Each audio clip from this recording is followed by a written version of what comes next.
What I'm saying is the point of view that you guys do have of a flat Earth is Old Testament. Well, right. So what does that mean? All that means is that if you believe that, that's up to you. Like T-Dub says, I think you're completely wrong.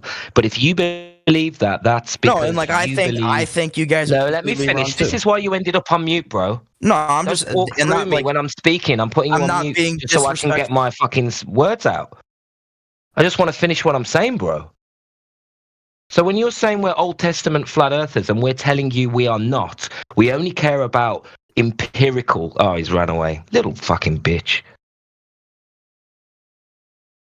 I know, I agree with what you're saying, bro. Like, I was trying to get him to try to verify, like, his claim about, the stars are possibly 1 billion miles away. It's like, wowzers, bro. We don't even have a measurement in reality that's 1 million. There's no measurement of 1 million. There's not even a measurement for 500,000, let alone 90 million. And he was saying there's a possibility that those stars could be 1 billion. Like, as a friend to anyone listening, like, right? Like, if you see something, brothers and sisters, it means it's close. You don't see something because it's far away. That literally makes no sense. Hey, Jimmy, do you see that? Yeah. Does that mean it's far away? Yes. Yes. It means it's very far. Like, no, bro. Everything is close. Like, if you see something, it literally means it's close. There's no other explanation. If you can see it, it's close. That's it. But you realize their claim is that it's immensely large and intense and very, very distant. So, I mean, to say otherwise is to straw man their claim, which isn't honest either. Exactly. Amen, brother. Exactly, dude. Because even if we dance with the idea that you can see it because it's that big, then you must accept that you can also see it even though it's 90 million miles away. And, like, I can't compare that to anything. There's no measurement for it. Like, it's just a crazy claim. It's insanity, bro. It's so massive. That's why I can see it. Yeah, but the point is they have an explanation, right? And they use that force of an explanation against yours, which you don't have any for. Yeah, but they can't verify their claim. They can't give an example of their claim as well. There's no comparison. Like saying the sun is so big, that's why you can see it. That's a cute idea, but then you're also claiming that you can see something that's 90 million miles away. Like that's where the serious problem comes into play. Is you can't see anything in reality that's 90 million miles away. Well, they think you can if you make the sun extremely intense, extremely large, and put it in a vacuum. I mean, so they have the explanation, and they are satisfied with that completely. And that's disturbing. Like, I think nobody should accept the fact that if you can't verify it, you should not accept it. It's not even biblical. Well, I mean, it is technically, but it's like it's not even a reality. It's actually like the same concept of the tooth fairy and Santa Claus. It's like, just believe this, what we're saying, without you testing it or verifying it yourself. Everyone's like, do you know science? It's like, of course, the scientific method. You can't observe this in reality. It's like just a single claim that we must accept for some odd reason. It's just when you go to the store and you see the lights on the ceiling, it's because they're close. When you go outside and you see the stars in the sky, it's because they're close. It's like literally period. Like, that's it. You see it. Right, well, they'll tell you that that's your assertion. What proof do you have that that's the case? It's this comparison of just reality, of objects being close to your vision, because we have something called a vanishing point. You know, we learned this in 3rd grade. Yeah, so they say it's really, really, really big and really, really far. What's the problem? Well, the problem is that we can't see 90 million miles away. That's why we have something called... Yeah, but you can if it's really big and intense, and that's their point, which you seem to be missing. I know that's their point, but it's just, there's no comparison, there's no example of that. Okay, so what other example do they have that I can verify myself? We can't even measure 500,000. We can't even measure 250,000. We can't. Literally, there's no measurement in reality, history, ancient, modern, future. There's no measurement of 500,000, 250,000. There's none. There's no measurement for it. So it's literally an insane claim. We can't even verify it. We can't. It's insane. I mean, we got clocks and computers that are perfectly capable of measuring millions of things per second. So I'm not sure where you're going with that. Well, those are hypothetical phenomena. We can't verify it. No, like, you know what megahertz means? Like, if I say I have a 66 megahertz 486, you know how many millions of clock cycles that is and how precise it has to be to measure the amount of information that's flowing through the processor? Well, yeah, I guess on a, what is it? On a, what is it? What would that be called? I don't want to say something that I don't mean. It's called electrical engineering. Yeah, I was going somewhere with that, like electricity or some sort of techie word, but that's completely different from a viewpoint of reality, like a vision, not like visually seeing that in distance. Like, we can't see anything that's 250,000 miles away. Like, genuinely, we can't. Like, I would love, even if you had 20/20 vision, you can't see something that's 500,000 miles away. There's just there's no comparison of that. It's like, it's just insane. I don't even know how to, like, give an example of it because there is none. I mean, that is an interesting point, though, what you said, Amish, about the megahertz and stuff. I mean, would you consider that a visual representation? Or would you consider that a function? I mean, it's literally counting. So. Well, I would consider it a function, like a function of something working. But not. What do you think high-powered telescopes are doing? Well, yeah, they can amplify, your vision. Doesn't mean that it's determining that you're seeing something that's 1,000,000 miles away. Actually, that's a good point. There's nothing that we can literally see that's 1,000,000 miles away, like with the naked eye. And even if a telescope can see something, that's not like our actual vision. But do you understand that if they claim that it's so intense in energy output and so large that you could see it 1,000,000 miles away, and that's true. That's a logical statement. I suppose, but then I would ask them, can you give me an example otherwise? And they can't. Right, they can't. Yeah, that's a fair point too. Yeah. So I would stick with that. I mean, making these claims that you can't, that's pretty bold. I mean, they can reason that they can, whether or not they can provide the empirical evidence for it. So you got to hold them to the empirical evidence, and avoid also making claims like we can't do things in millions because, people who have expertise in different fields will be able to cite things for you that we can count things in the millions and we can measure things in the millions. I mean, I don't know anything about biology, but I'm pretty sure people can like mega zoom in onto cells and watch cellular life unfold. And we're talking things that are of a macroscopic size, compared to what we can see in our own visual space with our own eyes, Yeah, no, Amish, you must have had some very intense debates because I didn't think about this. You're absolutely right. I mean, I would have to be careful as all. No, you're right. Amen, brother. I would literally just remember that there's a difference between visual representation and a function of representation. So, like, the visual aspect is important. It's just, if you simplify it, you go outside and you look at the stars. You see them because they're close. You don't see them because they're far away. Literally, that's the claim. You see them because they're so far away and intense. It's like, really? How did you conclude that? Like, the burden of proof. How do you conclude that you can see something because it's so far away? Wouldn't you see something because it's not far away?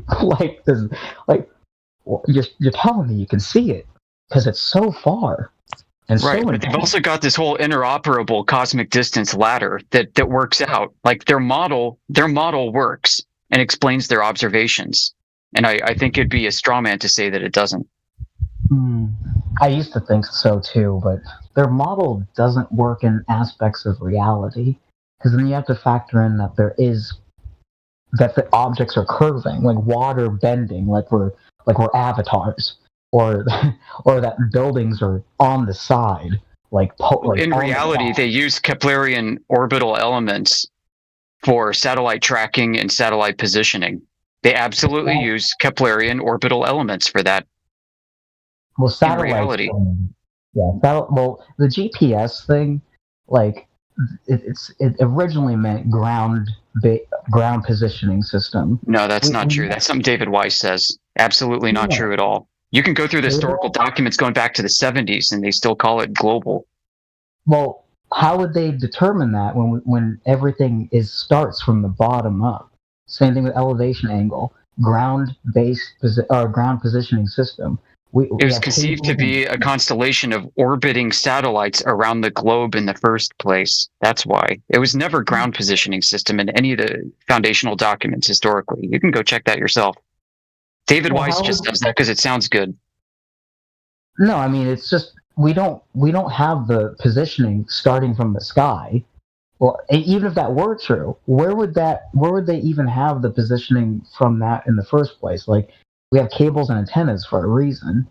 We don't just justify and say, "Oh, satellites existed before our own time." Like, and the whole discussion of satellites in the ISS doesn't make sense either.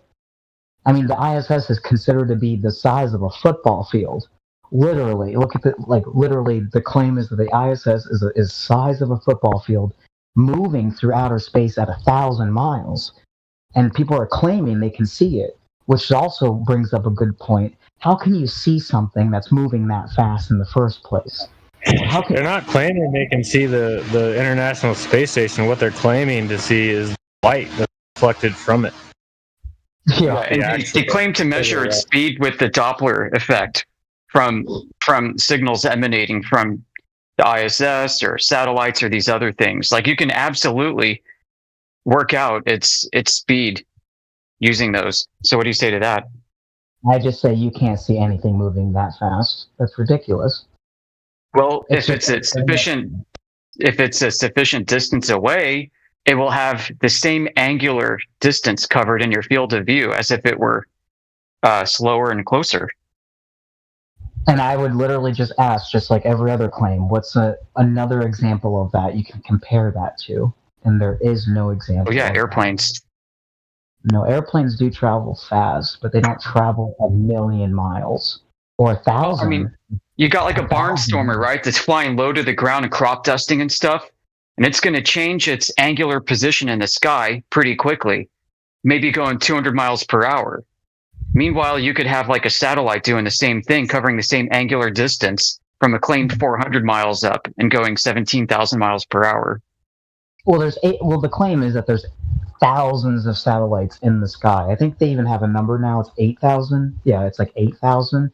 And there's no document proof that that's happening in the first place. But there's no documents of saying that they're crashing into each other or that they're hitting each other. They're just perfectly moving around in orbit, which is just 8,000 of satellites. And I ask anyone to take a picture of this or a video. Show me that these are events happening.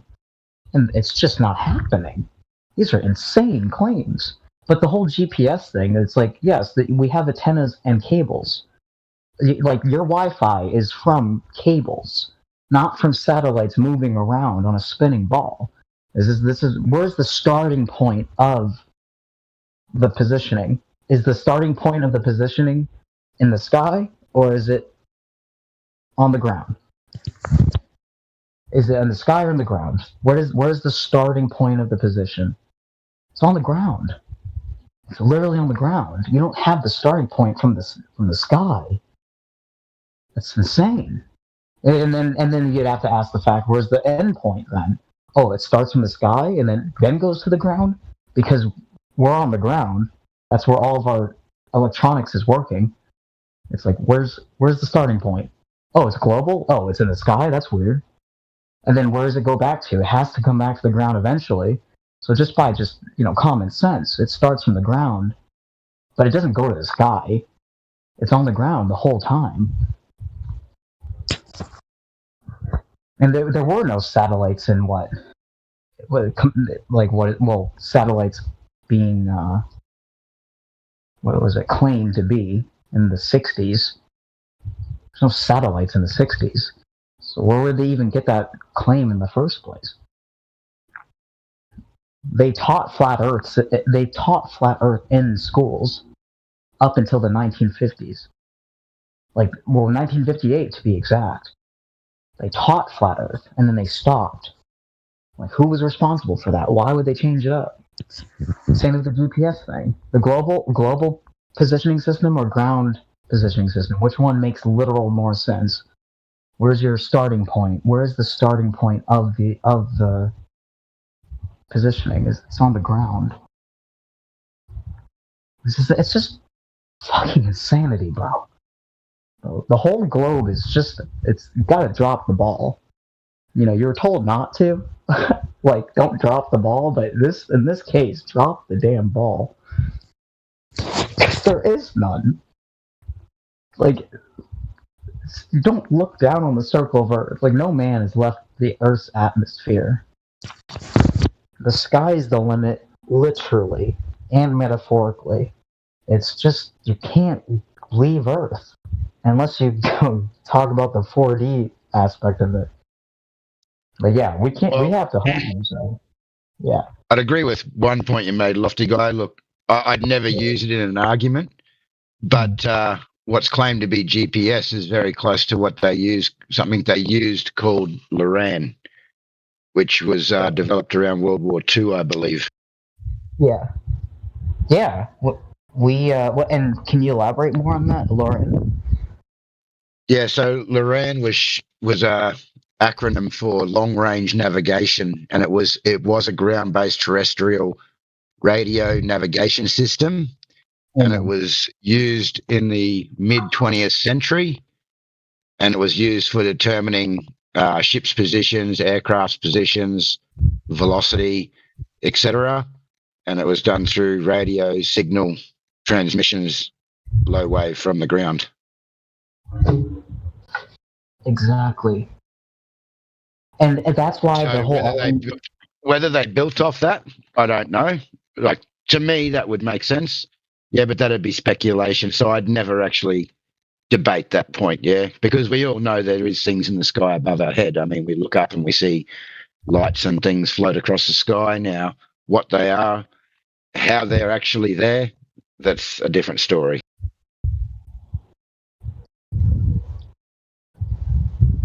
Well, the whole point is satellites they were claimed to be invented in 1957. And if we were using GPS before 1957, we have to ask ourselves, where did the global aspect of it come into play? So the GPS or the global positioning system was supposed to replace LORAN. Well, slowly, apparently, LORAN declined, and it was slowly replaced. Amen, bro. Exactly, bro. That's where Google is kind of strange now, because Google will lie to your face. Literally will lie to you. It will give you false information of historical events. It's like North Korea in real life. It's communistic. It's like you actually have to research yourself. Education failed us for sure. That's not debatable. They teach fourth grade they teach you some stuff, and ninth grade they teach you some stuff, and then after that, in between, it's all random styrofoam balls that don't make sense. And it's up to us to research ourselves what anything means anymore. It's literally back to school. Flat Earth is going back to school. I didn't know what an elevation angle was until Flat Earth. I didn't know what a vanishing point was until Flat Earth. I didn't know. I'm an adult. I had no idea what the hell a vanishing point meant until Flat Earth. This is fourth grade education, and I didn't know these things. I'm like, why did I not? People are like, oh, did you pay attention to school? Well, yeah, I graduated, bro. Yes, I paid attention. Clearly, I was done wrong because I don't know these things. I had to research and figure it out on my own. That's why we have these panels and talk to each other, because we have to figure it out on our own now. Because good Lord knows that the education system failed everybody. Everybody. Oh, you have a diploma? Congratulations. Like, okay, what does that even mean? You just sat in a classroom and listened, and you learned nothing. Like, it's like insanity. Elevation angles are only... Oh, sorry, I'm just... The other one they used was Eloran. And Eloran is something that they still use today as a backup for GPS, which is also a ground-based system. Amen, brother. You hear that, everybody? We measure everything from the starting point on the ground. I mean, that only makes sense. You don't start a measurement from the sky, because what is that even? How would you even have that as the starting point in the beginning? It's insanity. Elevation, even the definition of elevation angle means the observer has to be in a horizontal plane, which is a fancy way of saying it has to be a flat surface. It's just so wide. It's bananas, bro. It's banana sandwich, dude. I get it now. I get why they say banana sandwich, because it stands for BS. I didn't realize that until just now. But yeah, it's bananas, bro. It's absolutely insane. It's gaslighting. It's like, since you were born, like, this is on some real shit, bro. Since you were born, you were gaslit since the day you were born. Like, literally. Like, in flames, bro. You were gaslit. It's like you were fed to the wolves of the government. And now it's like we have to literally understand that we're not insane. We're just the product of insanity. It's just crazy, bro. It's exciting times, though. The government's gonna, like, this is a bold claim, but the GOV is going to fake an alien invasion with holograms. People are gonna believe it. They're going to believe every single aspect of it. But if people are honest with themselves, they're gonna be like, this is not what's happening. It goes deeper, though. But yeah, just don't be left behind. Yeah, we got to save that stuff for Speculation Sunday. Oh, yeah, that's still Sunday there. Oh wait, actually, no, it's not. I wish it was, but no, yeah, we could save it for another time. But yeah, that's why I kind of stopped it for a second. I'm just like, just do your own research, everybody. It's not the end of the world. It's just disturbing. I mean, if you've suffered enough, then you should be able to handle the truth. Don't listen to that movie line, the truth. You can't handle the truth. You can if you would like to. You can handle it if you want to. Like, just don't battle it. Don't, like, fight it. If your girlfriend cheated on you, just accept it. If you were lied to, just accept it. And then you get stronger, then you get better. Then you become wiser. That's a tree of words. I'm just going to interrupt here. Has anyone spoken to the fluffy one?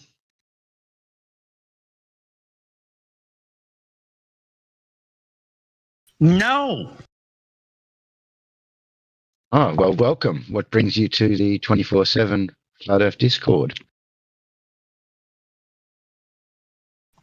I don't know. I was bored, I guess. So what have you thought of the conversation so far? I think the education system definitely failed one person. Oh, really? He's taking a shot at me, bro. He's taking a shot. It's okay. I'll take one for the team. Yeah, I mean, do you know what an elevation angle is? I don't know.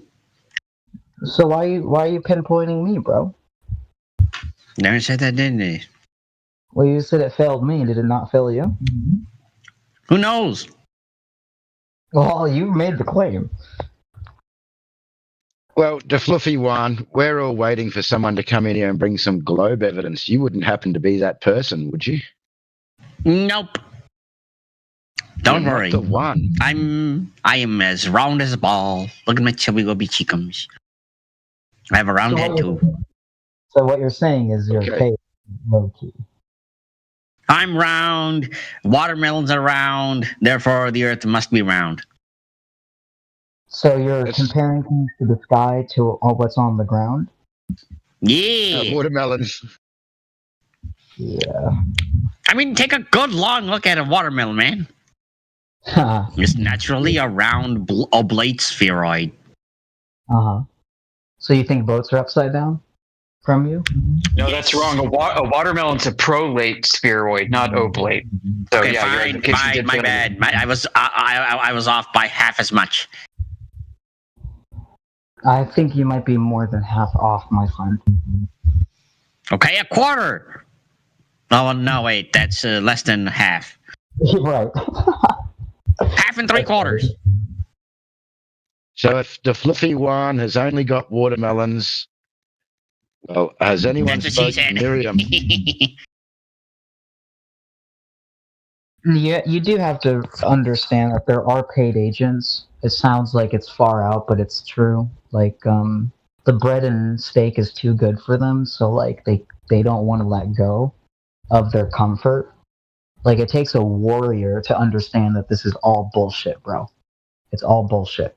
It takes a Hey, what's wrong with bread and steaks? Nothing is wrong with it, but if that's your whole life because you can't handle not having it, then you're gonna be stuck, bro. You're gonna be stuck. You're gonna be stagnant. A sitting duck is what gets shot, bro.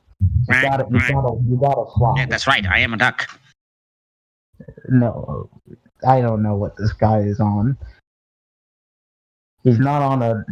I don't think he thinks he's on a horizontal plane. That's for sure. I'm on oxygen.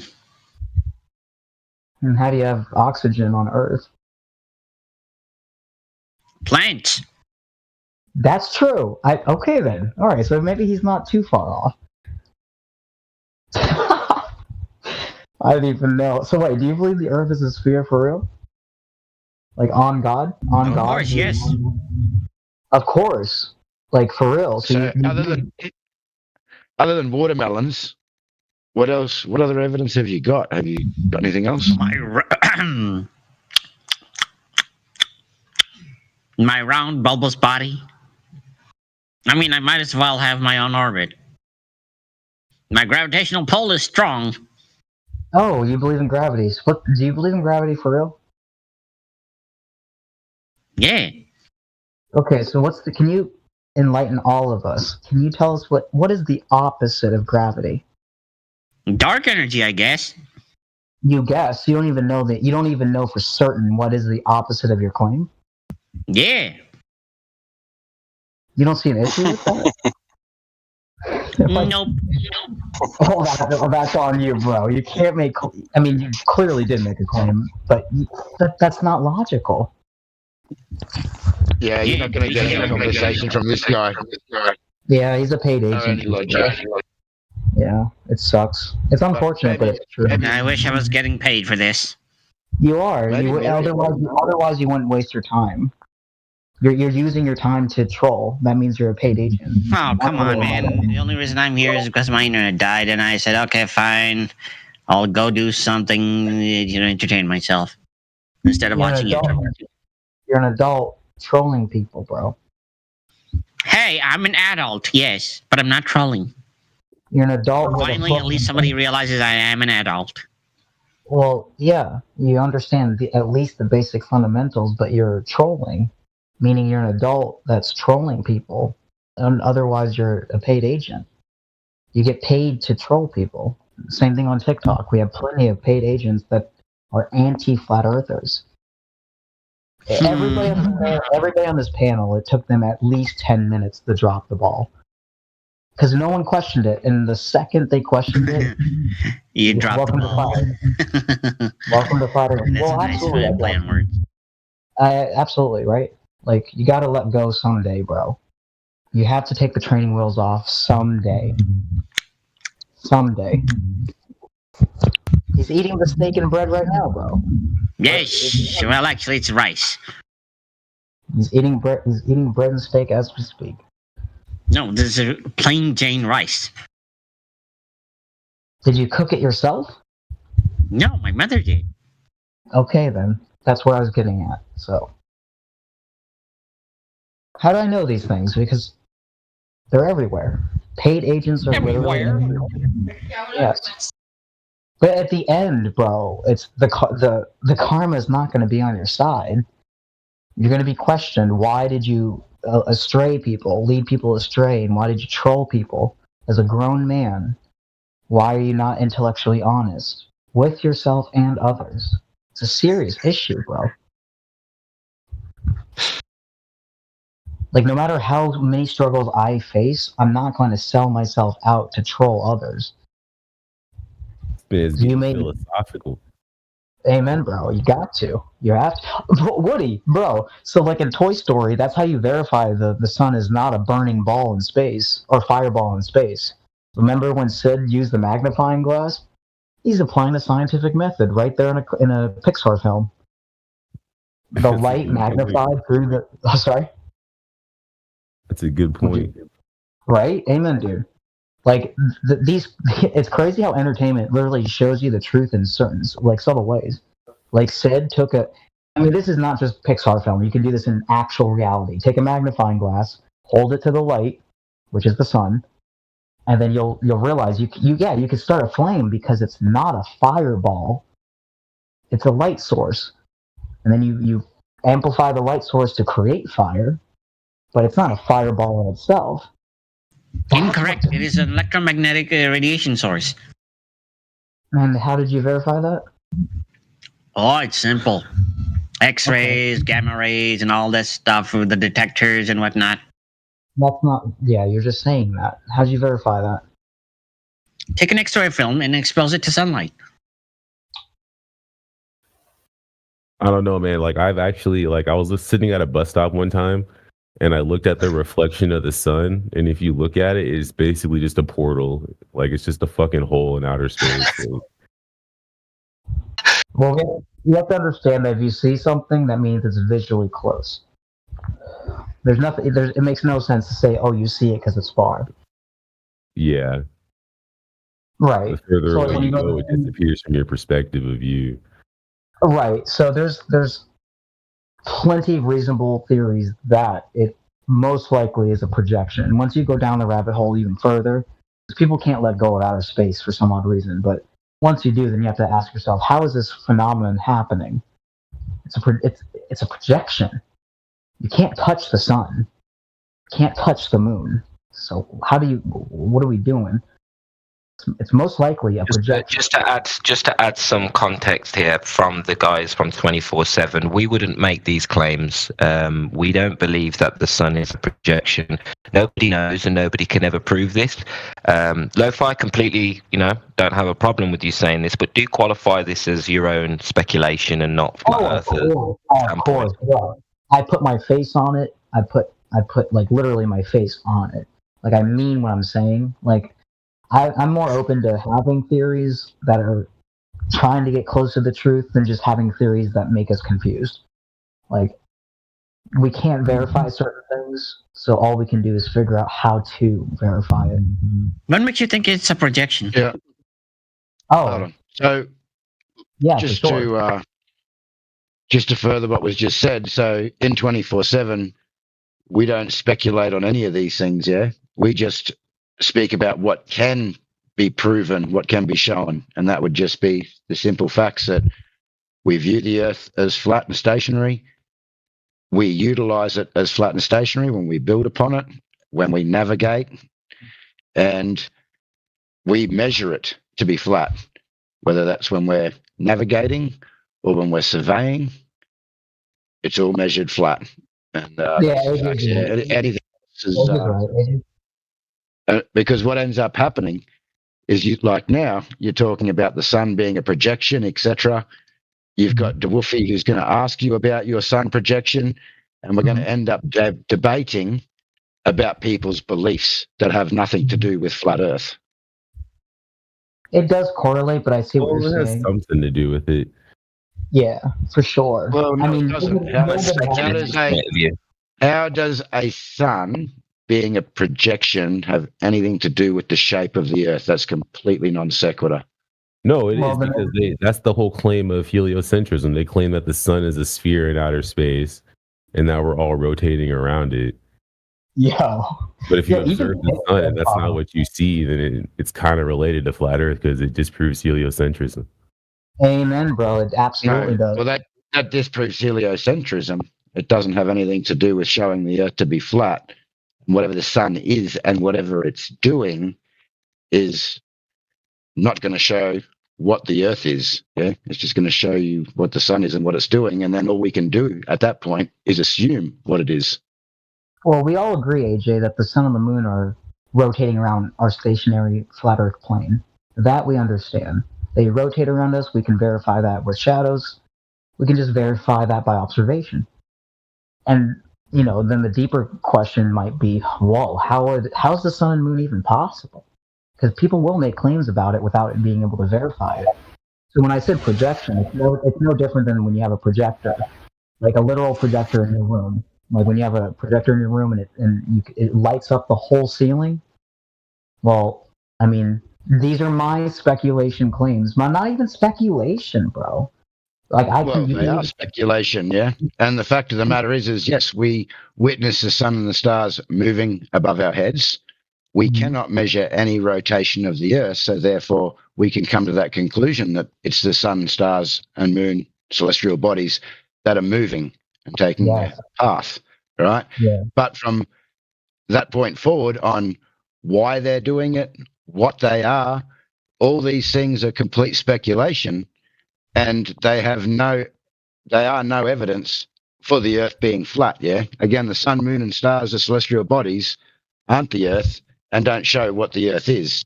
It's... Yep. It bang on, and I just want to echo that point and also say that there is also a lot of people sitting on the fence who listen and will base their whole decision on whether the Earth is flat or not on some of our conversations. It's a very stupid way to make your decisions, but some people are literally listening to us making their decisions, and if we're putting them off by speculating about things that are probably or possibly not true, what you're actually doing is doing the whole movement a disservice. By focusing on what is actually evidenceable in reality, you're talking about what can be proven for everybody. We have a shared reality, and all of the things we discuss can be proven by anybody to yourself. It's a surefire. It's a sure thing when you stick to what is provable. You can debunk the globe. We don't have to speculate. Yeah, but I don't know. I think Lo-Fi guy. Oh, sorry. I think he made a good point because I swear, guys, I swear one time I was at a bus stop. I looked at not the sun, but I looked at a reflection of it. Like, you know how the bus stops have those glass windows? Yeah. And bro, I swear it was just a fucking hole in the sky, bro. I got a question. How does lava work on a flat Earth? This is for everyone. How does what? How does lava work on a flat Earth? I mean, where is it coming from, and why is it even coming at all? Molten lava, I mean. Comes from under the ground due to heat and pressure.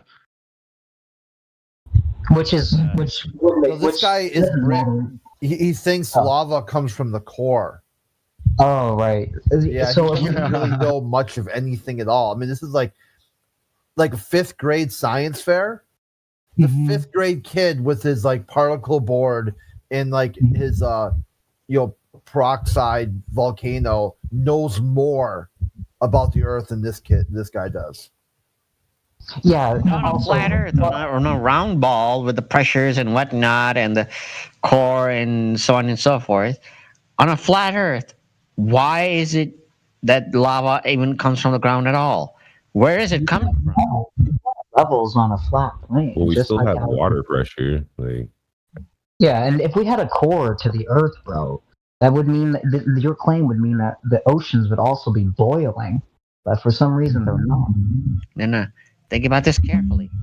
On a globe Earth, in which heat is trapped with immense pressures and so on and so forth, it makes sense that the pressure releases and the lava comes out. On a flat Earth, there is no reason why there would be any molten, rock at all. Pressure, how does the lava come out? The pressure has to get released. By how? How it gets released? Because kaboom! Gravity? No gravity now? Gravity on, gravity off. Have you ever looked at a pressure cooker? That's a good point. Have you ever looked at a pressure cooker? Yeah, but if you're claiming gravity, how is there gas pressure to No. This is not a question for globe Earth. This is for flat Earth. Where is it coming from? Why is it even there? It's gas pressure. That's what a volcano is. Gas. Yeah, dude. So on a flat Earth, there's gas beneath the ground? You don't know anything about this topic, dude. It's the same Earth. It's exactly the same Earth. I don't know what you think somehow. Like something's going to be different if the Earth is flat. No, it's exactly the same Earth, dude. No, Oh, it is the same why Earth is because the lava Earth there? is flat. The fact of the matter, DeWolfie, is that it measures to be flat. So therefore it is flat. So whatever's occurring is happening on a flat Earth. You have a belief of a globe that you can't substantiate, yeah? The biggest bit of evidence you've put forth so far is that watermelons are round. Just wait, well, where's the lava actually at? On a flat Earth, where's the lava actually at? Beneath the ground. I mean, where's it coming from? Hades? Where is the lava? In reality, where's the lava? Because we're talking about reality now. Beneath the ground. Because of the core of the Earth and so on, high pressures from the planet they are colliding with the planet Earth and the heat getting trapped. This is why the Earth and So the lava mantle is comes still from molten. the core, does it? Yeah, in the globe model. It is still below the mantle. The Earth literally has a lot of lava, molten rock going around. The actual core is presumed to be solid because of the immense pressures forcing the iron core to become solidified, and so on and so forth. It's all because planet Theia collided with the Earth billions and billions of years ago, I guess. Heat is still trapped on the inside. That's right. Can I show you evidence today? Can I show you evidence today to prove that you guys are believing rhetoric, a straight conspiracy that is not even close to scientific? Can I prove today? Welcome to the party.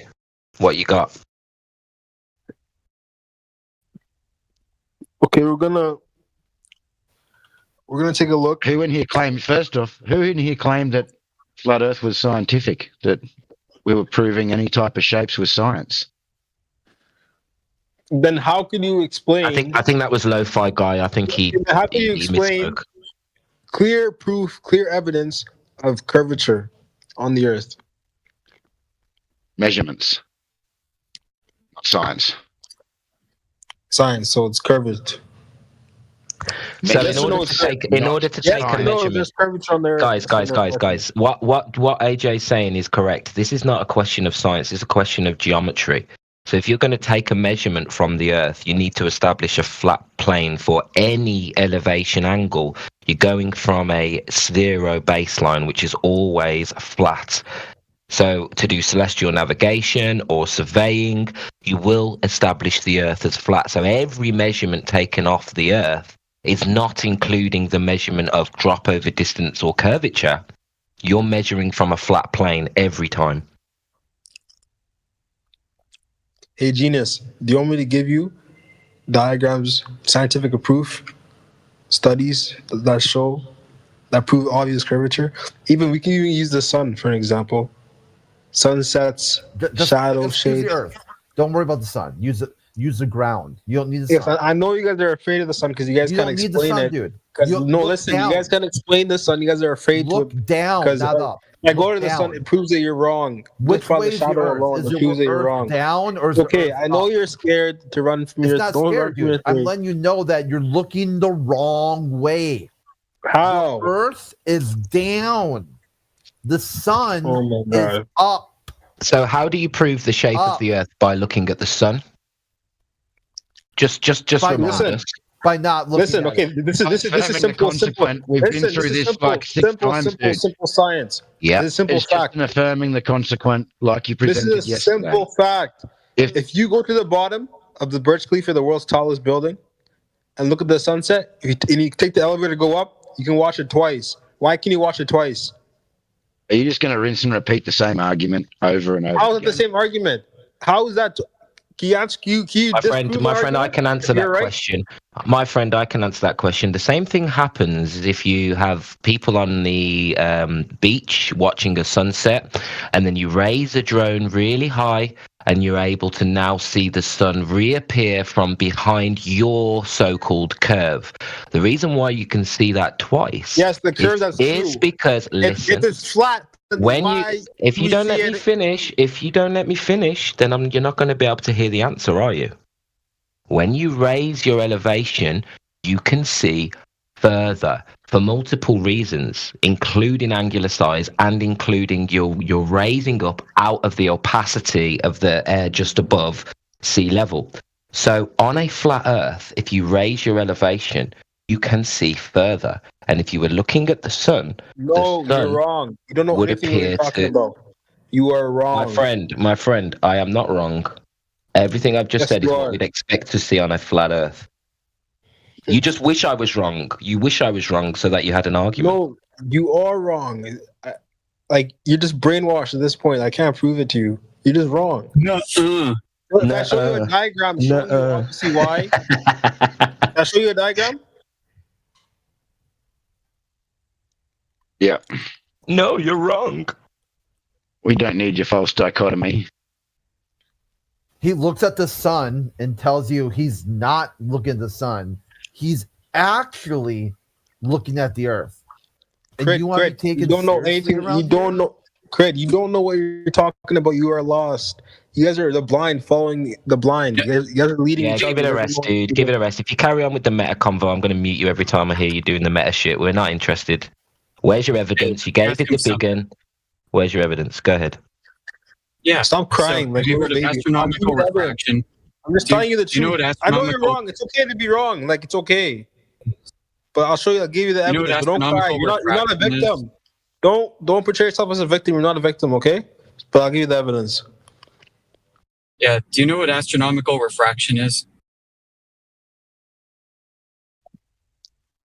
Enlighten me, because since you guys know everything, you guys are smarter than every scientist in the world that ever lived. Shut up. No. Say no, I don't. That's enough. It's a very simple concept. Like, you can Google it, man. It's the idea that when you see the sun, it's not in the position you think it is because it's being refracted by the atmosphere. So when you see a sunset, you have to claim that the sun has already set, even though you can see the sun right there. Did you know that? Oh my God. Dude, yeah, this is just all due to perspective. Yeah, it's been explained. How is it perspective? If the Earth was flat, then I have a question for you. Why is it nighttime in New York, and why would it be daytime in Africa? Can you explain that to me? Because the sun's over their head in Africa, and it's not over their head in New York. Very simple. I'll make it even more simple. If the sun, does that work on if I can see the sun, hold on, listen, dude. If you can see the sun, call that daytime. If you can't see the sun, call that nighttime. But where did it go since the Earth is flat? Genius, can you explain to me? I want to know. Yeah, the sun's in the sky. Enlighten me. It's always in the sky. It's always above your head. If you can see the sun went away. Yeah, if you see the sun, label that time daytime. Give me a diagram. You can't see the sun. Listen, give me a diagram. Give me a diagram. Stop yapping. Give me a diagram, genius. You want to know why nighttime is nighttime and daytime is daytime. You're just talking. Why would you ask for a diagram? Can I just say something? Is nature your reference, or is a diagram your reference for reality? Hold on, Amish. I'm sorry, I did mute him, and I just wanted to say one thing. Top Pseudo, like, please chill out with the meta conversation. I really do think you could have a great convo with us here, but just allow other people to finish, even if you don't like what they're saying, because we do that for you, brother. Okay, I'm going to take you off mute. No, yeah, I thought you left, but he hasn't. Sorry, Top Pseudo. Top Pseudo, I won't mute you again as long as you're being respectful.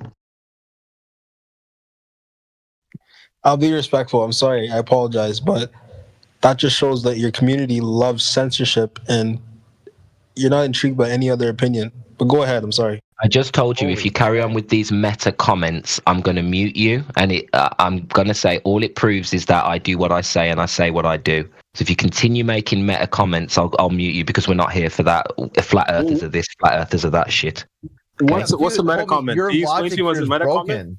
You're the one asking questions. No one. Can you explain to me a meta comment? I'm confused, so I won't make the same mistake again. Can you explain to me what it is? I'll be really. I'll be simple with it. Rather than asking flat earthers a question, just present your evidence. I did yesterday. I presented my evidence.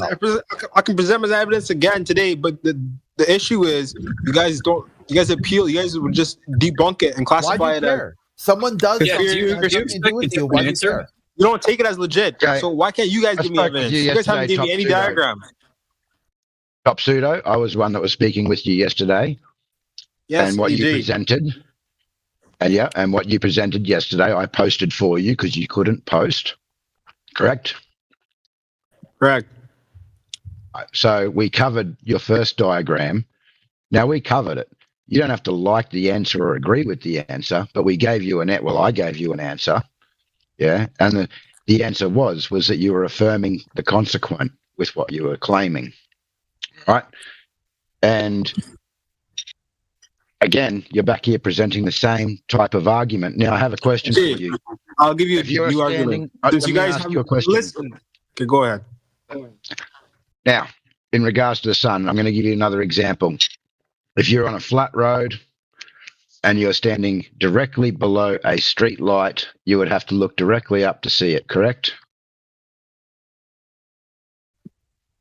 Can you explain that? What are you talking about? Like flat road? Like, why do you guys just love this? So, because I'm trying to make it very simple for you, yeah? Because you're saying that it can't happen on a flat. You're saying, hang on, you're stating that something can't happen on a flat surface, so I'm trying to explain something to you. So it's got to do with your angle of view, the resolution of your eye, visual acuity limits, and the atmospheric effects that are going on. So a good example of this. What does the atmosphere? What does the atmosphere have to do with the curvature of the Earth? You see how you're jumping? You're putting no, we're not jumping. We're talking about your sunset claim that somehow sunsets prove that the Earth is a ball, and you're asking for an explanation. I said now you're asking for an explanation on how this could occur. Example of how there's curvature on the Earth. I'm explaining it to you, but you won't let me get to it. Yeah, your example was that you see the sunset, you go up the tower, and you see the sunset again. This can only happen on a ball. Yeah. Well, to begin with, that's again fallacious reasoning, right? Okay. Can I send you a quick diagram?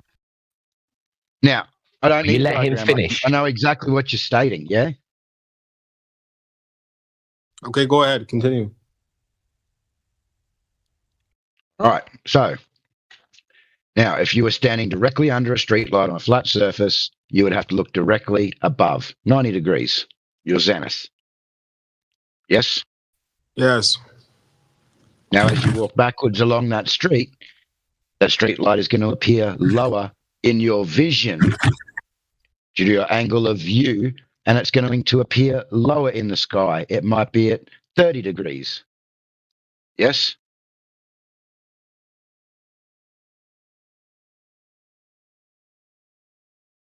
As you move backwards, the light's now going to appear lower in the sky, above your head, sorry. Yes? It's going to decrease in angle? Yes. Okay, so this is what we see with the sun every day. It passes overhead, it appears to get lower as it gets further away, and then due to atmospheric effects that are occurring, sometimes the sun appears larger on the horizon, sometimes it seems smaller, sometimes it's cut in half, sometimes it just disappears into the atmosphere above the horizon. Now, there's plenty of videos and images that we can show you with this occurring. Yeah. Can you show me, please? Can you please show me? Please show me. I need to see it. Please show me that. And again, on a flat surface, if you were to rise in elevation, then you would see more. This is just how we see, yeah? You can demonstrate this with a stack of bricks as well. Does anyone have that image of the sun fading out into the atmosphere above the horizon? I can't. I'm driving. I have one. I don't know if it's the same one, but I have some examples of the sun getting above the horizon in the distance and decreasing in angular size. Is it those ones? Oh, there's one where it just disappears above the horizon into the cloud. The Earth's curvature is clearly apparent from high altitude. Yeah, I've got some of those. Let me share them. One sec. Captain Albert Stevens from the U.S. Army, They did an example, an experiment. You want me to give you the evidence right now? Or are you gonna say this is invalid too? That these people are all crazy. That you guys are just the only people that know what's right. Why don't you provide the mathematical prediction first? What's the geometric prediction of curvature from the supposed height, given the size of Earth? How much curvature should be visible before you present any pictures? We want to make sure that your picture matches the predicted values of the globe, right? Yes. All right, so how much curvature should be present from his stated height? Like in degrees? Or what percent of Earth's surface might be easier to calculate?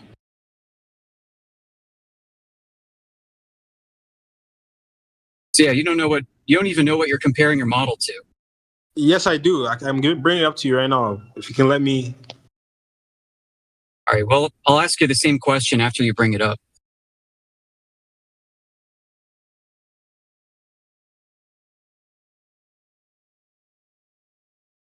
As you're bringing it up, you can think about it. What percent of Earth's surface is present in this image if Earth is a globe?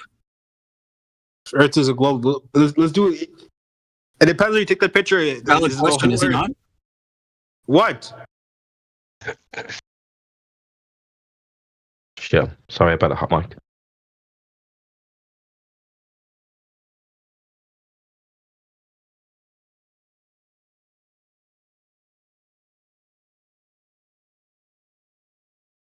Are you seeing these sunsets that we shared in the chat?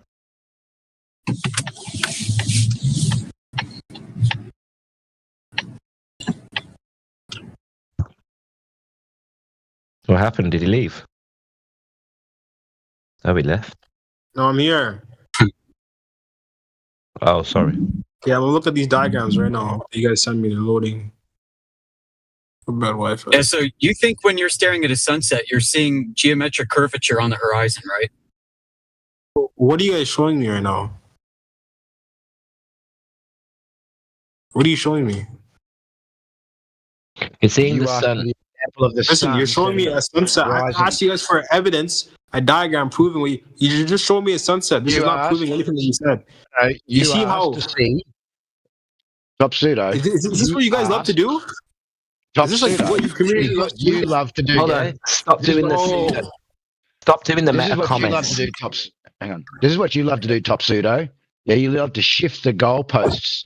Now, I stated when I was speaking to you that there is some videos and images that we can provide of the sun setting above the horizon, disappearing into the atmosphere. You said, post them for me, please. I want to see those. Give them to me. Here they are in the chat, and here you are shifting the goalpost, asking for some type of diagram of this happening. This is what you asked for. You got it. Now address it. So that's not proving your point. That's not at all. Your argument was totally different. It differs. So you're showing me a diagram. I can show you the same diagram to prove my point. My argument didn't differ, and I didn't show you a diagram.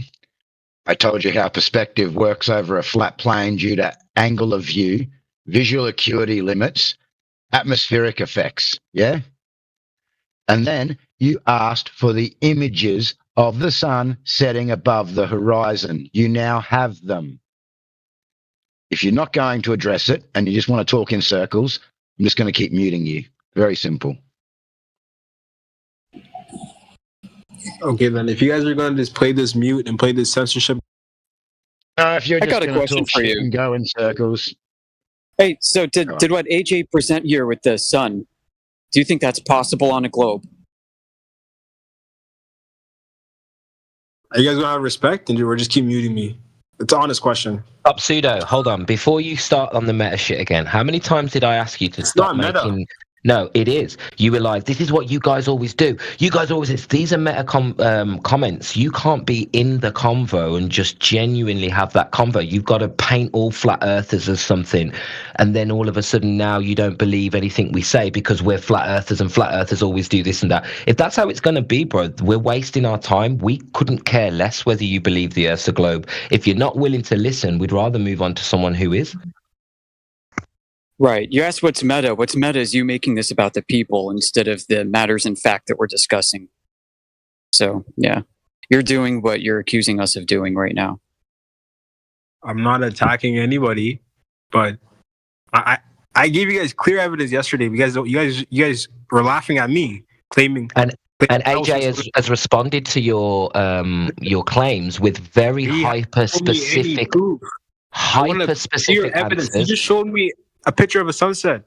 Yeah, and do you know what you're looking at in those sunsets? You're looking at a sun that is so-called setting above the horizon. So like Amish says, and I'm going to throw it back to Amish, how do you get a sunset that sets above the horizon on a globe? It's not setting above the horizon. It's a setting. What are you talking about? It's setting. What are you talking about? Is what you're seeing possible on a globe? If so, how? Yes, you know how big the Earth is? You know how huge it is?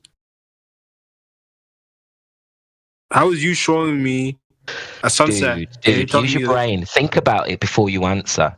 The size of the Earth won't make a difference. If the sun is setting above the horizon, then the sun is not going behind the curve of the Earth. Just stop and think for 1 minute before you answer. No, above the horizon. What do you mean by above the horizon? It's setting how it always sets. Like, I don't understand anything you're saying. Look at the videos. Yes, I'm looking at it. Look at where the sun goes out of view. It's not going behind a chopped half horizon, is it? The sun is disappearing in the distance. It's not going behind a curve or a physical blockage, is it? It's disappearing above where the horizon line is. You first need to know what you're looking at before you defend your globe. No, because you're trying to manipulate this one video, these 3 videos that you sent to me, and what about the other 3? What about Daz and my videos and Cyclone's videos? You're saying this is CGI representing or what? No, you guys are manipulating it to your opinion. You guys are trying to prove this to your argument when it has nothing. It's irrelevant. These are irrelevant. No, it's a natural observation. I've never seen the sun cut off before. I only see the sun fading into the distance. This is an example of what I see on a continuous basis. Dude, you are joking, aren't you? Saying that we're providing... You're moaning at us for not providing evidence. Now you're saying that all of these videos are fake. Listen to the desperate... I didn't say it's fake. I just said you're just sending me... You're just sending me a sunset. You're sending me a sunset. I can send you a sunset as well. How does that prove my argument? How does that prove my argument? I said I want a diagram from in space or wherever you guys think... Because you guys must have... Because you think a diagram is a reference to reality. We're using nature as a reference. You're using some diagrams from someone's imagination. How is it someone's imagination was clearly been proven to be true? Do you hear yourself? Like, this is what you actually believe diagrams come from your imagination. We're using nature as a reference, actual observations like the one presented to you. It's not a diagram. This is an actual observation in nature. And you also failed the response that I gave to you in regards to angular view over a flat plane. And this is how we got to these videos when you asked for them, when I said that the sun sets above the horizon. So would you please present this argument that apparently no one has answered before that was ignored last night? Please send it to me again if you got it. I've got it. I can drop it if it's the same one. And please present it. Okay. Is it the same 2 pictures? No, I will give you another one since you guys want to just play this hopscotch. How many times do I have to tell you to stop making bullshit comments and stick to the point? You're showing the weakness in your arguments every little side jab that you make. It's pathetic, it's childish, it's girly, it's bitchy. Just pack it in, bro. Yeah, you're making this about people again instead of the matters of fact. Just pointing that out. You're the one being meta. No, listen, you guys stop. You're not a victim. Why are you guys crying? Like, stop. I couldn't give a shit. I couldn't give a shit. If you want to go on mute, carry on and I'll put you on mute. We don't care what you think. There's other people in here to talk to. If you're going to be rude... Diagram.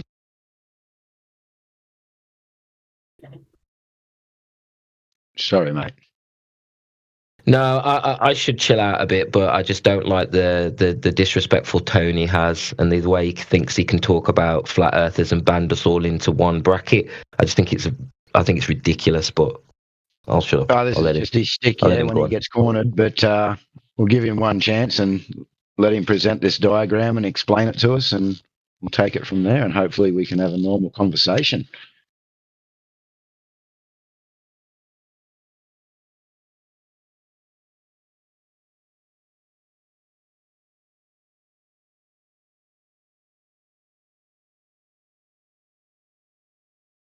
Just for the room, notice how no flat earther ever sits there doing that meta conversation, because we have too much we want to talk about. We want to talk about everything because we know everything is on our side, apart from everybody believes it's a globe. That's the only argument you have. No, I'm gonna give you direct evidence, and you guys can't debunk this. So I want you to debunk this.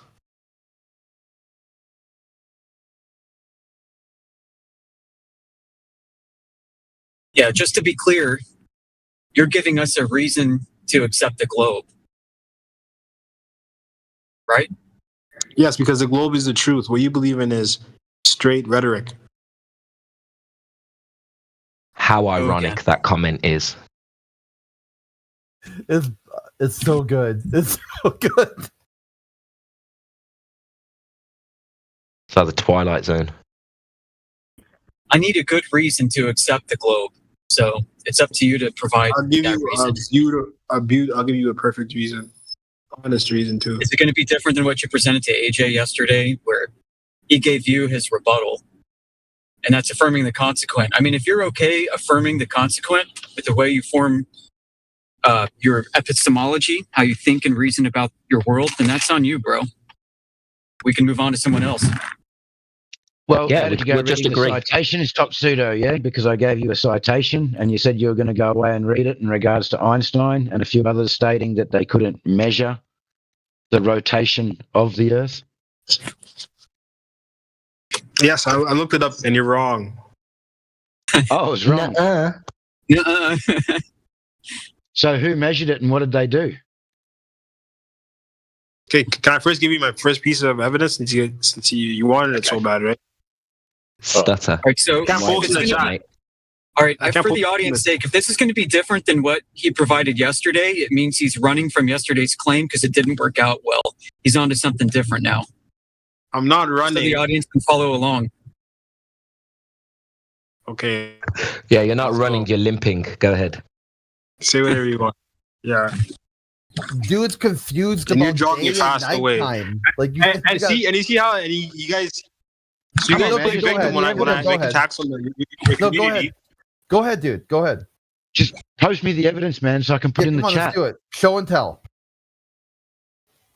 Show and tell. Come on. Show it and tell it. This is kindergarten level. Can you participate in a show and tell for the class?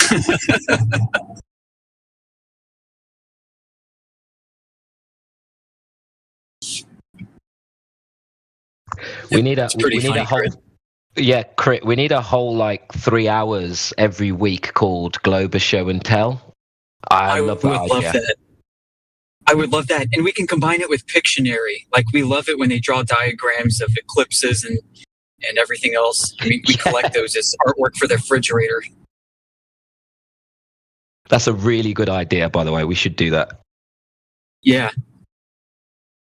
And make sure they get the order of operations correctly. Show, then tell.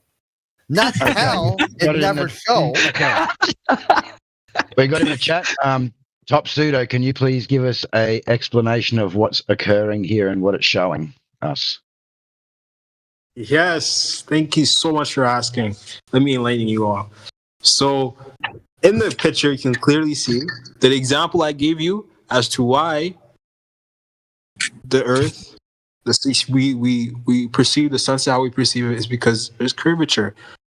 As you can see clearly in the picture I just sent you, that when the sun is going down, and since we're curved,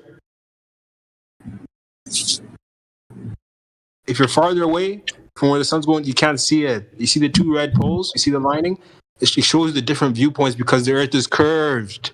It's curved. It's not flat like you believe it to be. I'm sorry that's what you believe, but listen, it's curved. Here is clear evidence and it's proven. I can give you an example right now. I can show you 2 pictures or a video of the example I gave you before. How you can watch the sunset twice. Okay. Do you guys understand? So I understand what you've just presented to me. Okay. Okay, can you refute that? Yes, I can. So first of all, you're begging the question, which is circular reasoning, yeah? You're proposing that the Earth's curvature explains the sunset, then uses the sunset as evidence of that curvature. So it assumes the conclusion of your curved Earth with your premise, yeah? It would also be a false dichotomy because you're assuming that the only explanation for the sunset is it becomes hidden by the curvature, and you're ignoring the other points that I presented to you earlier, as well as the videos of the sun setting. Yeah. And no, listen, it's just, and at the end of the day, it's the last fallacy is it's just an oversimplification. You've just got a drawing. You see, I give you proof and you call it a fallacy. That cannot be verified. How can you have an honest argument? How can we have an honest debate here? Because all the evidence I give you, you just claim.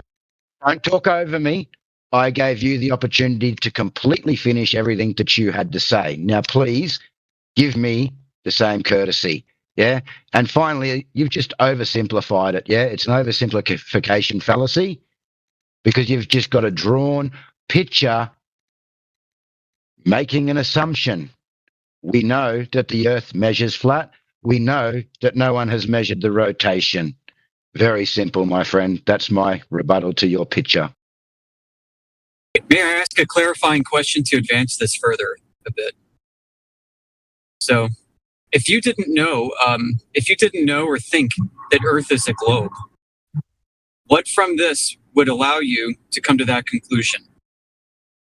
If you looked at this for the first time with your eyes, let's say you crawled out of a cave with amnesia, and you see this for the first time, what about this would lead you to conclude that Earth is a ball? Listen. That's what AJ is asking you to think about. How else am I supposed to perceive? Yes, it may seem like the Earth is flat from my perception, but I'm a mere human in a huge, gigantic world. That's what you guys don't understand in your brains. We're infinite beings. My friend. If you had no knowledge of the globe, why are you interrupting me? How would this image? Because you're not answering the question. How would this image? I just told you. I am merely a human being in a huge, you know how big the Earth is? Yes, I'm going to perceive it flat. No, I don't know how big the Earth is. See, we're not going to affirm the consequent. You're jumping to conclusions all over the place. You're running from your rhetoric that's actually just damaging. Rhetoric? Hold on, I asked you a question. Your conspiracy rhetoric. What else do you believe? You think 9/11 was stage 2? No, Top Pseudo, don't change the subject. I asked you a logical question, dipshit. Yeah, can I just say something here? I think the problem we're having is he doesn't understand what formal logic is, and I don't think he understands what fallacious reasoning is. So we're telling him that he's using fallacious arguments. It doesn't affect him. He doesn't realize that's a problem. You're using these ridiculous arguments. I think we need to talk about logic for 5 minutes and understand your level of understanding of what logic is and whether you use that when you make your decisions or you use discernment.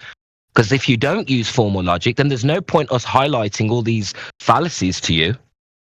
That's exactly right. Good call, Roots.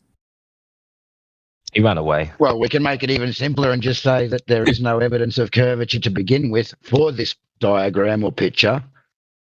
It measures flat. Spot on. Spot on. Yep, looks like he left. You're right. Gosh.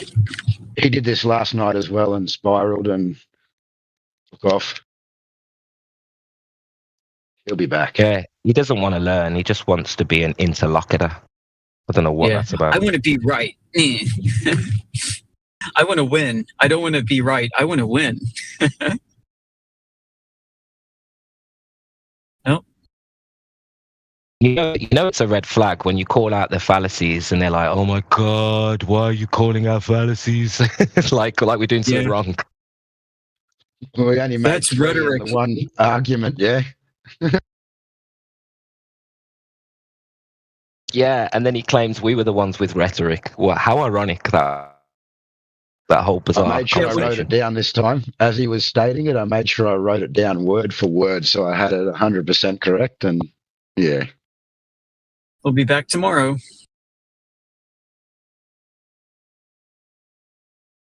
He doesn't know what rhetoric is. I mean, we could have held him to that. See, define rhetoric.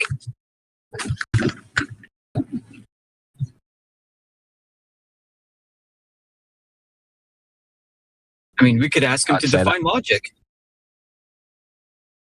I'd say he was used out of ignorance and projection. Subconsciously, he doesn't know what it means, but he knows it applies in this situation. He just doesn't know it applies to him.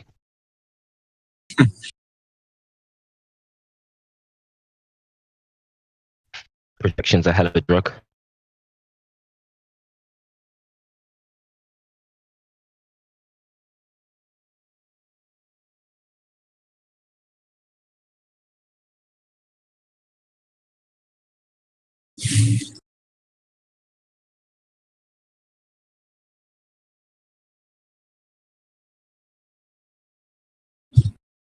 Does anyone know why Starlife was muted?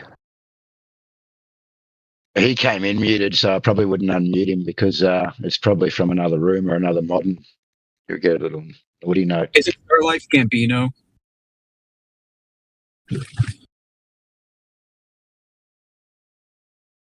If ever a thumbnail screamed anti-flat earther, that's it.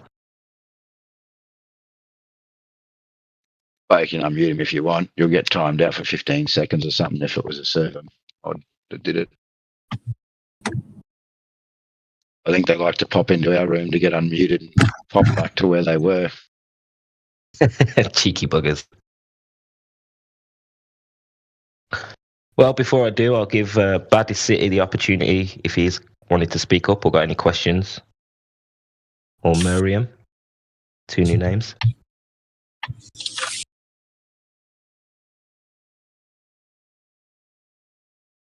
All right, I'll unmute Starlife.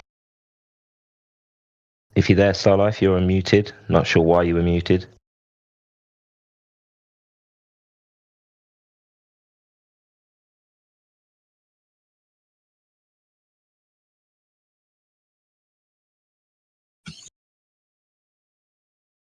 And Baddest City, I really want to know what you think the Baddest City is or what that means.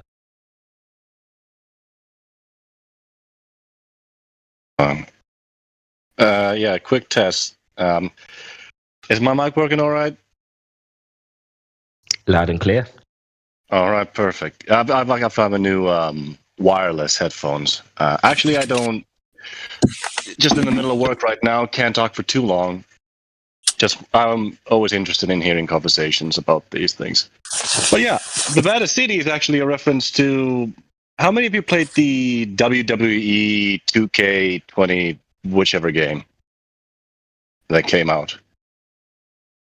Can't say I have. Well, they have a character creation thing, and are you guys ready to have an honest conversation, or are you guys going to keep using your condescending, underlined rhetoric? Oh, here we go. Sorry, Buddy C. Sorry about that. Come on, somebody's butt hurt. Just Jedi, so you're aware, if you have a look at the diagram that's in the chat right now of the sun going over the globe. So what Top Pseudo has said, let me go to my notes. Top Pseudo, I will unmute you after AJ's finished explaining, but please keep your cool, brother. There's no need to get abusive and there's no need to get upset. Go ahead, AJ. Yeah, so we did address his argument. He just didn't like it. So what he presented was this picture, and he says that you can clearly see why we see the sunset as we perceive it. The sunset proves the curvature, and when you are further away, the sun is hidden, so it's curved. So it's curved, so it's curved. So the answer was that he was begging the question because he's proposing that the Earth's curvature to explain the sunset, and then he's using the sunset as the evidence of that curvature. So he's assuming his conclusion, the curved Earth within his own premises. It's also a false dichotomy and an oversimplification And the fact of the matter is that we don't have any measured curvature in the first instance. Earth measures to be flat, so therefore this diagram cannot be correct. I mean, the poor lad, he's making a claim to a geometric horizon. He probably doesn't even realise it. Poor soul. So, are you guys going to allow me to speak? You're unmuted. Yeah, now we will. Now we will. But you're on a tight rope, mate. Carry on. Tight rope. You see what you see? You see how? Where's my respect when I want to view my opinion? But you guys played this. Dude, you just bailed on the conversation and then came in screaming. Because I have to take a break because you guys you're condescending rhetoric. It was too. Cause you want me to believe that I was deceived my whole life? I'm honest. I'm being honest here. I'm an honest guy. I'm Christian. You're telling me that I was deceived my whole life. I'm a stupid idiot for believing that the Earth is round and is a globe. That's what you're telling me right now. No, no one said you're a stupid idiot, Top Pseudo. Yes, that's what you guys are implying. No, Top Pseudo. Everybody in this room believed in the globe, yeah? Everybody in this room believed in the globe, me included, until we started asking questions the way that you are, yeah? But you're getting a little bit upset with the answers, and what we're giving you is factual, yeah? You need to just chill out, sit down, think about it, have a look into it. No problems, man. Everyone's here to have a conversation, yeah? I've been very respectful to you last night and tonight. Please, go ahead, Joey. Okay, I can respect that, but can you please explain to me, because let's say even if you're right, I just want to know why, with reasonable logic, that this could even be a possibility, not just some conspiracy that's, that for thousands of years people believe the Earth is flat, obviously, because our perception is so small. But you're telling me now, today, 2024, in today's modern technology, our science, everything that's available to us today, you're telling me that your reasoning is right. Can you give me a clear example, please? Something. It's an honest question. So, do you understand what plane surveying is? No. Okay. So, plane surveying is where they survey it and measure it to be flat. Now, that's done out to a distance of 250 kilometers squared, or 16 kilometers per side. Now, do you know what the size of the Earth is? Do you know what the radius is that we're given? No. Give me the size, give me the radius. Okay, so that would be 3959 miles. So based off that, we can work out a curvature rate, and we can also work out a distance to what's claimed to be the geometric horizon, which would block boats, buildings, and sun, as you are claiming. Yes? Yes. So over that distance of 16 kilometers per side, you would have 20 meters of curvature that is not being measured here. Okay? Now, over that distance, 20 meters, but this is measured as flat. So there is some solid evidence that's used in everyday life, surveying, that shows that the Earth measures to be flat.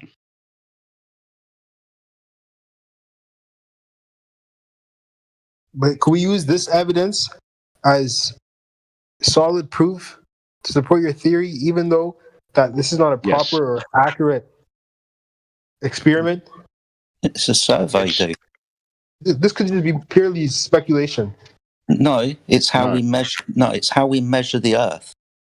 We measure the Earth as a horizontal reference frame. That's mean sea level, and elevation and depth from that mean sea level. So when we do what AJ's pointing out, plane surveying of the Earth, that's measuring the Earth. We measure the Earth to be flat. We do this by making well-defined triangles with a horizontal baseline, perpendicular to vertical. But so you're telling me that this can't even be a possibility of just What? No, I'll give you another very simple one. Yeah, the physics of water, and this can't be a possibility. An optical illusion, fooling yourself. Like you're telling me that they're measuring this. Yeah, they're actually measuring this. Now, I'll give you another very simple one, and that is the physics of water and pressure. Water will find level. That's it. 70% of the Earth is water. Level. Water does not curve in any instance. Water levels have been used for thousands of years. But maybe, like I said before, the Earth is so vast and huge, you can't measure the curvature because it's too wide, it's too vast. Oh, we just spoke about that. 59 miles. Now, everything that's claimed about the globe is all based off that radius value. So that means at a 6-foot observer, the horizon, the physical curve of the Earth that's blocking these boats and buildings should be no more than 3 miles or 5 kilometers away. Now, we've got laser tests, long-distance observations, photos well beyond that distance, yeah, where there's hundreds and hundreds of meters of curvature missing.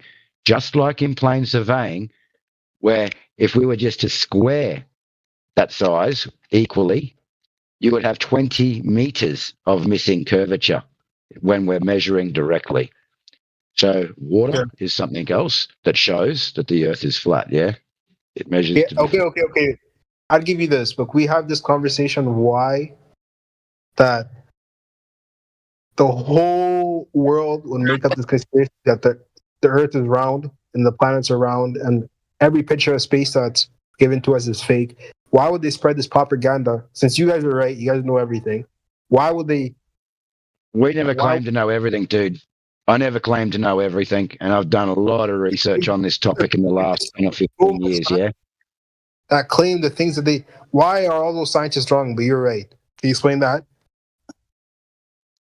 It's not a big conspiracy. It's not a big conspiracy. It's an assumption that everybody who is in scientific work or even surveying, geophysics, they all just go with the model. The model has been built. The question is, what is the model built on?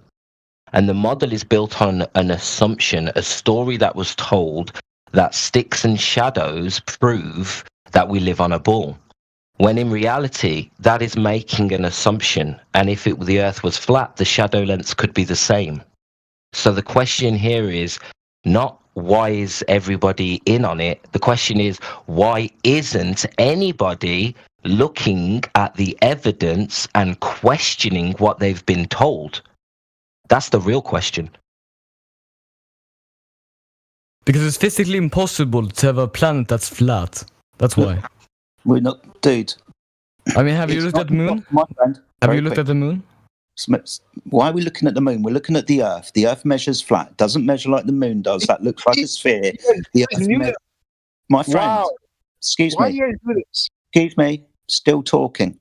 AJ's just pointed out plane surveying. In basic terms, that's measuring the Earth. When we measure the Earth, it lays horizontal, not curving. So if you're going to point to the moon, the Earth is not like that. Measurably so. Okay, can I ask you a question, Jedi AJ? Why did he just bring up a valid argument, a valid point? Do you guys want to mute him? We didn't even bring up the moon yet. Okay, I was the one that... Stop. I was the one that muted him. And the reason why I muted him is because he jumped into the middle of your conversation that you were having with Roots at the time. And we were having a discussion in regards to plane surveying. He's coming in to derail it, yeah? Now, we can continue that discussion with him about the moon and what he's claiming that the Earth cannot be flat as a planet. No problems. Yes. We can cover that shortly. AJ, but I wanted to let you finish your conversation with Roots. AJ, you sound like a very intelligent man. I know you don't believe in free speech. Why would you do this act of censorship when he's speaking his valid argument, his opinion? Oh my gosh, again. Could finish your conversation with Roots because you were in a conversation that he was going to take off topic that hasn't concluded. Very simple. He was being a rude fuck, and he came into my house and fucking brought his dirty fucking shoes in and shit on the floor. So he can stay muted until you guys finish your conversation, because that's the polite thing that he should have done when he first came in here. Well said. It's called respect, lads. It's called respect. I can respect Be respectful. that. I can respect that. But he brought up a very valid point. I just want to shout that out. What, the moon? When we're talking about measuring the Earth, it's not valid, mate. It's a red herring. How's it red herring? You're saying it's a red herring because I'll tell you. I'll tell you. No. I'll tell you. Because we're measuring the Earth. It's not in your favor, so you say it's a red herring. Do you guys excuse me? listen? I'm going to explain it to you, but you keep interrupting. That's rude. Okay, go ahead, Jedi. I'm sorry. Thank you. Go ahead. Thank you. So when we're talking about the Earth, that's not the moon. So why are we going to be talking about the moon when we're talking about the Earth? If he wants to bring up, well, the moon looks like a sphere, so the Earth has got to be a sphere. Well, we can measure the Earth to see if it is like that. And being as we're in a conversation about plane surveying, directly measuring the Earth, we can directly measure that the Earth is not curved like the moon is. So it's a non sequitur, it's a red herring. We're talking about the Earth, not the moon. Now, I've politely engaged with that very simple topic, and I've elucidated that the Earth measures flat. And we can talk about that if you want. Yes, no, I just love how he brought it up as a very valid point, but you're telling me it's a red herring. Okay. And we're using this thing, or a moon. Hey, Jedi, we had a conversation with him earlier. He doesn't know what logic or rhetoric is. I mean, we have to go to that level with him. Amish. Stop, pseudo. It sounds like you don't want to continue with the conversation because you don't want to continue to talk about how the Earth is measured flat. So maybe just pop yourself on mute till you calm down, and we'll go to fuck or whatever his name is. I can't say it. Fuck. For Hawk. You happy with that, bro? Go ahead, for sure. I think Baddest City was wanting to say something as well at some point. Oh, yeah, we were. We got cut off before Baddest City. You got anything you want to? I think he was at work. I'm interested to know what people think of the conversation that's happened over the last hour or so. I think it's quite enlightening, or it's quite eye-opening to see this level of engagement. Really, I think it's quite mature. So for Cuck, you're stating that the Earth is a planet? Cook.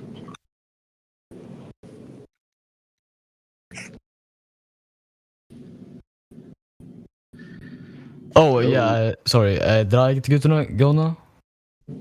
Yeah, so you're saying that the Earth is a planet. That was your first statement that you made. Sorry. Okay, cool. So have you got any evidence that the Earth is a planet? Do you know what a planet is? What's the definition of a planet? A round square, technically. Round square. I mean, it's hard to. It's like saying what's a rock. No, there's a definition for what a planet actually is. It needs to be something and doing something. So, what is the definition of a planet? I just know that the moon and wait, is the moon a planet? No, I didn't mean to moon. Don't know what a planet is, but I know what a planet is. Is a planet. Do we just help him? There's two constituent parts to a planet. One's its shape, the other one's its motion. Shape, sphere, motion, orbital path. So a sphere that goes in a orbit. Yes, and is the Earth a planet? No, because we don't measure any curvature and we don't measure any motion. Yes. Sorry, yes. So we do measure curvature, is that what you're saying? To some extent, yes. Pardon, say that again for me, please? To some extent, yes. To an extent? Yes. Okay, so can you give me to the extent? We measured it, as I believe. We have measured it on one side. Okay, can you give me that measurement? And that side goes around the Earth.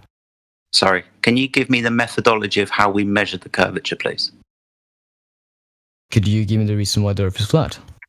Yes, because it measures flat. I've already elucidated this. Now you're saying that the Earth measures curve. But we have had rockets flown out the air. And still going to talk. Yeah, Sean. Okay, sorry. I haven't done my research before talking, all right? That's fine. Because I believe this to be basic knowledge, all right? Okay, so if it's basic knowledge, can you give me the methodology of how curvature was measured, please? Drop over distance. If it's basic knowledge.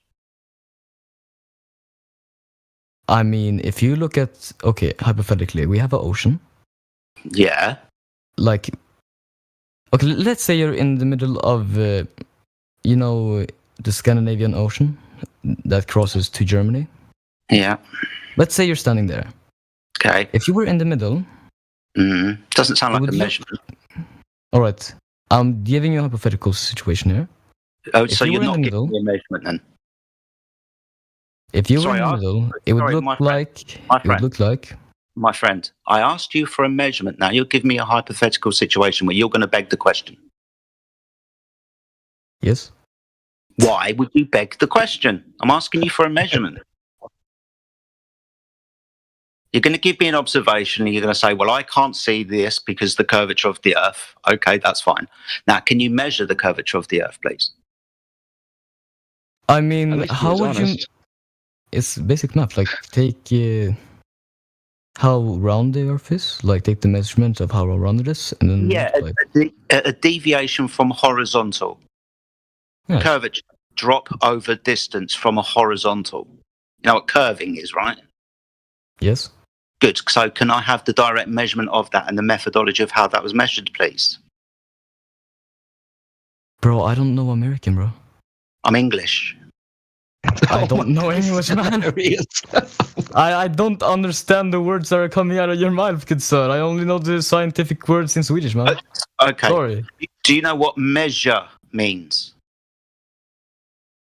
Shit, man, I gotta go, bro. I gotta go and take an English lesson real quick, bro. I'll be right back. All right, then. Go and do your English. Hold on, don't go. Yes. Don't go. Listen, he's asking you who measured the Earth. No. I'm asking how. Who and how? Who measured the Earth and how did they do it? Who measured America? He's claiming he doesn't know what the word measure means in English. So, you know, when you are going to cut a piece of wood, you would take out a tape and you would measure it, the length or the size that you would like. Oh, measuring something. Yes. Yes. Understood. Understood. Now, if something was curving, you would have a horizontal plane and it would have to curve away from that horizontal plane. So who has measured the Earth to curve in that way? I believe we have multiplied like the continents and shit, you know? How? Like, I don't think we ever had like someone that measured the entirety of America, you know?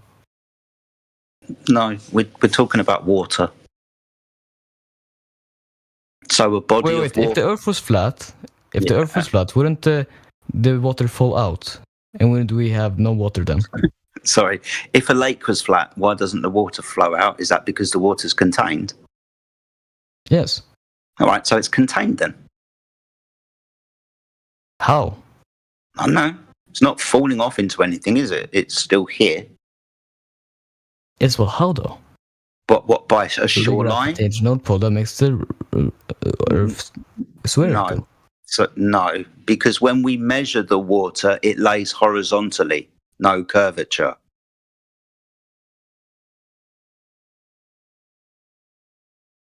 You take any body of water, whether it's in your coffee cup, in your bath, in your swimming pool, in your lake, the vast seas and oceans, they all measure to lay horizontally.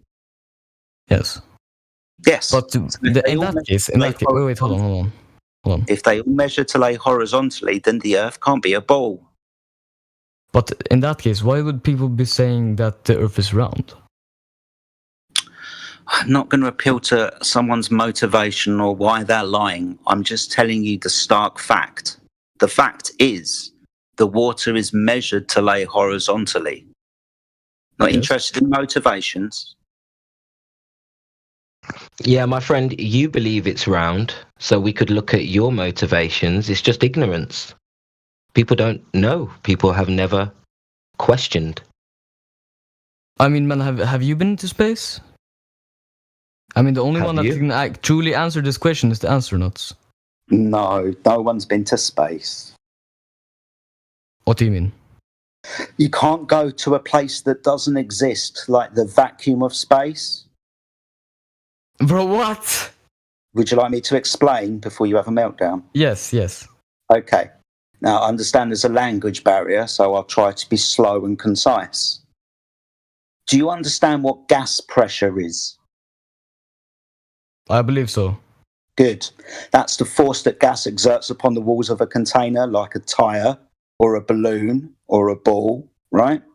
Yes. What happens when you pop that tyre to the gas inside? What happens? It leaves? Yes. So if the Earth is an open system, no physical boundary like the tyre, what would happen to the gas that we're breathing? It would leave. We wouldn't be able to achieve pressure because that hasn't got anything to press against. And as Roots just pointed out, the gas will leave. This is a law of nature that applies always. Second law of thermodynamics, entropy. If the Earth is an open system, entropy will increase, the gas will leave and fill the available space. That's the vacuum bit that the moon's in. If the moon is said to be... I see your point. I see your point, okay? Good. So no one's been to the moon.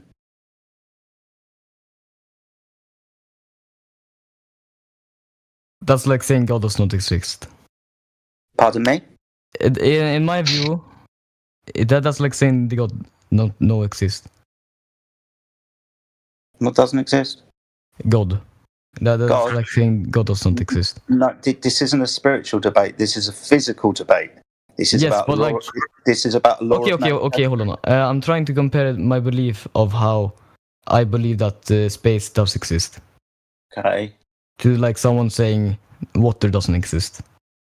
Yeah, I understand this is your belief, but your belief is in contrary to laws of nature. You demonstrated that when you popped your balloon. The gas left. High pressure disperses into lower pressure environments. So if space is a vacuum, that's a lower pressure environment, and we're breathing high pressure gas, the gas will leave. Wait, if Earth is flat, is it a wall? What is underneath the Earth? Don't know, never been there. Yes. I wouldn't make up a story, my friend. Just, I don't know. I have no first-hand knowledge or experience. Honest. And your God analogy was ridiculous earlier by saying it's like questioning your belief in God. Yeah, belief is a belief, but when you compare that to water, we don't believe water exists. We know it exists. Yes. That was ridiculous. You and can't that's what my compare something we can know. You can't compare something we can know with something that you believe in. Everybody knows you believe in God. You don't know God exists, you believe it. But we don't believe in water. We know water exists and we know it lays flat. It is always seeking its level. How can you have flat water on a ball? Gravitational pull. What's gravity? If I jump, where will I go? The floor. I do apologise. When you jump up and down, that's not the same as Man, gas. this is fucking boring. Well, then fuck off then. I've got no time for people like that. Let's talk to somebody who has got some interest.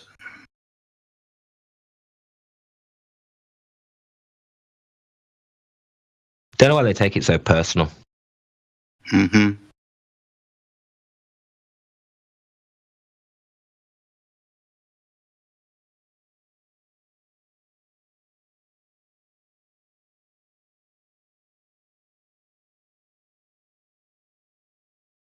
What do you think, Baddy City? Do you think we'll get a good Glober today?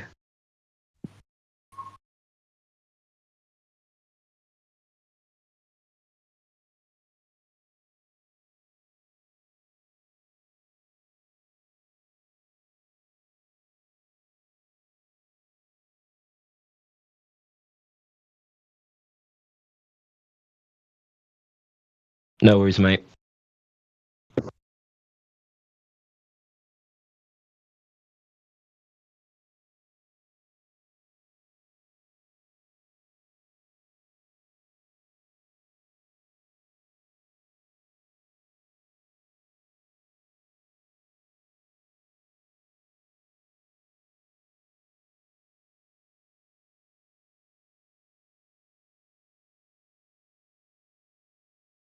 We got the law in the house. What's up, Judge?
Are we having a moment of silence for this ball that never existed? What's going on?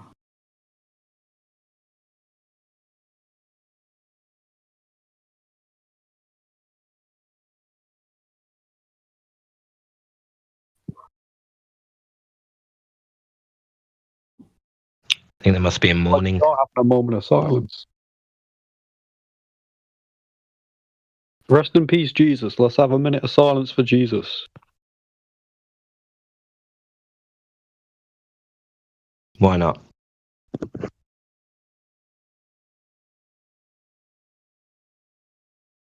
Did you take your minute of silence for the globe already then? Yeah.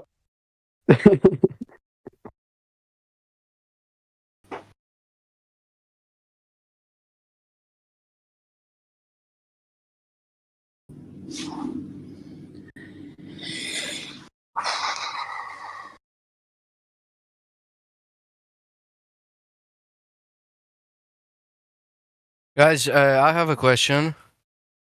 Do you think that there are other planets that are globes? No idea. What? No idea. I can assume they look spherical, but without going to them and measuring them, I can't be sure. Do you know planet? Do you know the word? About, the observations we make with telescopes, for example. Very, very quickly, do you know the word planet originally just meant wanderer? It didn't mean a ball of rock in the sky. No. Planet originally just meant wanderer. So when you say planet, don't assume rock in the sky. The original, if you go through the etymology or the original meaning where it came from, it meant wanderer, not rock in a sky vacuum. Yes, but we all get the modern context, right? You get what I'm referring to, right? But you do get that we do not, as flat earthers, we do not believe you have any evidence of a vacuum in the sky, right? What do you think we see through a telescope, for example? Lights. Like the moon. What lights? Okay, and what do where do those lights come from? What do they depict, for example? Don't know. What do you mean? Where do they come from and what do they depict? What's that mean? No, I mean that you can look from your backyard through a telescope, and you can observe like other planets that have the same shape, so-called shape as the Earth, and they look like globes. So why do you think that happens? Because that's what they are.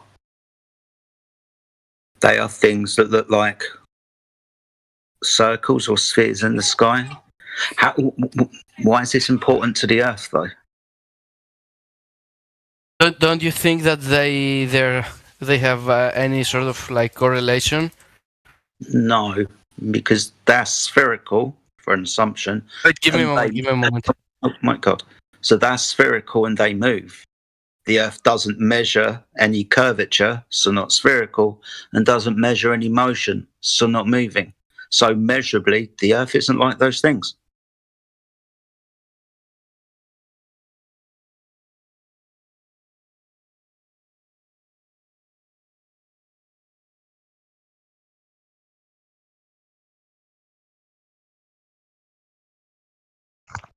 We have another silence for the globe after that. Really got to stop doing this, haven't I? I do apologise. Yeah, it's a ball, guys. You're fine. Carry on talking. Oh, I love it when you come in like this and just fucking drop it like that. Brilliant. 10 years of practice, mate. Oh, sharp. Yeah. I need to do something else. I'm taking the notes, mate. Don't worry. Love it. We all know that flat Earth isn't a complicated subject, mate. It's very, very simple. It's all down to measurements and what you can demonstrate and show and prove.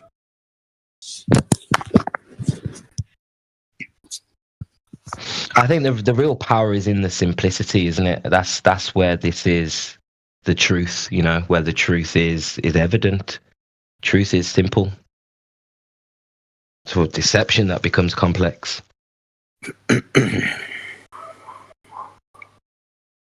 I was going to invite Rab Scottle into the conversation, but he's left. Seems to be sharing his pain in the chat. I don't know if I've actually spoken to Rab Scottle before. Is anybody else? Has he got a reputation? Oh yeah, just a bit. Just a bit. Maybe I have spoken to him before, but I can't remember. Maybe if he joins, I'll recognise his voice.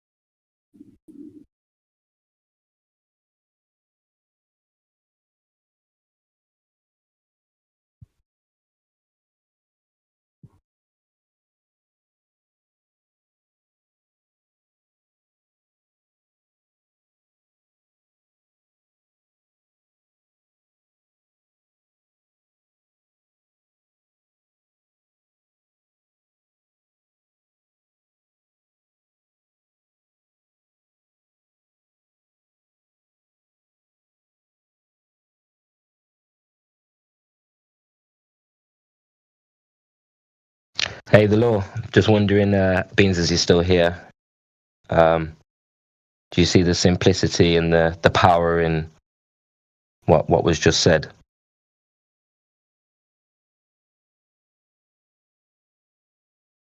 The fact of the matter that the Earth is not curving, the Earth is not moving, should stand alone, right?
Star Life has rejoined with that muted button. Would you like us to politely unmute you so you can go back to another channel and cause havoc and then get muted and then come back again? Should we just keep repeating the cycle?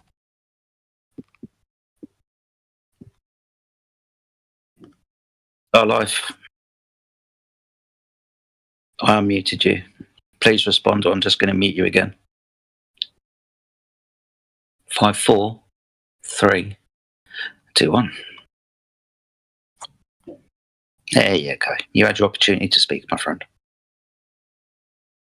Yeah, if someone keeps joining and then leaving, if they do it 4 times, you can just do / report spam and it removes. I'll bear that in mind, mate. Thank you. Hello. Hello. Hello. Hello. I'm back. So what were you saying about the telescope? Seriously. Okay. So when we look at when we look at things through a telescope, they appear to be spheres that move, right? Yes. Okay. The Earth doesn't measure any curvature or any motion. So measurably, the Earth isn't like those things in the sky. Measurably and demonstratively. What are those things? What do you think they are? I don't know. I don't know exactly what those things are, my friend. With no first-hand knowledge.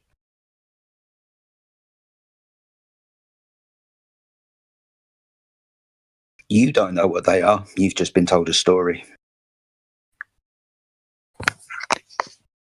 Yeah, but that story has been told by the same authority you used to make the calculations, right? Okay. And?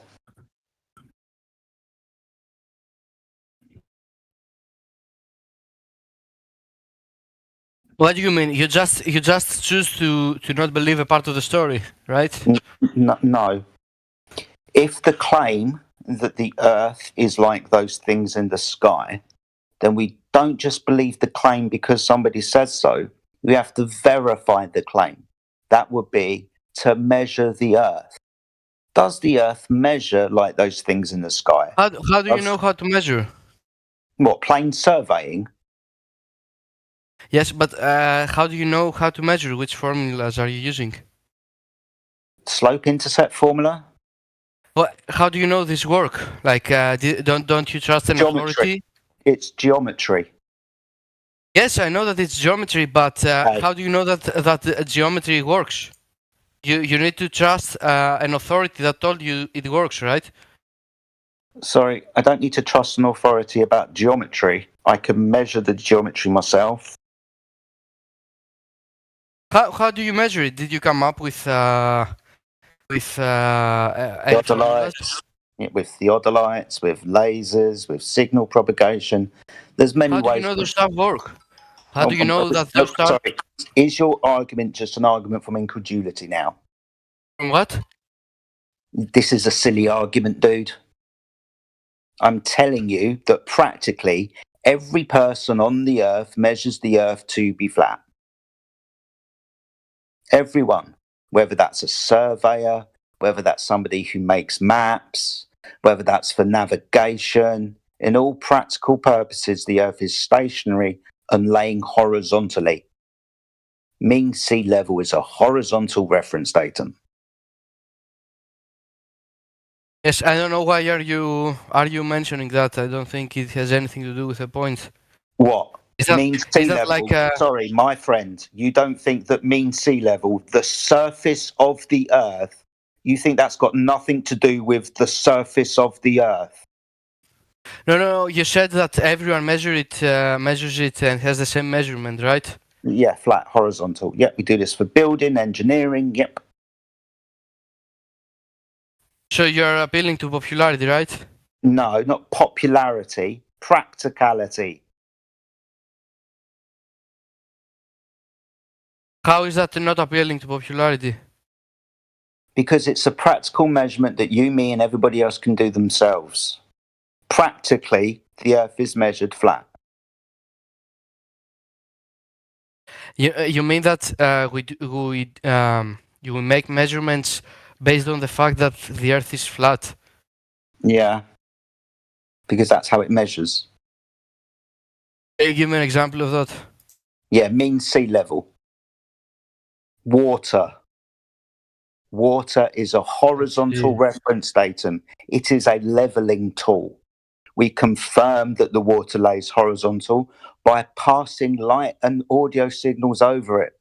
Laser transits, theodolites, signal propagation like microwave, UHF and VHF.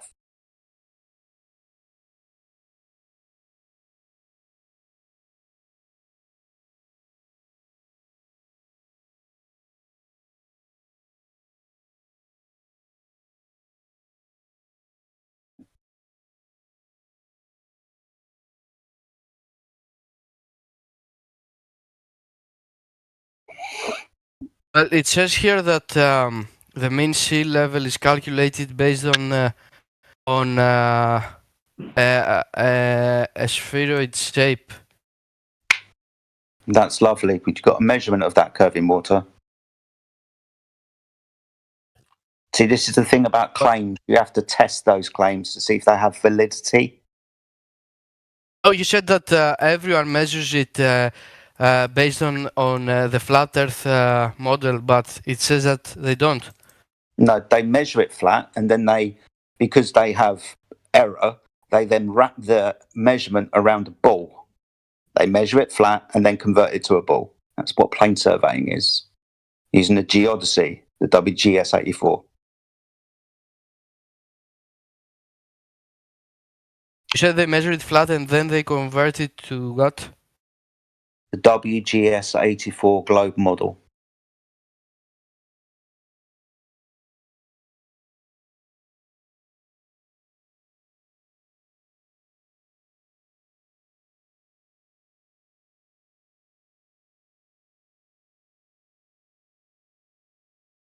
I can show you at this moment in time hundreds of measurements, signal propagation over distances of water, over distances of land, that show that the water and the land lay horizontally, not curving. I can show you hundreds of those now. I just want one direct measurement of Earth curvature. Just one.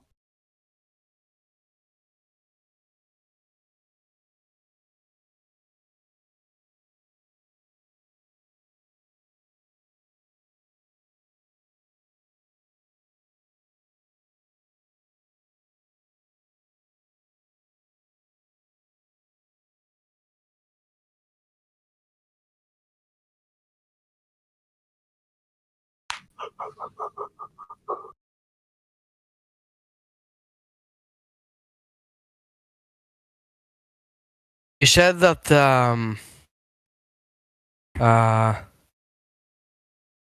sorry, they measure what is local... it?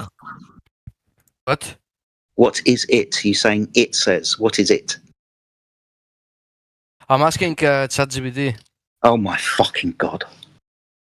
All right, I'll tell you what, I might as well just go and have a conversation with ChatGPT instead of you, right? Because you're just going to you're just going to regurgitate something that a AI tells you that's been programmed by men. You're just going to believe a robot, all right?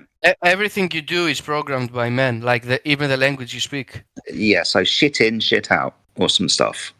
Yeah, so why you using the same tools programmed by men is something good? And no, you don't need. Jedi will just debate directly ChatGPT in his own PC. So you don't need. We don't need to use you to just talk to ChatGPT. It's free. Yeah, that would be quite interesting. Have you ever tried to debate ChatGPT on the globe Earth? Yeah, we do it when we do it when we have.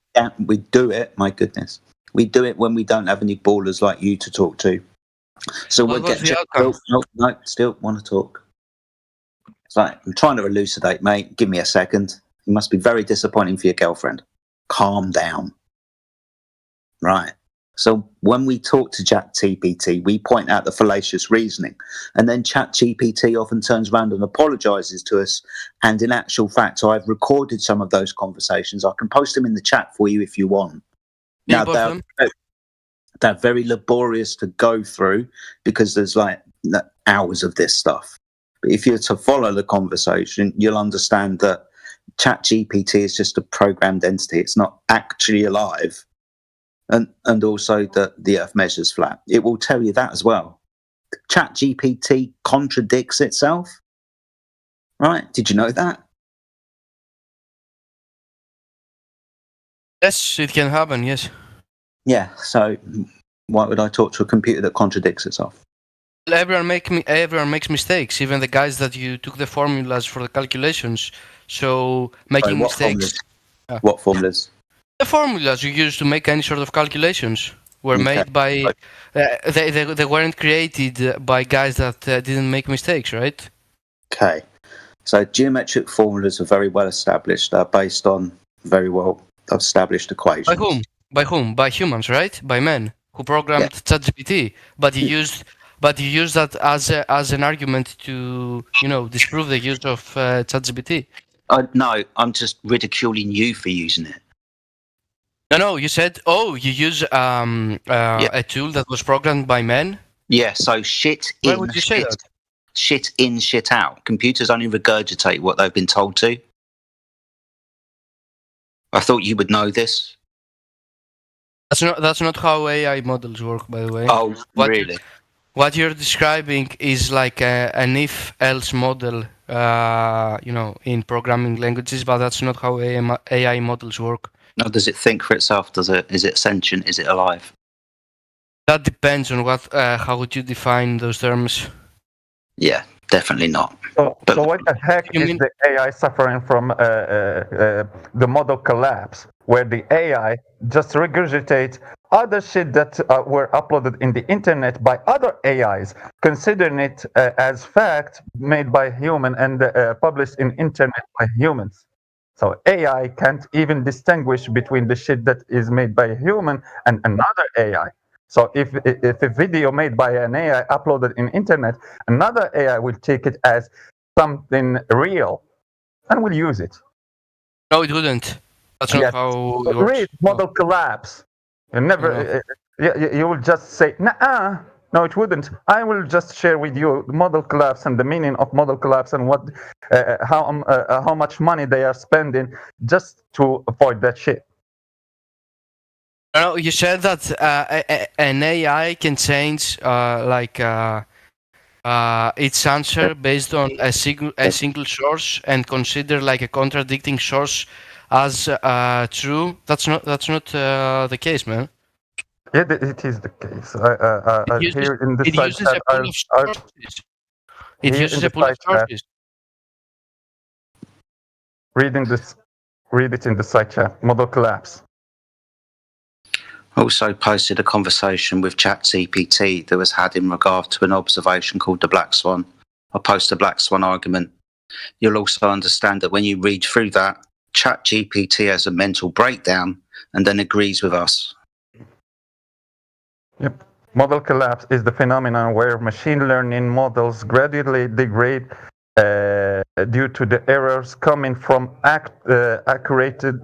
inaccurate training or on the outputs and of another model, including prior versions of itself. Such outputs are known as synthetic data. So the AI will just use that data as being something fact, even his own answers. Even ChatGPT will tell you that the observation known as the Black Swan is impossible. Just read the conversation. If you believe your computer overlords, that is. Wait. We need to speak on one matter at a time, right? So, you mentioned model collapse. Is that about AI?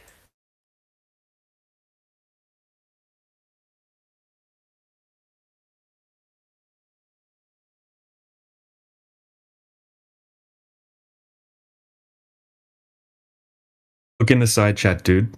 This will give you an example of how ridiculous AI is. Okay, look, this is me asking it some questions, right? How thick are the walls on the NASA vacuum chamber?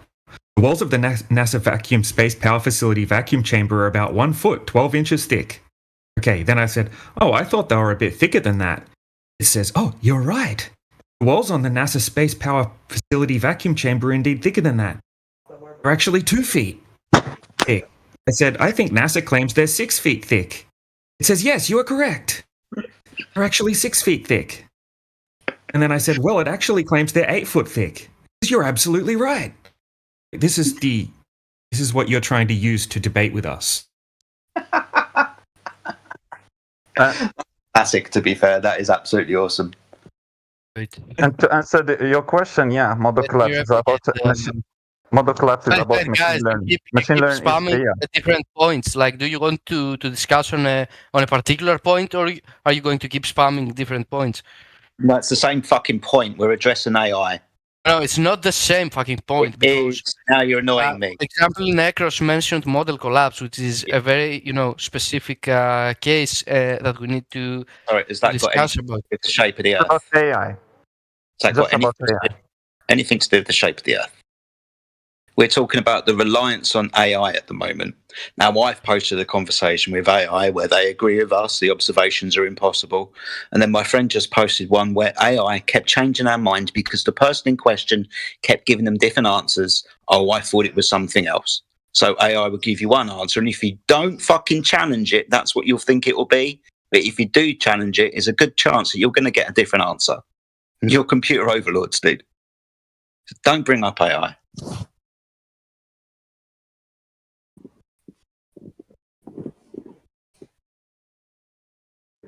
And if you read this carefully, I didn't change the topic. Model collapse is about AI, machine learning. It's AI. They use the words different than the 2 letters AI, and you consider it a different topic. Machine learning is AI. Give me a moment. I think that the hold on, let me just do one more before we get back to Earth. The law. Hold on 1 second, dude. Look, this next one I just posted, it proves that AI will just blatantly lie to you, right? Just blatantly lie. So I asked it, right? I was tricking it. I said, do you remember our talk about P waves? And it said, yeah, I remember that, blah, blah, blah. Right? I said, can you post exactly what you posted back when we had the discussion?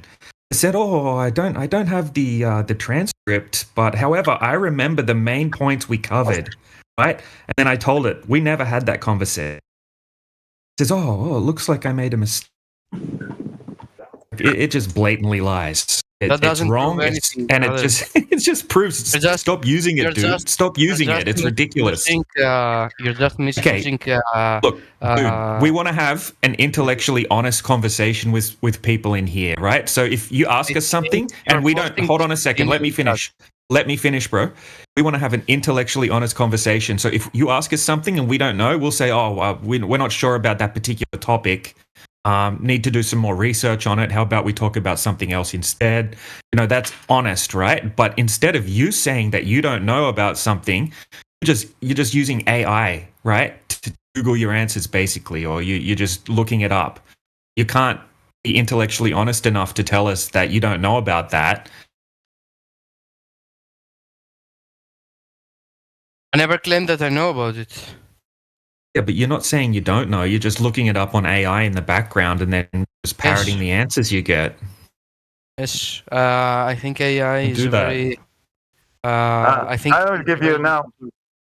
I'll show you an interesting answer from the AI confirming that the Earth is flat and giving you proofs for the Earth is flat. You can keep spamming disingenuine chats, but... I don't think we will have any form of genuine discussion with that. Here his answer. Look at his answer about flat Earth, confirming the flat Earth and giving. No, I can't do that right now because here from the previous chats. No, I'm not asking you to go do it by yourself. I'll share it in the side chat.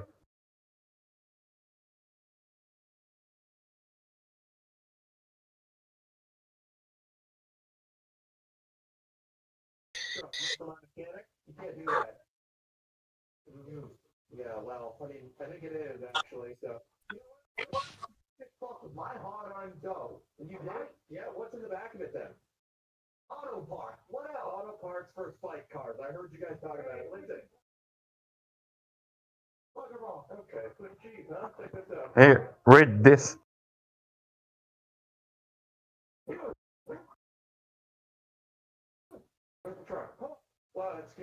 Just to tell you, I have a notation. It's a trained AI. That's information is from a trained AI called Flat GPT.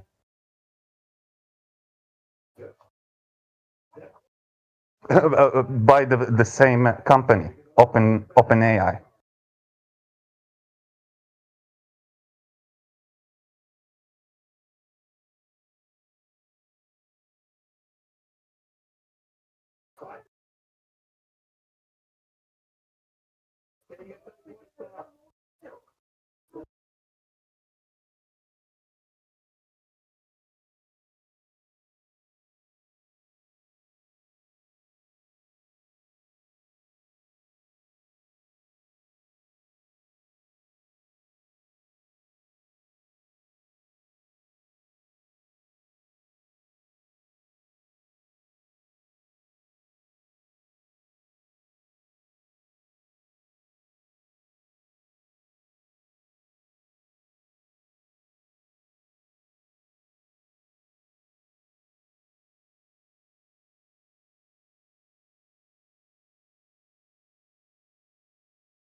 While you are reading the answers given by the AIs, try to think if you can give some proofs about the globe Earth without just make those that proof void of NASA images, answers from AIs.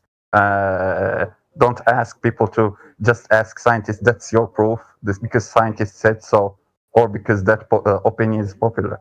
Try to find a proof for the global, a real proof. Why shouldn't listen? Why should I exclude certain tools? Like the tools you mentioned. Why should I exclude them from my research?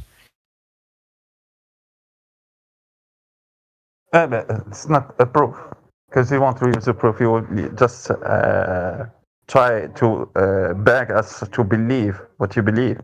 So if you believe images from NASA, that's a belief. That's your personal belief.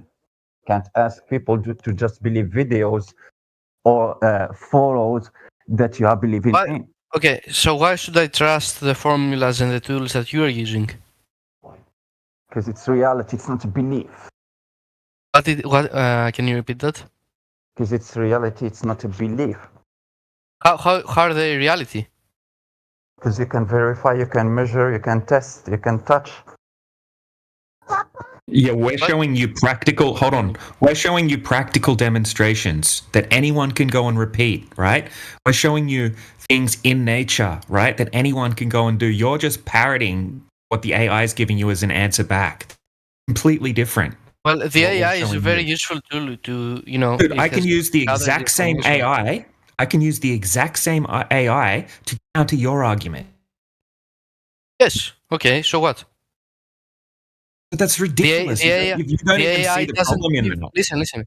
The AI doesn't give infinite answers because there aren't any. I mean, it can argue about anything you wanted to argue about. Yeah. So we're trying to have a conversation with you, not AI.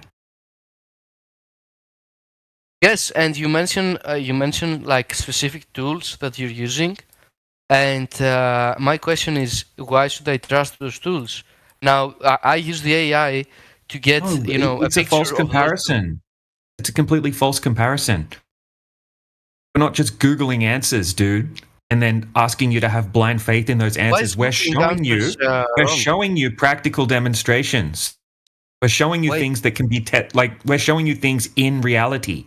We're not just giving you explanations for things on the internet. Wait, first of all, why is Googling something wrong? Like Google has, is like the modern library. And you, what do you mean? You show me things in reality. I'm going to show you something in reality, okay? Right, and then we're gonna compare that. Okay, so here it comes. Give me a second. So we are trying to avoid that shit because not everything is correct when you ask an AI. Not everything that the AI will give you is correct. So for the AI, or you, when you use the AI, in your mind, that answer is correct. So you would just blindly throw it to us. Here, the answer that I got from the AI, it was a wrong answer that you couldn't even check.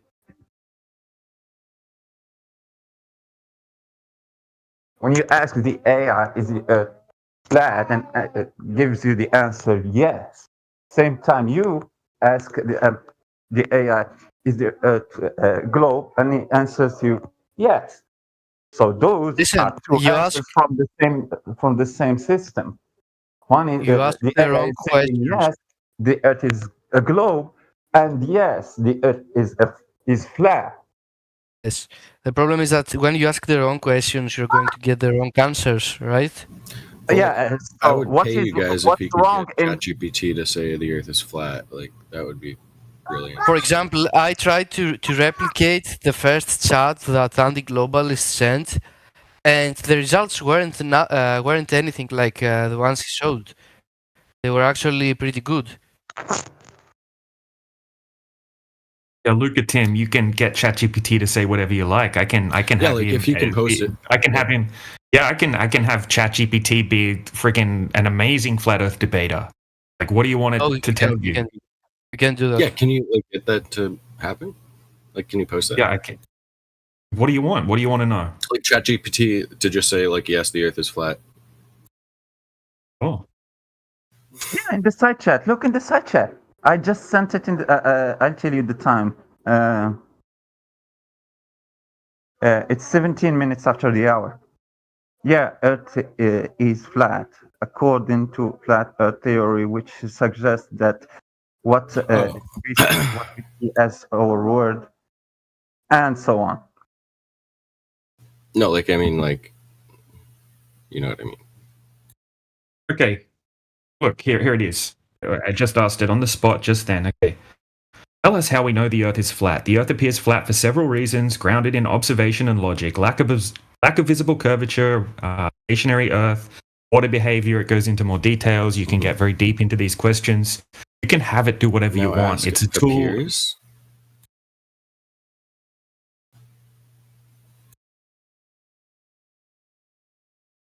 Ask what? Appears? Question mark?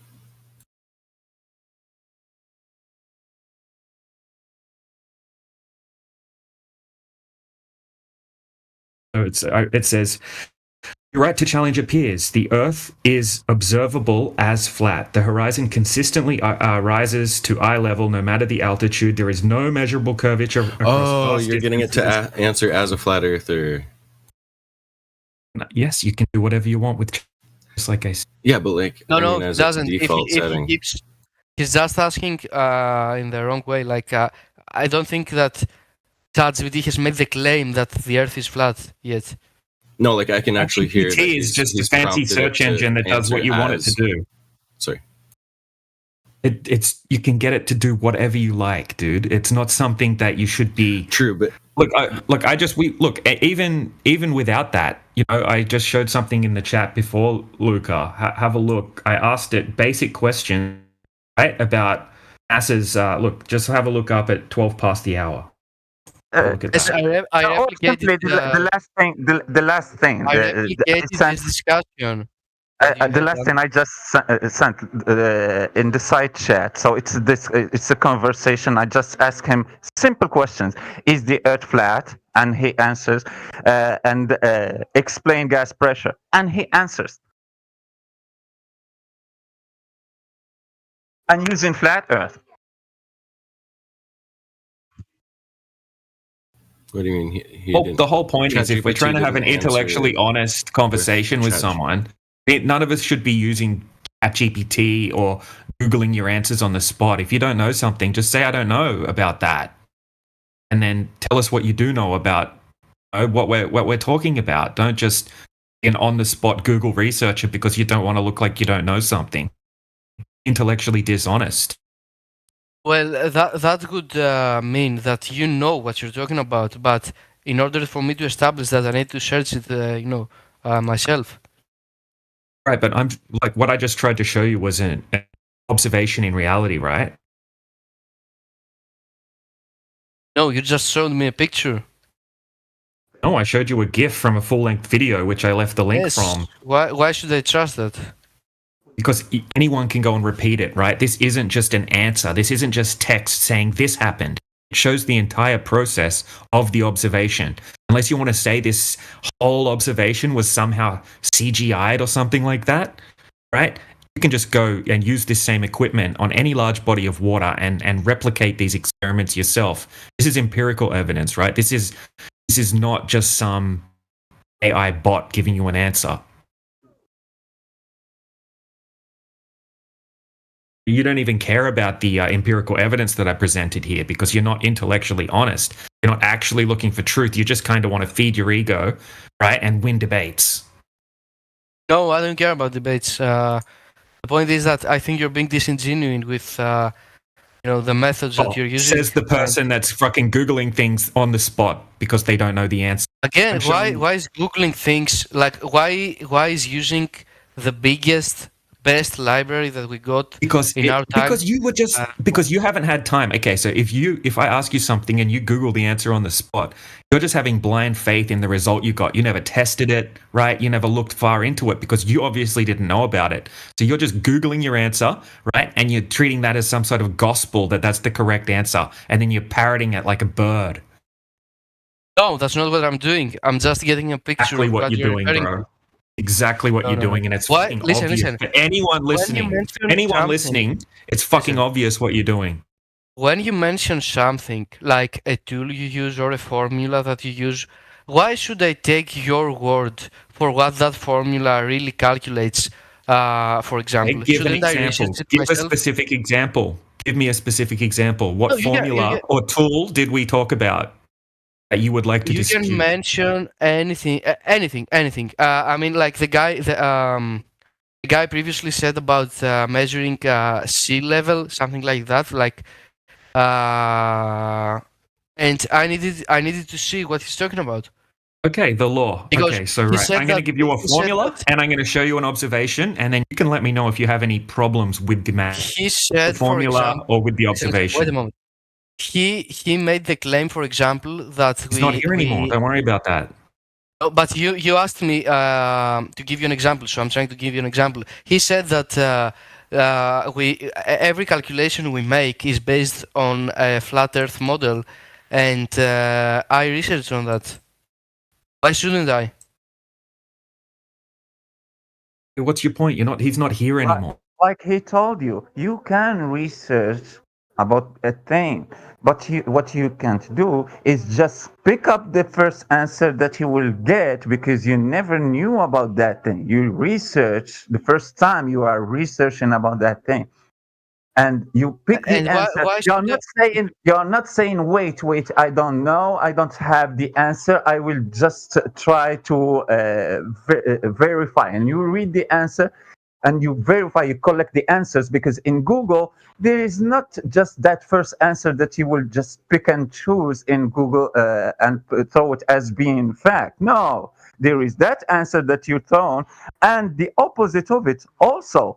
So meaning, but you're talking. Listen, you're talking. To show that you're honest, you need to verify and that answer that you will put for us, not just put it the problem is that like that. The problem is that have some weight on it.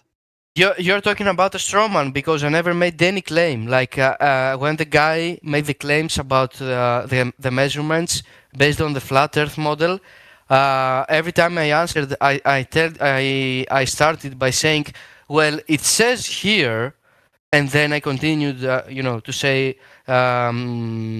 Because you don't know anything about plane surveying, right? So you had to just Google an answer on the spot. So if you actually spent the time, wait a moment, hold on. Wait a moment. And when the guy asked me, what do you mean it says? Who says that? I was honest and I told him ChatGPT says it.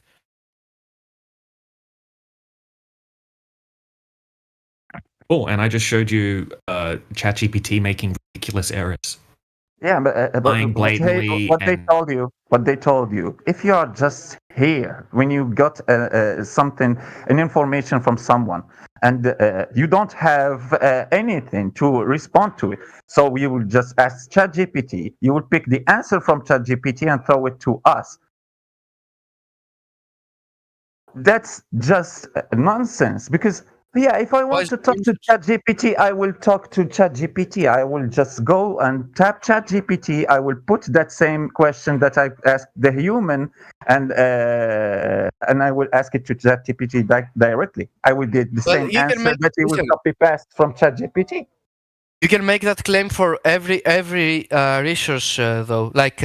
If I were to mention any kind of resource I have, you could say, well, I can go and research it myself from that resource. Why am I speaking to you?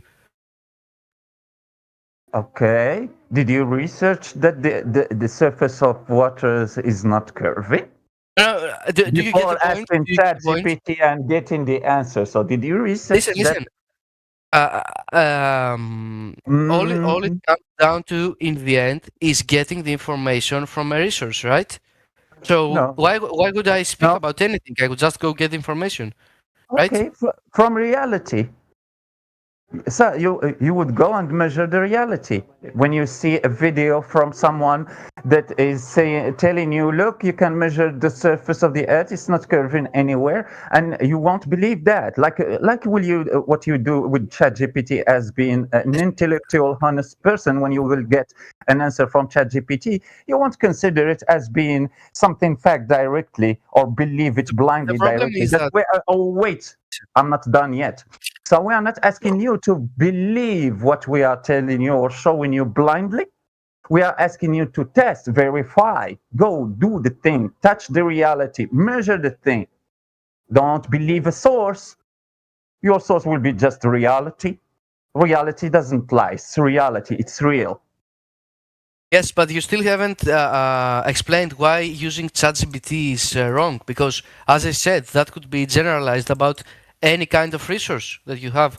And by the way, the question that arises from your argument is that why should I trust the tools and the formulas that you are going to refer to make those measurements in reality? Why should I trust them? Well, I'm not telling you that. 1 second. Completely using ChatGPT is stupid. No, we are telling you that the way that you are using ChatGPT to use his answer as being something fact, to put it on a debate, that's stupid. Yeah, so he just asked us, how can he verify the formulas and tools that we were talking about? Be specific, dude. What formulas and what tools did we talk about? In Necros, which ones?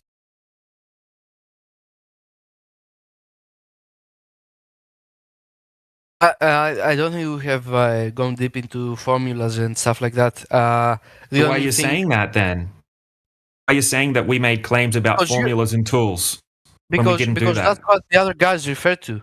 Well, is he here? You're talking to us. Why are you still talking to Jedi when Jedi's not even here to defend himself? I'm not talking to Jedi. The other guy, the Necros, he said, go and measure them. So measure them in reality. We're showing you. Hold on 1 second, dude. Look, let me just say this. Look, we're showing you, right, practical demonstrations. We're saying, all right, here's the information. Have a look at what we have to show you. Don't trust what we say. If you want to, right, you can go and check all of this out yourself. You can get your own tools, right, and you can go to a large body of water, right, and you can do this yourself. Right? So if you want to validate what we're telling you, you can. Can you give me an example of a tool that I would need? On the particular observation, if you wanted to make you could use a high-powered laser, or you could just get like a super zoom camera, like a Nikon P900 or P1000, or use a telescope, right? Go and replicate these observations that we're showing you, right? That refute the globe. Why should I trust those tools? Why should you trust those tools? Couldn't they be manipulated to show false results, like the pictures from NASA? The pictures from NASA, for example. Dude, the pictures from NASA is not something that you can go and replicate yourself. You just have to believe them, right? This is something you can actually go and do yourself. How are you going to manipulate a camera just to not to falsify these? Like, what are you going to do, bro? Like, okay, look, let's say you go to a lake, right? The super zoom camera, right? Just say you have a 10-mile lake and you set that camera up at 1 foot off the surface of the water. Okay, so on a globe, there should be a geometric horizon at 1.22 miles. You can use that camera and you can zoom in and see the shoreline on the other side of the lake at over 10 miles away. How did you come up with this number? Because that's the globe mathematics that we're all fed, right? The radius value is 3,959 miles, right? And you can easily do the formula of 1.22 times the square root of the observer's height in feet, and you can work out what the distance should be to the geometric horizon. Okay? This is the globe model. We're just telling you the globe model, right? And the rate of curvature that they tell us. This isn't our claim. This is... No. Okay. We're putting the model to the test, right? We're putting the radius value to the fails the test when we go and test it in reality. That's the point. You guys are the ones giving us the numbers. We're going to check if the numbers, right, the variables actually fit reality. Turns out they don't. Yeah, like when ChatGPT give you an answer and you check and verify that answer and you find that stupid answer was just stupid and not real. That's what we do. They gave us some variables, and we check those variables if they are real, because we don't believe blindly, because it is a tool, because ChatGPT is a tool. So I have to believe ChatGPT blindly, even if ChatGPT will tell me unicorns are real. I have to believe. Nobody said that, man. Bro, you know I asked ChatGPT once for Python script making a graph of the Earth, and it showed me a flat Earth. So now you're telling me that you're convinced we have to trust ChatGPT. I sent you a conversation with ChatGPT asking him simple questions. Is the Earth flat? And he answers yes. Do I have just to consider that shit blindly? You have, because it is your standard. No. You have. It is your standard of evidence. You are asking us or trying. You are trying to push the idea that you have to believe that tool blindly, because ChatGPT won't give you a wrong answer. So now, if you read from ChatGPT that the Earth is flat, you have to believe that, because it's your own standard of evidence. That's what you were trying to argue an hour now. You were arguing, it's been an hour now, about your standard of evidence. You believe blindly that is given from an AI. Again, maybe you misunderstood. I said that ChatGPT is a very reliable tool, a resource. Now, now ChatGPT it's a very, not just reliable, it's a very reliable source. Now ChatGPT, like I showed you, is telling you that the Earth is flat. Yeah, what does it say? Ask its source. Just ask for ChatGPT where it's getting its information from, and it'll tell you. And the fallacies begin, right? So now we're going to use the appeal to authority fallacy, are we? It'll just tell you where it got its information from, won't it? Yeah, like a fancy search engine, right? Like it won't say like, "Oh, I just made it up," or Or like it won't just say, "Oh, it's just true because I say it's true. You should trust me." By the way, it just gives you its source.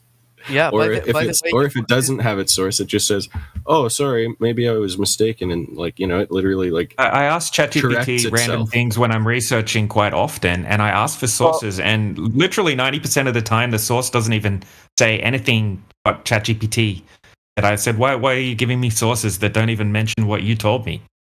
I'm so sorry about that. Yeah, it's a different source, and then that next source will. Yeah, and then it'll give me another 10 sources, and none of them will say anything what ChatGPT is just telling me. And here is the answer. Here's the answer from ChatGPT telling me from where he got that shit that he's told me about the flat Earth and gas pressure. Here.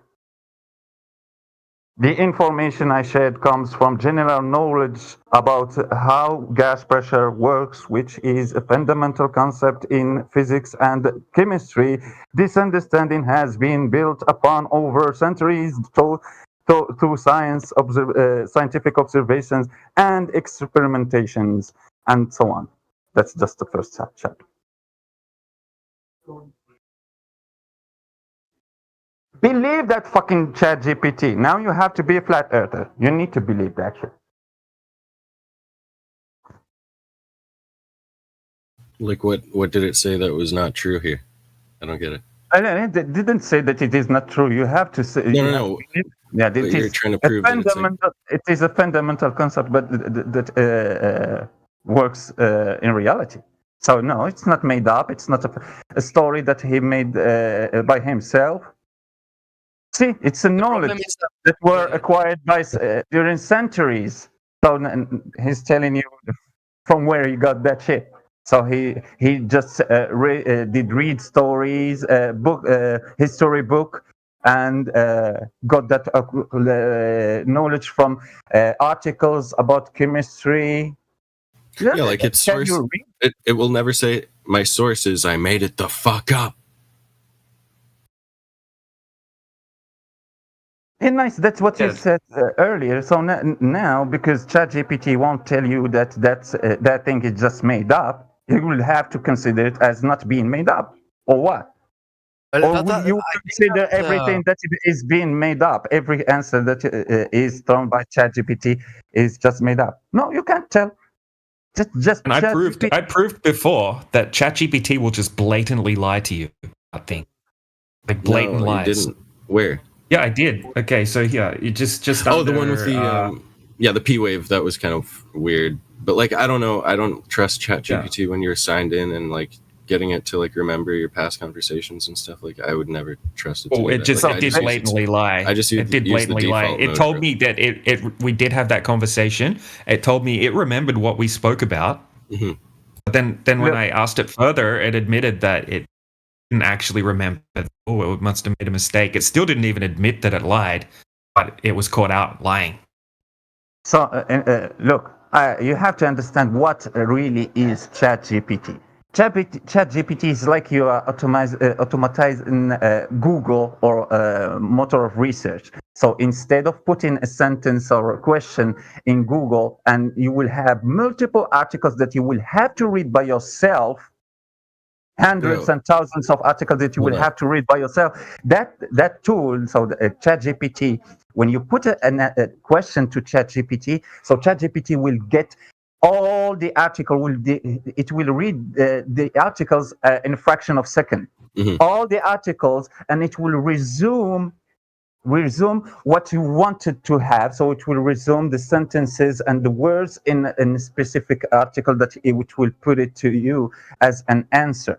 So it's like you are researching in Google, but you are not the one reading the articles and the papers and those things and the storybooks and the opinions of people. So ChatGPT will do that, and it will resume that in just a few sentences that you will be able to read. DJ, I just want to point out with your P-wave I have just one last thing. What happened with the example of DJ? So ChatGPT, that moment when DJ asked the question, ChatGPT doesn't know DJ or the log ID of DJ. It doesn't matter for it. So ChatGPT talk to DJ as he is talking to me. It doesn't matter for me. You can't distinguish. No, it says memory updated, bro. Both. But no, it was in the same system. Necros, so hold on. Just listen. Necros, just wait. Let me correct you. You said you had one more point, and you keep going on. It says memory updated. Right? Yeah, memory updated. It's not about you. Do you know what that means? Do you know what that means? I understand what that means. So memory updated, it means that that conversation that you had between you and ChatGPT, it was updated in the memory. So it was stocked in the memory or the servers. Yes. So it when means you programmed in. Just listen. When you talk, I'm not done. When you talk to ChatGPT about that topic, that anti-globalist. You're speaking. You're making two long points. Like I know. Because you are not letting me finish. Because you are not letting me finish it. I was about to finish it earlier, but he stopped me. And you're taking 5 minutes for each point. You're again trying to stop me. So listen, when AI anti-global, when anti-global said asked the AI about that question, the AI had that question already asked to him by many persons. So when AI told him that he never talked to him about that topic.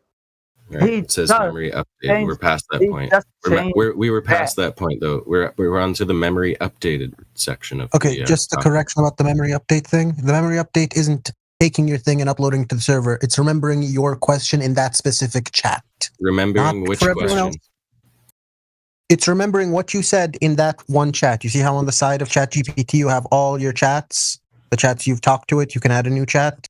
The memory update when it says memory updated, what message is it remembering? The one that you just asked. For example, let me show you. That's correct. So when it says memory updated, it's updating. Do you remember our talk about P waves? So it's going, oh, let me just update my memory here and add a discussion about P waves. That's what's going on here. No, it's not adding a previous discussion. Yes, it is. That's what says memory updated. Oh yeah, let me just remember as if my memory. Let me change my memory. Luca. And don't interrupt me. Actually, don't interrupt me. It actually says memory update because I played with this recently a lot. The memory updated thing can happen for multiple reasons. So yeah, that can be true. But also, when you give it new data, it'll be like, oh, thank you, memory updated. Yes, it's updating its framework. Yeah, its viewpoint, its lens, if you will. But there are a lot of different reasons why it does that. Yeah, but you are right about that one. Yeah, clearly it's like updating its memory to add in a conversation about P waves that you didn't have. But it also cites everything else. Yes, it also that is literally what that memory updated means in this particular case is what you're claiming. Okay. Yeah, like this certain scenario. Yeah, it's adding a memory that doesn't exist that they had a conversation about P waves. That's why it answers as if you had a talk about P waves because it just updated its memory. It just changed its memory. Why? But we didn't have a conversation about P waves. So that's why I don't like to use the signed-in version of frickin' ChatGPT. So, Luca, your claim is that ChatGPT can't help but be a liar. Wait. I asked ChatGPT. No. Well, I'm just criticizing the use of the you being signed in and doing the whole I don't know. So you just I just use the default. The normie GPT. Yeah, I use normie GPT. Exactly. I don't want to tamper with it. I want to use the actual the raw GPT. Because if you sign in, it will start lying. Exactly. It'll update memories that you inputted into it. It'll input your garbage, like you say, garbage in, garbage out. I don't like to put garbage. But they never talked about the P waves. And the ChatGPT answer was that, and then it updated its memory, right? Yes, I remember. Yes. So update your memory. I posted the explanation that ChatGPT gave about this discussion. A trained AI doesn't do that. The answer won't be yes. I don't want to be mean, but I don't think you guys have. No, the answer would be I don't have memory of past interactions, so I can't recall any previous discussion we've had. Each conversation start fresh. All we're doing is pointing out good reasons that people shouldn't use ChatGPT to do on-the-spot research mid-debate. That's all we're saying. No, you can use it to do research. You can't use it to answer questions. For example, asking it to send you sources. Right, but DJ, I'm just proving you wrong that you proved that it's a liar with that specific thing because you updated its memory. You updated its memory. You made it lie. Hold on a second, dude. Oh, I'm going to read it out one more time. Hold on, Necros. I'm going to read it out one more time, blatantly lying, right? And then we're going to move on. Okay? Right? So it says, yes, I remember our talk about P waves, right? And then I said we didn't have that talk, right? It says, I asked it to recite the transcript. It says, I don't have a transcript of our exact previous discussion. I remember the main points we covered. That is a blatant lie. Don't fucking be some sort of apologist for ChatGPT or whatever the hell you're trying to do, Luca.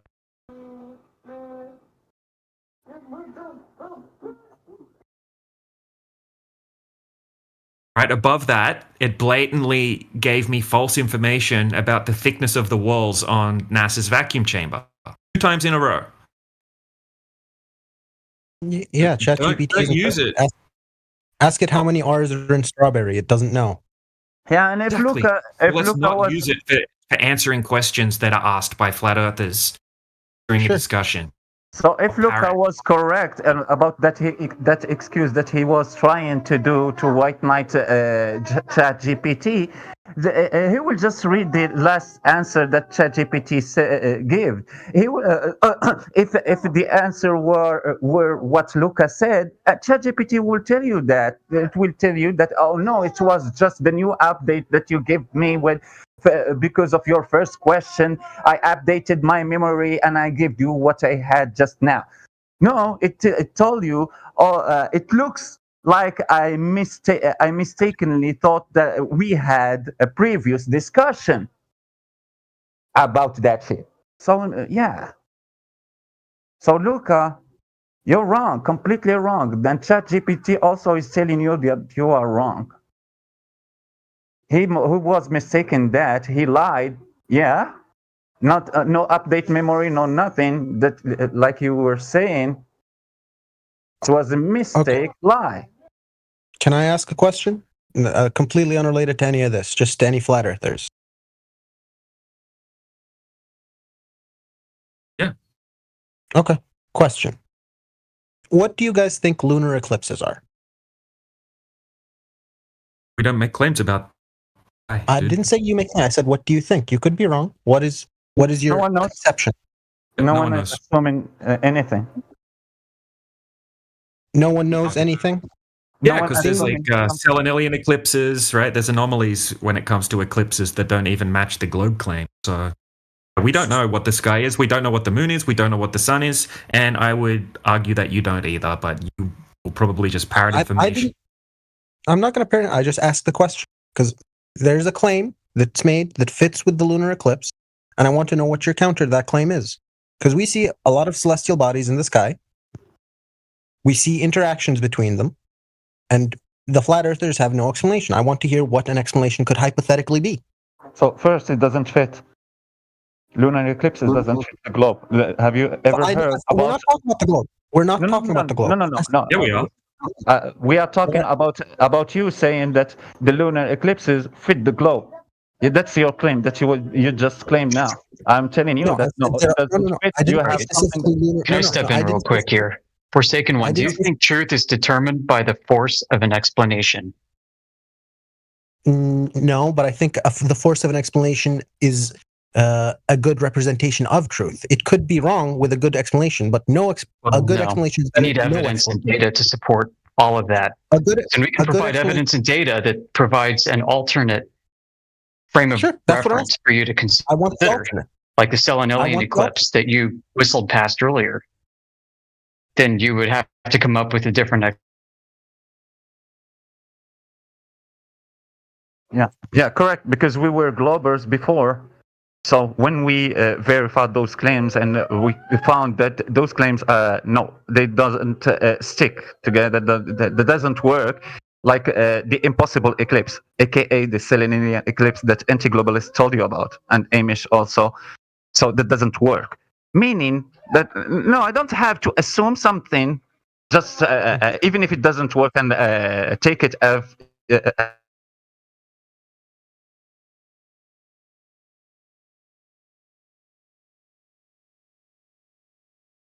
Hello?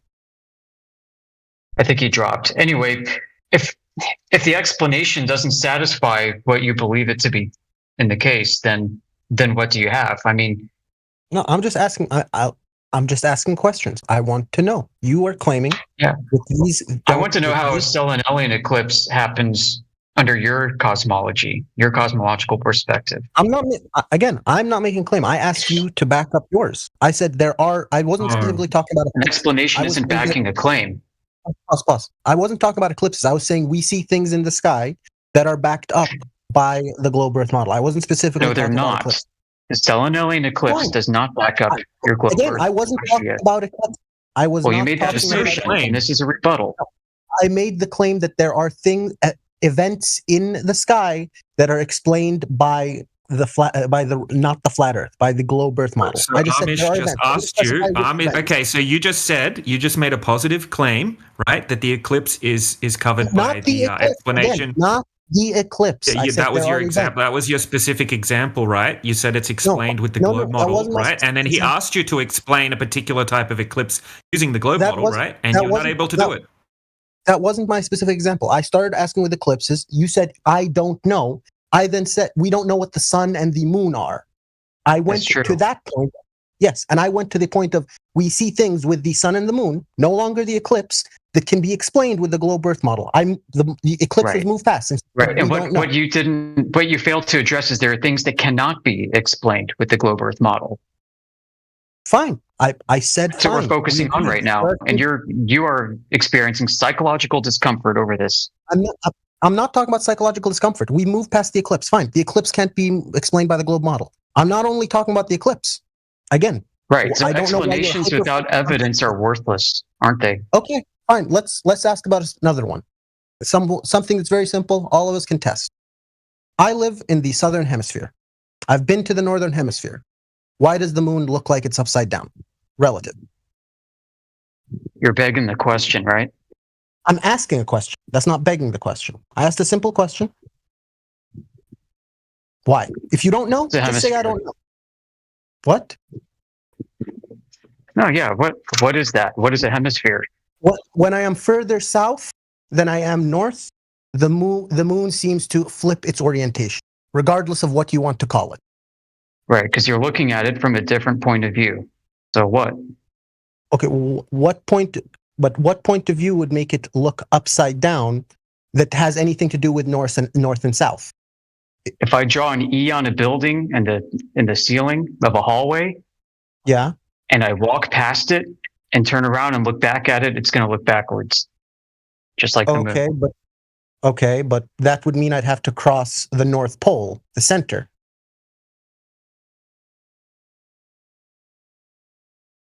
Wouldn't it? Because that's the point of reference. That's the center point.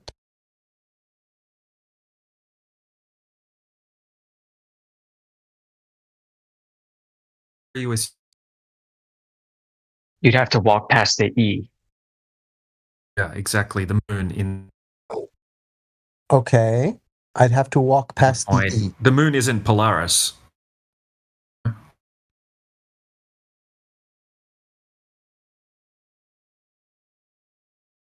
Yeah, like if you put a 6 on your roof and then you walk over to the other side of the 6, right? And now it's a 9. Like all we know is that we all see the same face of the moon. If you look at it from a different angle, then you'll get a different face relative to that angle. Okay. So how do we square that with not knowing anything about the moon? Because that would depend on the distance of the moon from us, wouldn't it? We're just telling you. No, we're just telling you what we all observe. Globe earthers, flat earthers, yes, concave earthers. We all see the same thing in the sky. We're just telling you this is what we all observe. Okay, that's fine. But you made a positive claim that there is a point where crossing it would mean the moon is now a different perspective. So it is now behind me. So I'd have to turn around to see it. You made a claim of that, correct? It's just wherever you look at it from, you're going to it's going to work out the same as the example with the E that Amish. Right? That's how you could test. But if that was true, not just changing going from east to west would also change change what it looks like. If I was looking at a E and I moved to a different direction, it would look like either an M or a W, but we don't see that. Yes, no, we do see that. So if you look up what does the moon look like from South Africa, what does the moon look like from Australia, what does it look like from different locations, you're going to see slightly different variations due to the angle that you're looking. Different, not completely flipped. No, completely flipped. In Australia, it's completely flipped. Upside down, top to right, not left to right. It's flipped. You see it from the opposite orientation, just like seeing a 6 or a 9, right? I just Googled it. I can't see this. Please show me if you have evidence. Where are you looking? I'm looking on Bing. What do you want to see exactly? 2 points location. Yeah, the moon. Looking at it to have it be mirrored left to right, as if we just said you went from one side to the other. An E would look like an M or a W if you went east to west. Fine, I want one where it looks like it's a 9 on its side. It's the moon. It's not going to look like a 9. I don't know what you're talking about. I mean, I'm in the north now, right? No, look, dude, I grew up in Australia, right? And I used to look at the moon a lot, and now I'm in Europe, and it looks opposite orientation now. If your question about perspective is true, it would not only flip top to bottom, it would also flip left to right. I want an image of it flipped left to right. That's what I'm asking for. That's it. Very simple one. Necros sent an image of a 9 on a ceiling and a person arguing 9 and 6. See, that's top to bottom. It's flipped from top to bottom. I said one from left to right. Because this all has to do with north and south. What you're saying doesn't make. Okay, I will put this again with the E example. You said if I put an E on the ceiling, or whatever, if I move from north to south, the perspective will make me turn and it will look different, correct? Are we together? Are we with each other? Tell me if I made a wrong claim.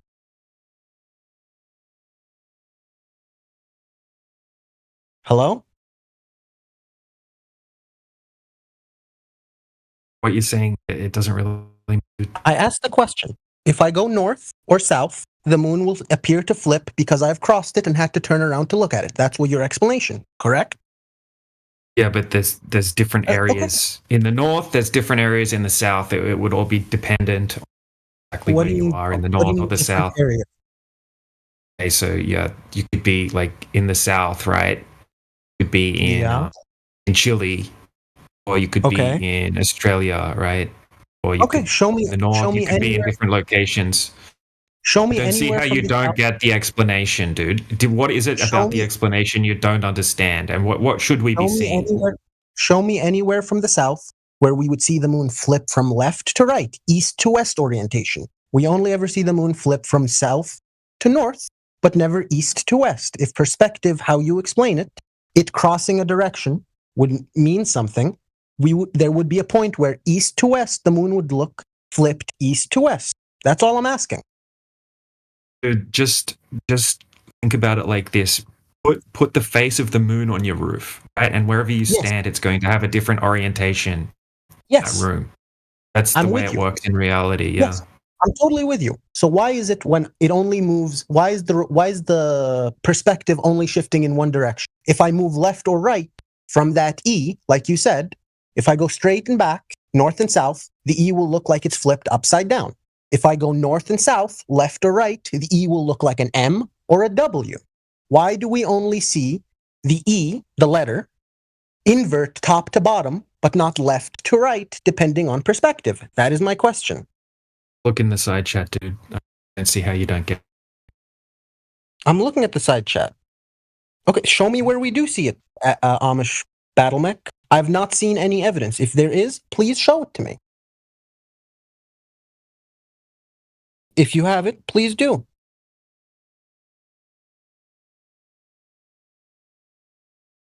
I think you have it all confused in your head.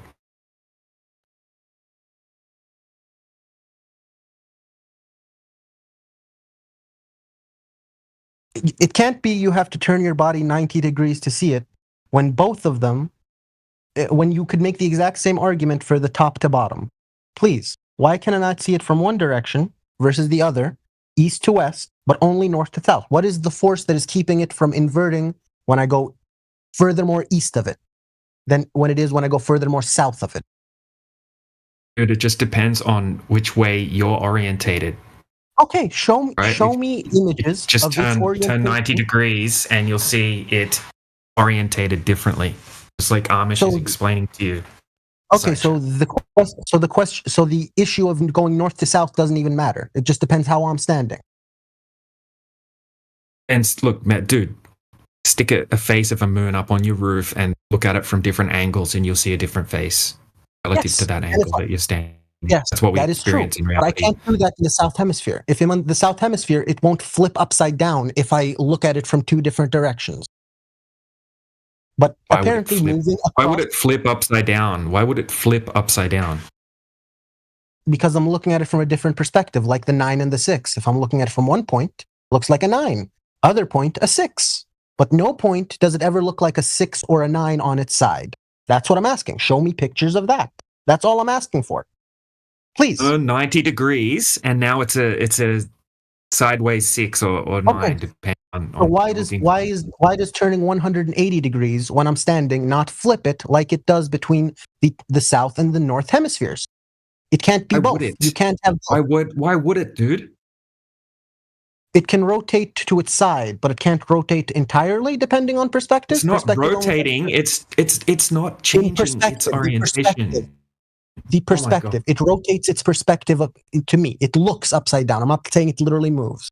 I'm saying it looks as if it's rotated if I turn 90 degrees. But if I turn 180 degrees, that's too much. It won't go fully. It'll revert back. Why? If I'm standing with the moon on my ceiling and I go turn around, it'll look like it flipped upside down. I'm not saying it moved. I'm saying it will look like, from relation to me, it'll look upside down. But if I move to 90 degrees, it will look like it's on its side. Why do we not see that happen? Why does it only change to the side if I move 90 degrees, but it only flips upside down if I cross the border, the equator? It's a simple question. You can't have both. It can't change depending on my position, looking at it 90 degrees versus 90 degrees, but not change unless I cross the horizon, unless I cross the equator. Which one is it? Either it has to do my friend, with... This is a weird question. You don't have that perspective. If you imagine the night sky is rolling over the equator, then what you've got is the equivalence of a road across the whole equator. Yeah? And that if you was to cross a road, the cars traveling from left to right, which would be east to west, let's say, if you cross that road and look back, they're now traveling from west to east. And that's what we're looking at. I'm totally with you. But let's keep that road analogy. If I am on the east of the road and looking forward, the cars are coming towards me. If I am on the west of the road and looking forward, the cars are going away from me. Why do I not see that difference with the moon? Why is one side of the moon always facing me versus the other? That's my question.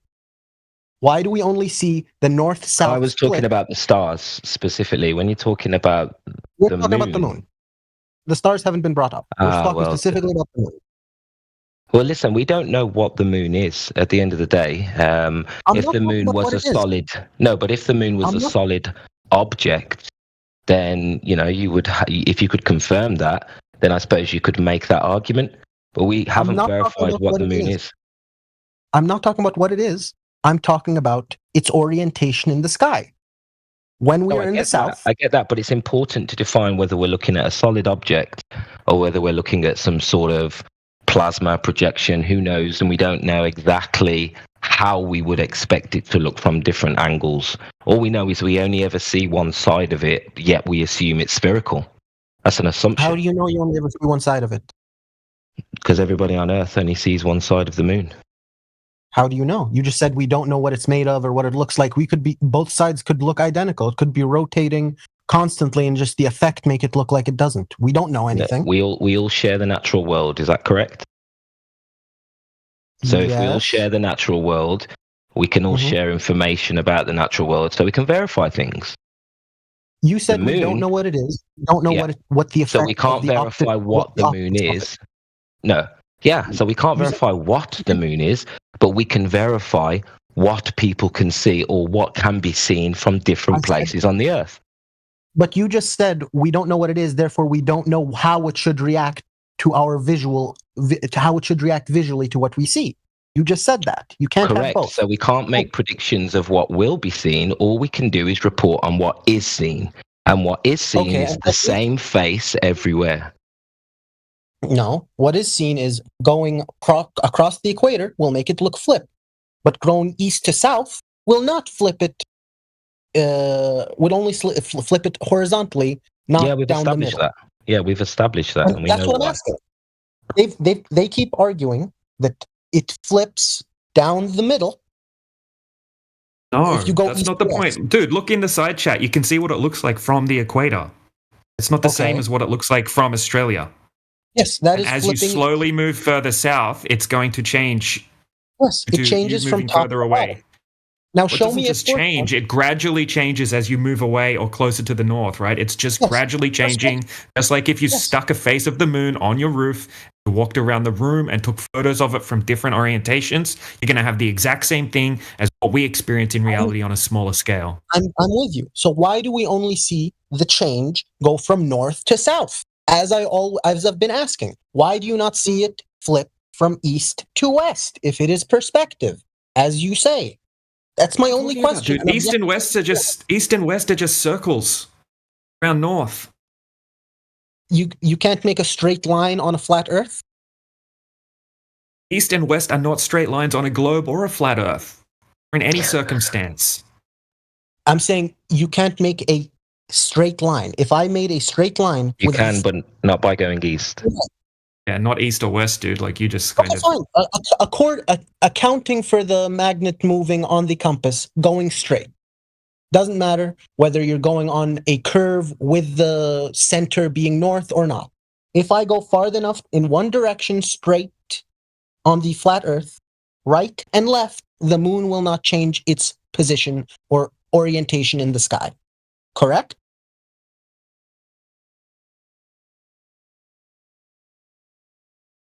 Listen, Amish wants me to relay this message. He said, "Forsaken, if we could stand at the equator, I would expect to see the moon to rise with one side leading it rise, and then we would turn around to watch it set, and the same side is leading it set." This is exactly the phenomenon you're saying doesn't exist. Can you show me pictures of this? Look them up yourself. I looked them up. I can't find them. I can show you my searches. I cannot find any pictures of the moon inverting east to west. I can only find it inverting north to south.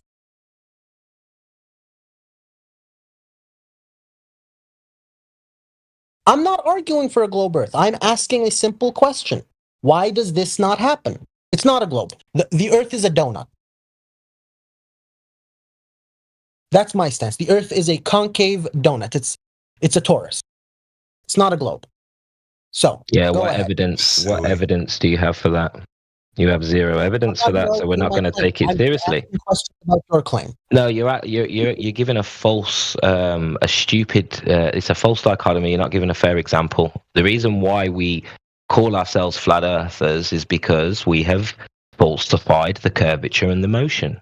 Okay, it is your burden. If you are a glober, it is your burden to prove to yourself that. I'm not making any claims about the shape of the Earth. I asked a question, a simple question. Is that because you can't be intellectually honest? Is that right? Because you can't admit the Earth's a globe because you're not going to be able to back up the claims, so you're going to pretend that you're not a globe Earth. I'm not making a claim. I am not making a claim because you're not intellectually honest. We're not making claims about the moon, bro, but you're trying to get us to do it, and we're not going to do it because we're being honest and telling you nobody can go to the moon and verify what it is. You made a positive claim. Look, all we can talk about is what is seen and what is observed, okay? And what is seen and what is observed doesn't make sense on a globe. Fine, the Earth is not a globe. I agree with you. We've moved past that. The Earth is not a globe. Correct. So, why is this thing I asked you not happening? I'm not saying the Earth is a globe. I'm not even bringing up the concept of a globe. Why does the moon... Don't know what the moon is, right? Don't know what the moon is. Next question. Okay, we don't know what it is. We can still see it, can't we? What are we looking at? We can look at the moon. Can we not see it in the sky? What is the moon? Yeah, is it? An object in the sky that we can all see. Oh, it's an object now, is it? How did you validate Something is a thing in the sky we can all see. Yeah. What's a thing? Correct? What's the thing? Yes. What's the thing? What do you mean by thing? A phenomena which exists in our sky that appears almost every night, not counting full moon, new moons. No problem. I give you that. Something that we can see in the sky. Okay. Sorry, you sound very muffled. I can barely hear you. I said, okay, I can give you that. Something that we can see in the sky. Okay. And? So? And? My question is, why does it behave in the way we view it? Your explanation does not track. You gave an explanation. You can say, we don't know anything about it. It does wibbly wobblies. We don't get it. Fine, that's a valid explanation. But the explanation you gave me, which is perspective, crossing east to west, will make you turn around to look at it, which will change what its orientation according to you, in relation to you. Yeah. That is an explanation. You made that claim, correct? I don't want to strawman anyone. An explanation, yeah. It's not a proof. Okay. No one told you that it is a proof of what is happening in the sky. They give you. They give you. I'm not done talking. Don't talk over me. I hate that. So they give you an explanation. So how can you? Because the globetrotters assume that what we see there is just exclusive to a globe. So, because when you go to the south, you see that image of the moon flipped, and therefore it is a globe. No, we are telling them no. It's not exclusive to a globe. You can see that happening even with the flat floor, like the image that I sent with the six, watching the six from the different sides. We didn't tell you that it is really what is happening. That's we are telling you that it is that thing with proof, proving you that listen, here is the explanation. Here is the proof. No, we give you an explanation that it is not specific to a globe. So why the moon is doing that thing? Why the moon is doing that thing? Is it because the Earth is a globe, or is it like a six in the ceiling and you see it flipped when you are in different position? We don't know, because we don't even know what is the moon, and we don't know what the moon is doing in the sky. We don't know what is the cause of the phases of the moon. We don't know what causes the moon rising and setting, just having a little inclination, and it's not completely flipped when it rises from the east and it sets in the west. Even if it change its angle above your head, doesn't flip like when you do it south and north. But we don't claim an explanation or a proof or knowledge about why the moon is doing that. We don't know why it's doing that. We don't know what the cause of an eclipse, lunar eclipse. We are just telling you what the globe claims about that thing flipping in the sky. It's not exclusive to a sphere. You can be on a flat surface and have things in the ceiling being flipped. Two things. One, I never claimed it was a globe. I never made the claim it was a globe. I asked a question. I was just asking a question about how this works with your model. Yes. So it means that you're still struggling like us. I let you speak, please. Go ahead. Second, with your example of the 6 on the ceiling, which was your explanation, do you stand by that as an explanation for what we see in the sky? No. The 6 you posted. Mm-mm. No? Then why did you post it? I showed that it's not exclusive to globe. You can be on flat surface, have something on the scene, and if you change the position, someone can read it differently. So people cannot use that to claim a globe. That's the only reason why I sent that image. I'm not claiming a globe. I am asking why do we only see the moon flip? I'm not telling you that you are claiming a globe. I just sent that before. Just remember, it's live on YouTube. I sent that before. To prevent you from claiming the exclusivity of that phenomenon to a spherical Earth. Just that. I didn't send that as being a proof. Look, that's how it happens on flat. So I've yet to get an answer to the question I've asked. It doesn't just flip, dude. We're like you. It doesn't just flip, right? It doesn't flip. It doesn't flip until you turn around. Look in the side chat. You can see where it looks completely different. It's not just flipping up and down, right? And you also need to remember the moon's moving too, right? So it's not a stationary object like the 6 or the 9 or the E or whatever we were talking about. It's also moving. Right, but look, you can see it's just focus on the little dot, right? The shiny little crater-looking thing on the moon in the side chat there. Look, it's appearing in different locations. It's not just flipping, right? It's not just flipping. No, look, dude. Just say you walked. Say you walked from one side of the room to the other, and you had this face of the moon on your head, right? It's you're not seeing it from a different angle until you actually physically turn around and look at it from the other direction, right? And from the equator, it's not just flipped. It doesn't just flip as soon as you cross the equator, right? You see it in a completely different orientation. Again, what you showed shows it as you go from north to south. It slowly rotates. So when you're on the other side, it is upside down. Correct? It isn't rotating, dude. You're changing your. It appears to rotate. It is not turning. It is not spinning. Its position in relation to you looks like it's rotating. Your position in relation to it. I said appears to be. Either one is interchangeable. Like, how do you not get this? You're trying to act like it just flips, as soon as you cross the equator. That's not what we observe in reality. I never said that. I said in the southern equator, it looks as if it is inverted. You mean the southern equator?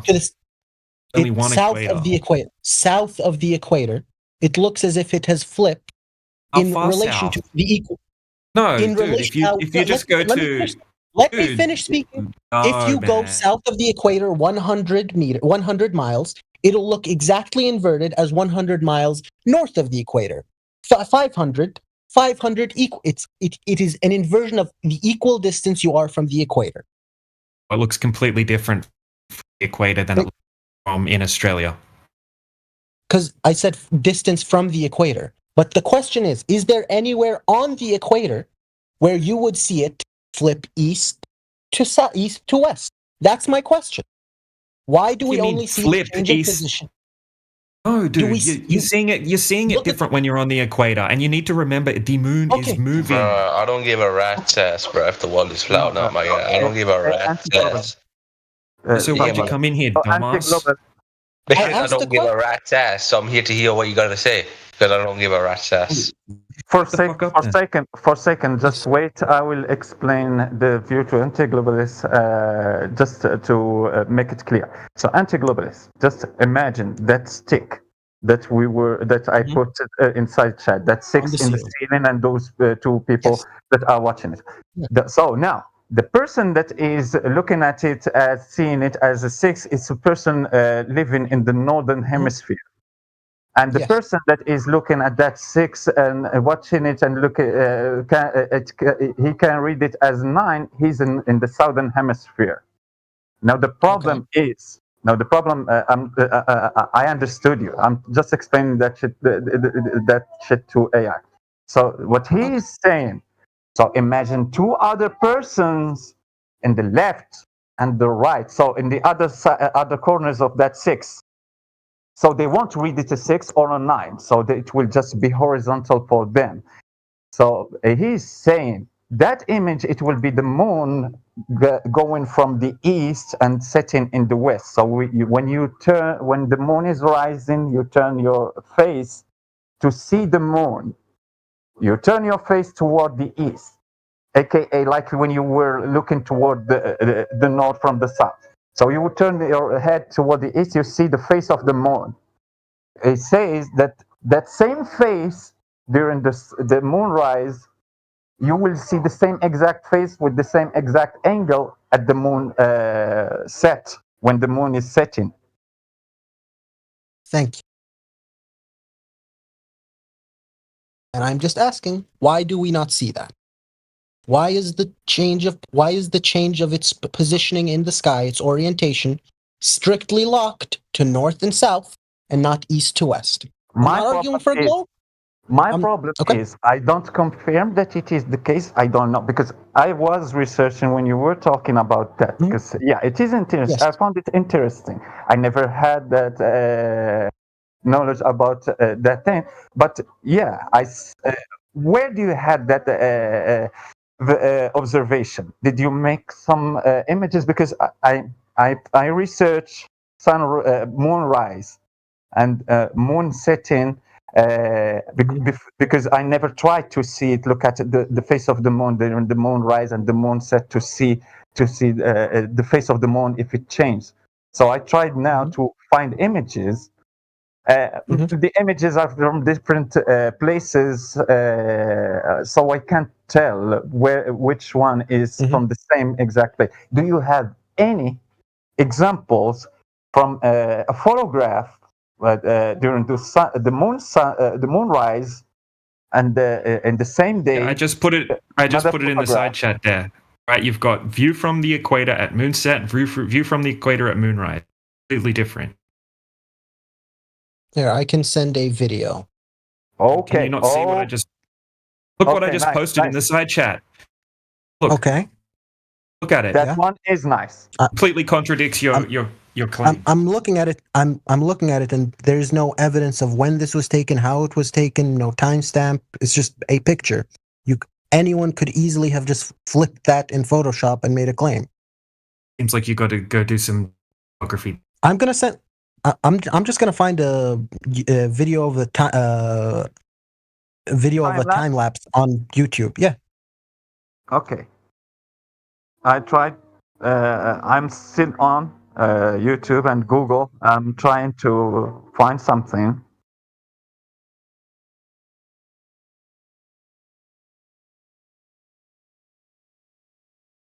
Tell you what, you're claiming this photos are disingenuous. Someone's gone into Photoshop. I didn't claim it was disingenuous. I said there was no way to verify conversation taking place in the past, and they thought they would fake these two images. I said there was no way to verify it. Not that. Okay, so let's just hypothetically say it's correct. Now what? Why would we hypothetically say it's correct with no evidence? If this was correct, would it help answer your question? Yeah, it would. Yeah, I am answering in his place. Yeah, it would. It would have to. Yeah. Yeah. He won't disagree because it would. No, it would. If you are thinking like like I'm imagining now, you wouldn't say anything because it would make sense for you. Like that 6. So there is another person from the sides. They will see that 6 being flipped horizontally. They want to read it as a 6 or a 9, but because it will be horizontal. But that opens up another can of worms. Why does it only do that at the equator? Because I don't live at the equator, and I've never seen the moon do that where I'm standing.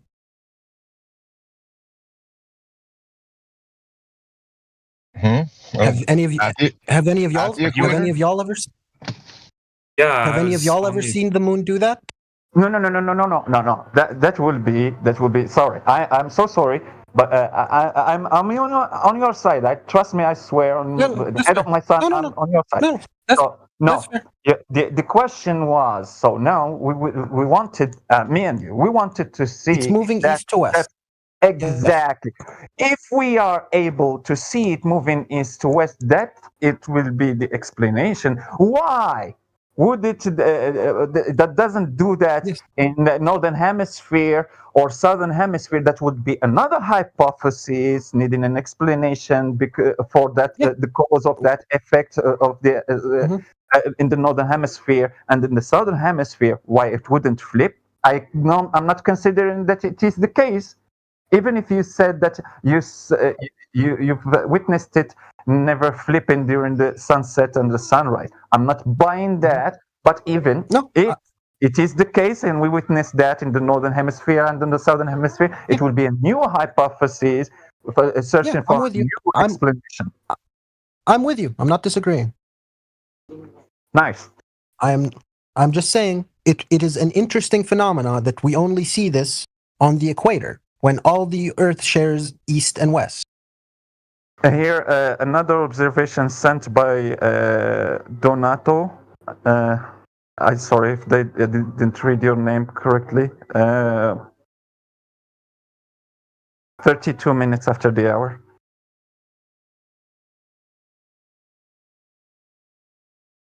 Is this claim that it's only going to happen literally on the zero equator line? Is that what the claim is? No. The first claim was it doesn't happen at all. There is no flip. The moon doesn't flip from east to west.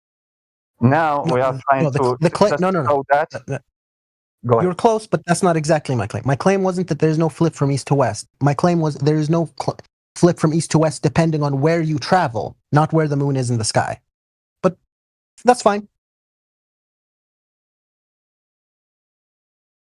Regardless, dude, it's a begging the question. It's just a begging the question. Hang on, Necros. It's just a begging the question fallacy. Regardless, it's got nothing to do with the topic of the room, which is the Earth. It's not the moon.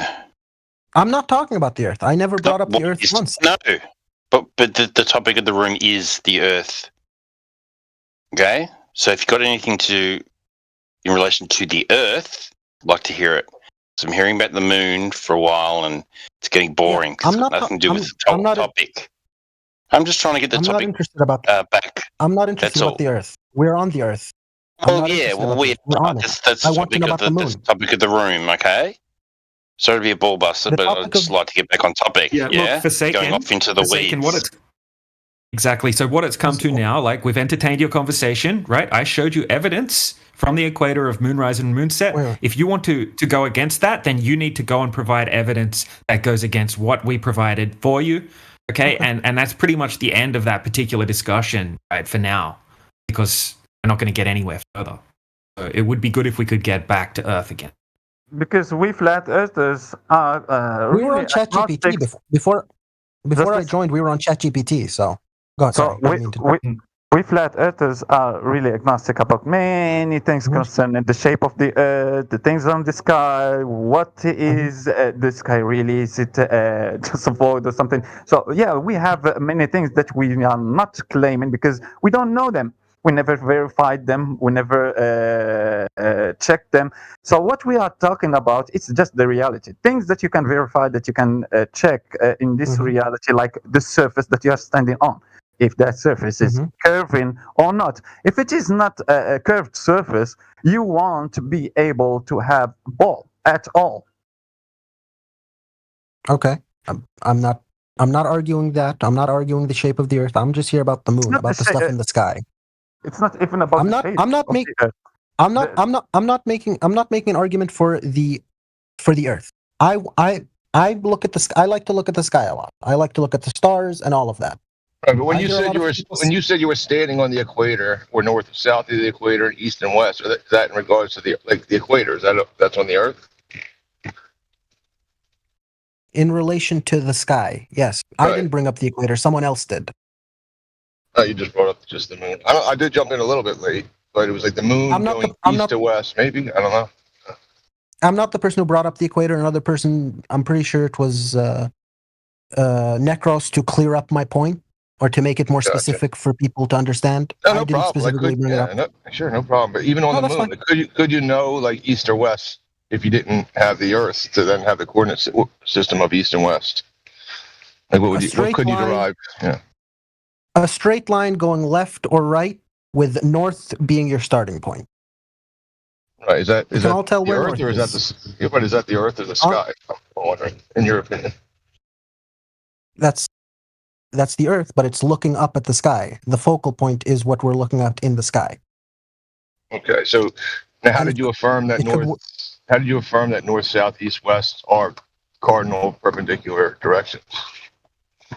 To then derive direction. Regardless whether they're cardinal or not, you're going in a straight line. I would assume that on a flat Earth. How do you know that? That's what I'm saying. How do you know that? You can't go in a straight line on a flat Earth? I'm just asking, how do you know that it's a straight line? How do you know that? You move in a straight direction. Yeah, how do you know that you're going in a straight direction? Put a rope behind you. Or a chalk outline. Is that what you do? Did I say I do it? I asked, it can't be done. I say, how do you know? I asked you, how do you know that? And you said, put a rope or a chalk behind you. So is that how you know that? Did you put a rope or a chalk behind you? It is a hypothetical. Okay, hypothetically, how do you know if you're going in a straight line or not? I've been here like 2 or 3 times, and no one can agree on the model of the Earth. So I was just going with a hypothetical. I'm not modeling the entire Earth. I'm just saying we have something to build on, the axioms, right? On the Earth, north, south, east, west. How do you know that? What is a straight line? How do you know that? To then say the moon is going east, west, or whatever. We can tell what is a straight line north and south. With the chalk or? With a compass. Compass. Okay, compass. All right. Yes. And we use the same compass to make east to south. We set a direction, and whether the Earth is... We start at one point, and whether the Earth is round or flat, pick north, and then just keep going in one direction from the left to that, and one direction from the right of that. That would be a straight line, regardless, correct? I don't agree. You're saying it would be a straight line in which axis? That would be a straight line if the Earth is flat. Straight lines doesn't create a circle. Yeah. Straight lines doesn't make circles. That's what I said, on a flat Earth. I'm using the flat Earth model. I'm not disagreeing. That's why I said, on a flat Earth, if we stand at one point, use a compass, a magnetic compass. North is straight forward ahead of me. I go right for 100 miles, left for 100 miles. That should be a straight line, correct? Forward for 100 miles and left for 100 miles. Those two are two straight lines. No. I said if north is forward of me, and I go right 100 miles and left 100 miles from that point. I don't use the compass anymore, because then on a flat Earth I'd be going in a circle. I just pick one point. North is straight forward from me. I start going left and right from that point. It should be a straight line, correct? Left and right. If you go left, that would be a straight line. If you change the direction, you go right, that would be another straight line. No, a straight line doesn't deviate. A straight line is the shortest path between 2 points. And straight line doesn't curve, doesn't deviate at all. It's just straight. I'm saying if I were not to move forward or backwards, I have stayed on the one line. I would have stayed in the same positional relation to that line. If I go right or left, it would still be a straight line. And if I come back to the same point and then go left 100 miles, it is not curved. The line that is being... It definitely curves if you focus at that center point and keep on walking left or right side, stepping around in a big circle. It absolutely does make a curve. It's a curve on both, and you know it. Not if I use the flat Earth as a template, and not use the compass as a focus. You're creating a cartoon in your head, though. Pause. If I use the compass to... Go ahead. No, pause. Yeah. If I use the compass to point one direction, let's say I am standing in Africa. If I use the compass to show me where north is, I'm no longer using the compass. The compass was just to verify where I am right now. and I go right for 100 meters. I'm not following the compass anymore. I'm just going in a straight line from the east point of that location. If I was using a compass to stay straight, I would curve on a flat Earth because the center is north. Correct? Correct me if I'm saying anything wrong. If you want to go in a straight line, then you would turn around and go south. Is he talking? Just dumb it down to me. Is he talking about dead reckoning? You Kind of, but he's not framing it right. Well, he is talking about dead reckoning, and I was just asking, like, how do you know you're you dead can't. reckoning? You can't follow a straight line, but you just follow using dead reckoning. People try it. No, they can't. You have in the ocean. You have the water flow that it will change the direction of your ship. In the air, the wind flow will change the direction of your plane. So you can't just follow a strict straight line. You will have you will have to correct your.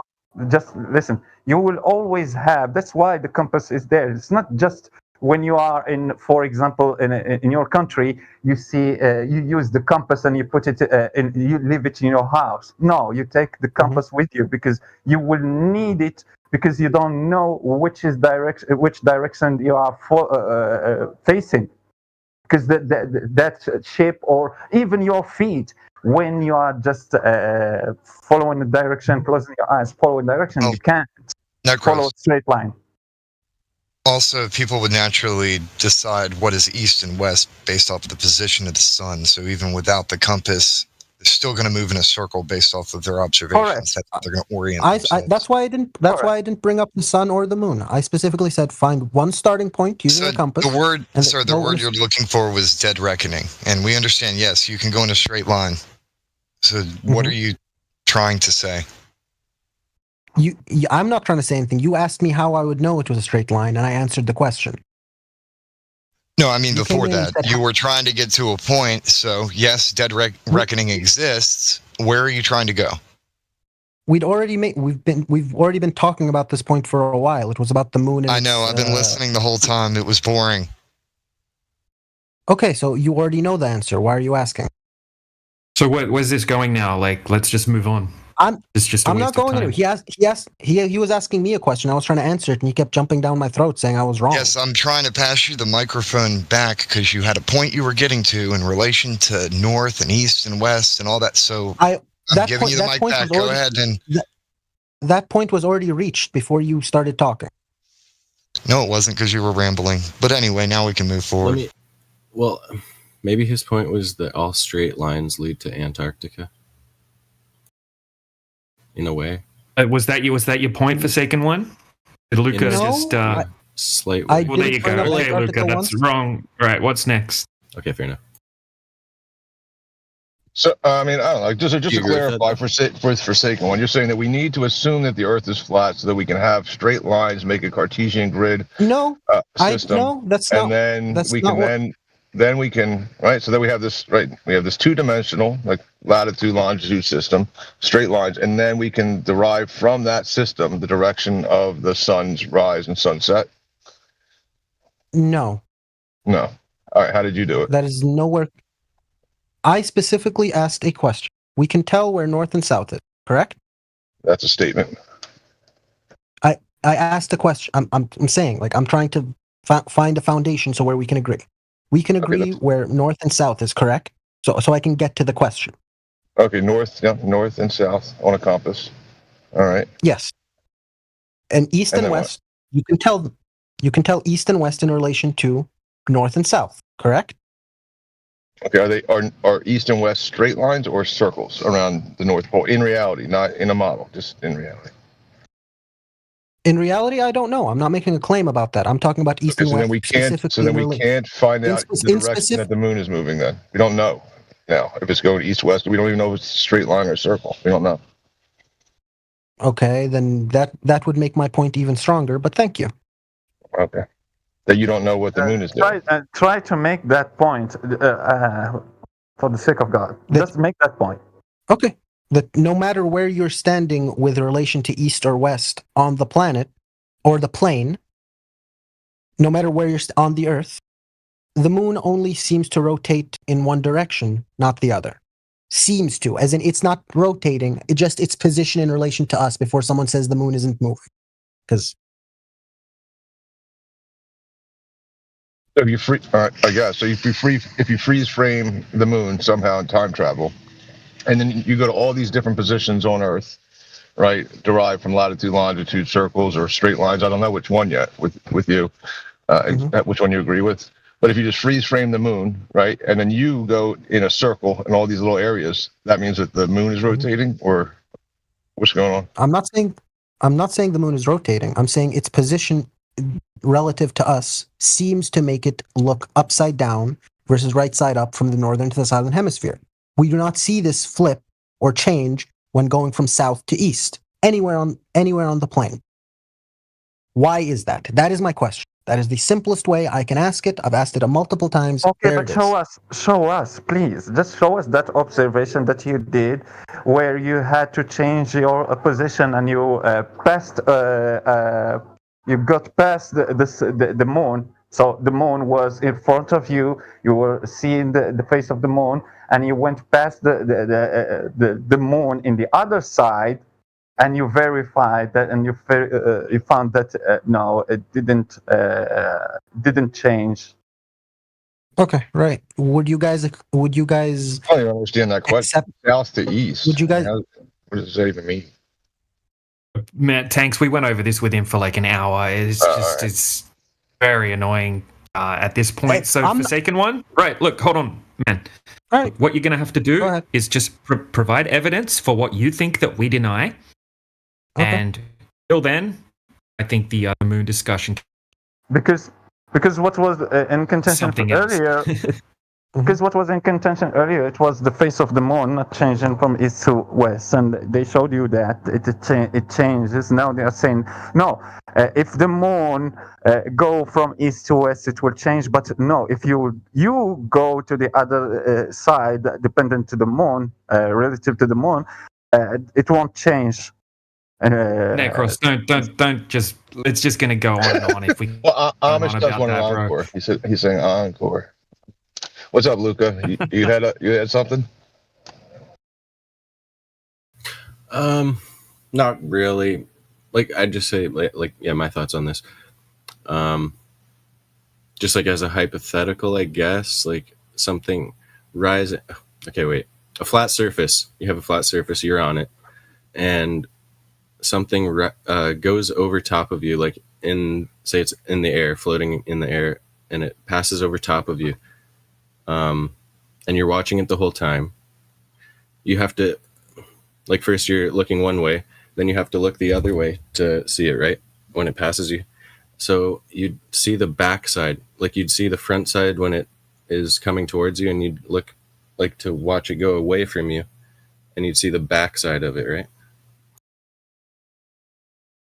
The moon conversation. Stop. You're just saying the word moon specifically. Yeah, like you'd see the back, like front side, and then when it goes over top of you, you'd watch it go over, and then you'd see the back side. Or like say it goes right over top of you, you'd be right under it. You'd look straight up, and you'd see.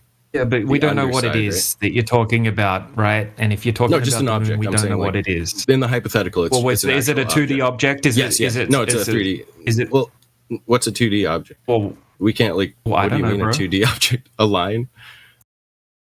Oh, like I don't know, just as something that's a 2D object. There's no 2D objects in this reality.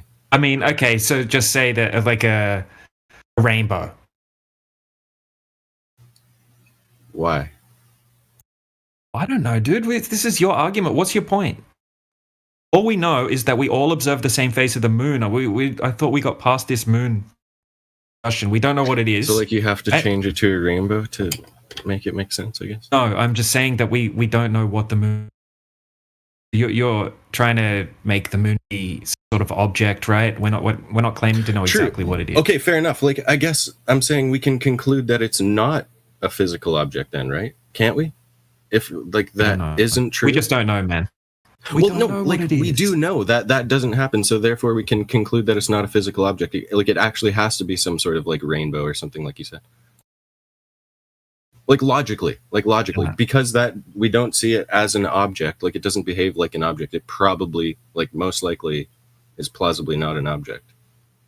Well, the sun doesn't behave like an object, right? In many cases, the sun doesn't behave like an object. The stars don't behave like objects. We don't know. We can't confirm these things. Some things I think are beyond our current understanding of the. Mm-hmm. Like, I'd say because we don't see that with the moon, like, you can probably say, like, it's like plausible that it's not an object. Like, yeah, I'm actually agreeing with you guys. Like, on this point, like logically, it wouldn't actually be a physical object. Like, it would be plausible for it to be some sort of plasma effect or light sort of emission. I don't know exactly, but yeah. Like, there's an interesting experiment that actually David Weiss did. Put up a sheet, right, to sort of simulate like the atmosphere in a way, and then he put a light source, like a torch, behind the sheet, and him and his wife stood in front of the sheet, right on the other side, looking at the light through the sheet. He stood on one side of the one side of the room, and she stood over to the left, right? And they both pointed on the video to where they could see the light that kind of where they thought it was. And it was in completely different locations, right, to both of them because of the simulated layer of atmosphere between them. So so that seems to happen with the sun a lot. Like, when we're looking at the sun, like, one person might be standing on the beach and they'll see the sun. It kind of looks like it's embedded and looks like it's lighting up a little section of clouds, right? But it's not, right? Obviously, the sun isn't embedded within those clouds. In fact, those clouds only look lit to that particular observer and maybe some close observers around him. True. If you get someone that's like 50 miles down the beach, they'll see the same sun, but those clouds are not to be seen, right? They're nowhere near. They'll still see the sun, but they won't see those clouds lit at all. Kind of like how a reflection works. Like, if you have like that beam of reflection coming across the water to your feet, it can even light things up where you can see, like, at nighttime, if you've got that beam of reflection coming across the water from the moon over a black lake, right, a dark lake, you can see like ducks and stuff like in that light reflection, people fishing out on boats. But then someone just down the beach a little bit can't even see that duck or those boats because that light isn't even really there. It's only there to that particular viewer. They'll have their own light coming to their feet. Interesting. Oh, but yeah, kind of behaves a little bit like reflection, reflected light. Maybe that's due to the atmosphere.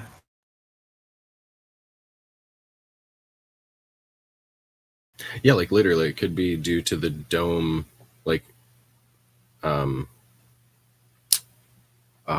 don't know how to put it, but yeah, like, it could, like, be the spherical nature of the dome kind of aims the light, and well, it could be also due to your it could be due to your the way your vision works as well. Mm-hmm. Like, here's a citation, right? Even like this is about the celestial sphere, how it's even taught on the globe Earth, how we observe the stars, right? And it says here, celestial sphere. The celestial sphere is an imaginary dome upon which the stars and planets are projected. You can imagine this as the dome of a gigantic planetarium, which you're in the center.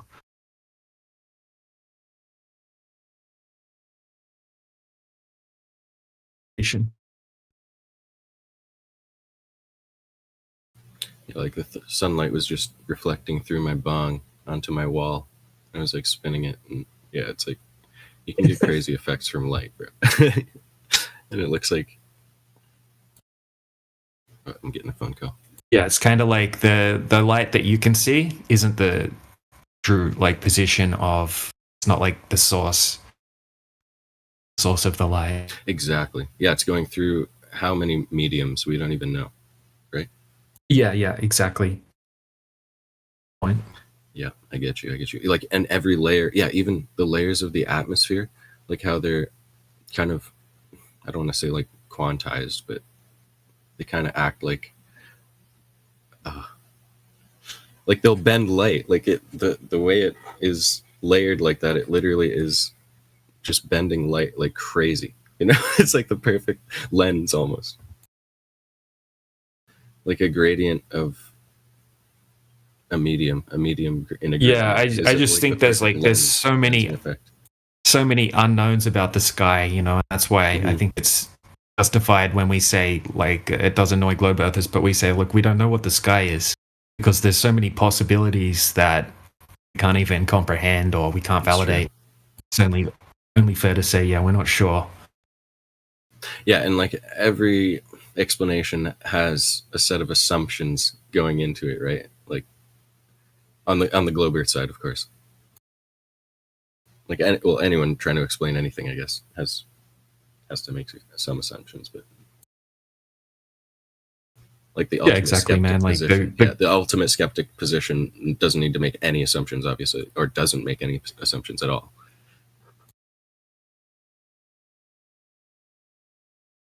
We wouldn't use an assumption as a definitive claim. That's all.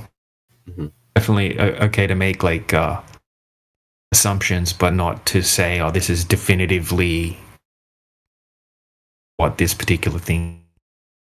Yeah, like I don't know, but the globe model makes definitive claims about a lot of things, and we're just kind of like questioning. Yeah, I get you. Like, yeah, like the evidence. Bake in assumptions to observations. Like they see an observation and they bake in an assumption to that. Like I see it all the time with evolution. Like evolutionists are so bad for this. Oh my god. Like I'm against macroevolution. So I'm completely with you on that one. If you guys are, yeah, they'll say something's like definite. We definitely know the distance to the sun. Right? They'll say, yeah, we know that. It's science. But then once you look into like so how do you definitely know that? Like how did you validate the variables in the? You start running into assumptions. Exactly.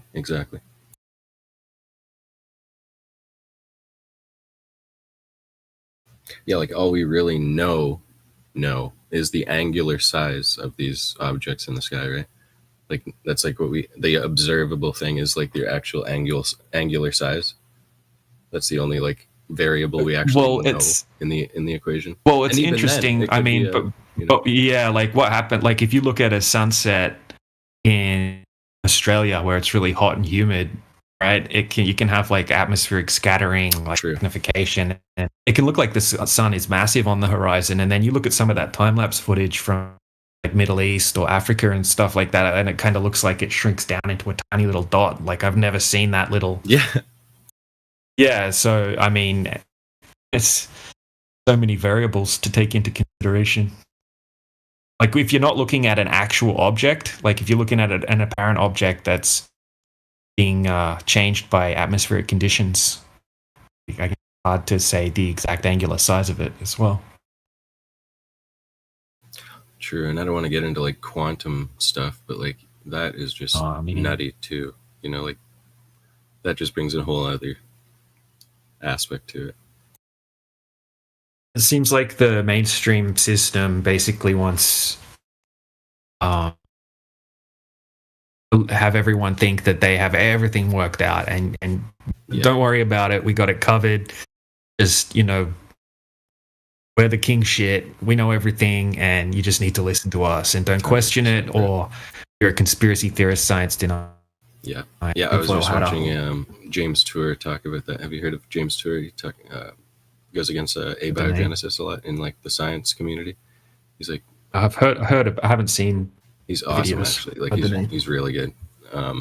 He tears apart abiogenesis, bro. Like, and yeah, like you said, like they make it seem like they have it all figured out. Oh, we're gonna make life in 5 years, 3 years, even. Oh, and then it's like, and they don't come out and correct themselves when they find out like it's that they've been completely incorrect. Like it's gonna take like infinite amount of years to figure this out. You know.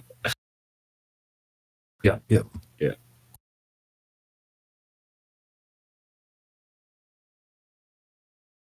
I'm gonna post that video. Actually, it was really good.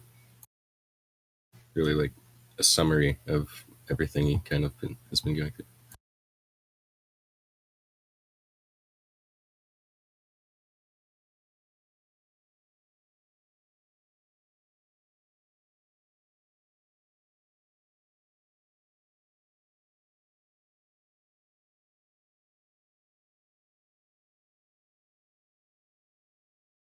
Yeah, the atheists hate James Stewart too, like the globalists, as we say, as you would say.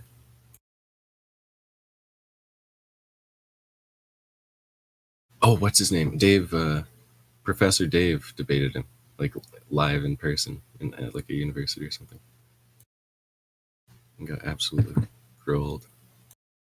Yeah.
Well, damn.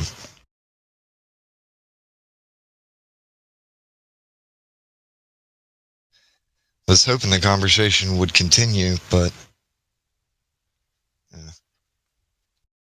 which one? We gotta get these people's heads out of the clouds, because they always want to take it away from the ground and go off up in outer space and imagination land, go off to Kirby's Dream Land or some shit. And we just got to bring it down to the ground. But then when you try to, they run away. Yeah, that other guy he didn't even want to claim that he thinks the Earth's a globe, right? Because I guess he's tried to do that before. Probably didn't work out that well. True, but imagine if we're like as small as a microbe, how hard it would be to prove the Earth is anything. You know what I mean? Yeah, I know that, but from the ground, from like our ground, level. Yeah, I know, but like, I mean, they do tell us that, you know, you see boats go over the curvature at just 3 miles out.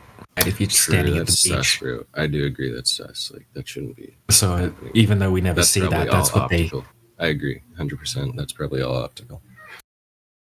Yeah, like, you know, that's why we got those long distance observations, and you know, like, they can try reverse engineer it all they want, but at the end of the day, just say hypothetically, like, you've got a camera sitting at 1 foot, there's a geometric horizon at 1.2 miles, and if you remove all the atmospheric conditions, right, hypothetically, it is at that distance. There's no questioning it. It has to be, right? And even if you add all of those atmospheric conditions back again, it's still there. It's not. It's geometric, right? It's not gone anywhere. So what they need to do is be able to prove that that geometric horizon is still there, where it should be.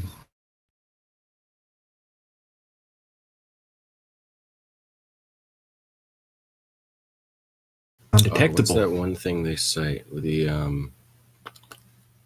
there was that like ship testing thing that's like super long, and so it has to be on like rails that are like matched to yeah, it's pretty short though, that thing, isn't it? It's only right, that's what I thought. Yeah, it can't be that long, bro. Yeah, like yeah, I've seen it before. I've heard globers use that as like globe evidence before, but yeah, only like 30 foot long or something.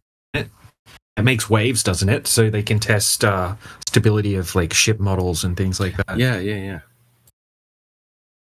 I don't know what that's about. Yeah, I don't like globers, just to be honest with you. Like, I don't like most atheists, obviously.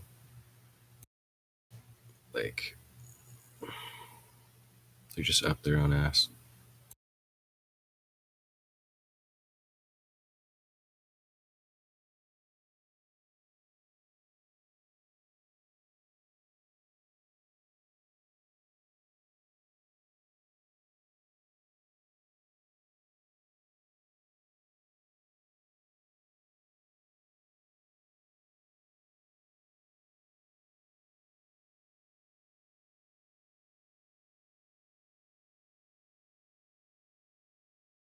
Like, the hypocrisy is the thing that gets me the most with them.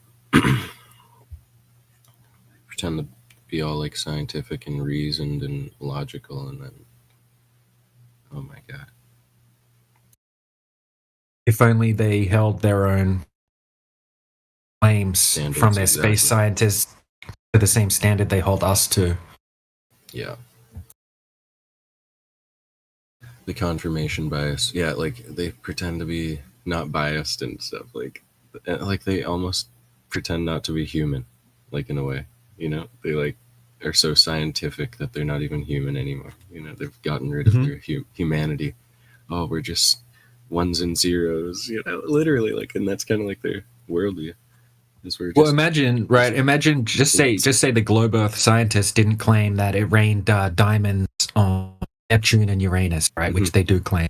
Imagine if they didn't claim that, but flat earthers were in here saying, bro, did you know that on a flat earth model, it rains diamonds on Uranus and exactly, bro. Yeah.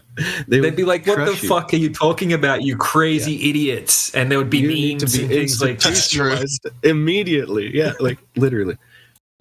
Yeah. Dude, that is true. That's when I tell it to them. Yeah, bro. When I tell it to them, like, when I'm like, well, you guys claim it rains diamonds on Uranus and smells like farts there. They're like, shut up, bro. That's crazy. We don't claim that shit. Well, and then I'll send them a few articles. Antidepressant pills, yeah. Yeah, I'll send them some articles, and then straight away their whole tune changes. They're like, "Oh, yeah, I guess it does make sense. Like, that is possible, of course."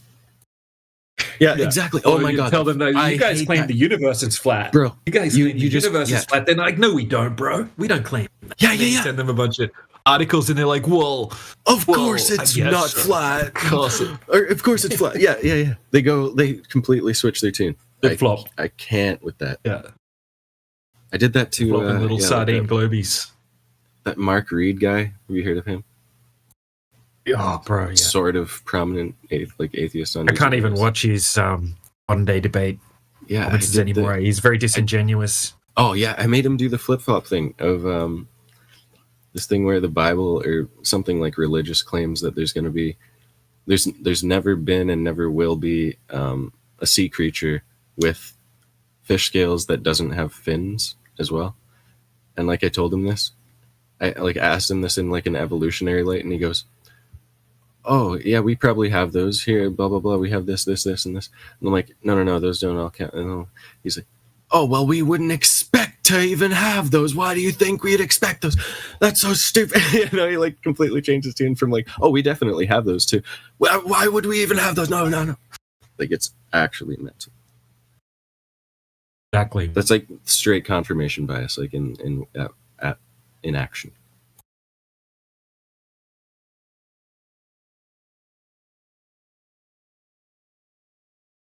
Yeah, that's why I have trouble going against flat earthers in general. I don't like reaming you guys out too much because you guys are basically on the same team as me. You know what I mean. Oh man, there's a lot of flat earthers that make the dumbest arguments. Yeah, I swear sometimes some of these people they're picking to go on modern day debate against McToon and stuff like that. I swear McToon is picking the dumbest flat earthers he can find. Oh, 100%. And encourage them. They're like, dude, we should go on modern day debate. He'll send them the details. And then you'll get freaking what's that guy? Latter-day Saints or and some people go on there and I'm just like, oh god. Yeah, he purposely searches for the criminal element in the community, basically. The worst of the community. Yeah, all communities have their, insert bad name here. But, Yeah, you'll find a flat earther on TikTok or something that's, they're new to flat earth. They're making some ridiculous, esoteric, flat earth arguments. And then he'll reach out to them. He'll be like, dude, you really know your stuff. Have you considered going on modern day debate? There's an opening in 2 weeks. I was going to go on there. We can have a friendly debate. Yeah, and then they come on and they just destroy them.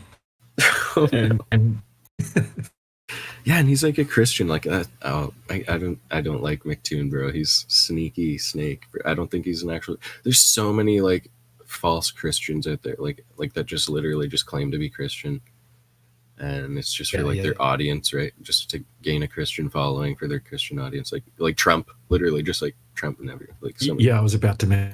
Yeah, it's just so people trust them more. They want to seem more trustworthy, so they're like, yeah, I'm a Christian, and it's the easiest thing. He couldn't act. Yeah, and it's the same thing with the LGBT. Oh, I'm LGBT. Oh, now you're trustworthy. We trust you. You're accepted in our group now.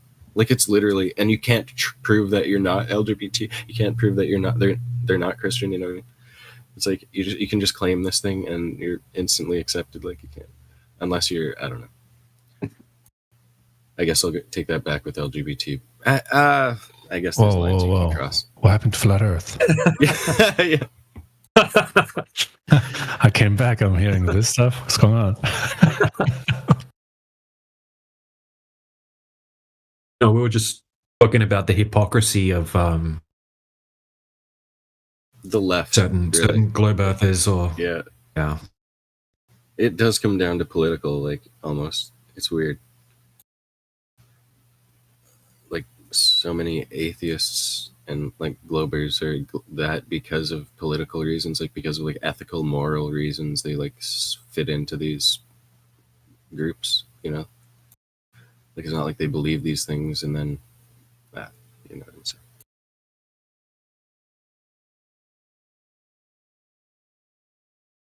I guess that's everyone though.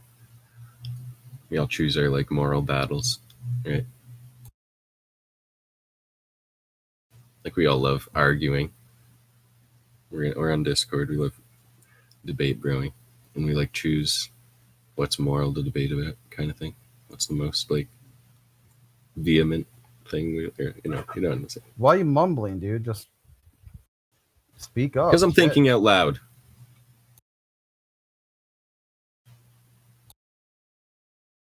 Does that voice come in men's?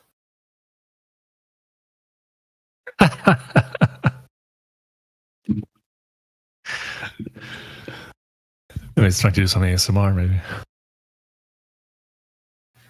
Sure, it's early in the morning. I don't want to disturb your eardrums.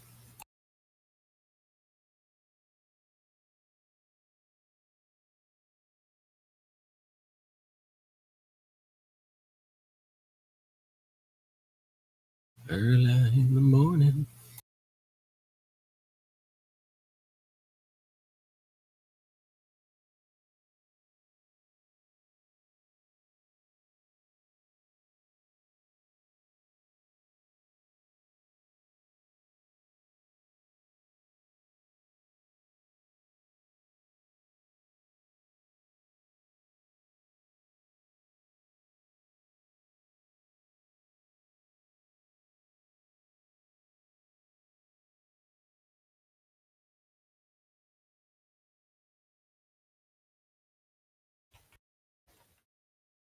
Are there any flat earth sea shanties?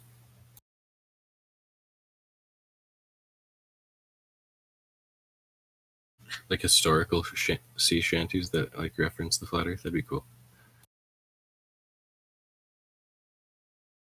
Sea shanties? Yeah, bro. Sea shanties. Isn't a sea shanty like some shitty house that's built next to the sea?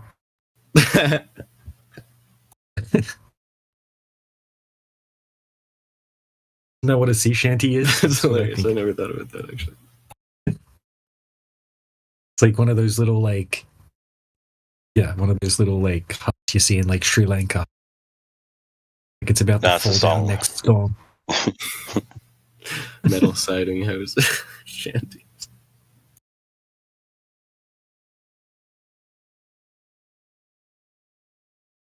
I guess you're thinking shantytown.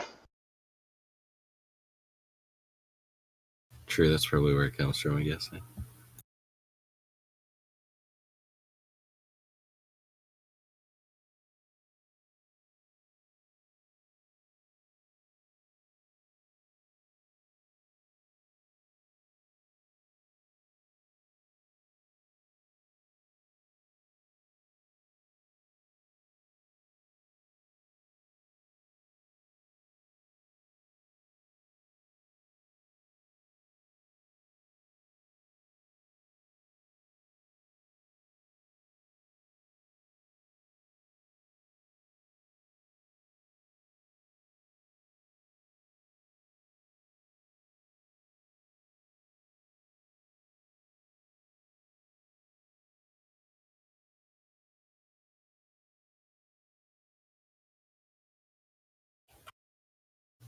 I think there's a lot of money to be made in flat Earth. Compared to what, globe Earth? Just as like newly emerging idea, not newly emerging, but as such. No, flat Earth is ancient, dude. This is like you know what I mean? Yeah, like and like as a new meme, like not a new meme, but like a popular viral, like it's going viral. Basically, that's what I'm saying. Like it's you can like Dodge, capitalize like Dogecoin, like exactly Elon Musk, Dogecoin, the Department of Government Efficiency. And his peak efficiency is to have 2 heads of the Department of Government Efficiency. They meme themselves. It is fucking hilarious. Okay, it's so like for peak efficiency of government efficiency, we'll have 2 heads of government efficiency. And what is this department called again? Doge. Doge. So it's a two-headed Doge? Yeah, it's a two-headed Doge. That's based.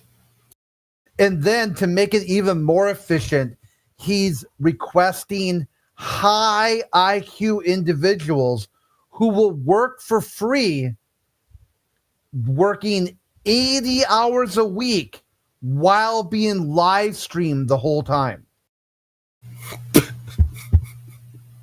Dude, you're trying to tell me that someone with a high IQ is going to work for free? And then they'll work for free for 80 hours a week and be live streamed while doing it? Dude is on hold his ketamine, right? Someone. Hey man, that looks good on the resume. He goes, yeah, like in Elon Musk's world, you know you're high Q if you work for free 80 hours every week. Otherwise, you're just a dumbass. No one smart wouldn't work for government efficiency with two heads of the department. That's actually genius to say that only high IQ individuals will be doing this. That's like such a nice little deception.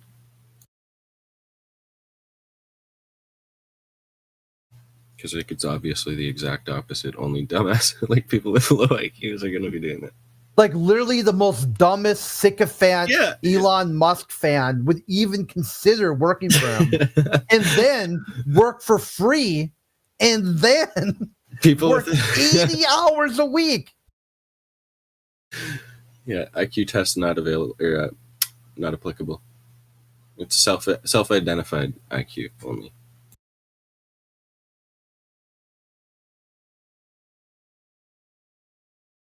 Hey, what did you guys do to that Star Life guy?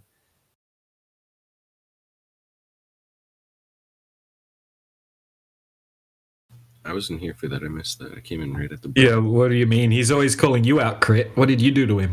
Yeah, well, apparently he said that I got muted by your cult leaders. So let's see here. Let me get back to the message. He sent me a friend request today.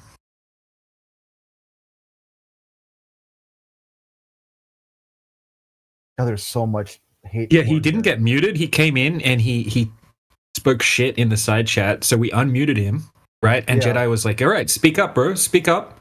All right, I'm going to give you 10 more seconds to speak up or you're going back on mute. Okay, so he had messaged me. He said, tell your cult leaders to unmute. I go, why? You just self-mute anyway. He says, I can't stand listening to you. I go, you can't stand even listening to yourself. You don't have anything intelligent to say. Neither do you, which is why you don't ever, mic up. And then I went AFK for a while, and I came back and says, your cult leaders just muted me. And then he spammed, Crit, you're schizophrenic, like 80 times. Like, he said, take your meds, dude. Get on meds. Earlier this morning when he heard me talk, he said, what's something that no flat earther has ever discovered anything. I'm like, okay, good. You're a flat earther. You've never discovered anything. No flat earthers are scientists, and no flat earther has PhDs. Okay, no star life as a scientist, and there's no star life with a PhD. You're a flat earther, dude.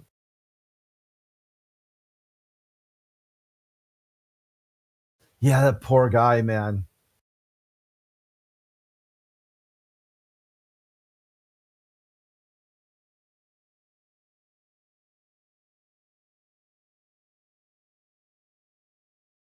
His first thing was that when he started messaging me at the beginning, he says, I'm worried about you. I'm like, you don't have to be worried about me. He goes, I am. I'm really worried about you. I go, yeah, you don't need to worry about me. He kind of went back and forth like that for a couple days. So eventually I posted him like a chat GPT. What type of mental health or cognitive issues would symbolize or would be a symptom? What mental health or cognitive issues for somebody who's worried about something they don't need to worry about? and it was like ADHD, schizophrenia. You listed off all these mental health conditions. And I'm like, dude, go get tested because you're worried about me. You're really worried about what I'm going to do or what I'm doing. And they leveled it up. He's like, yeah, because you're going to be a school shooter. And I'm like, holy shit, dude, go take meds. Take meds right now, right? I think we're in the Learn About God channel last night. I think we were talking to an actual schizophrenic lady. Like she was talking about like seeing ghosts, like shadow figures and stuff, and hearing like banging, like oh yeah, and completely denying it though. Like, oh no, I can't. It can't be fake in my mind. It was real, 100%. It was real. It's conversations non sequitur to measurements of the ground. Yeah, the main thing is that, like, even when he said, if you give it all, right, all flat earthers are schizophrenic, all flat earthers are, subhuman mongrels, all these things, right? It doesn't prove their globe. They haven't even got one step closer to proving their globetard. And on top of that, people with mental, like the outer fringe of society, they're generally victims of crimes, not perpetrators. So which one is it, homie? Like, which one is it? Make a decision here, because right now you're the one claiming victim status. That flat earth speech has harmed you in some manner. So are you the victim or are you the perpetrator?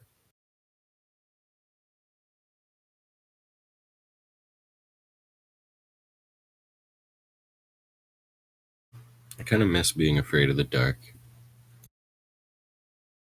And like really quiet, dark. That shit was fun.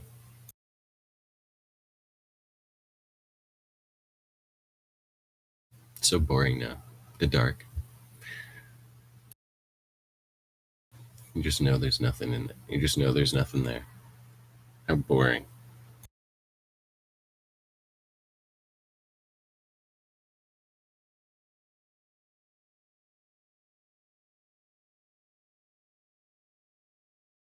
You guys ever miss being afraid of the dark? Ever think about that? You ask weird questions. There's no point being afraid of the dark. Be afraid of what's in the dark.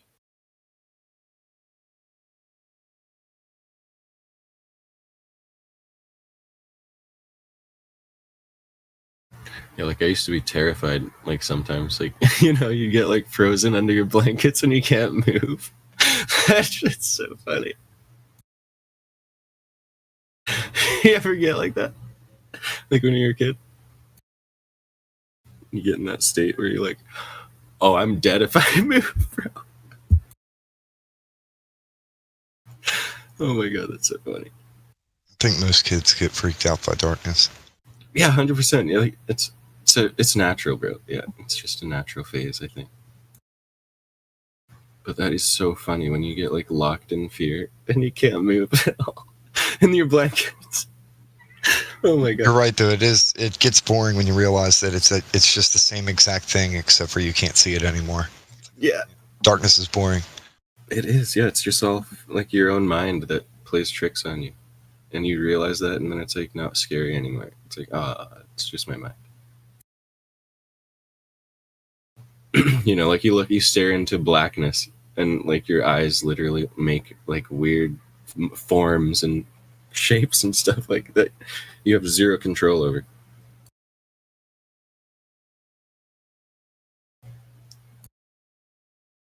It's fun to play with your eyes in the dark.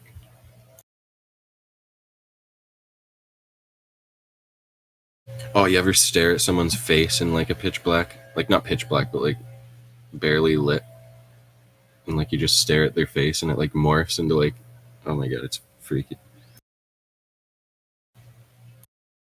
You gotta try that if you've never done that.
What do you guys think about telekinesis?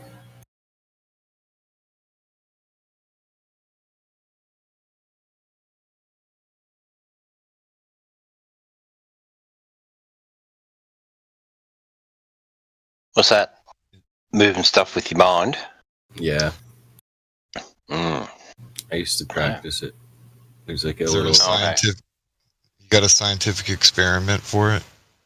Not science. Well, I wouldn't say it's scientific. Well, you could say it's scientific if you like do it over a long period of time and like experiment with it enough. Like you could, I guess, say it's science. Like depending. Anyway, I'm talking about like something that's already been proven. Like, do you have true? No. I don't think citation so. or something? I don't believe that it's been demonstrated or anything. I don't know. Actually, maybe.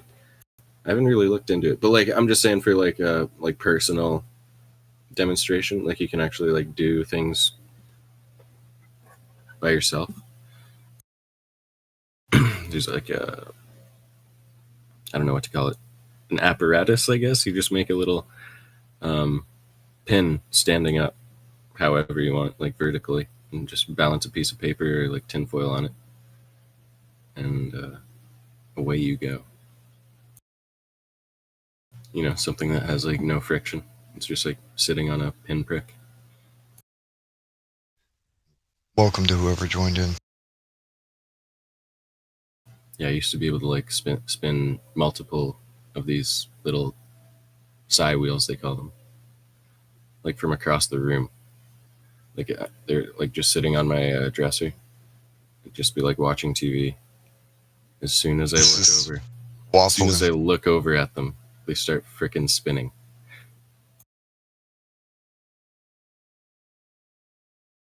Yeah, you guys got to try like that. Waffles in here. You guys, especially you, Ether Gress.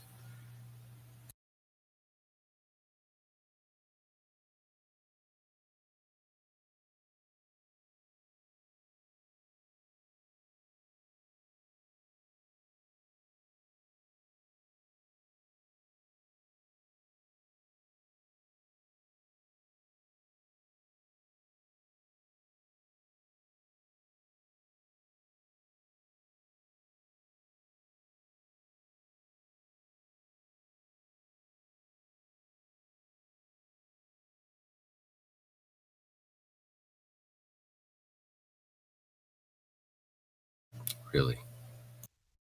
I will concede this. The U.S. government did actually have experiments related to the subject. The men who stare at goats. But it's non sequitur to the ground, and that's why I don't really feel like talking about it, because it gets into weird other shit. It has nothing to do with this conversation. What conversation? The Earth. The ground. Yeah, Earth. Yeah. The ground. I mean, there's no real globers here. So you've got Earth, and it's flat. Is that not the Earth? Or is that the Earth? Do we just want to circle jerk about the shape of the Earth? Is flat the shape, is it? If I say flat Earth, which word there's a shape?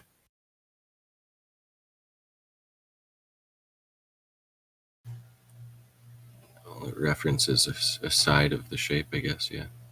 Or geometry, I should say. The geometry of Earth. The geometry of what? Geometry of Earth. Angles? Angle measurements? No, like when you say flat Earth, it's a reference to the geometry of Earth. To the surface? Yeah. Geometry of Earth. Yeah, so like angle measurements? One face of the Earth, you could say. Yeah, which would be an angle measurement? Well, a face is like geometry, right? The face of a... What do you call it? Geometric left face object. Or right face?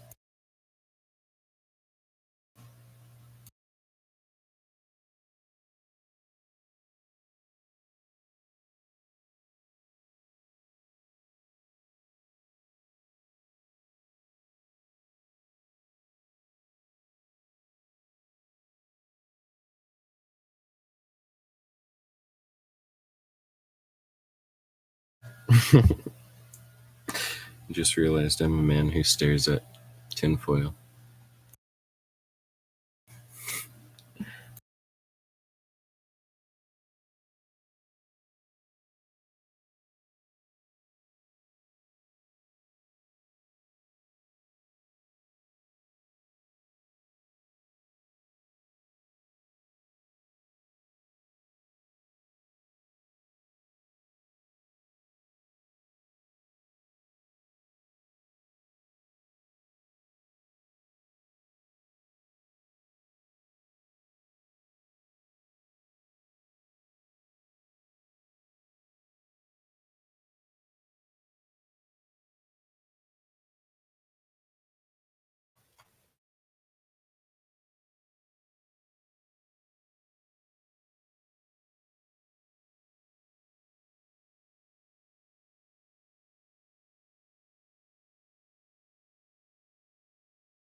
The problem with fringe conversations is the line between fiction and nonfiction is blurred so bad that it's not really worth talking about in a serious sense.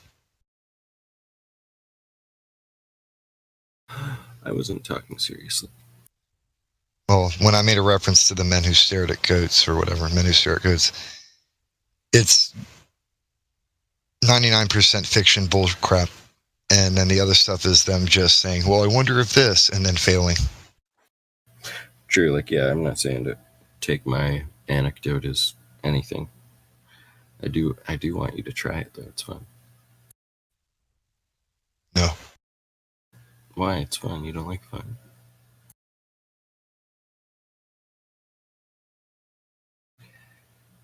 Do you meditate at all?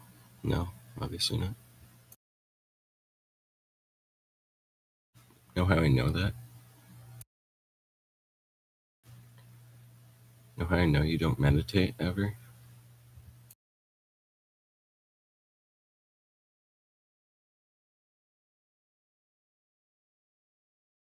Huh?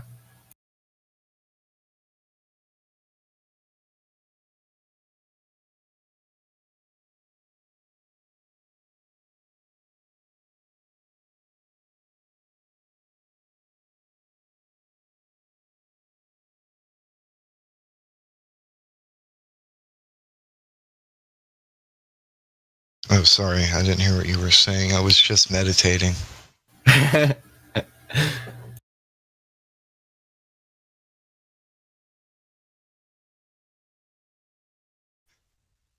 Anybody want to talk about the ground? Yeah, I guess.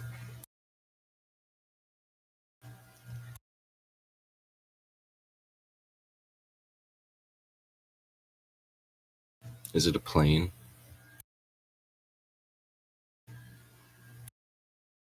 Is it a bird?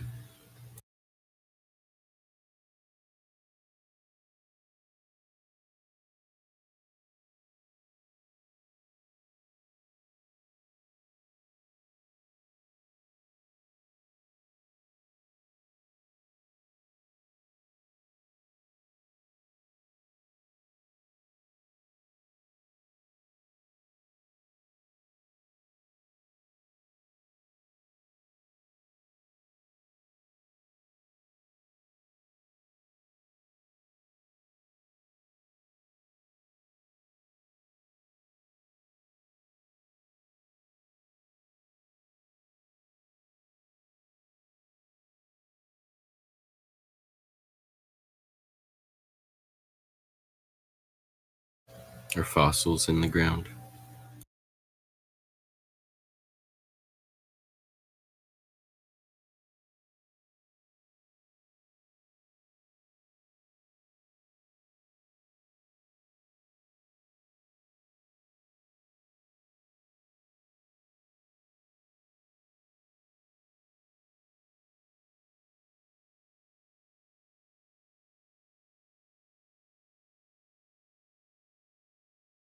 Most people don't even know what a fossil even is.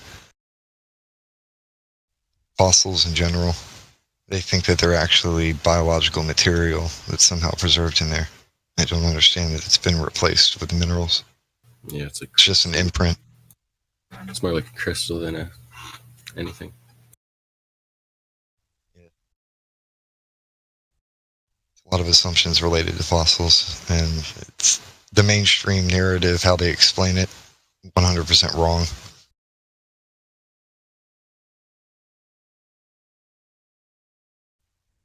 Ooh, and it's because scientific communicators water down things so much that it's almost a childlike understanding. So when you actually go in to look at something, it's nothing like what's presented on the surface.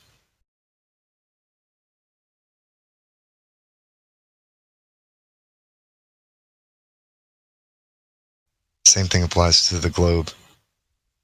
They communicate they dress it up scientism.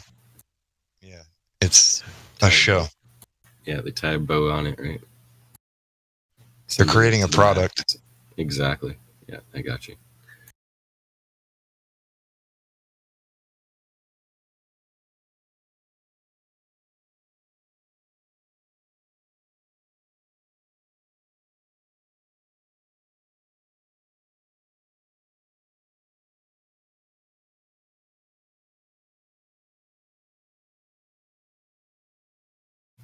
I guess the solution, or it's problem reaction solution stuff, right? Like, oh, here's the product or the framework in which we can present the problem.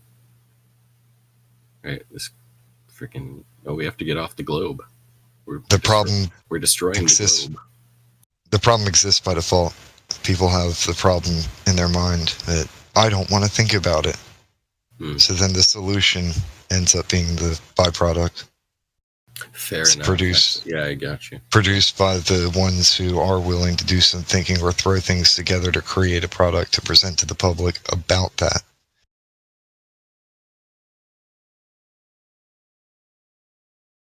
The rest of it is just mesmerizing media fanning the flames.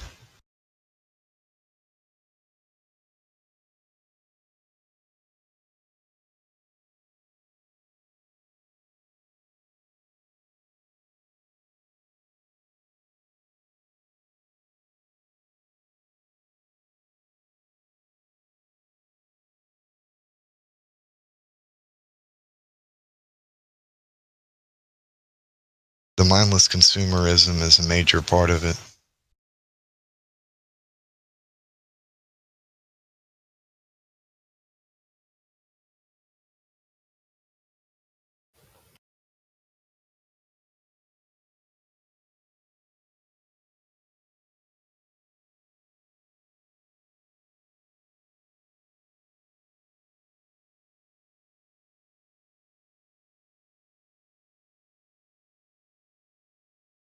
Yeah, it's naturalism as a religion, basically, right?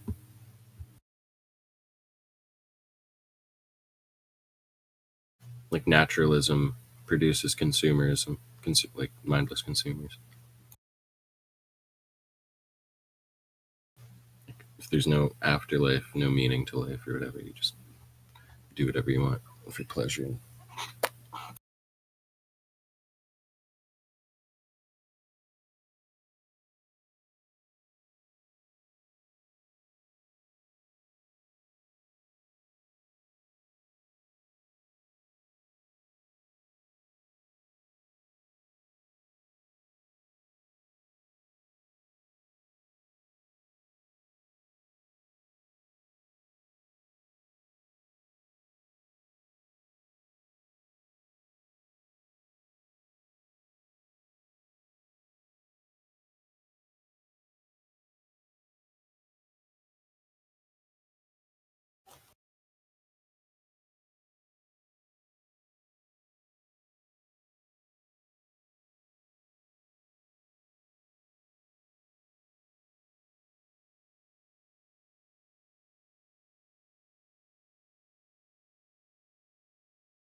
One of the biggest issues we have in this discussion is mindless auto-globers who have just consumed material, and they come in here and they have no idea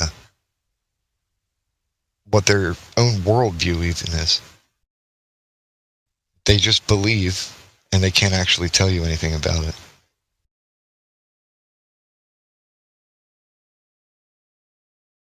And then if you start telling them something about Earth, something about their worldview, according to the official narrative, they get really mad.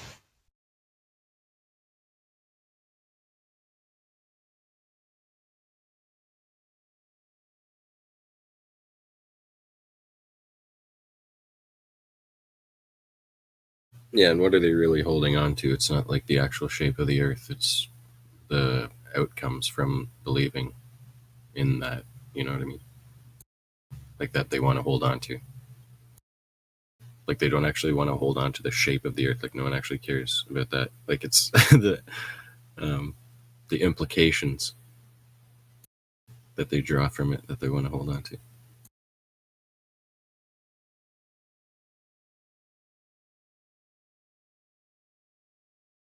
Cartoon ball is a childhood toy.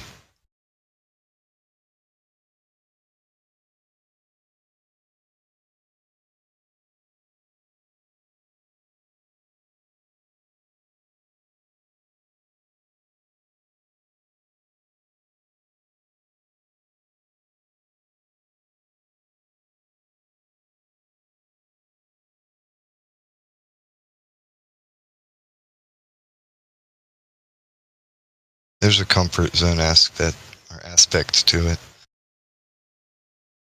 Yeah, people hate the unknown. Like, yeah, like fear of the unknown is straight up what I was talking about earlier about being afraid of the dark and stuff. Like, you just are naturally afraid of the unknown because you're like, oh, what could be out there? Oh no. So yeah, like people just want to think they have everything figured out.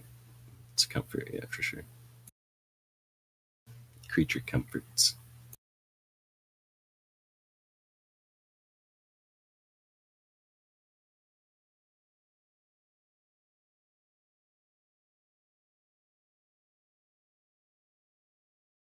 The weirdest part is finding out that the entire globe paradigm is based on philosophy. That's where its roots are. And the cult of Pythagoras. And a whole bunch of egotistical men passing down their farts.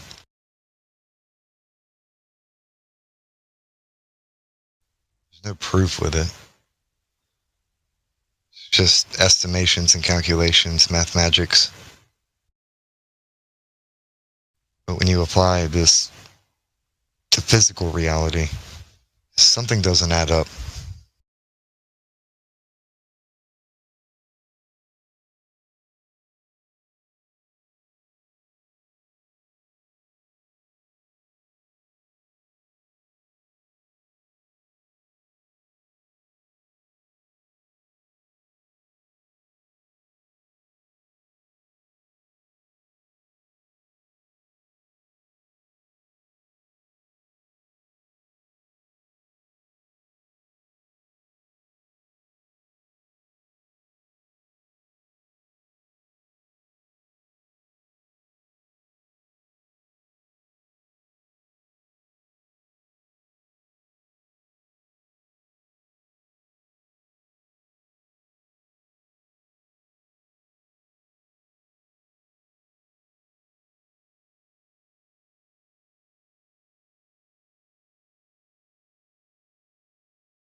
It's kind of crazy how well the atomic model works, even though it's probably incorrect on like a fundamental level, right?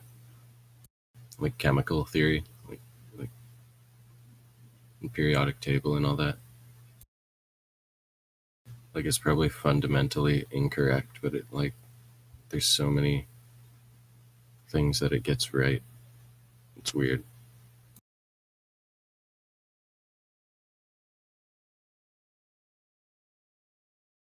You know what I mean? Like, so in the same way, the heliocentric model could be fundamentally incorrect, but it could just get so many things like accurate, you know, like it can make predictions in certain scenarios. I don't know. I'm making sense here.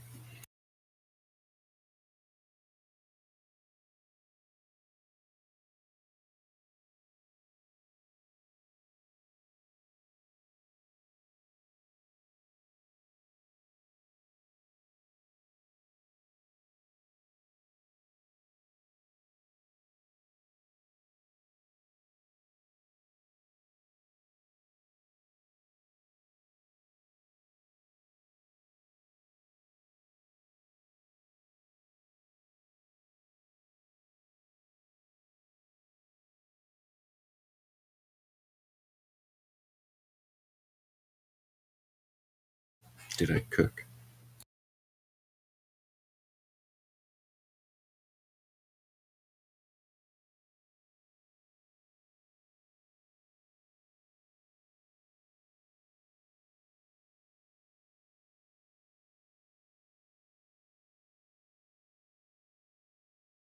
Just chilling, reading the chat.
It's crazy how hard it is actually to get out of a certain framework of thinking once you already think that, like, once you've already been thinking it for so long. Like,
see the moon before. Well, but that's an exaggeration. I need to pull the newspaper at arm's length, because because I'm old. Mm-hmm. I can't focus. The size of the text and the distance of the text. You have to bring it closer enough so that it can be resolved. But I can still see the moon. Yeah, the moon is. See what happens when you look for lights in the sky? The moon and the celestial bodies, how this works is the moon and the celestial bodies. I'm trying to answer you. The moon and the celestial bodies, yeah. It stands to reason that they very well may be bigger than the text on the newspaper. Right? Let's not fall into the presumption that they are the unfathomable distances that we're taught. We don't know the distance nor their size. No, but you can work out for yourself, can't you? No, you can't. Because in order to get the distance, you need the size of the object. In order to get the size of the object, you needed the distance. So you're locked in a circular reasoning. That's impossible. I know it's impossible, given the refutation I just said. That's what they do, right? They didn't actually do the act of measuring the size of the object and or the distance. They presupposed one of the two figures that they need to get the other one. They presuppose the supposed size of the celestial objects to get the distance. And they presuppose the distance to get the size. That's what they did. Who's presupposing here? The scientists of scientism. I don't need to identify the individuals in history. The people who are promulgating these cosmological, astrological doctrines are presupposing a supposed size of the moon and the sun and the stars, so that they can get the distance, and then presuppose the distance to get. Why would they do that? Why would they do that? Do you think? Why would they do that? Do you think? I don't need to digress to that. That's not the point. The point is that you don't actually know the size of the celestial objects nor the distance to them. It's a very odd thing to say.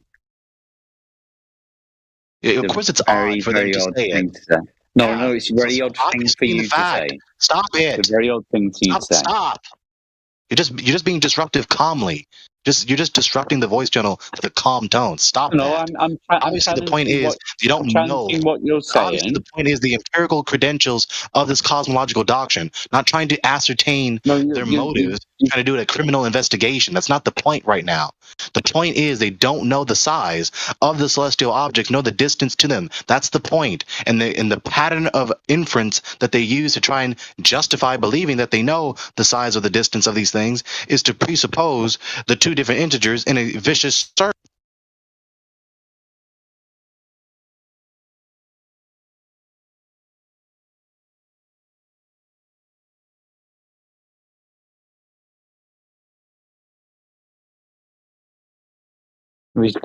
He's gone? Gregory, you've gone into silence. We lost Gregory.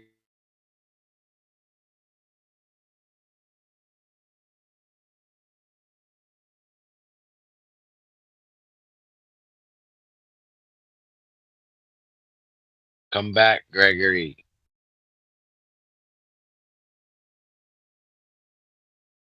Oh, well, I'm terribly sorry if I didn't die. I was listening to him.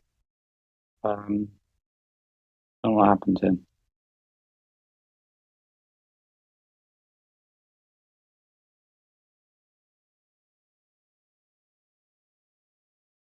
Maybe he pushed Def in by accident.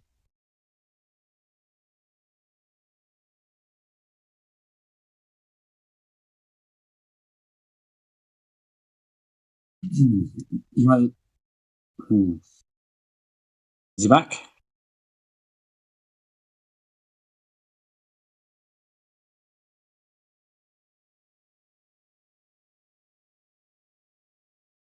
You're still on deference, so what was the point of contention? We can't see forever, but if you Google how far you can see, it says you can see infinite. You can pretty much I mean, so long as but that's only if you look at the lights in the sky. Well, so long as the photons interact with your retina, you have a perception. I mean, whether they hit your retina or not, I mean, that's dependent on all sorts of things. We got to be a little bit more empirical about this. Number one, Google is a medium. Yeah.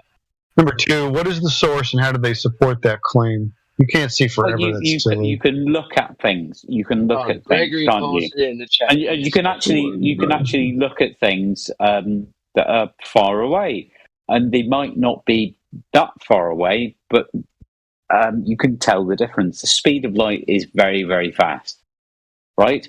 But it isn't so fast. It isn't so fast that it's imperceptible. So you can actually do this, and the same with gravity. You can do this with quantum clocks. You can use gravity, if you like, and you can use the same sort of instruments to measure gravitational fields. And I know that's a very trite and bollocks sort of thing, and it's a shorthand for something we don't understand and we haven't properly described. I appreciate that. But you can do these things. Just to be clear, we're not talking about celestial distances, right? But this is intrinsic to it, isn't it? This is all intrinsic. Space-time is intrinsic to our current understanding of reality. And you chaps saying like, I look up baseless assertions. There's no proof. You're just making baseless assertions. Okay. We have to put a cap on all the baseless assertions. Let's do one at a time and then support our claims. Let's just not ramble. It's not going to be productive. Or assertions with verifiable and repeatable experimental physical evidence that we have in the Sedative. All right, he's going to stay on mute because he's retarded. Anybody else want to back up his claims? That was hilarious. He was just steady talking the entire time he was muted. That's why he's here. Just make baseless assertions and ramble. Let's see if he's still going. This should be interesting. Oh, no, he's done. Sorry, okay, one claim at a time. Yeah, you do. I asked you to stop twice.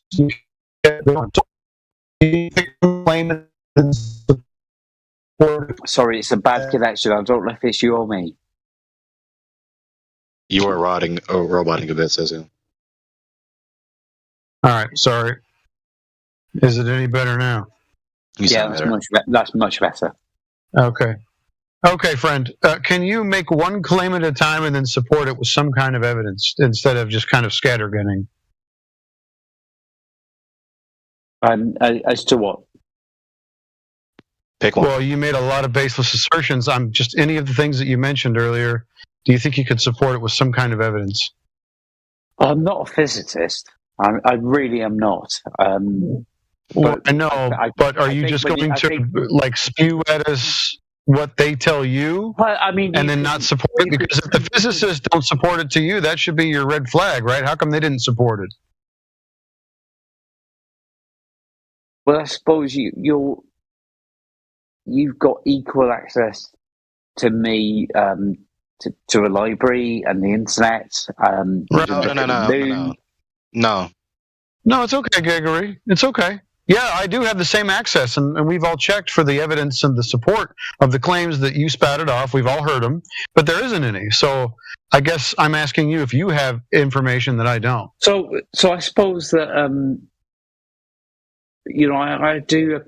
I do appreciate that the level of evidence that you're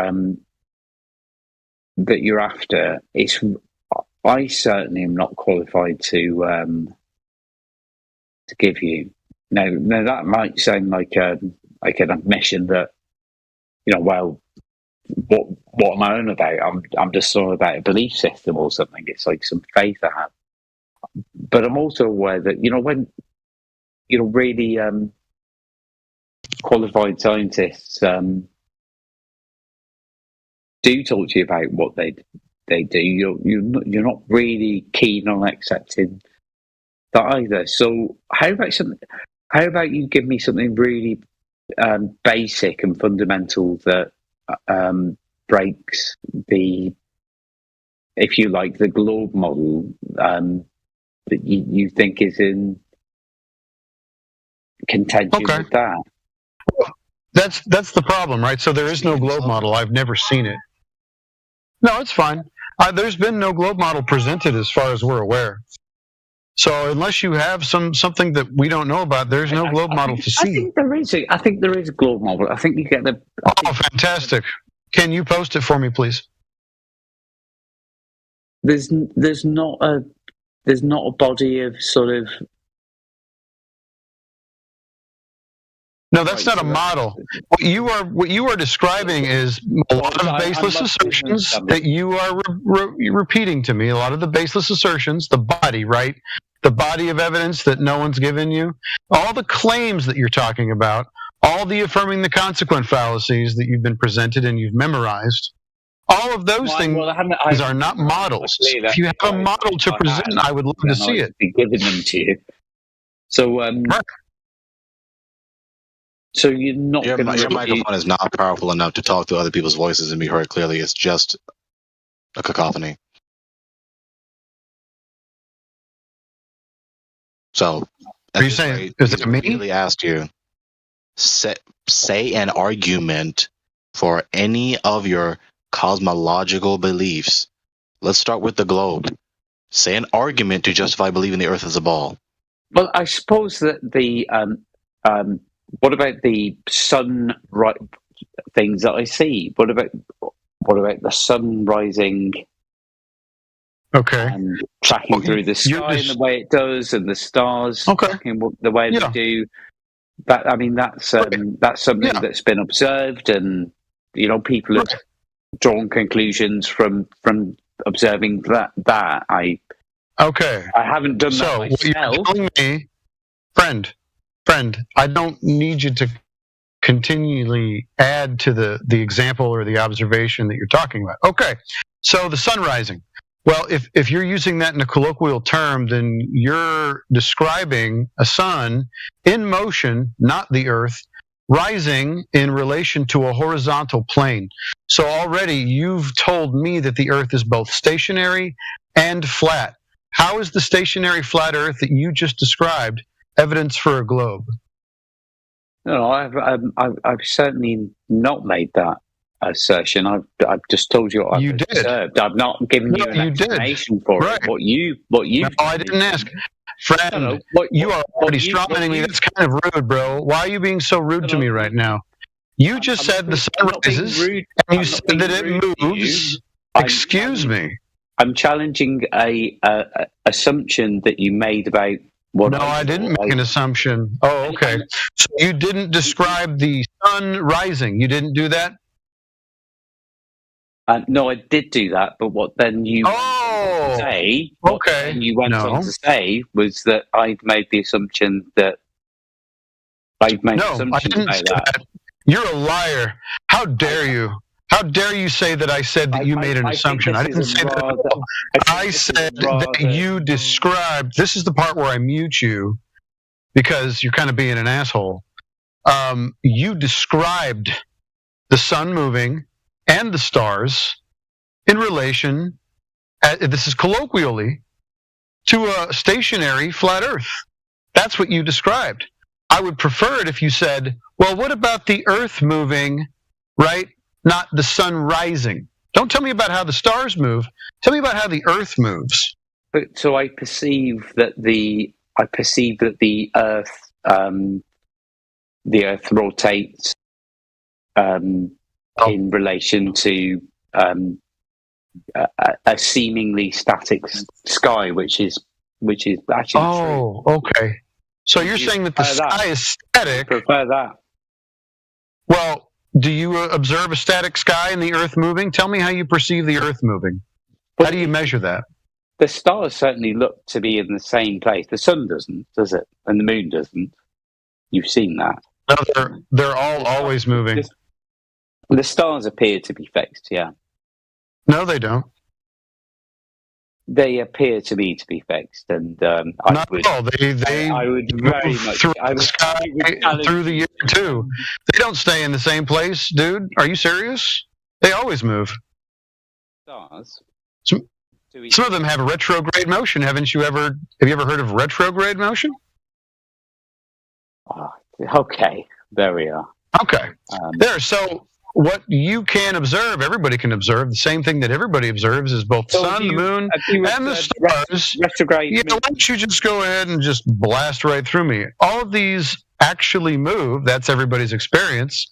I would like for you to tell me if you can measure the Earth spinning, or if your observation is the same as mine, where the celestials move. Can't you use a gyroscope to do that and measure 15? Well, show me. Show me. Well, hasn't it already been done by the Flat Earth documentary?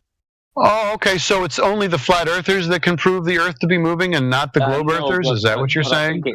Oh no! So no. So it's not the example that you want to use.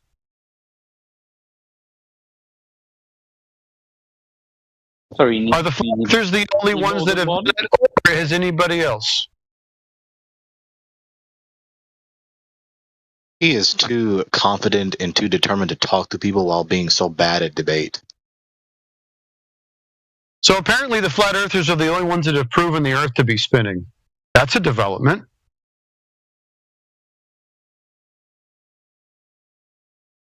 Well, enjoy yourself. Wah. It's not respectable nor commendable. If you're going to go out of your way to talk with that much condescending confidence and go out of your way to just try to steamroll through everyone else's voice, at least say replies that remotely resemble any type of rule of inference to be an argument. What's a rule of reiterate the cosmology of scientism on various points without any argument. It's ridiculous. As he's continuing to do the very thing I'm chastising him for. You're chastising me now. Yeah, well, thanks chastising you for being condescendingly disruptive. You're really friendly and non-toxic community, so thanks for that. You're also open-minded. Right? We don't need to digress into that. It's not as though you have a justification. Sedative. This way of saying sedative. Go fuck yourself. Sedative. What?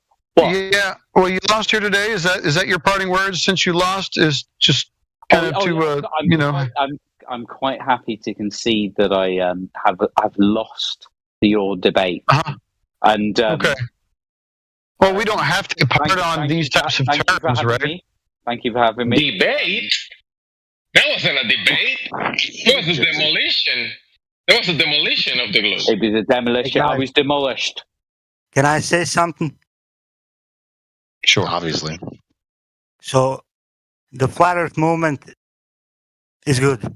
That's all. Okay, thank you. What do you mean? The flat Earth doesn't move. How can there be a flat Earth movement if it doesn't move? What are you talking about, bro? Shut up. That is Senator, we don't have to part on these terms. That was It's just that I would like you to present something that has some substance. Like, we like to have these conversations, but if you're going to say the same things that everybody has already been taught, and all the claims that we've been taught, but none of the evidence, it's kind of pointless, right? Like, you could hang out and listen. You could do that, or you could actually bring what you do know. And it's not convincing. The what? I'm sorry, I missed that part. The what? I've listened to you loads, and it's not convincing at all. To the what? Not intelligible. He listened to you loads, and he's not convinced. He's not getting. Well, we haven't presented anything other than the flat Earth evidence that you've presented. So you provided the flat Earth evidence today. I know this is a really, a snapshot, but I've spent literally hours and hours listening to you guys, and when you were on the Flat Earth 24/7 discourse and the YouTube, and what's the guy's name who's splintered off? Like, I'm very aware of your community, and there's none of the big hitters here. Okay, so what have you heard of all of these people, all of these groups speaking about these topics? What is the actual argument or presentation that you've heard that you say, you know what, I don't agree with this? What are you trying to say? You don't agree with people, or you don't agree with the observations? You have an issue with reality? What is your problem, sir? What is your issue with the stuff that is being said, the realist level? What is your problem with that? Will you allow me to answer that honestly? And it's not going to be. It's not going to be about necessarily about the argument about wasting the opportunity to say what you want to say. He can't prevent you from giving an honest answer. It's up to you. Well, you can. You can mute me. You can say you don't want to hear it. Say it and find out. Jeez. Right. So,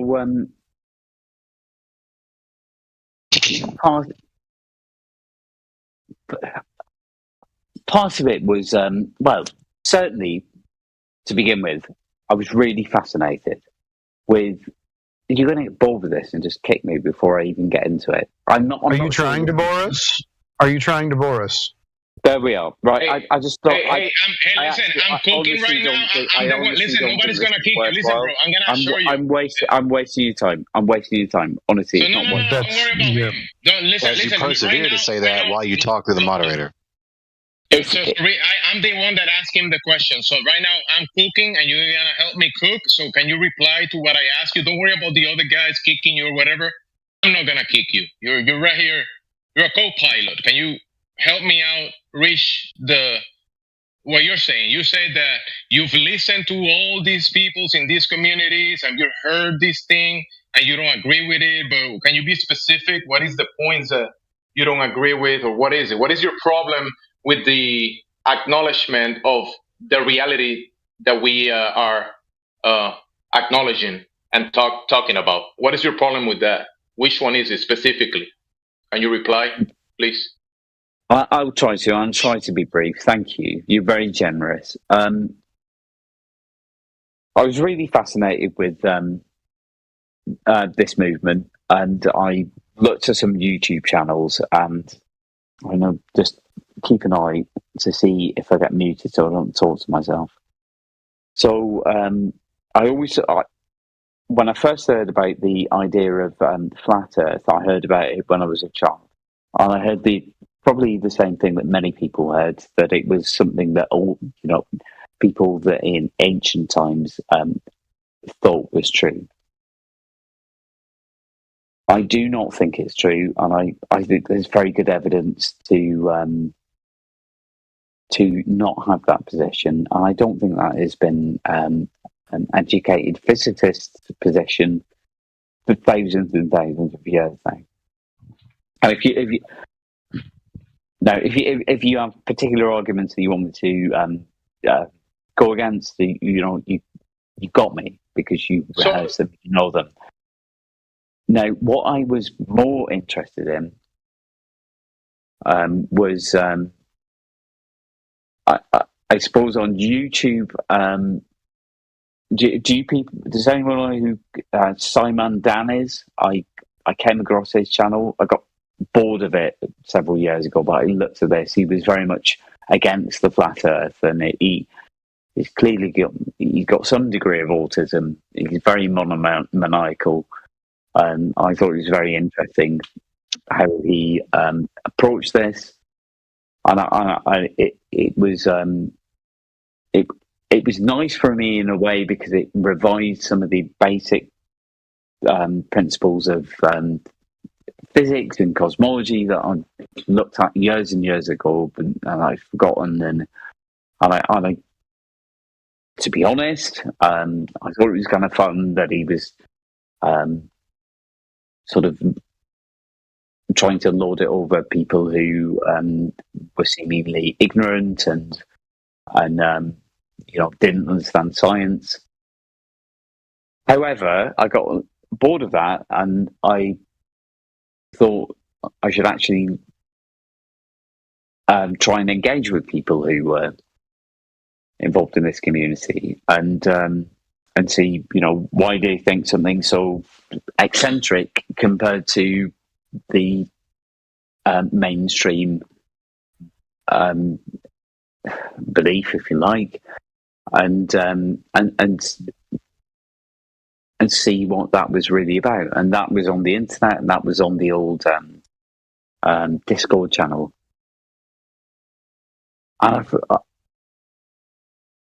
So the closer that you go to a reply, you said one of the things is that you're saying that people on the past or our ancestors, for a fact, aligned landmark structures on this ground, and they came to the realization, right? And they were able to do all these things on reality. I didn't say no, that. You said that people in the past were wrong, and now the physicists are correct. You said something like that.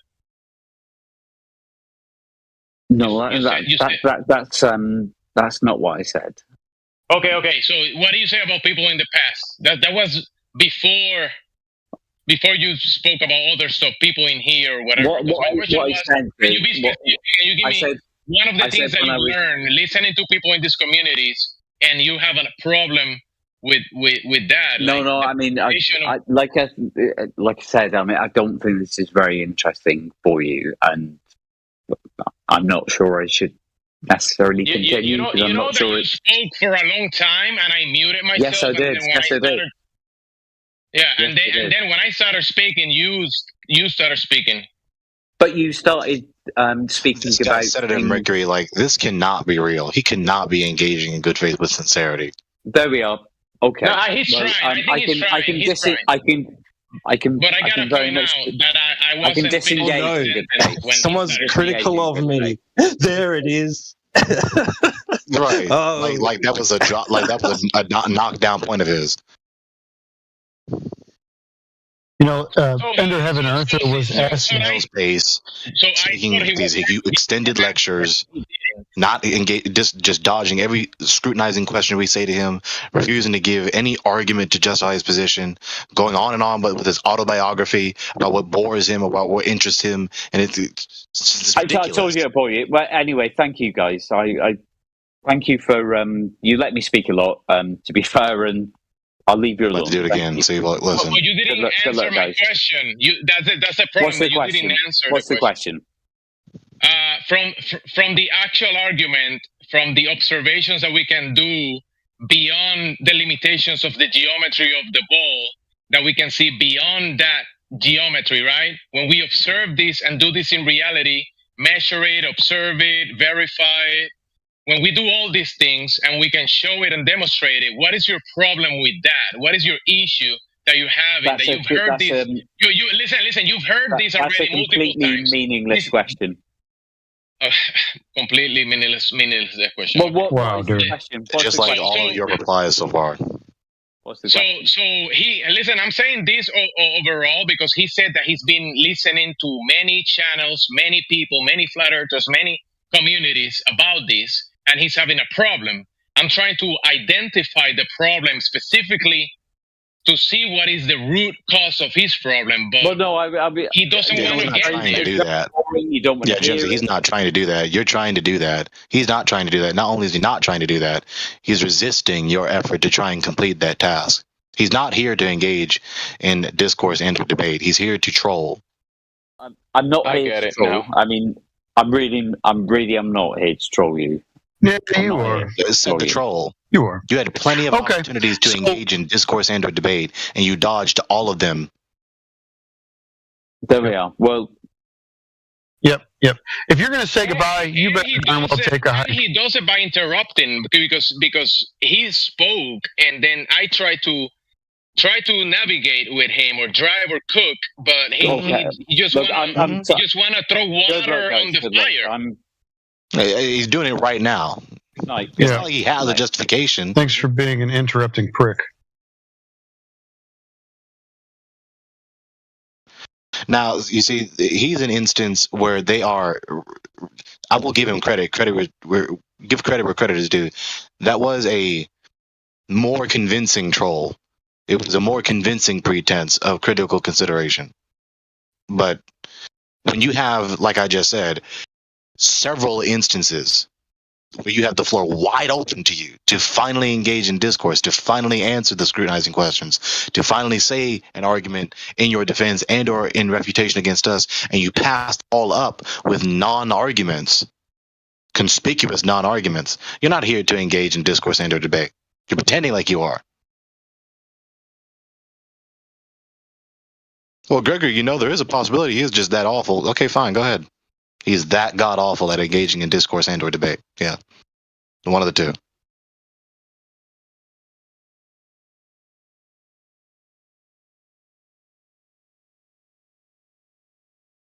Because they already know by now that if they're just belligerently ignorant, they're going to immediately get shut down.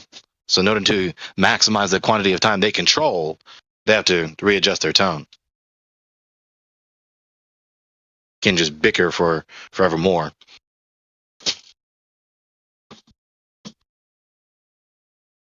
Can't conspicuously bicker forevermore. You have to disguise your bickering as critical consideration.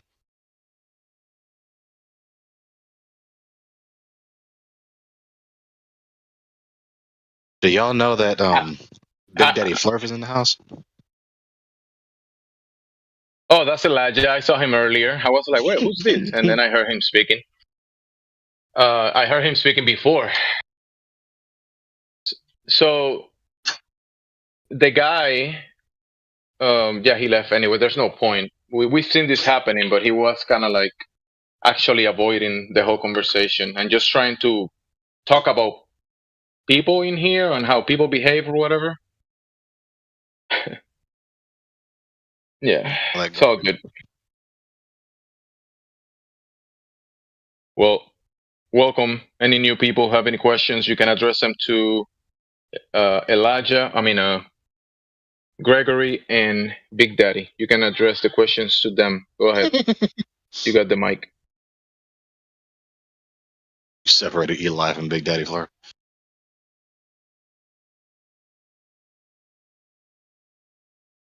Any questions? Free questions. Go ahead.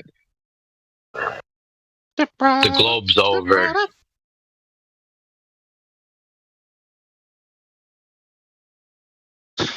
We have a choice. Either we're going to focus on engaging those who are sincere and genuine, or we're going to focus on demolishing the sophists and the disruptors. I mean, both are worthwhile, but the former are more worthwhile engaging longer and more often than the latter.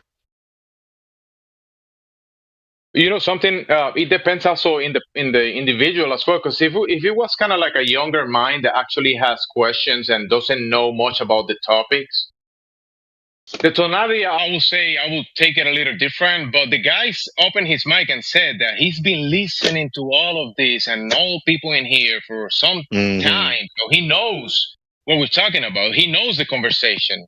So why is he not actually engaging with the actual points? Why is he doing that? Okay, can I say something? Because he don't want to. Go ahead. Okay, so when we go to school as children, there's always the bullies, you know? And that's the problem. Maybe he's pointing out that.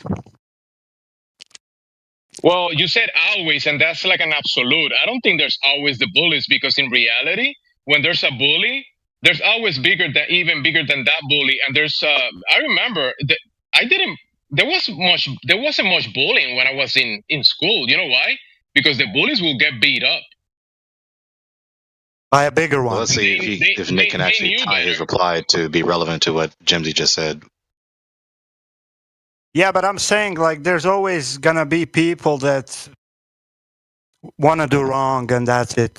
Like, how can you, if you can't change people, just change people. That's my point. Yeah. He basically affirmed the answer that I affirmed, because he doesn't want to. Why is he not trying to inquire? Why is he not trying to be synthetic? Why is he not trying to be critically considerate? Because he doesn't want to. Not even attempting to do so. He's not attempting to do so because he didn't choose to do so. He didn't choose to do so because he obviously doesn't want to. He wants to irritate. And we want to talk about the topic, not the people. Right.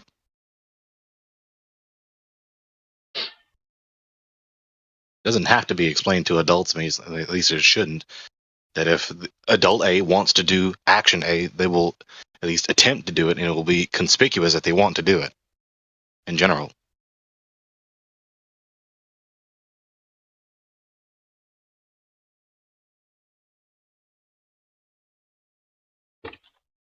This is an Like any psychology. You know one thing. You know one. You know one thing. If I were to have like a lot of money, I would still be me. I would still be this boring guy who listens to this. You know.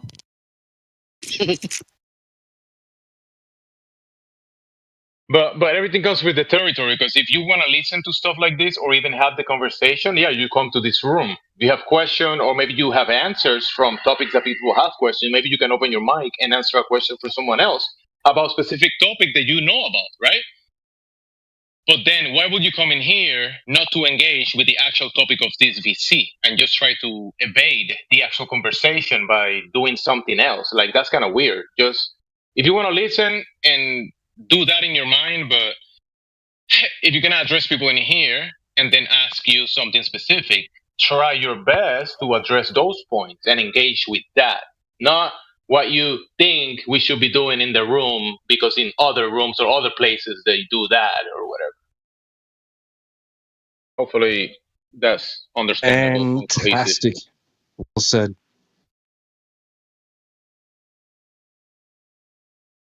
You know, sometimes I think I give the average folk, what did I say? The average folk. Sometimes I give any given person too much credit with their acumen.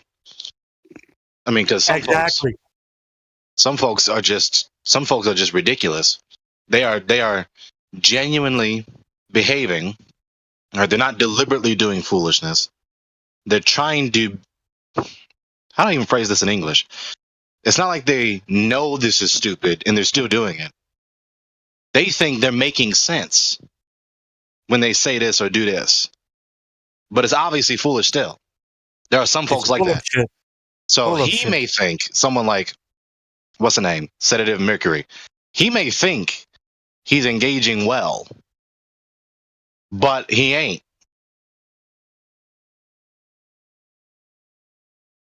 For those people who are liars and bad people, I want them to have a lone day, so they realize, like, why am I doing this? I shouldn't be doing this. I should do good things. Yeah. Some people's best efforts are foolishness.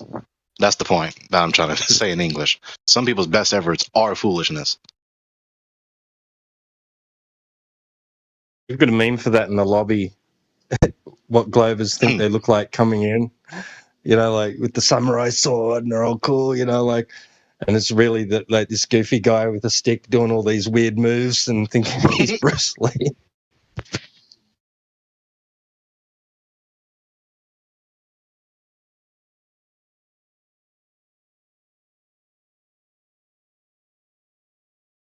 Yeah, I just pictured a samurai warrior and then Napoleon Dynamite with a stick.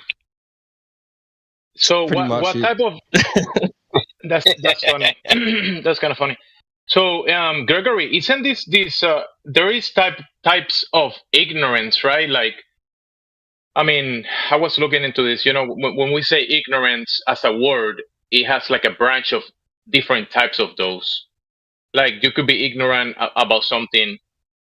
I gotta look at the terms again. It's just that if the guy is here, you were trying to say that some people are acting as, but you're saying that they're ignorant about what they're doing, but they still doing it. What are you they're trying behaving to say? genuinely. They're being themselves, not self-consciously, not intentionally trying to do disruptive, obnoxious things. But they, in their mind, think that they're engaging in the best way possible. But evidently their best is just rank, carte blanche, conspicuous foolishness. So their best efforts, foolishness. Some folks. Their best efforts are foolishness, and they sometimes look like trolls. There are some people who are so bad at engaging in intellectual matters, they look like they're trolling, but they're not. Yeah, that's their normal persona, is to be the troll. I think it's natural for those kinds of people. I have a good analogy.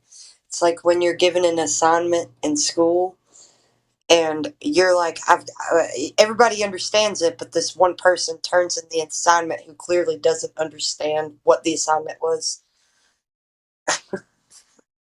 You know, sometimes folks give the wrong answer that is so wrong. It's almost as though, dude, stop playing around, right? Stop trolling, say on the internet.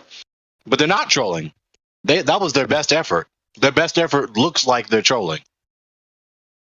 So argument from pigheadedness. This is a refusal to accept a well-proven argument for one of many reasons related to stubbornness. It can also be the refusal to argue about a claim that one supports. I mean, there was also something says that there is a difference between the ignorances, vincible ignorance, and then invincible ignorance, right? Invincible ignorance cannot be dispelled by any means, and invincible ignorance that can be dispelled, avoided, voluntary in cause, or is provoked by conscious negligence. Voluntary, vincible ignorance. In cause, or is provoked by conscious negligence. So your negligence negligence cause you to behave this way ignorantly.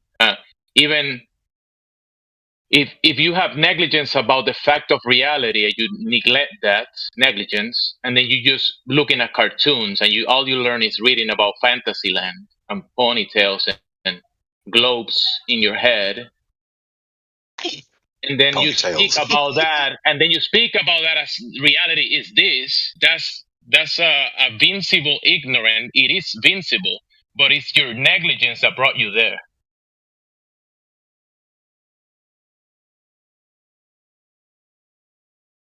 Yeah, I think you gave a fair breakdown articulating that. So it's a voluntary, involuntary. If it's voluntary, then it's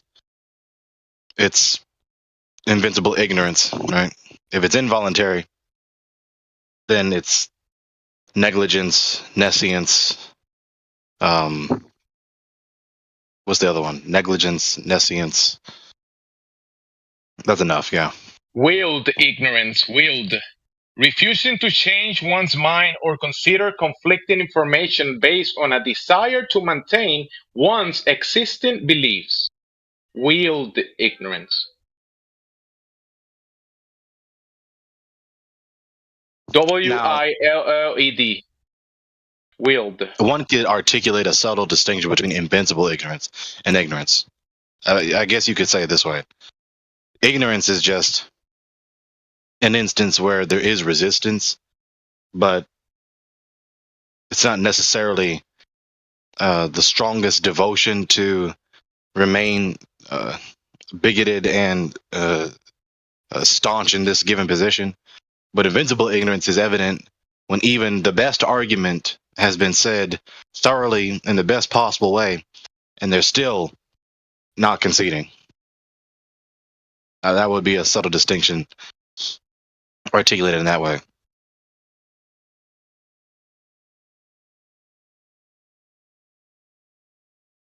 I posted a few things.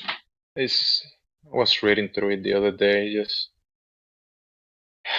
It's just that there's so many personas, and many people can behave so many different ways and actually act in different behaviors that sometimes you can't even tell if people are just like that, or some are actually good actors as well. Yeah, the only thing we can do is make an inductive inference. When evaluating, assessing, analyzing one another, we can only make an inductive inference. In the first instance, we can probably supplement our inductive inference with some sort of deductive argument, but usually it's just we sit there, we watch, we listen. And all things no considered, after we observed and listened, then we make our inference, we make our interpretation, we make our analysis, we make our conclusion. We don't have we need direct access to see one another's heart and mind, right? We need a mind to be able to even consider all those things. Amazing. That's why it's written, you shall know them by their fruits. You shall know them by an inductive inference, evaluating them by my law. I know eternally, intuitively, alceatusly, and perpetually.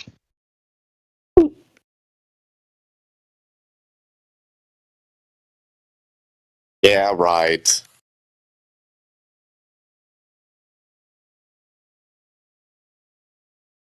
Just to be clear, I wasn't talking about me knowing that. I was speaking from the first person perspective of the God. Just to make that clear. Should have said that in the first place. Yeah, left as well, not just right. He said, yeah, right, but that's also left, you know?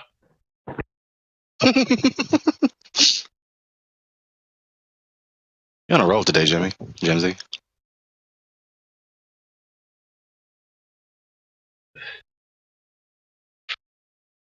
I was listening most of the day, but it's been difficult because jumping in and out and having. You are very far away from that microphone. Oh my bad.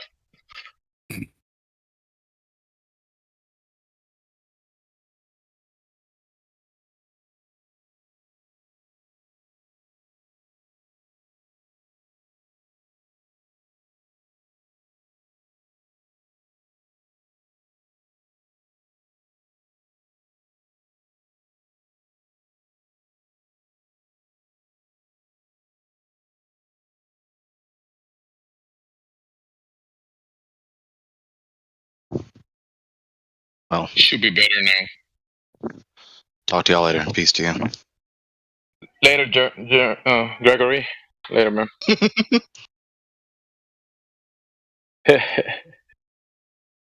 Gregory. Greg. A little firecracker he is.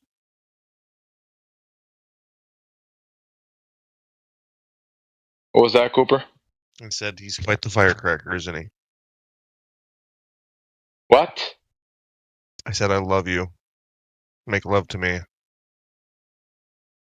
Is that how you really feel, or is that just like an act that you're putting and just saying that? It's an act that I'm putting on them saying it. Don't tease him.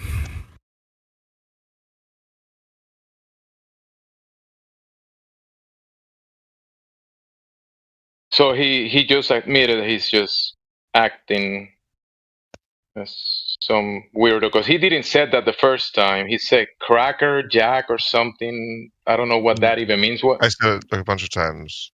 I just said before you said make love whatever. Before that you said something else, not yes. that. So I said can you say what you actually said? firecracker.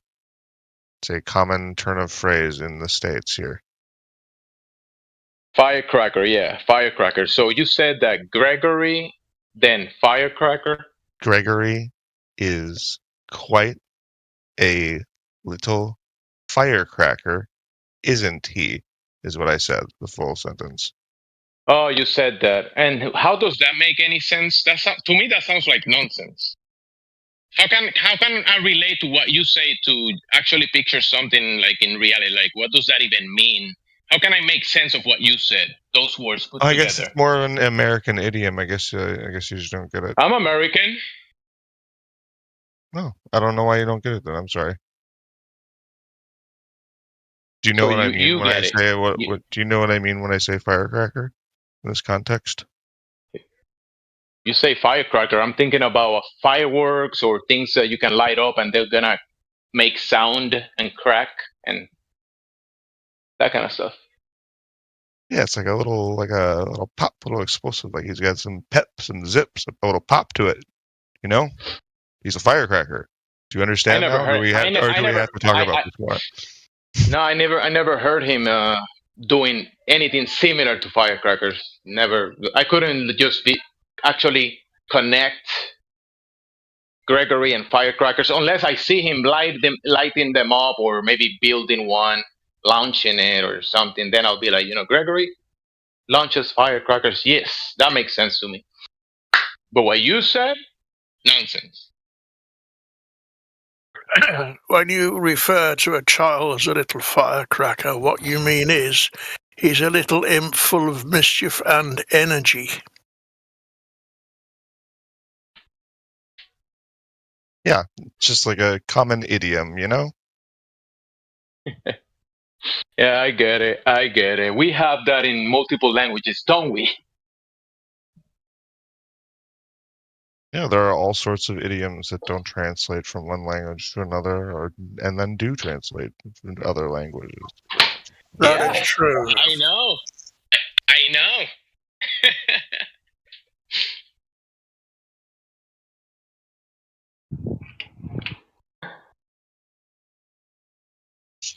And I'm just riveting. Yeah.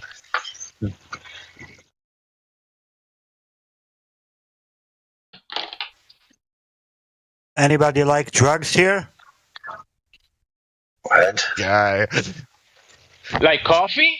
Sometimes I drink coffee, sometimes.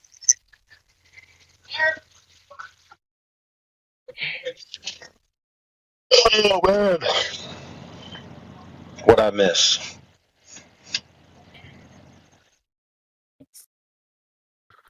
Yeah, one of the things about coffee is if you do drink an excess of it, if you try to come off it, you will experience a type of withdrawal symptom which takes about a fortnight to get over.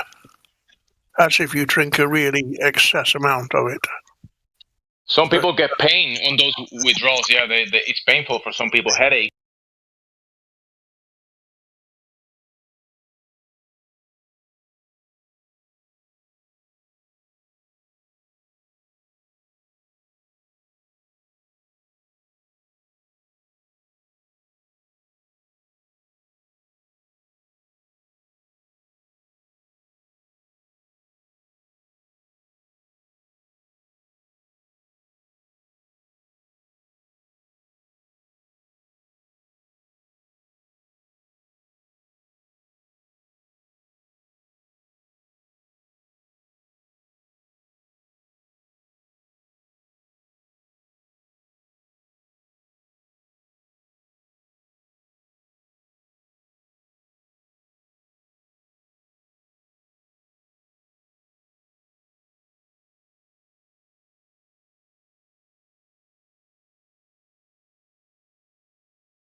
Get massive thing. Yeah, so there you patterns on him. That was the last.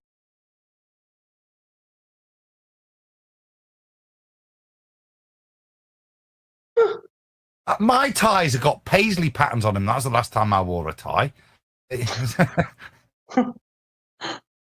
Oh, we want to see it.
Never mind. Now, in my opinion, yeah.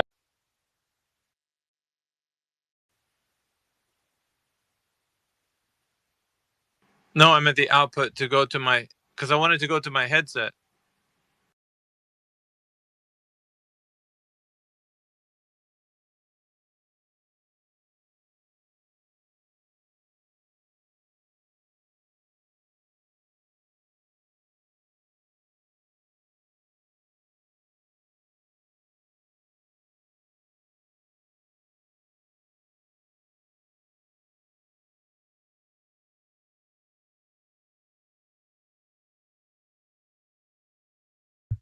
I think that the Earth is a globe.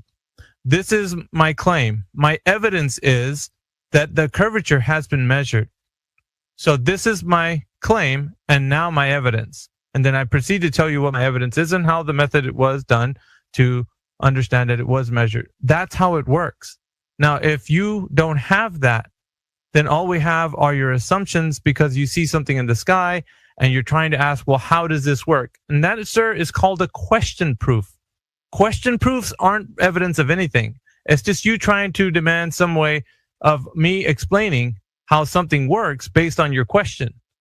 That's not evidence. So evidence would be me presenting a claim and then producing the evidence. Can you do that?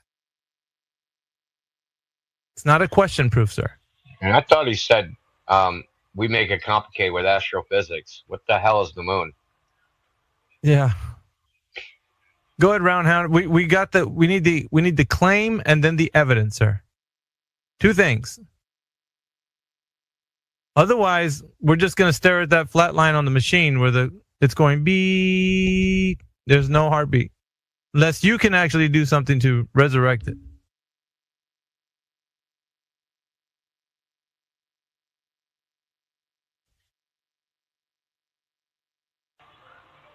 This is another example of I have a story, and if you don't have a replacement story, my story is true.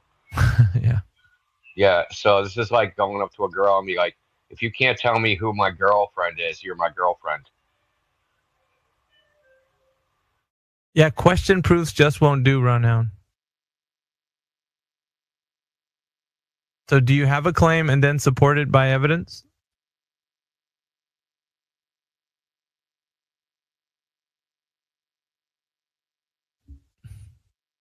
Yes, no. Maybe his Bluetooth mic broke. A listener. Right. See you, Roundhound. See you in the funny papers, bro.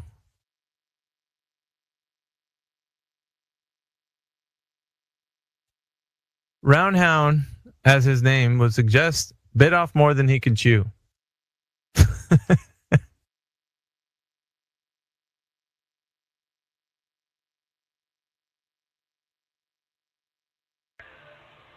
So I want to say something that get vaccinated. That retard's still in here. Are they still in here? Yeah, that retard's still in. Listen, dude. You made all these crazy claims, dude. Everyone has seen the science that shows vaccines has reduced deaths, and so has masks, and people aren't vaccinated are more contagious and carry a stronger version. Yeah, you say that. Now post the evidence. Real simple.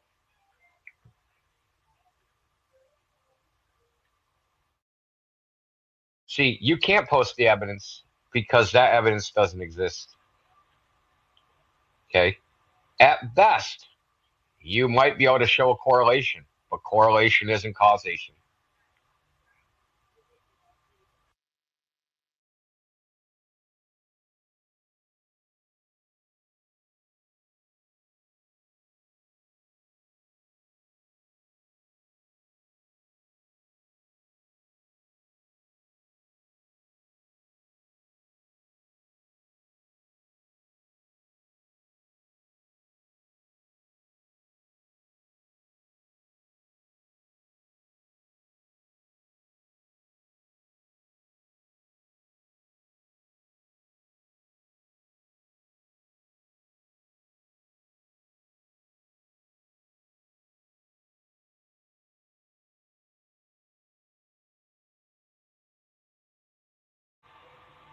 You know, you can just thumbs down whatever you want, dude. Just post your evidence.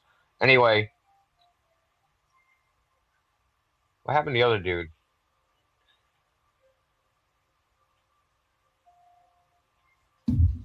He went down as a listener.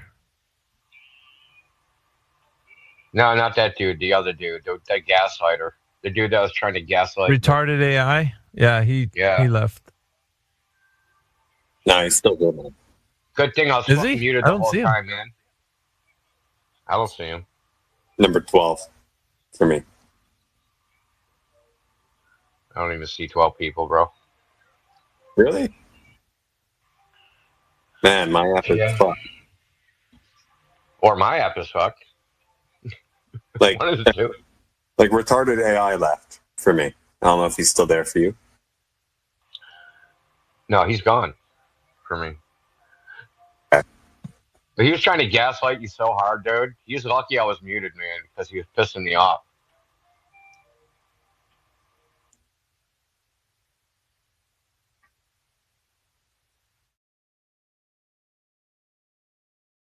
I like how he says flat Earth isn't science, it's denial of science. What's science, bro? He has no idea. It's hilarious. It's just a buzzword. It's a buzzword he learned in school. Say this buzzword. It'll just make it true.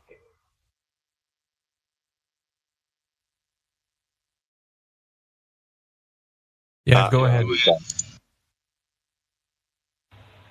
Okay, so I started by saying, how come the entire planet sees the same moon phase and the same moon face at any given time? How does that work on a flat Earth? You responded with, it's a presupposed globe. How do our observations have anything to do with what shape it really is? You can't presuppose what you see. So how does it work on a flat Earth?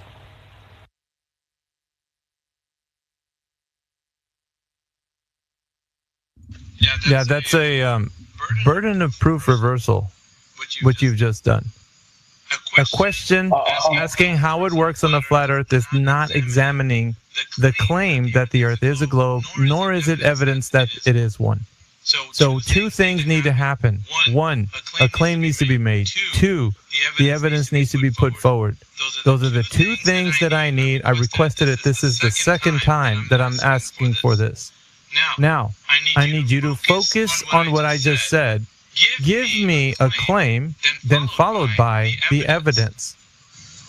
Otherwise, you cannot substantiate the claim that the Earth is a globe.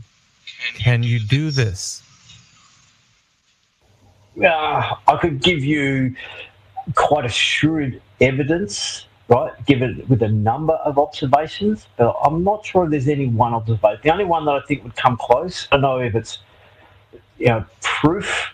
It's certainly extraordinarily strong evidence. Is your position on the globe? Is relative to Polaris's angle in the sky. It certainly doesn't work on a flat Earth, but it is very good evidence that it's a globe.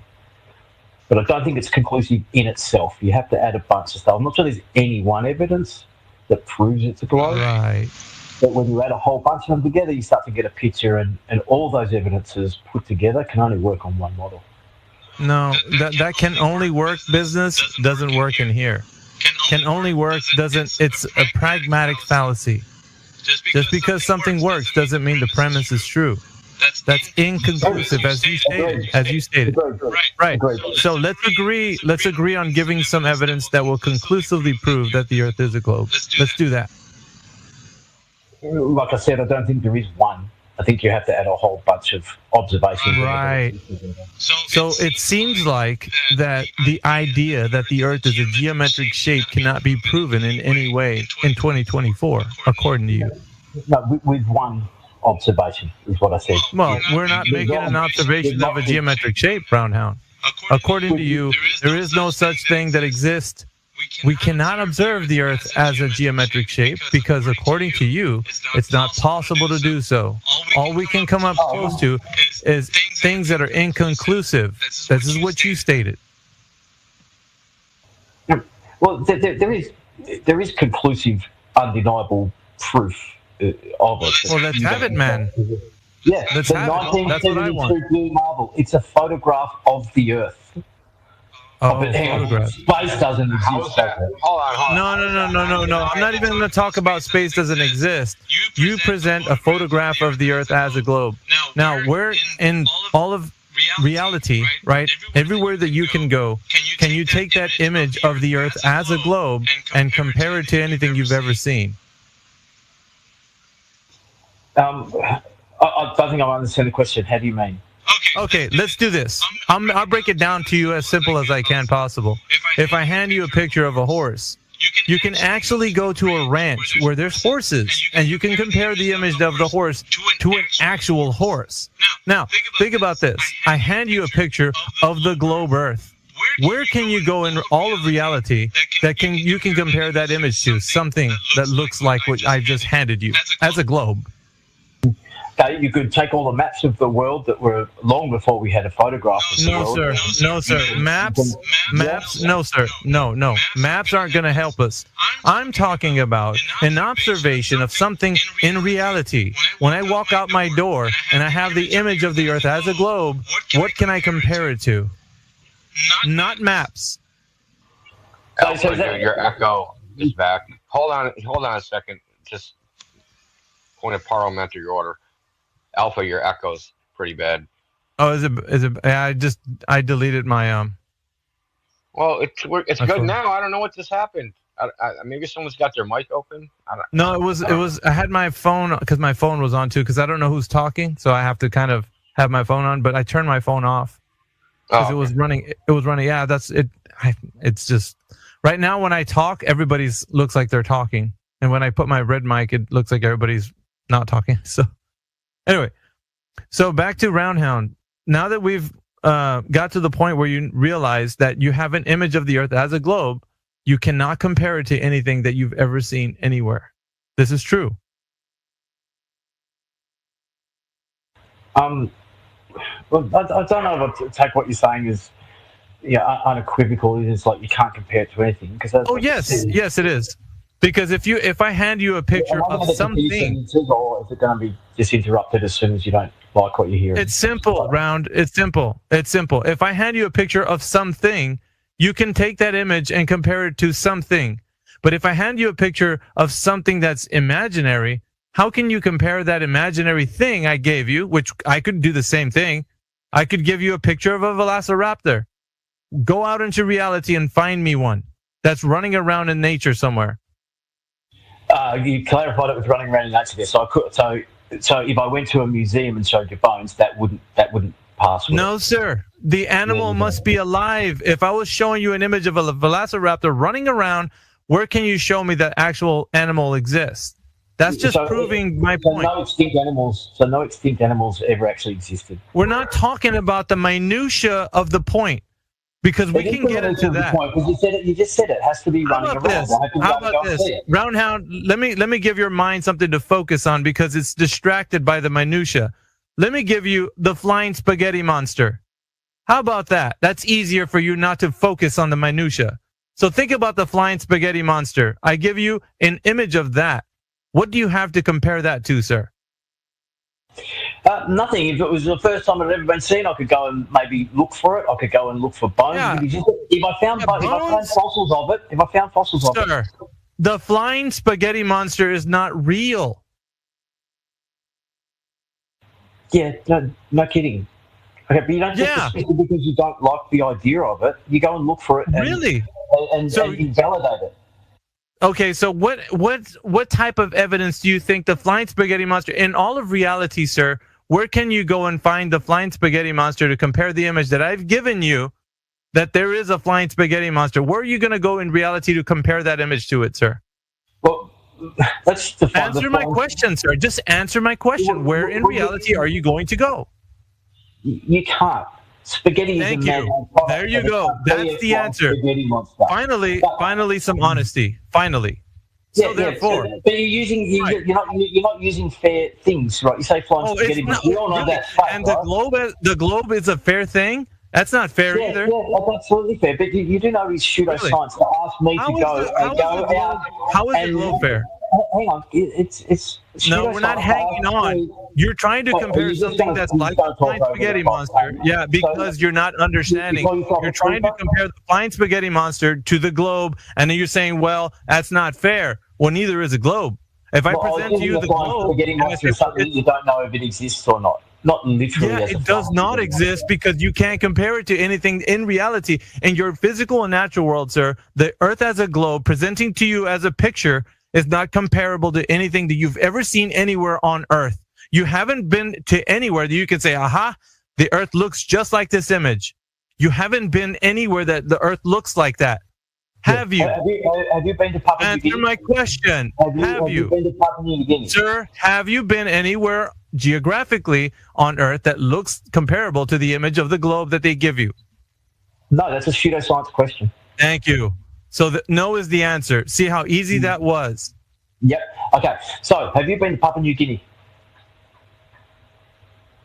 Have I been to Papua New Guinea? What does that have to do with the relevance to the question that I asked you? Give me the relevance, because I won't answer it if you don't give me relevance. What relevance does it have to the question I just asked? Why can't you just answer it? Have you been there or not? Are you going to be honest? Because it needs to be relevant, sir. It needs to be relevant to the question I ask. If you want me to answer your question, give me the relevance. Okay, don't worry about it. No, I won't, because it's not relevant. It is relevant. You know exactly where. Then tell me the relevance. Tell me the relevance. Tell me the relevance, and I'll answer it. If it's relevant, I will answer. You're basically saying that if you haven't experienced or seen it in your life, it can't be true. No, I didn't say experience. What I said was. If you haven't been there, with your line of thinking, it doesn't exist. When you say this looks like the globe, where can you go see this image comparable to anything in reality? That was the question to you. Okay. Look, one place you can go to is to the Himawari 8 satellite stream. Oh, really? Can you go there? I can go to the web page right now. Oh, the web page. Oh, so more photos. Yep. More photos. And I can look at the photos, right? And I can look at the precipitation and the weather map. Just let me finish. I can look at the weather. No, we're not going to let you finish. Your weak evidence. Your weak evidence is to compare. To me, it sounds like I'm demolishing you. You're too scared to let me talk. And any minute you're going to talk. Round. Listen, if I had images and I said compare this globe Earth to something, you're like, yeah, I know what I can compare it to. More photos of images of the Earth looking like a globe. Really? That's your standard of evidence, is more images. More images than the one you've already have. That's not comparing it to something in the physical and natural world, sir. But you asked me if there's anywhere else I can go and see something that looks like the globe. You're asking nature. You're asking me to go and see something. It's impossible, and you know it's impossible. That is pseudoscience. That is pseudo and disingenuous. Yeah, we know it's You're not here for the argument. There you go. You're not here for the truth. You're here to push. You're not here for the truth. Oh, really? That's rich. That's rich. No, you're not here for the truth, sir. You're here to just tell me your fantasy story of the Earth being a globe, and I'm here to debunk the idea. Like I have the title of this room right now. The globe Earth was debunked today because you, sir, didn't give me any evidence of the Earth looking like the globe. You gave me more photos. I saw a photo from NASA, and I've compared it to the photo of the Himawari 8. I've heard your claim, sir, and it doesn't matter because it's not reality. It's all fantasy. All of it. Every bit of it. They said the globe was debunked. How was it debunked? It was my first question. Because you didn't provide any evidence that it actually is a reality. I just told you, round. I just told you. You proved it wasn't real. You have not done that. I did. It is merely fantasy, sir. It's merely fantasy. It's Santa Claus for adults. Alpha, let me ask a question real quick. What if you said, we know the flying spaghetti monster is not real. Well, if we had a photo, couldn't we just say we know it's real because we have a photo of it? Can I just clarify the flying spaghetti monster? No, answer the question. But isn't that your logic? Isn't that your logic? If we're talking like literally about a flying spaghetti monster, no, spaghetti is man-made. So a living thing. Yeah, cool. But what if we had a picture? But if we had a picture, a photograph, because it's still a ridiculous hypothesis. But would that make the flying spaghetti monster real? Would that be evidence it's real? Are there any other evidences for it? Are they like just images? And stuff? Just images. Yeah, okay, then just other images. We got witnesses. We got mathematics on a piece of paper that shows you how a flying spaghetti monster fucking can operate in reality. Right? Yeah, so found a nest. Use some equations. There's a nest that you found. There's footprints. All that sort of stuff. Oh, physical evidence, like in the natural world. Yep. Yeah, cool. Where's that? Yeah, dude's turning it into that would be something like sunrise evidence towards the sunrise. Yep. Polar. You never got around to tell. No. Wait. Time out. No, you're off into the weeds. What we asked for was from your claim that the pictures from the Earth looking like a globe were comparable to the Himawari 8 images. That's where we're at right now. Now we're off into sunsets. You're switching the topics. We're back to images because I'm going to redirect you back. I was correlating. Yes, you were. No, you weren't. You're being a weasel. You're switching the topics to sunrises. No, we're not talking about that. Equating something like finding footprints or a nest to finding other evidence. But that's not what we're talking about, is it? Sunrise would be another evidence for the globe Earth. It's not conclusive. We're not talking about that, are we? Fits into the model. We're not talking about that. That's another point. Are you not understanding what I'm saying there? Are you that simple? I do understand. You're trying to use what you consider is a preponderance. Roundhound, you're trying to use a preponderance of evidence in your case. We're not asking for that. We're asking for the single. Yeah, we're asking for the single direct evidence that the Earth is a globe. You said the damning evidence would be photos from space, which of course to you was the Earth looking like a globe. And then you said, well, my evidence of that is such as the Himawari 8 images of the Earth looking like a globe. So more photos. That's all we're at right now. And then from there, you went to sunrises. No, you can't do that. You have to state how the claim of the images were provided as evidence. You misrepresented my argument completely then. That was disingenuous of you. I did not go to sunrise. That's exactly the logic that you went forward with. I just explained to you what I did when I said sunrises. When you were talking about the flying spaghetti monster, you were talking about other. I said, have you got other evidences for stuff? You know, trying to explain to you. You're asking us. We're asking you. Nice try. Nice try, Round. So did you find nice try? Nice try. We're not going to fall for this gimmick, which is you asking. Round. Might be equivalent. Yeah, you're spiraling. I'm not going to ask. There's nothing going to be addressed until you realize you're spiraling. Why do you keep talking over me? Sir, relax. Take a breather. We're not talking about sunrises or sunsets because you're starting to go to a different direction. How can you verify that those photos of the Himawari 8 real of the Earth as a globe? Because you were saying the other ones that you had prior to that, where the evidence was that the photos were real, were that the Himawari 8 images were real. No, you asked me. Hold on, he said.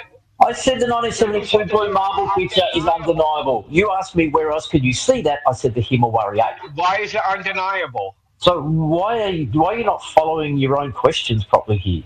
No. You said that the photos of space are undeniable proof. Why are the 1972 blue marble is? It's on film. Why is it undeniable? It's on film before editing. It's on film. So what? What do you mean? So what does that mean? So what? What does that mean? How do you edit a negative? There's the image on film. So what? How do you edit the negative? Well, which is on display. You can go and see it. Well, listen. There's lots of ways to edit the negative. No, there isn't. They could have just took a picture. Yeah, there is. No, but there's not. They could have just took a picture of a painting, right? Yeah, good one. Sure. Yeah, a painting. So there's something called hyper-realistic painting. You can just Google it, right? And you'll see images which are photorealistic that are paintings. Oh, Google's allowed. They could have just. We trust Google now. We trust Google now, do we? No, we're shifting. We're shifting. Get back to the point, Round. It shows you examples of it, right? So examples that you can make paintings. Human beings can make paintings which are photorealistic, which aren't actually photographs. They look like photographs of somebody, but they're not. They're a photograph of a painting. So back to the claim that the image is a standard for what you claim is evidence, and it's not because you can't compare it to anything in reality. So when you have this image of whatever you think it is, it doesn't matter because it doesn't exist out there in nature. When you go outside, you can't take that image and go, oh, there it is, right there. Where? Where are you going to see that image look like what they show you, Roundhound? Can we move on to a different one? There we go. So no evidence presented. What do you have next? I presented evidence. You just denied it. No, that's not evidence, sir. I just demonstrated that is not evidence. That's your fantasy idea of the Earth as a globe. Polaris. Why is Polaris at 90 degrees when you're at 90 degrees? Why is Polaris at 90 degrees when you're rich? Polaris, if you're standing at the North Pole, right, you're at 90 degrees latitude, right? Polaris is 90 degrees above you. If you go to the 45th parallel, right, Polaris is 45 degrees off the horizon. How does that work on a flat Earth? Okay, how does it work on a flat Earth? You're asking us questions. Listen to me when I say this very clearly. I asked you for evidence of the globe. You know how this works? That is evidence of the globe. That is evidence of the globe. Shut up, Round. Let me tell you how this works. So you're going to present a claim. The claim would be, this is my claim for the Earth being a globe. Present the claim and then say, this is the evidence for that claim that the Earth is a globe, not how it's not flat. Okay, rearrange my statement. Rearrange my statement into there's my evidence. Rearrange it. Rearrange my statement to there's evidence. Okay. Polaris is at 90 degrees if you're at 90 degrees. Polaris is at 45 degrees if you're at the 45th latitude. Okay, there's my evidence for it being a globe. Or one of my. Okay. How do you now that it's not evidence? Can I tell him why it's not evidence? Yeah. Alpha. Yeah. That's I was gonna hit him with. Go ahead. It's really simple. You know why it's not evidence? Because you can't find those 45-degree latitude and your so-called North Pole without that, right? But that makes no If you sense at can't all. see the Could you say sky, it so again? say you can't see any of the sky, you can't see the sky, can't see the stars, sun, moon, planets, nothing. How do you find 45 degrees latitude? Yeah, but let's go on a clear day. We can. Yeah, how do you find it in the first place? What do you mean? How do you find it in the first place? You deny Polaris is there. Yeah, I don't really understand no, what we you're doing. can't see that. We can't see the stars. We can't see the sun. We can't see the moon. How do we know 45 degrees latitude is a place on Earth? What? You're saying there's not a 45th latitude line now? Yeah, how do you find it? Without seeing it's a man-made thing, right? We decided that this is where the lines are going to be. Based upon what? Based upon its distance from 90 degrees. Between the equator and the North Pole. I don't think he understands what you're asking to do. So how do you find that? I'm absolutely amazed that how do I know when I'm at 45? can't come close to answering the question. It's cloudy. The entire world is cloudy. Listen, just listen for a second. The entire world is cloudy. Nobody can see the stars, moon, sun, anything. Can't see the sky. I want to find 45 latitude. How do I do it? No, I don't know. Let's wait for a sunny day. Yeah, you can't. So when you say... Well, you can. I just don't know how you can do it. No, you can't. Because when you say Polaris is... like you're at 45 latitude, when Polaris is 45 degrees above the horizon, you're saying the same thing. Right, so you're saying that we use the stars to find out where we are on the Earth, are you? I don't think that's really an argument in your favour. It's because the celestial coordinates are based upon the coordinate system. Latitude and longitude is in the sky. It's not on the ground. No, what is it, the GMT or whatever? That's you get the zero line from a star. But yeah, that's based upon the sun. That's the longitude. That's based upon the sun position. He doesn't know where he's at right now with this argument. Yeah. I mean, well, you're not making any sense. Astrophysics is so you're saying if we can't see the stars, it doesn't work. Okay, so it was too much for him and you. That question was way too much. You can see it. Well, I can't believe you deny it. You're not going to approach the question at all. No, you don't understand. You don't even understand your own claim because you don't understand how the system. I understand the claim. I understand the claim. No, how does system of coordinates work, Round? Can you tell us? What do you mean, how do they work? Yeah, how do they work? What do you mean, how do they work? 45. Explain it. Yeah, he doesn't know it, Pretend I'm a 4-year-old. No, he doesn't know. No, we're not going to explain it. That's giving you the answer. You need to give us the answer. If you don't know it, then listen. Okay, this is what this zero, means. Yeah. And every degree you move up on the angle of the Earth, right? Your latitude line changes. The angle of the Earth. So 45 degrees is exactly that. It's halfway up the globe. You don't know. You don't know what you're talking about, do you? No, that's what you're trying to prove. Yeah, he doesn't know what he's talking about. You didn't observe I guarantee being it. halfway up. Hold on. You didn't observe being halfway up the globe. All you observed was a change.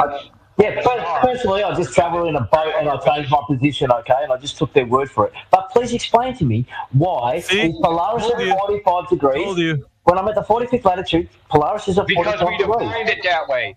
What do you mean you defined it that way? It's an observation you see in front of your eyes. Why are you going to ask me a question? Dude, why are you going to ask you a question? Because you're not answering mine. I'm trying to answer it, you're over-talking me. You're not answering that. I answer your question. Dude, I mean, maybe there's lag or something, but listen, we defined it that way. We defined when Polaris is 45 degrees above the horizon, we're going to call that place 45 latitude. We didn't measure going over the curve. We didn't measure North Pole to frickin' Ecuador. We just defined it that way. That's why I said it's saying the same thing. But the distances don't match. If it was flat, it doesn't change in that. What do you mean? Whoa. Okay, I'll explain what I mean. Okay, so it's 1 degree for 69 miles. So if you move, hang on, let me finish. Okay, no. How did you measure it? To understand what I'm trying to tell you. Because you don't know how it's been measured. You don't know how it's been measured. We understand the claim. You just don't know how it's been measured. So then tell me how it works on a flat Earth. No. Okay. No. Dude, you need to say how it's been measured. How has it been measured? Claim it's 69. I told you how it works on a flat Earth. When we measured it from the stars. Oh, that's right. It's a cloudy day. We can't do that, can we? Oh, we did. Yeah, we did.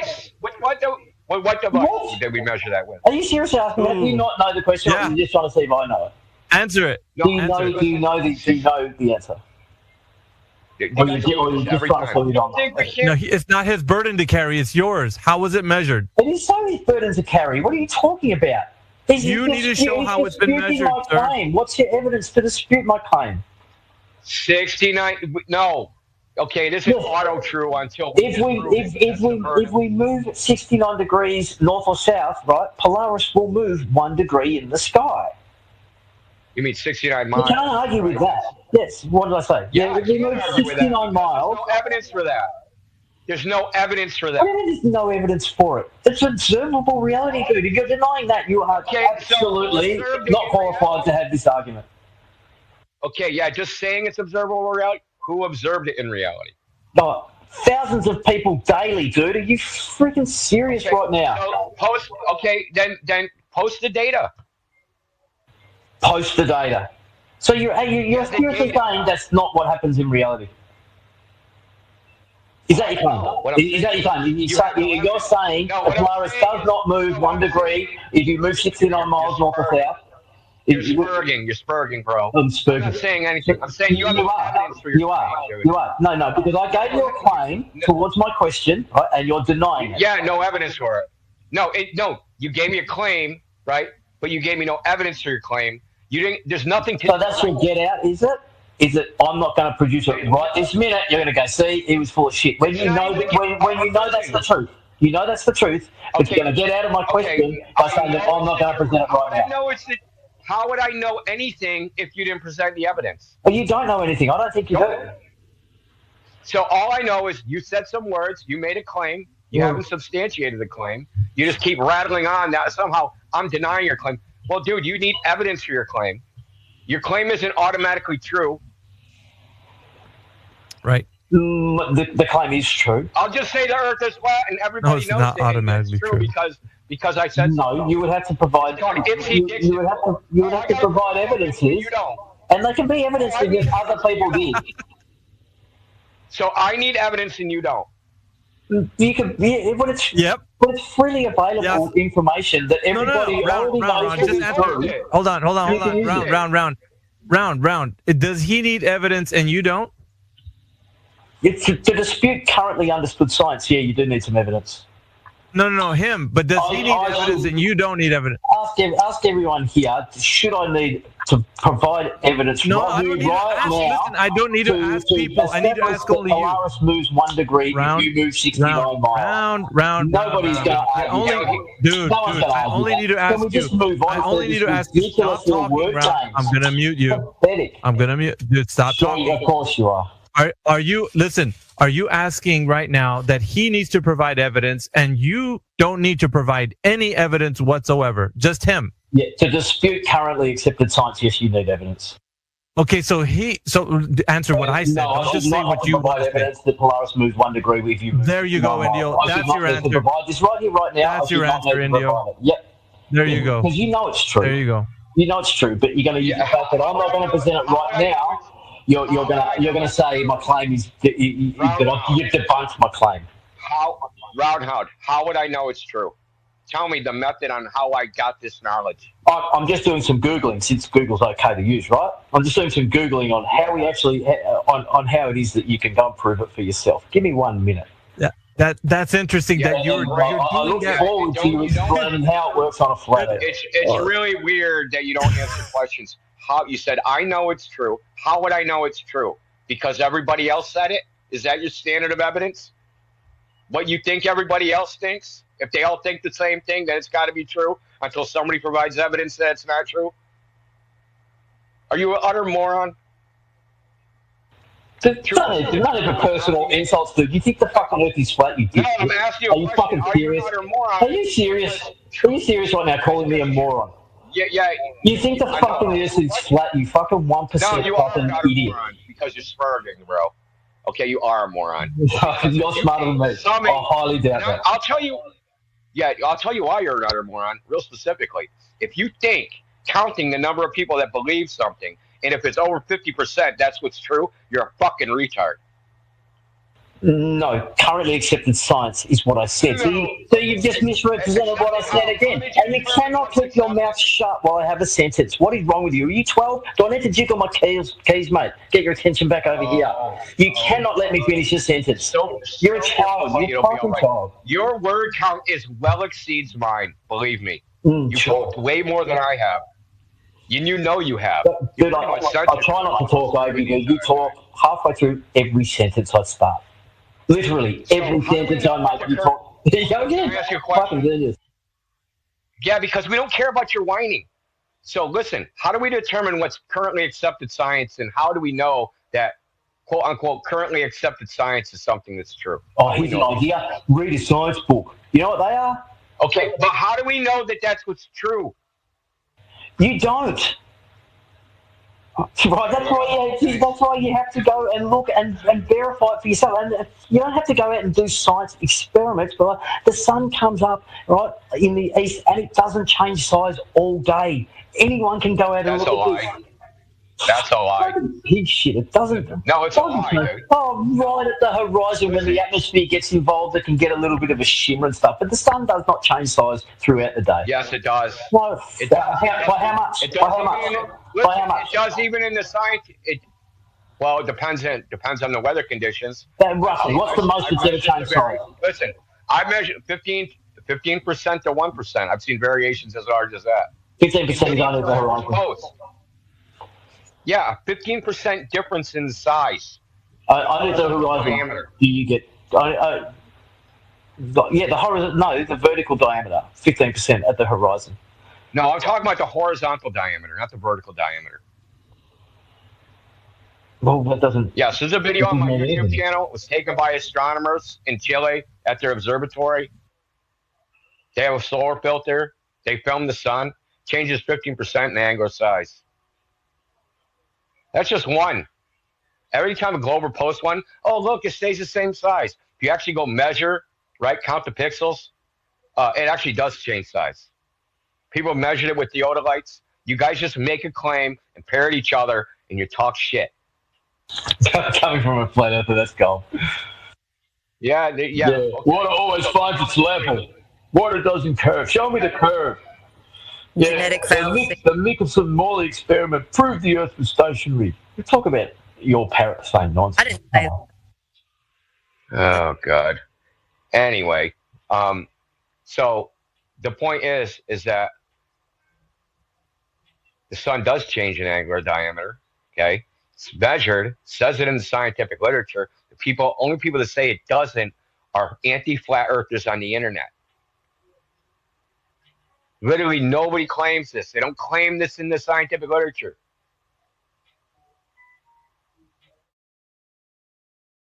A couple of things were happening in tonight's discussion.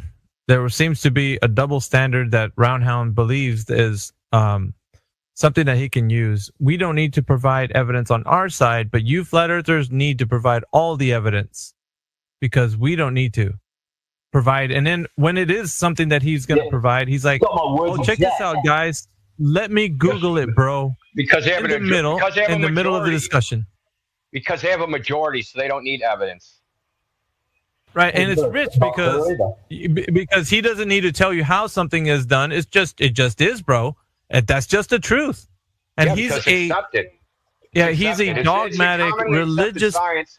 How he knows that, nobody knows, right? What is the accepted science? I didn't know they took surveys on, is this accepted science? Please check yes. Nobody knows what the accepted science is, okay? There's just the shit you read in the newspaper, that's it. No, right, so people who sail across massive oceans using the stars, they're what? They're in on it, or they're wrong. They actually don't get to their destination. They have to get on a plane. Exclusive to a globe, bro. You're appealing to somebody that travels over the oceans, yet you don't know the method by which they travel the oceans with. Isn't that correct? They use the stars. No, it doesn't matter what you say. I'm asking for the specific method of how they use the stars. How they use the stars? Do Do you know the method by which how they where the stars are in the sky? Yeah, have you done this before, Round? Have you done this? It was a long time ago I learned how to use the sextant. I might be able to work it out again, but without reading it. Okay, so let's take a look. Let's take a look at the method then. If you've done it before, then I can ask you specific questions. In what way, doing that method, does the Earth indicate that it's a globe? Go on. Because that agrees with the 69 miles per 1 degree. If that was not correct, you wouldn't end up in the right location. So distance is what you're finding out, right? Distance.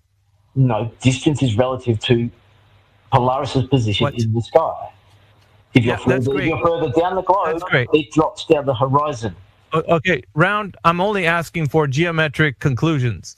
So how did you conclude that the Earth has a curving surface, like as an oblate spheroid? How did you have the conclusion from? No, I'm not talking about multiple ways, sir. I'm actually identifying the way that you're describing. So by celestial navigation, how do you know that the Earth is a geometric shape such as an oblate spheroid? From navigation, can you? No, I don't need a question. I need your evidence. I'm just thinking out loud, dude. Can I assume that it's a globe just from doing celestial navigation? No. I'm not sure you could, but the celestial navigation assumes it's a globe, and people get to the destination. No. Absolutely not. You are not. No, you're wrong. Of not interrupting me, are you? You're wrong. You want me to show you how? Are you capable of not interrupting me while I'm talking, or not? Yeah, you're talking a lot of nonsense, and I'm going to show you how you're wrong. I'm explaining my position, and you keep talking over me whilst I'm doing it. Your position right now is that celestial navigation provides evidence that the Earth is the. Dude, can you let me finish? Let me finish. Oh, is it annoying when people talk over me? Sorry. Yeah, that's simple. I could just mute you. I don't want to, but I can. I could be an asshole like that and mute you, but I don't want to. No, you're not muting me. Your position. All right, so that's easy. That was easy.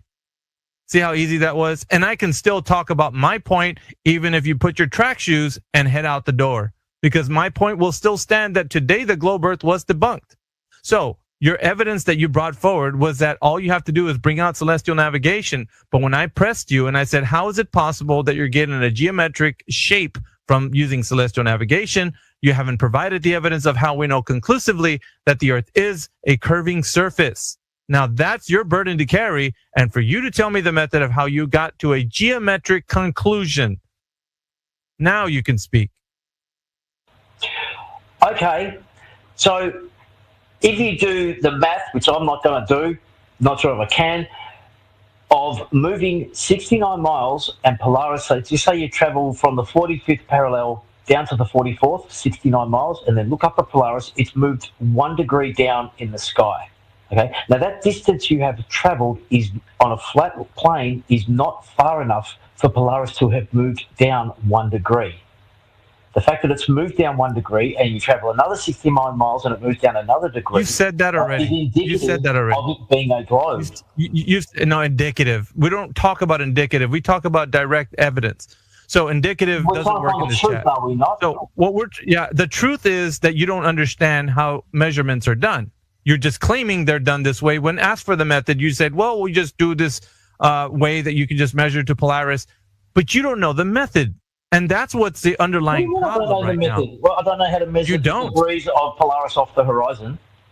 Come on, dude. Let me ask you a question, and be very specific when I ask you this.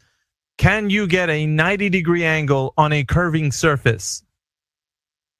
How big's the curve that you're talking about? Answer my question. Yes, you can. Can you get a 90 degree? Yes, you can. Yes, you can. No shit. You are in a world of trouble because not anybody in the history of the world can get a 90-degree angle off a curving surface.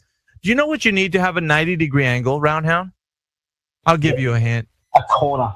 Two straight lines. And sir, a curving surface is not. Oh yeah, right, yes sir. Go look up what it takes to get a 90-degree angle. So you need 2 straight lines that meet at a vertex. How big is the Earth? No, we're not talking how big the Earth is. No, you're not going to talk about anything that disproves you ridiculous. Disproves you. Right. Ridiculous. A 90-degree angle on a curving surface cannot exist. Go look up what a 90-degree angle is, sir. You've been getting it wrong this whole time. Sure. You think that you can have, What's the bottom? What's the bottom line that you use if you say use a sextant? What's the bottom of the triangle that you're using when you use a sextant? The bottom of the triangle. How can you have a triangle that's on a curved surface? Just answer the question. What's the bottom line that you? No, you're not answering my question.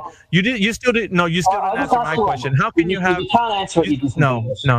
You're disingenuous. You said you can have a 90-degree angle. No, because you said you can have a 90. Shut up. You said you can have a 90-degree angle on a. No, shut up. You can have a 90-degree angle on a curving surface, and that's not possible. You need two straight lines to have a 90-degree angle. Two straight lines that meet at a vertex. So you need two straight lines, and you don't have two straight lines. You have one curving surface, and then the other is a straight line, which you cannot have if you have a 90-degree angle. Now is your time. Okay, what's the bottom line that you're using? Or when you're using a sextant, what's the... Don't ask me. You're the one need to provide the evidence of how you can have a 90-degree angle that's requiring two straight lines without two straight lines. I asked that if you can have a curved surface. You said, yes, I can have a curving surface and have a 90-degree angle. Now explain yourself how you can have a curving surface to make a 90-degree angle. Sure, all I was saying, let me clarify, let me answer two things, right? Take a basketball for argument's sake, right? We're not going to talk about basketballs directly. The Earth in regards to no, that's not how this works. This is going to work exactly the way it should. You're going to tell me with celestial navigation in your specific example how you can have a curving surface like the Earth you think is a globe, and also a direct straight line to have a 90-degree angle. One curved line, one straight line. How is it possible that you have a 90-degree angle using that? We're not moving off that point. That is what I want you to tell me how it's possible to have. Go. Sure. Stick a chopstick in the ground, right, and put a... Once again, we're not sticking chopsticks in the ground if we're in the friggin' ocean. So let's go back to the ocean using celestial navigation and tell me how you can have a 90-degree angle using the Earth as a curved surface and the straight line. Go. Look out at the horizon. Yes. Go on. Go on.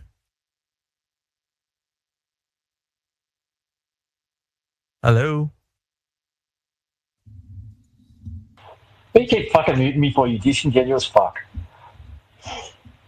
I was asking for you to speak. What's wrong with you, dude? You are a fucking grifting cunt. Go.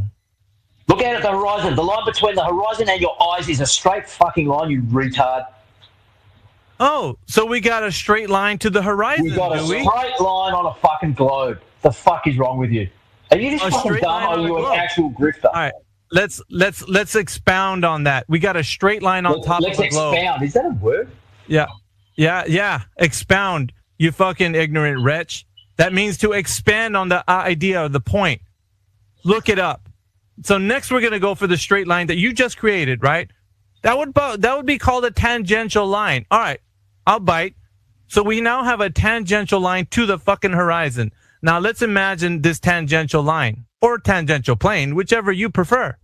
So if we're going to say that the Earth is dropping away from the tangential plane or line, doesn't matter, how much is the tangential plane dropping away from the Earth to the horizon, sir? Go ahead. Doesn't matter. The line between your eyes and the horizon. You're fucked. You know why? Because you said it was necessary for us to understand we live on a globe. So if we live on a globe and you made a straight line to the horizon and now you're saying it doesn't matter, well then how do we know the surface is curving, sir, away from that tangential plane, which we need if we're going to know that the Earth is a globe? Yeah? Tied you up in a knot, did I? Pretty much, huh?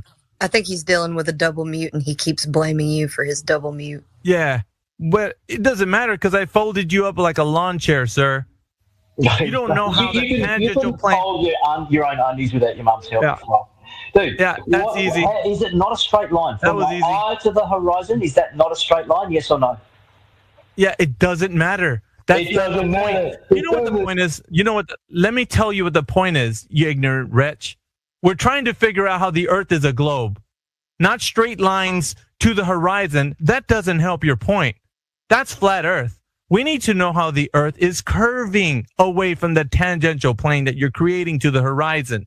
So you need to tell me what's relevant and how we know the Earth is dropping away from that tangential plane, creating the surface that's curving.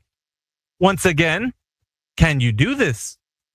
Yeah, we were talking about how you get a right angle on a... Yeah, which you failed miserably because now you gave me a straight line, which is a tangential plane. And then what's important is that if you did make a tangential plane, now you're going to have to tell me how the Earth is curving away from that tangential plane. So back to you. How is the Earth curving away from that tangential plane, sir? Why are we swapping topics? We're not swapping topics. We're on point, which means now you need to tell me, now that you created a straight line, which of course is flat Earth, you created a straight line. Now, the Earth needs to be curving away from that straight line, which would be the tangential plane. How much is the Earth curving away from that tangential plane from the observer to the horizon? Go on. No, you keep muting me, dude. I'm not going to keep processing. You're fucking dishonest. That's okay. You can get in your feelings about it. Yeah, go ahead and look for the door. Look for the door. Why are you That's your best rescue round. Me every fucking time I try to answer shit? Because you're not going to answer my question. Subject, right? You're obfuscate. No. The subject has never changed. It's never changed. You've created a 90-degree angle from a straight line to the horizon. Next, you have to, once you've done that, right, that's a tangent line. And if you think you live on the Earth that's curved surface, well, you need to figure out how you're going to measure the drop over the distance from that tangential plane to the horizon. That's your next step. Because you've just created a straight line. Now you need to know how the Earth is curving away from that straight line you created. That's important because you're telling me the Earth's a globe. Now you need to prove it, sir. Yeah, no, I'll do this with someone moderating besides yourself, mate. I'll see myself out, okay? Yeah, you know what? Not running. I just yourself out. I'm not no running. harm, no foul. I'm not going to deal with. Yeah, you are running. You are running. Put your track shoes on, sir. Stop muting me then. Then answer the question. Answer my specific question. What's the question? How much Earth is dropping away from the observer to the horizon, from the tangential line you created? How much Earth is dropping away, sir? It's accurate up to about 1,000 miles, I think, 8 inches per mile square, roughly. It's quite excellent. Excellent. How did you measure that? Oh, fuck, I don't know. Oh, that's it. We've got to the bottom of the point. I don't know is the answer. I've reached my conclusion. That's a mic drop for me, sir, and an actual L for you, which you can take with you as a parting gift. That's all we needed from you, was you to concede that you don't know. And that's all I need for you to say. I don't know. See how easy that was? We reached the conclusion with your help. So therefore, today's topic, today the globe Earth was debunked, was done by, guess who? You, Mr. Globe Earther, Roundhound. You didn't provide any evidence. Actually, you said, I don't know how the Earth is curving away from the tangential plane that I created with a straight line from my observation to the horizon. That was pretty simple, and you're now completely folded up and stored away for, I don't know what, maybe further use. But you're done, sir. No evidence whatsoever. Except all the evidence I provided and you denied. This fucking classic. Except for you said you didn't know, remember? Just like maybe 10 seconds ago? So how did you measure it flat? Oh, that's easy. The same way that you've made the straight line to the horizon. Unfortunately for you, it works for us, but not for you. Yeah, so we elevation angle measurements, man. That's what you're using to figure out your angle to Polaris that you keep talking about. That's your linear distance from the observer to the 90-degree angle. of the ground position of the star. That's a just, I don't know. Like, I don't see how you're using that as your example for globe Earth. That's crazy. Because it doesn't work on He a flat used Earth. our evidence for his point. You can't make it work on a flat Earth. That's how I use it. It does work on a flat Earth because that's what flat Earth is, It doesn't work on a flat Earth, dude. So show what's your evidence for it working on a flat Earth? How did you calculate? What measurement? It's simple. I just told you. It's an elevation No, angle. tell me how you measured it, though. You use elevation angle measurements to the celestial body. Step me through how you did it. Exactly how did you do it? I just told you. Like, explain it to me so I could go and do it, because I don't know how to do it. So go and explain it to me exactly how I take those measurements. Yeah, I tell you what. Other different way. They are using. So you didn't actually take the measurements, did you? Yeah, listen. People. You didn't actually take the measurements. People. Hold on, Flatsy. Yeah, people everywhere are doing planar surveying. Like when they do surveying, do you know anything about planar surveying, Brownhound? People everywhere are taking measurements that I used, and you said I have to go do it myself. Yeah, no, that you use is not, no, that you use. Here you go. You can double back on yourself, huh? No. All right, I need to shut you up because you don't let me speak. So basically what I asked you was the method that you said you had the evidence to. Now, our evidence was clearly, we haven't given that to you yet, right? We haven't unfolded everything that we needed to tell you how the Earth is a flat and stationary plane. But for you, you didn't provide any evidence. Actually, you said you don't know. I don't know is what you said. So we're going to move on and tell you if you allow us to, but we don't need you interruptions. We don't need that. It's pretty simple. Sure, one more comment. I'll mute and hear your explanation.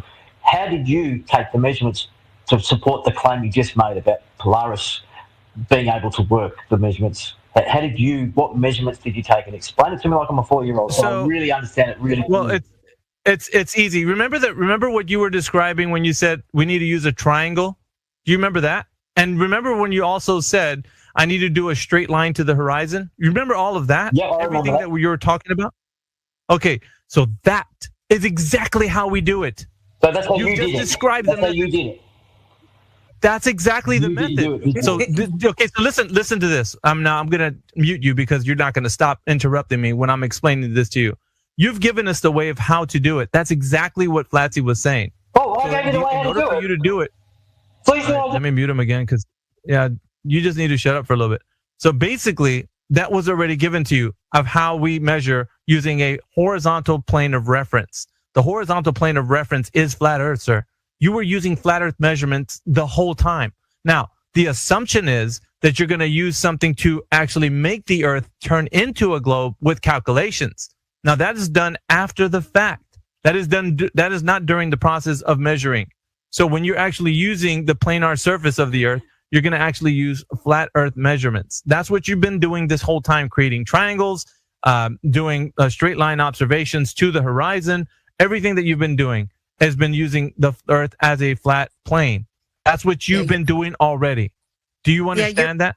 Go ahead. Yeah, you're figuring out the adjacent side of the triangle, which is a linear distance with celestial navigation. I mean, I wonder if he knows anything about the cosmic rectangle, which measures the ground flat and the sky parallel to the plane of the horizon. He doesn't know that, but if I let him go, he's just going to nonstop interrupt. So if you have anything that you want to say, just go ahead and unfold it because it's not going to, he won't let you finish. Oh, that was it. It's just pretty funny because in every instance, we're measuring the Earth flat. Even if you expound, like you used that word earlier, I'm going to use it now. If you expound on celestial navigation and you use the cosmic rectangle to find linear distance, you're using your zenith, and the sky would have the 90-degree angle, and then you would find the angle to the celestial body, and that would make that plus the 90-degree on the ground surface. So the ground position of the star. You're creating a rectangle, so you're actually measuring the surface flat, the surface of Earth, and the sky flat, if you use that method. Right, and he's been using it this whole time, creating triangles, creating straight lines to the horizon. He, unbeknownst to him, have been using this specific method So it's not unknown to him. He just didn't realize that he was adding the globe after the fact. That's what he didn't know he was doing. Because when adding the globe, when I asked him the second question, you made your straight line, which would be a tangential plane on a curved surface, right? That's what he did. We all understand that's exactly what he was talking about. Now, when you're going to measure any drop over the distance, what is the method by which that was done? That's a second step. That's adding the fact that you're measuring over a horizontal plane of reference, a curved surface that's dropping away from that horizontal plane of reference, which in your case would be a tangential plane. So if that is true, that's the second step. We don't need that second step because it stops at the first. You need the second step where you actually add in the curvature dropping away from that tangential plane. Do you understand? That's what you do. We don't need that step because all you've done ever since you've been taking your angle measurements is using the Earth as a horizontal plane of reference. Now I've muted him. Can I speak to this, Aussie? You can if it's on topic, for sure. It's on topic, yep. Roundhound, what you need to understand is that when you do celestial navigation, you're trying to determine a value from where you're at to the destination on the surface. So the question to you is that destination beyond the horizon in the geometric horizon case of the round Earth, on the globe Earth? If it is, and it is, because the horizon at 6 feet on the surface is only 3 miles away, so you're determining a distance that's well beyond the horizon. And what these people are trying to tell you is that you have to create an imaginary triangle with the destination point well beyond the horizon. And the value of that horizontal measurement is a flat calculation. If it was curved, it'd be longer because of the curve, but it's not. And you determine the angle 90 degrees with that imaginary, in your case imaginary, but in reality, true flat line, because you're looking for that value of the triangle. The value cannot be calculated and is not calculated with curvature calculations. It's calculated by flat calculations, basic, triangle calculations. So if you can just picture that the destination point of the triangle is beyond the horizon. So even if you draw a straight line or a line of sight to the horizon, the imaginary triangle is a lot bigger than that, and it's a flat horizontal calculation. Do you sort of get that? It's the adjacent. So you're figuring out the adjacent you're using trigonometric principles in celestial navigation. You're not using trigonometry. You're using trigonometric functions because you don't know the height of the celestial body. You don't need the height of it because you're figuring out the adjacent of the triangle. So the only thing you need is the angle from the observer to the star, and then you have to subtract that from 90 degrees. Yeah, so with celestial navigation, does it matter how far away the place you're trying to get to is, or is it just the direction? The linear distance will always be the straight adjacent line. You are figuring out an adjacent to the triangle. That's it. So it is linear, which means it's not curvilinear. Okay, it's not curving. Distance, everything that we measure in distance or anything other type of measurement, that's linear always.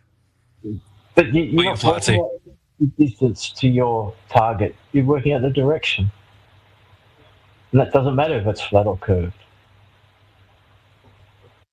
Yeah, but this whole argument is this whole argument is based on the fact that you think that all of this is relevant to the idea that you live on the Earth that's a globe with geometry.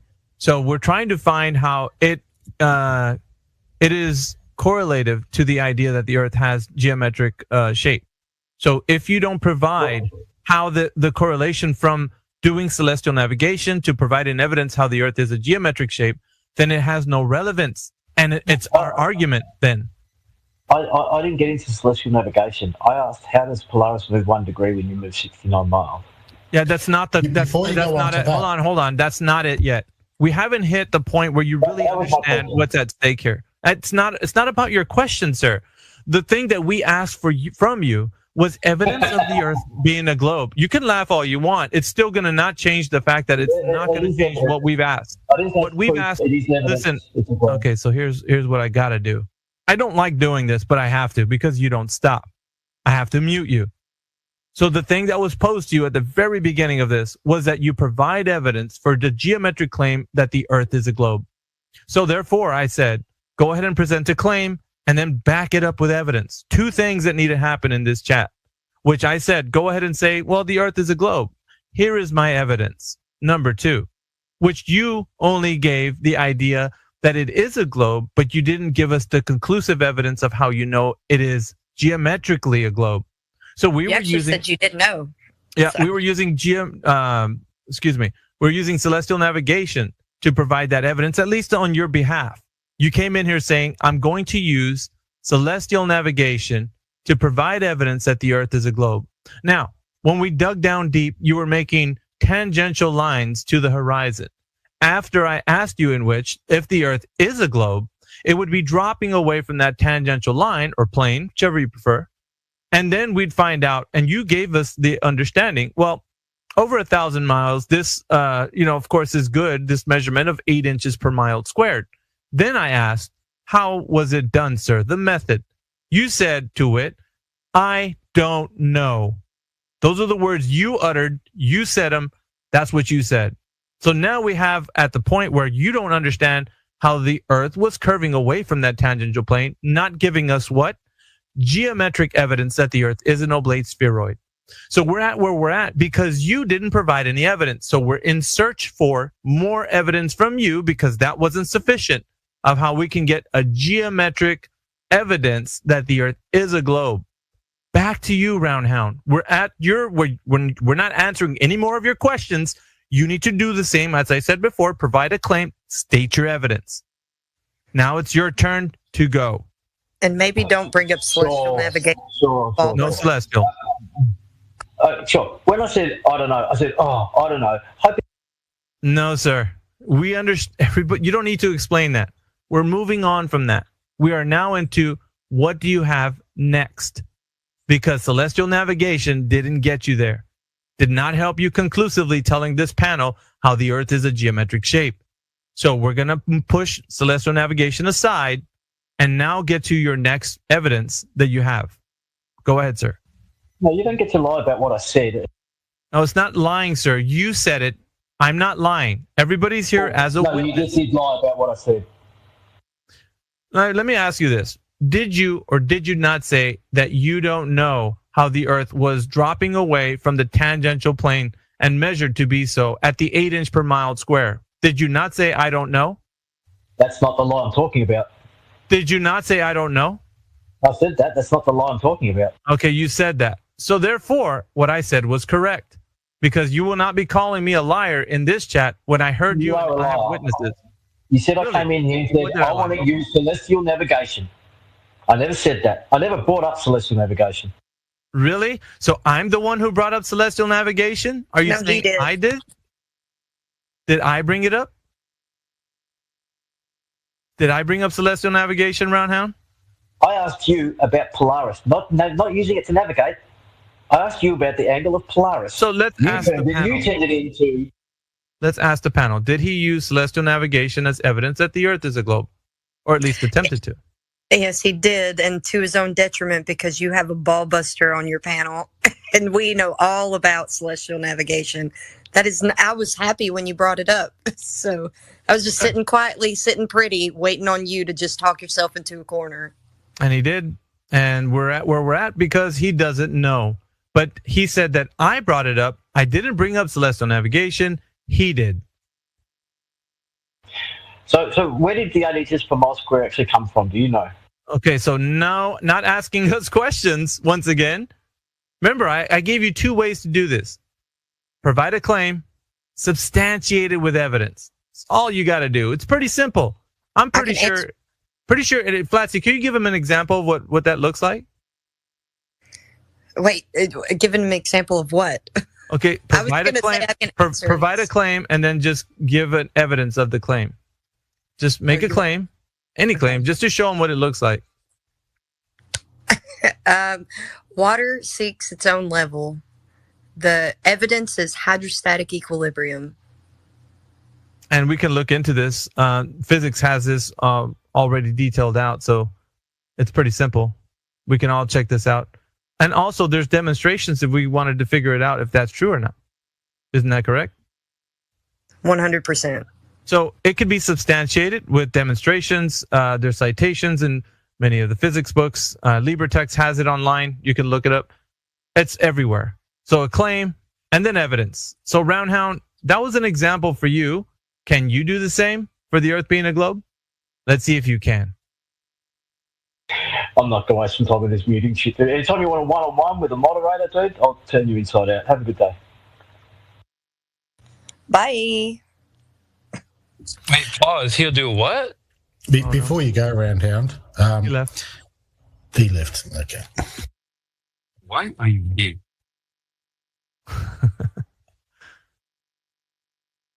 You know, you think these people will be saying, "Oh, I've never heard of that before. Can you please tell me more about the celestial navigation?" You'd think he'd want to learn something. He did ask a little bit about it, but to be honest with you, he's just going to nuh-uh everything because he's an anti-flat earther. And we exposed him as such because he's just nuh-uh everything. And he used the genetic fallacy when India was here. And he was appealing to the majority. I mean, yeah, you're going to just hop on the bandwagon, buddy. Go ahead. We're not stopping you. I think the first evidence he brought forward was pictures from space. Oh, and then we went into celestial navigation, which he brought up, which he said I brought up, which is weird because why would I bring it up if I know that he could just get shellacked on his own point? Like, I wanted him to see. The thing is, the Globers come in here, they don't realize when I'm asking them the question, you know, because he saw the title of the room today, the globe Earth was debunked, and he's like, well, how was it debunked? And I told him there was no evidence submitted to actually make the Earth as a globe be verified and truly known with direct evidence that it is a globe. So the burden was on him when he first came in here. So he tried with pictures from space. Well, that didn't work. Then he tried with celestial navigation. Well, that didn't work because at the end he said he doesn't know, which is all we need to hear. And he tried that burden of proof reversal a bunch. Indio can attest to that. He was on the panel for a while that was going on. Also, Alpha. Yeah, but he gets real Weasley, like they do, right? They try to say, I didn't say that. You're lying. You're lying. I'm like, where did I lie? And he just pointed out that I lied because I brought up celestial navigation as a point to provide that the Earth is flat. Because, like, what did I say that? I already know that it's that way. Why would I need to present it to him? He's the one that thought celestial navigation was his way to provide evidence that the Earth is a globe. And it clearly, at the end of the day, wasn't sufficient.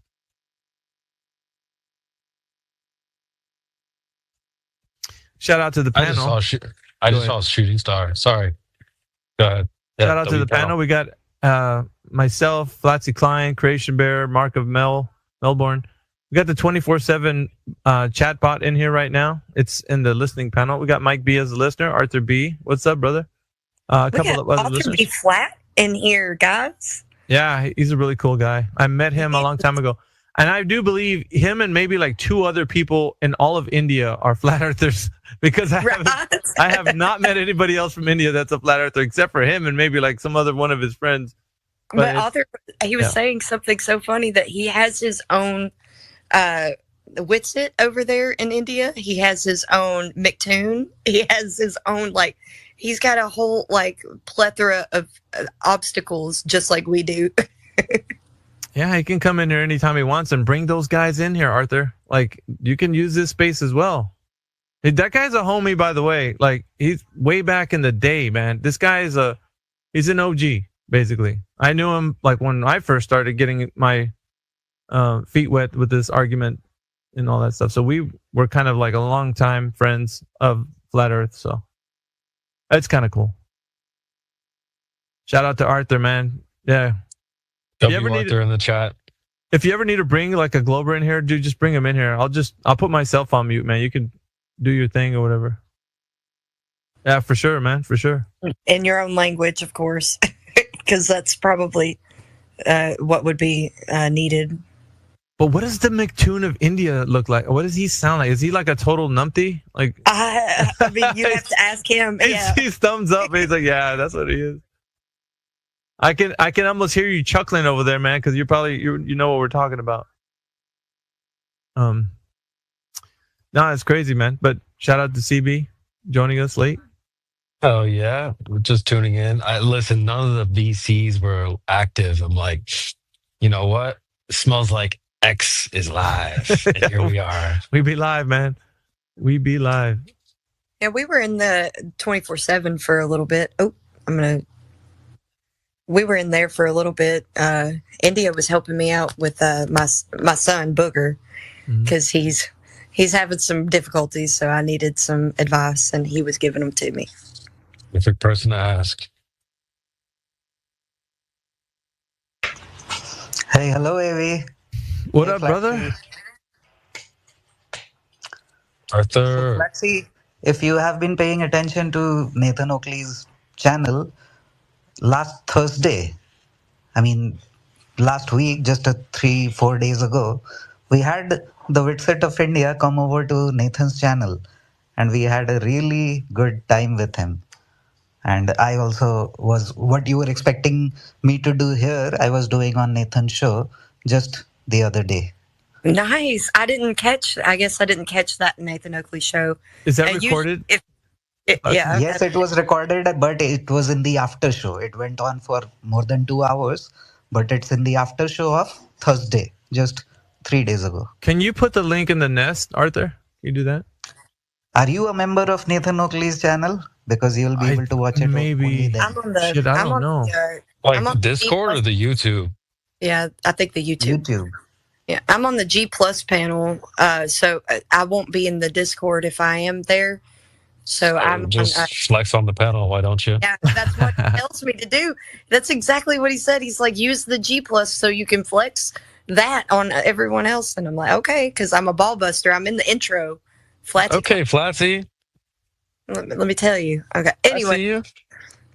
Yeah, but I heard you talking about it one day last week, I think.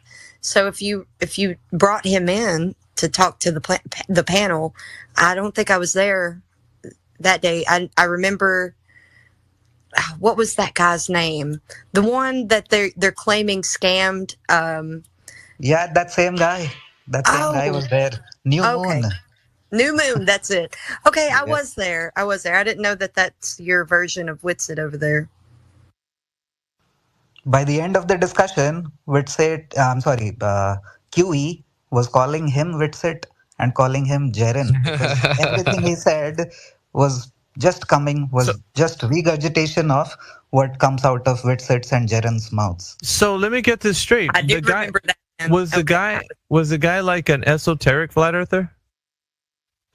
Exactly, and we prove it in spades.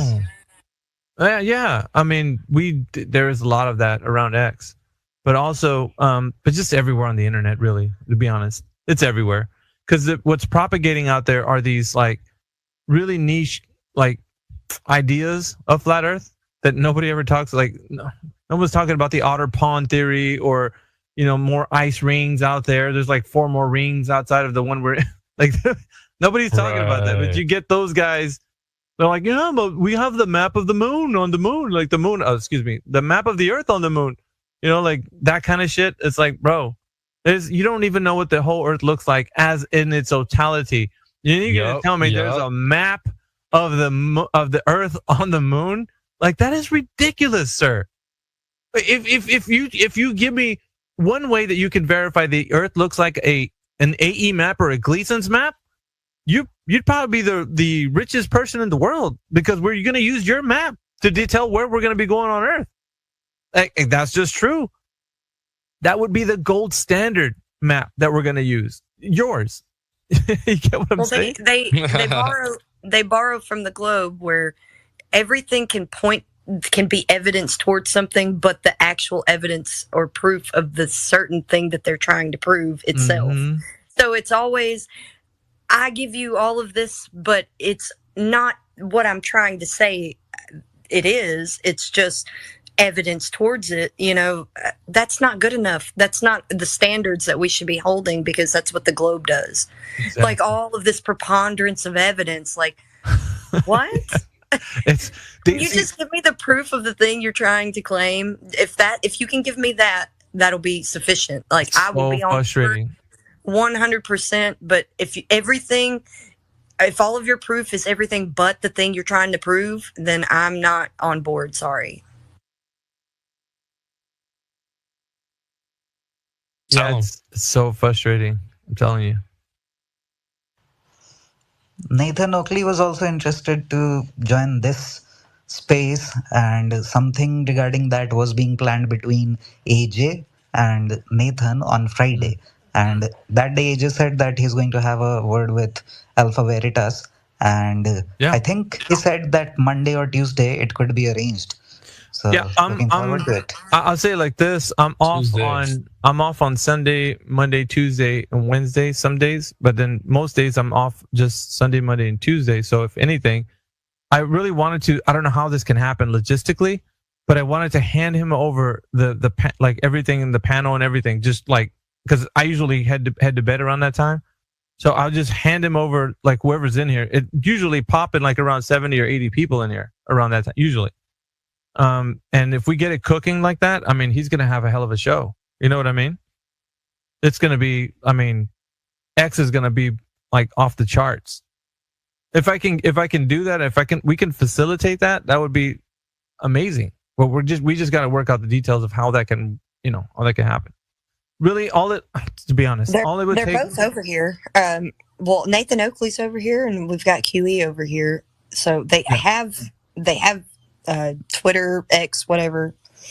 They have the profiles to do it, so they could honestly do it if they wanted to. So they would just need the audience.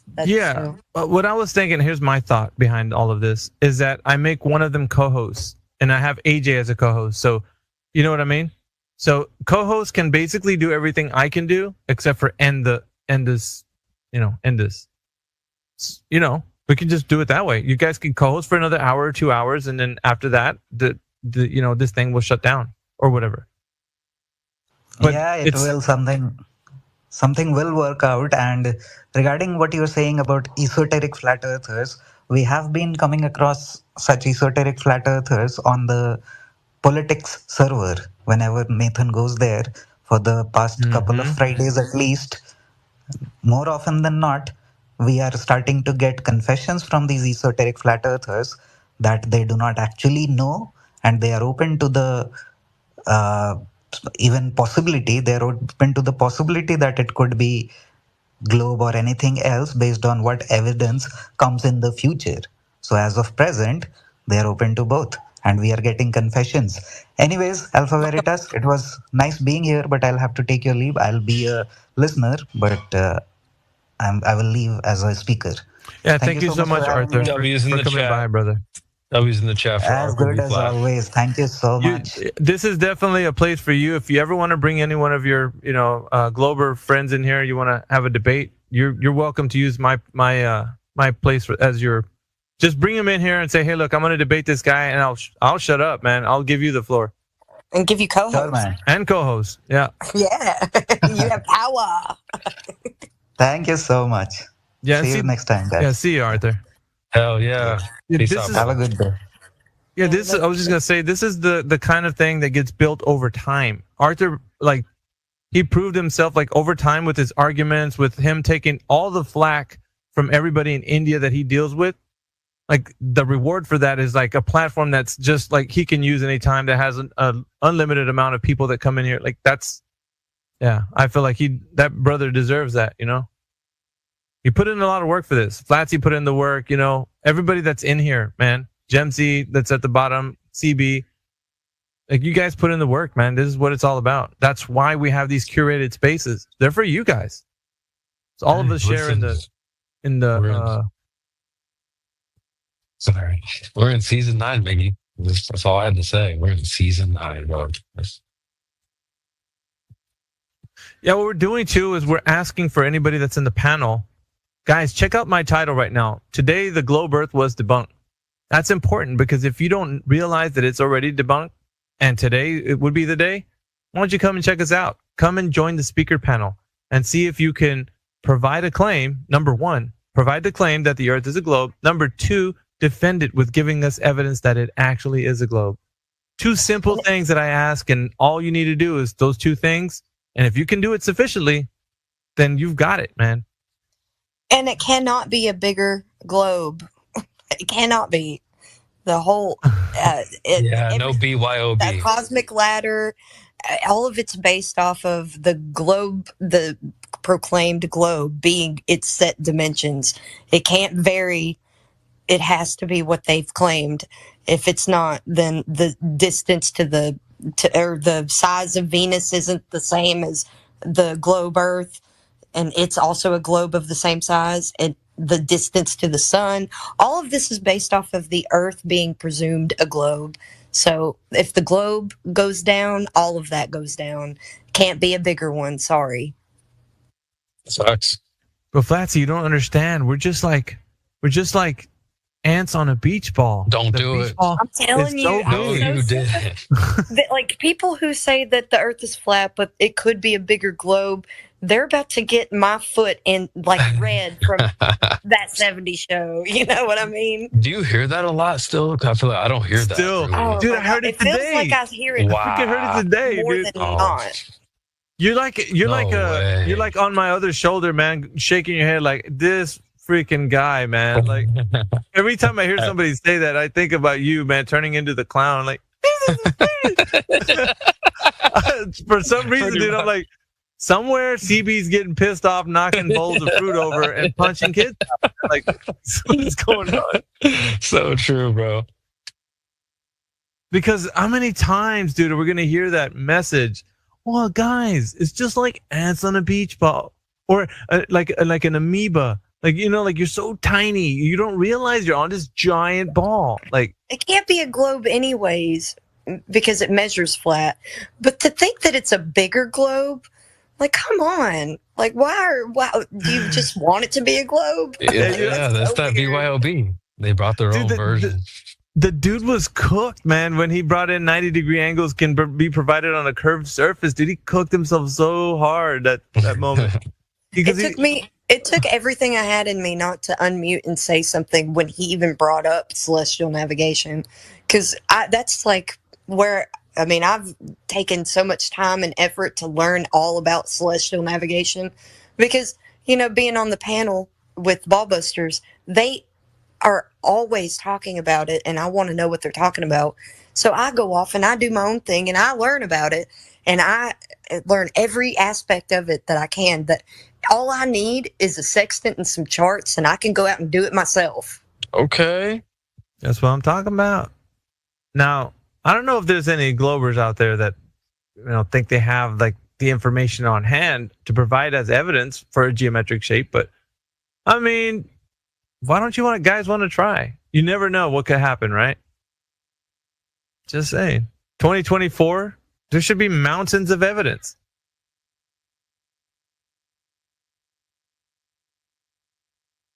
Yeah, we were entertaining that last guy, and then the one previous to him, you guys might know him. He goes by, his handle's retarded AI. Yeah, he doesn't do any better. Well, he's already proclaiming himself as a retard, so I don't care. And also, I would have been here sooner, but I spent some time with my husband after Booger went to bed because it's just been well needed. We needed some sit down time together, so we got that.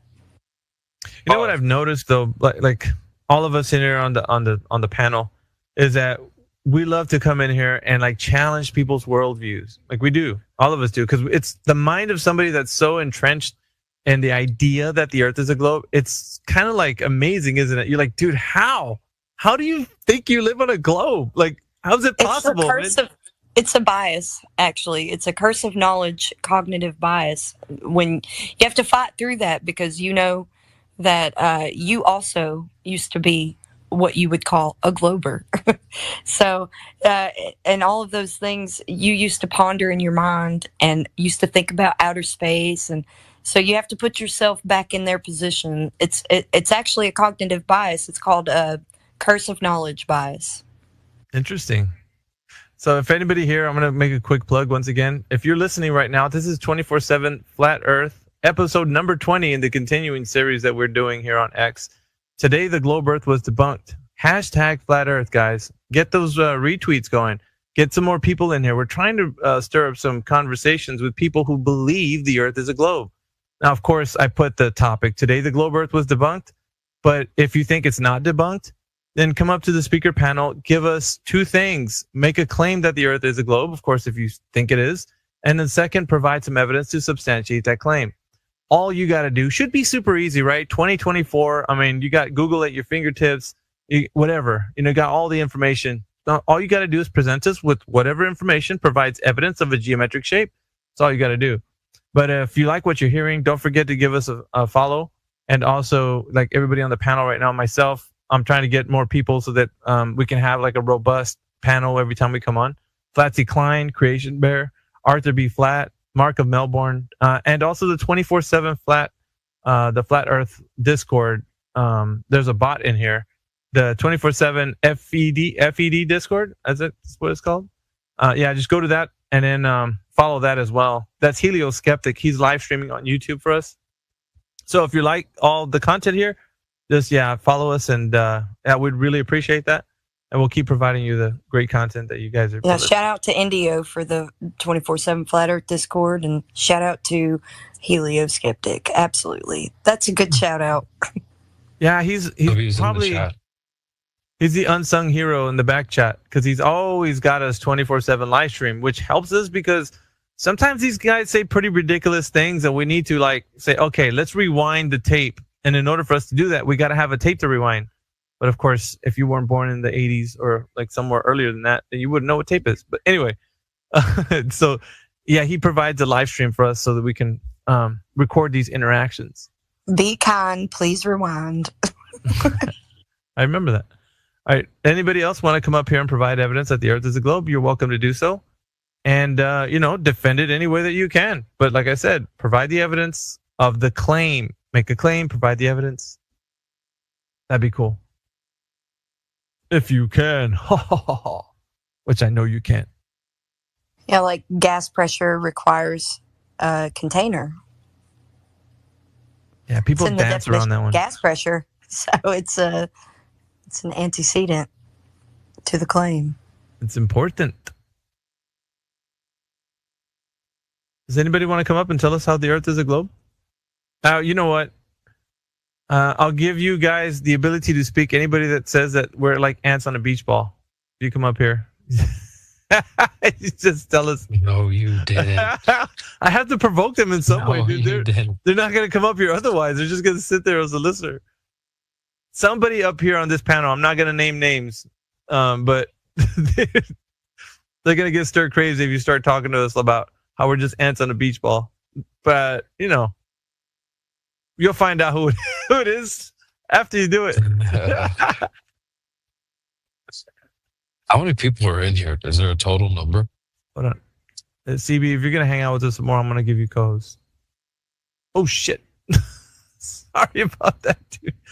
Son of a gun. It was on, invite the co-host, and then it switched off. I don't know why I did that, but here, get that co-host, CB. And we are live. Should be good now, right? I guess we're only live if CB says we're live because he never starts his sentence with anything else. And we are live. Are we live? Or he'll be like, "No, we're live right now." He said we were live. Always live. And 5 now seconds we ago. are live. So the party has begun. I just love it when he'll ask, "Are we live? Are we still live?" Like, CB, we're always live. What? Yeah, but are the Globers alive? Because it seems like they're they're flatlining right now. We need the paddles out right now. Clear. You know, like not helping their arguments, bro. I love it. I don't know how you Globers can just be sitting there like shaking your heads like, damn, if only I could get up to that speaker panel. You can just come up here, request to speak. What else you got? Oh, don't tell me you don't got any evidence for the Earth being a globe. Come on, somebody's got to have evidence. The 99%ers. Dude. When it's like, and QE's like, you're done. And then it flatlines and you're like, and Alpha comes in and, not yet. And then did you hear that? Yeah, I love it. Clear. Because, dude, I do want to have the argument because it's not good enough to just like, it's over. No, I told QE, no, it's not over. And I was trying to get, bring him back to life to shellac him again. It's so funny.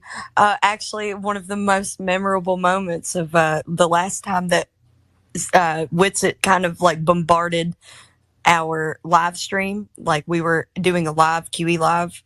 He came in with a bunch of people. I don't know why he can't just come in on his own, but he came in with a bunch of people. But they finally got him alone without anybody speaking up, and he kept saying something. I'm gonna remember, because he was talking about how it was his claim, and he was kind of putting it off on other people. Like, he was like, "This is my claim for you, and I'm giving it to you." And they're like, "No, that's your claim."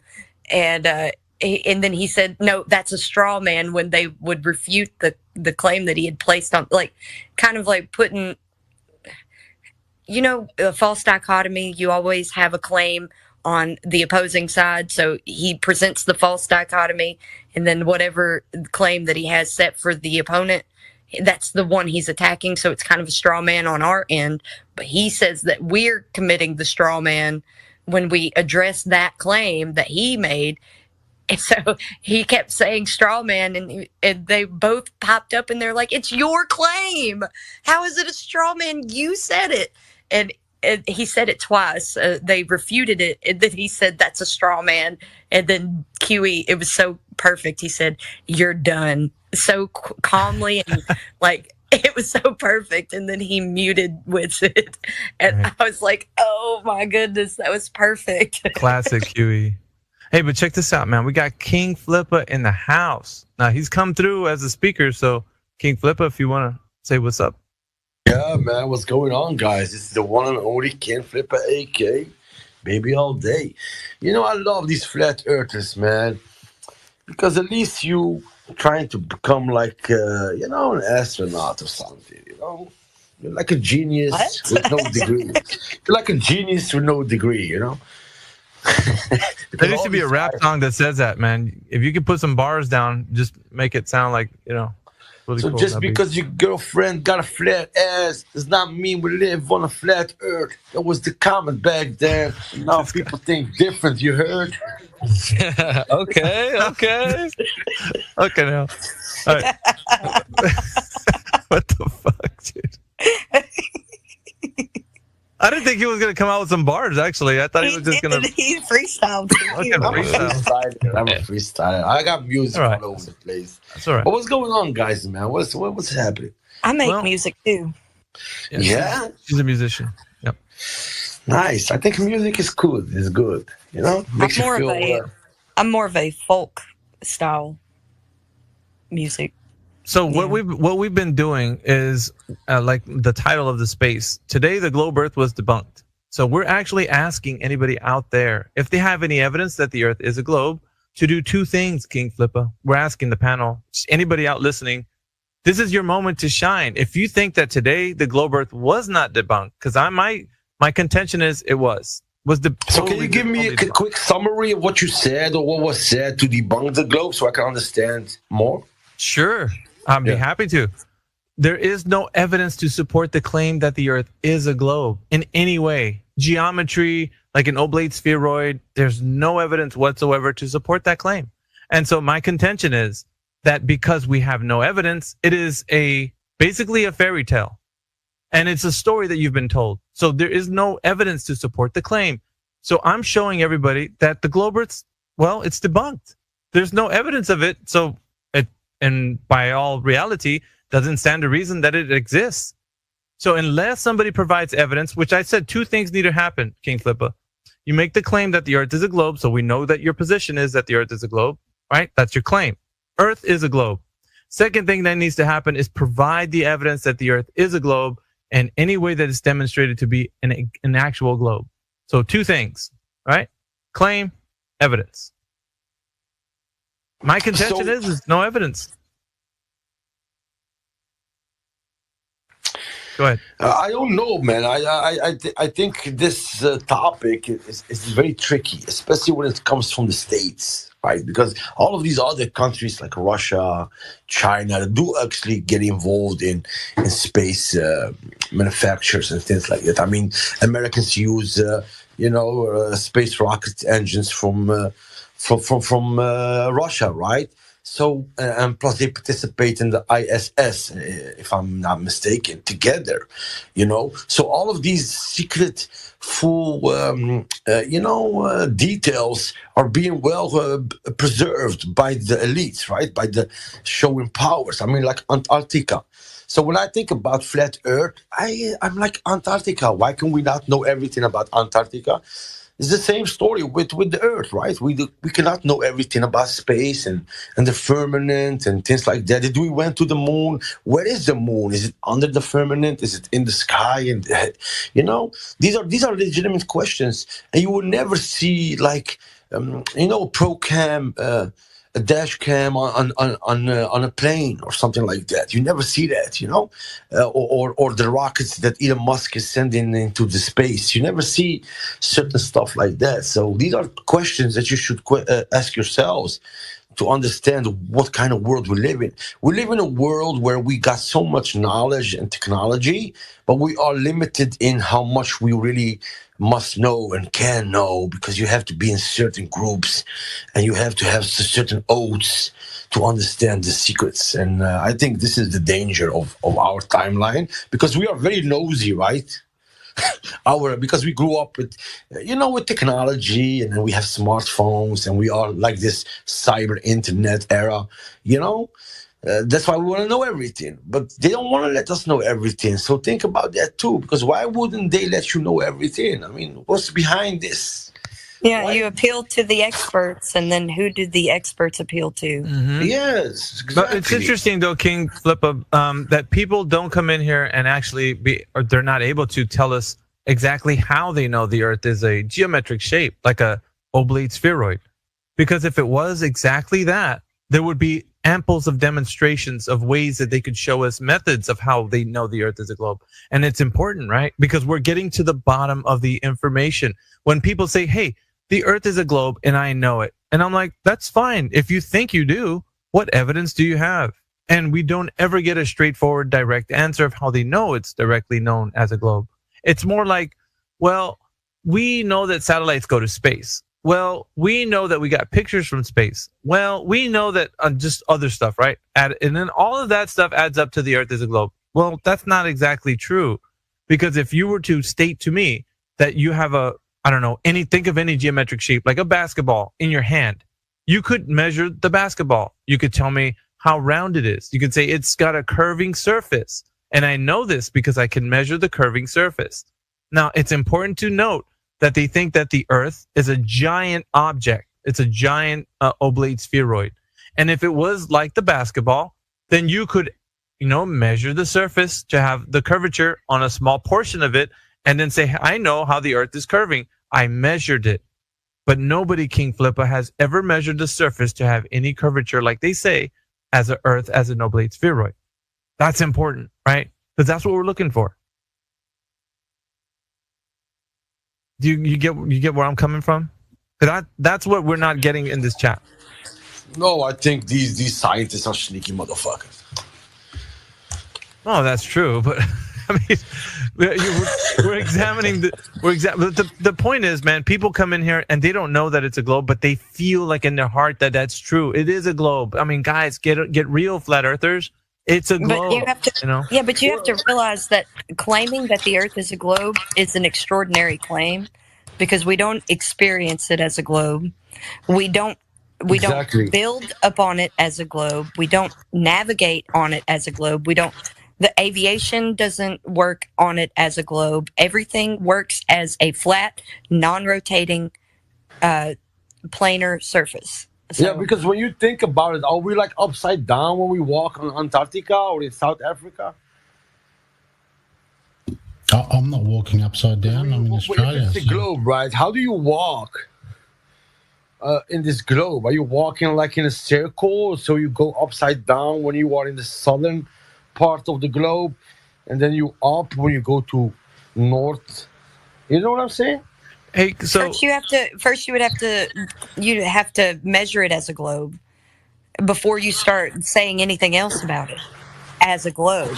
You would need to first measure it as such. So that's where we are, full stop right there. We need to start there. Also, King Flipper, that's how you know they're all in it together. When they all gave us the vaccine, they were all in together. And when they gave us the space bullshit, so you know, do we need to reset everything that we know and start all over again? What do you think? More like be like a child. Yeah, listen. Be like a child experiencing the Earth. I would say it like this, because I think that's an important question, right? Do we need to reset everything? And I think that's more of a kind of like a logical fallacy. That's more of akin to all or nothing. That's an all or nothing fallacy. It's either all we accept it as a globe and all the physics and all the science and everything needs to work a specific way, or nothing is true. That's not true either. Because what we understand about the Earth as a flat plane is understood to be very clear to us in physics. Everything works to be clearly known as a flat and stationary plane. Now, maybe people don't know that because they think in their mind, well, it's got to be a globe, but it doesn't have to be. You've only been told over and over again throughout the course of your life that it's a globe, but it's not been shown to you how it's a globe. Do you get me, King Flipper? So all the physics, it works just fine, just the way it is. Don't change anything. But only how the explanations are for the Earth as a globe should change, because it's not a globe. And so nothing is contingent on it being a globe. Yeah, so all of physics does not need the Earth to be a globe. That's crazy. It's actually the opposite. And when it comes to phenomena, you would model such phenomena individually, not anything contingent on it being a globe, ever.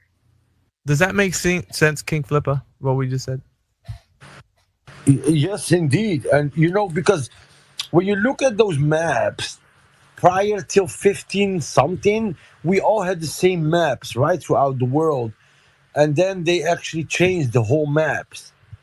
We don't use the old maps. We use maps that are being given to us, If I could challenge because you. they already did reset. I think there already has been a reset of the true knowledge into a area where we live in now that is manufactured knowledge. We live in a manufactured knowledge. No, I agree with that statement. But what I'm saying is, how like, check this out, King Flipper. How has it been presented to you? Just, you can tell us. How has it been presented to you that it actually is a globe? Like, what can you say to reaffirm the knowledge that based on just I want to kind of go into your mindset, because I think that gives us an indication of what they've been telling people. It's like, well, how do the you know other day I was driving, right? I was driving, and now it's like almost winter, right? So I saw this rainbow, and I was like, wow, the rainbow goes like in a circle, right? Like in a half circle. And I was like, okay, so do we have like a dome upon the Earth? If the Earth is flat, we do need to have a closed system to keep the oxygen in, or there's oxygen everywhere, even when you go to space. But you don't have to claim a shape of the container. The container has to be there. It's an you don't understand what I'm saying. Because in ancient stories, you have stories of humans traveling through space without an oxygen suit, right? So my thought was, what if there is oxygen in space? What? What? Yeah, I don't know. That's kind of an argument that's not built because on we have seen a lot of people. We have seen a lot of stories where they say, like the Book of Enoch. Enoch went through space without an astronaut suit. Well, that's esoteric thing. Yeah. Those are all esoteric. So I would challenge that with I would challenge that too, but it makes you I would like to wonder. Challenge it though, with it makes reality. you wonder, because they did take the Book of Enoch out of the Bible. They didn't actually. It's still in the Bible for Catholics. So yeah. I would say, I would say that I would challenge that. You need to be able to compare this with reality. If you can't prove it, then there's no reason to make. I cannot prove it. It's just a thought. Right. There would be no reason to make the claim, right? Well, why not? I mean, have you been there? You cannot say it's not real. Yeah, but you're telling me to argue from I don't have to make the argument against your claim, your positive claim. I can just sit pretty and say, I'm taking the position of non-existence,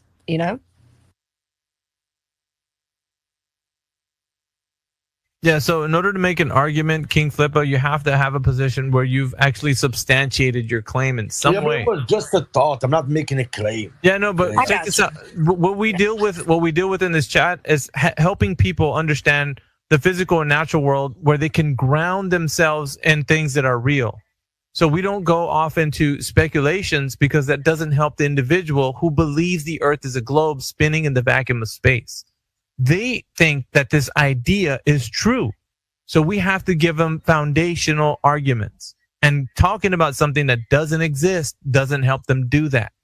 You get me? So we have to root them into a foundation.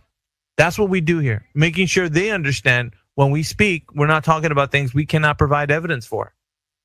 It's crucial to our argument.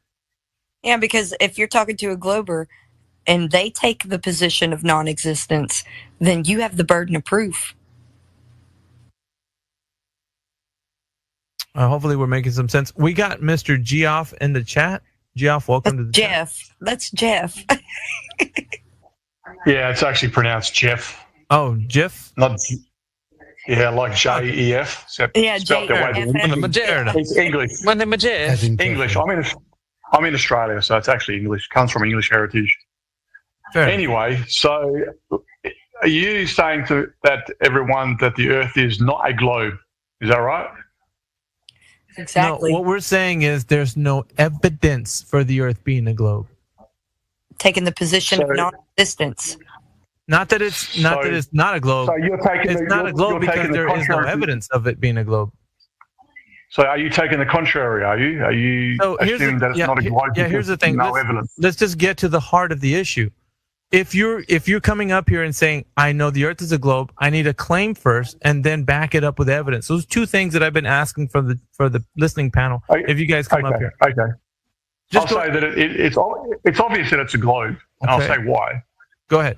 Because you can observe the sky at night time, and then you can see that the sky looks different, right? And depending on where you are on the planet. So by that nature alone, it's obvious that there's curvature of the Earth. You're already presupposing that the Earth is a planet in your statement. So you need to be able to take it to a base, like an axiom. And wait a second. I just said there's curvature I've just said there's curvature. That's curvature, right? There's curving. There's curvature of the planets because depending on where you stand on the planet, the sky looks different. If it was flat, it would look the same depending on where you stand. You're not understanding what I'm saying. You're already presupposing that the Earth is a planet. You need to start at an axiom and then go from there.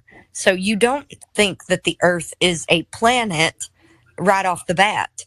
You need to be able to substantiate that the Earth would resemble something that you see in the sky, and what resemblance and attributes that it has that you can attribute to whatever's in the sky to the Earth. Can you do that? No. No. You're Really? making different assumptions. I'm not. You're making different assumptions. No. You This are isn't. making the assumptions. I'm making no assumptions. Jeff. No assumptions. It's not whatsoever. assumption. Yeah, she didn't make an assumption. All she's saying was, how can you look up at the night sky? Because this was what you started with, right? With your basic claim. You said, I looked up at the night sky and I saw something up there that looks like down here. Because that's a planet over there, and this is a planet over here. Wait a minute. Isn't that I'm what not you looking said? at I'm looking at the objects in the sky, which are obviously very bright because you can see them, right? Are they bright. planets? They're bright. No, they're other star systems. They're not bright star. You're not looking they're at bright planets. objects in the sky. They're bright objects in the sky, like our sun. Okay, right? but they're not. There's no planets up there. Can I just make my point? You're right? not answering my question. I'm wondering why you're not answering my question. It's starting to get a little sus. Are there planets up there? What about? What do you mean? Why are you asking me about planets for? Because you made a claim that we have planets outside up there in the sky, and this is a planet too. Well, that's obvious. That's obvious. We can see that. So you say so? That's your claim, though. There are planets up there, and this is a planet here. Yeah. Yeah. Okay. So now, what's your point? What's your point? Those are assumptions. Those are assumptions. Yeah. Flatzy was actually pointing out to you. Okay. So you said those things up there look like what's down here. How do they resemble? No, I did not say that. No. What I was saying that depending on where you stand on the planet, right? On Earth. Okay, I'll call it Earth. You just said planet. If you don't want to call it planet, fine. No, we're standing on. It's just not a planet. It's just not a If we're planet. standing on the ground, do you call it the ground? Yeah, there's no ground in the sky. But you call it where you stand outside. It's Earth. It's just under Earth. the sky. You call it the ground, right? Yeah, just say Earth. Okay, Earth. Okay, when you're standing on Earth and you are looking into the sky at night, you see bright things in the sky, right? Mm-hmm. Yep. They're called stars. You call them stars? Yes. Sure. Okay, so when you're looking at the stars, whatever that is. So depending on where you stand on Earth at the same given space, time in space, same time in Australia or in the Northern Hemisphere or in Antarctica or anywhere on the planet or Earth, it will look different. Okay, so let me give you an example. Let me give you an example, Jeff. works. I'm going to give you a really good example, Jeff. Wait, can I just finish, please? So if the Earth was not a globe, if it was flat, then the sky would look the same. No. You can't say that. You can't say that. False. Jeff, you can't say that. I got you. That's false. I got you. You can't say that. Yeah, hold on. Wait a second. You can't say if the Earth was flat. You can only make the claim that if it's a globe, you're going to substantiate that claim with your evidence. That's the only thing you can do. And then we're going to critique either. Listen, brother, we're going to critique your evidence. That's it. You can't say, well, now let me conversely say that if the Earth was flat. No, you can't do that because you don't know that. The only thing you know right now is that the Earth is a globe in your mind, and that's the only thing you can back up with evidence. You cannot say if the Earth was flat because you don't know that information, sir. You don't know that.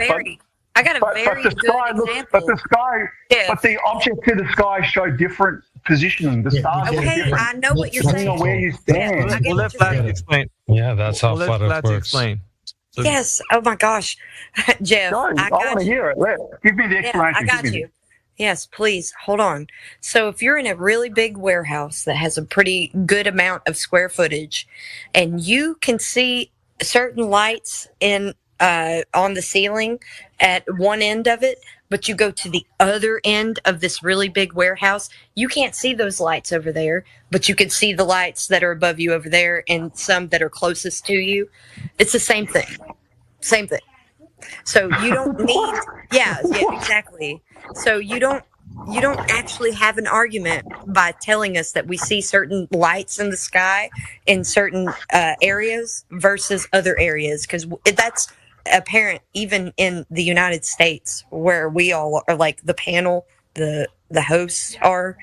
We all see different parts of the sky, even in our locations where we are. So okay. No, Jeff, you're wrong. Jeff, you're wrong. Sorry, Jeff. because if you're My God. you are wrong, because I'll tell you why. Okay. Because it's quite easily proven, because if you're standing at the southern hemisphere, right, and there's another person standing on the northern hemisphere, right at the top and right at the bottom, the sky's going to look completely different. Yeah, just It's a like if fact. you're on one end of a warehouse versus the other end. But what? Listen, what are you trying? Listen, Jeff, what are you trying to prove? With things look different in the sky. What are you trying to prove with that? Because there's curvature of the Earth. See, that's wrong. That's wrong right there. Stop. I'm going to stop you right there. You said because there's curvature of the Earth. That is an assumption you're making, Jeff. You just made that assumption. No. Yes. It's not. What is true though? No. Listen to me. Hold on, Jeff. Hold on. The sky looks different though, It mate. doesn't matter. It doesn't matter. Listen, check this out, bro. She just gave you an example, which was a warehouse with a flat floor. If you're, let's say the warehouse was really, really, really big, right? Really big. I mean, we'll just make it like 5 miles big, right? And you're at one end of that warehouse. She's at the other end of the 5 mile warehouse. And she has a different set of lights, fixtures up in the ceiling. Over you, there's a different set of lights of fixtures up in the ceiling. You both are not under the same. Yes, dude. Yes. No. You are in two different. Listen to me. You are in two different locations, so you're gonna see two different sets of stars. And the floor. Why are you interrupting me? Why are you interrupting me? I have to do this. I don't like doing it. I don't like doing it. Trust me. I hate doing it. I have to. So the argument now is because you're in two geographic locations, you're going to see two different sets of stars because you're in two different geographic locations. That is obviously true. You're not going to see the same things if you're in two different geographic locations. Needless to say, that doesn't mean the Earth is curving in any way.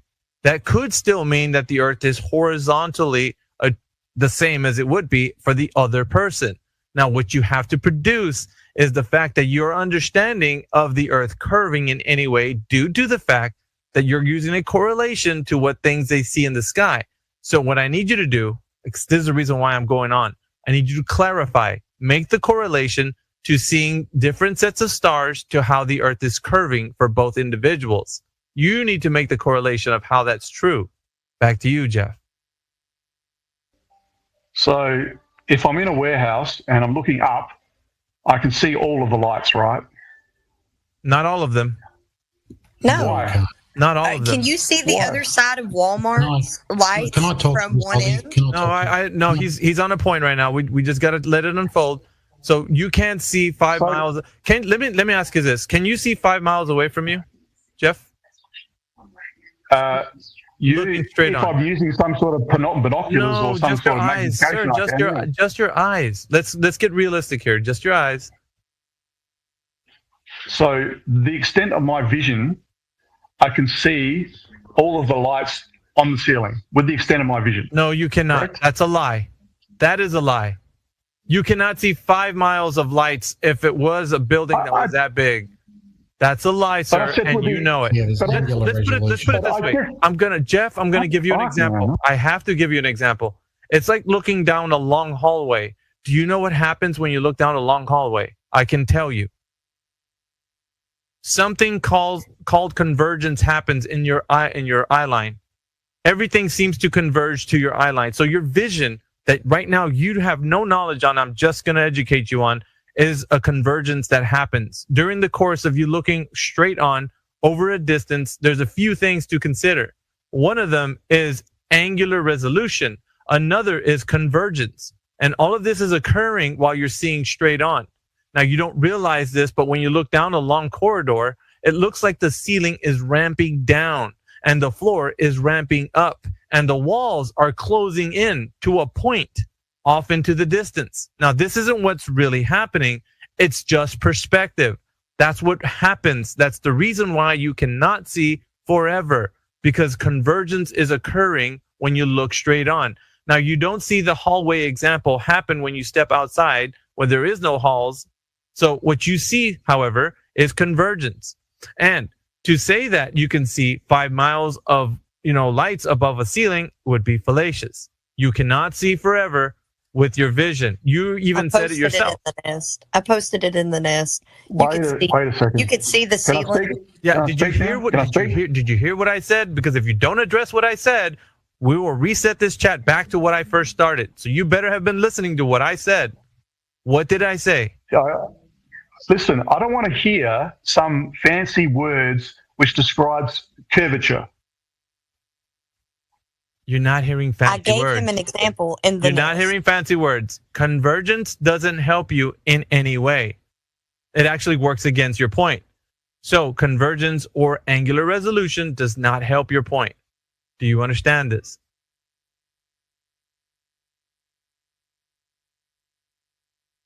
Jeff. Just let me speak to this, Aussie, because we're upside down here and the blood rushes to our so let me head. see here. So no, that ain't happening. Jeff, just imagine it's a 25. Absolutely not happening. We're sticking to this point. This is the point that I want him on. And he's going to come through. I don't want to be bamboozled by somebody else bringing another point that I don't want him to actually focus on. We're sticking to this point. So once again, sir, were you paying attention to what I said? Angular resolution and convergence. Do you understand that? Angular resolution. I don't understand what it means. I don't understand what you mean by angular resolution for starters. Okay. Can you explain it? It's the narrowest angle that your vision can see from the ground to where you're standing. So let's say you're a 6-foot observer. Off into the distance, things will appear to get smaller as your eyes try to resolve what's off into the distance. So the resolving power of your eye has a limitation, which you clearly stated earlier, but you didn't realize you said. I did. I was listening. So that is the limitation of how far you can see due to the fact that your limitation of your eyes can only angle see of so incidence. Yeah, angle of incidence would be You've been that listening limitation. to 24/7 Flat Earth Discord 2.0. We hope you're having a fantastic day on this flat and stationary plane.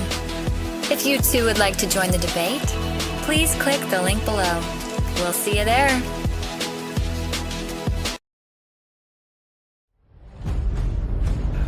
You're watching 24/7 Flat Earth Discord live.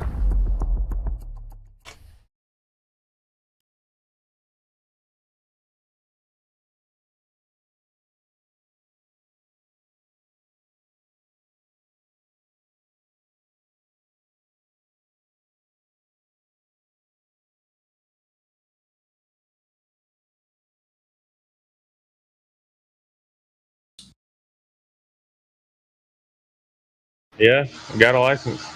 There you go. You've already asked Got a for permission to firearms drive. license? Congratulations, you're a slave. Welcome to the system.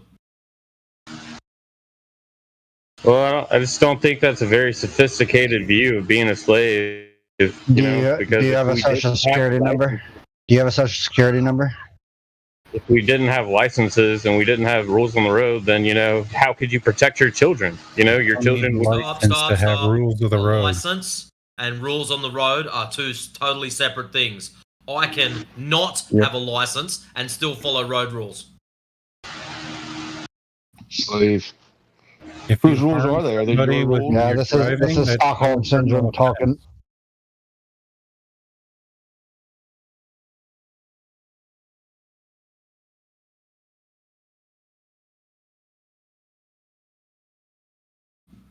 See, the governing system, to be honest with you, is not in and of itself a bad thing.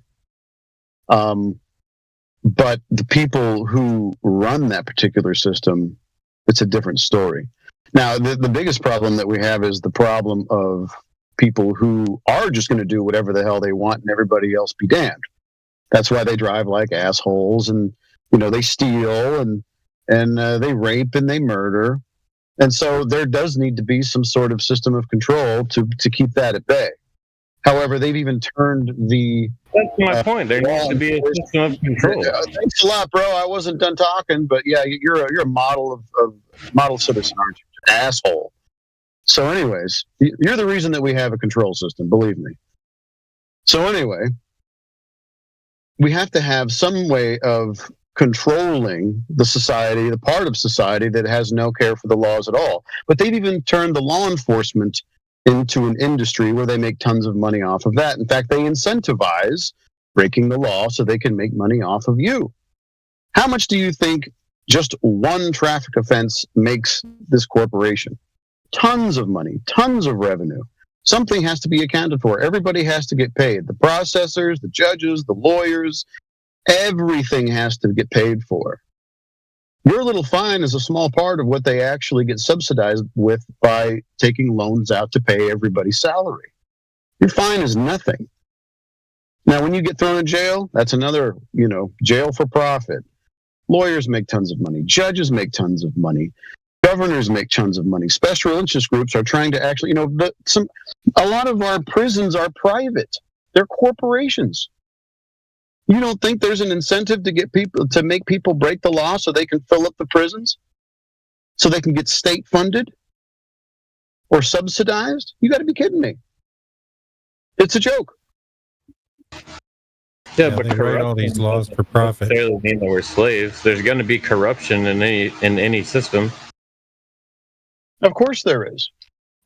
Because people only adhere to the law system that they create for themselves. Ultimately, they don't even care about what the law system is in the land that they live in because they know the loopholes. Or they just find their way to the top, and they're totally immune from any real prosecution. How much do you think? How many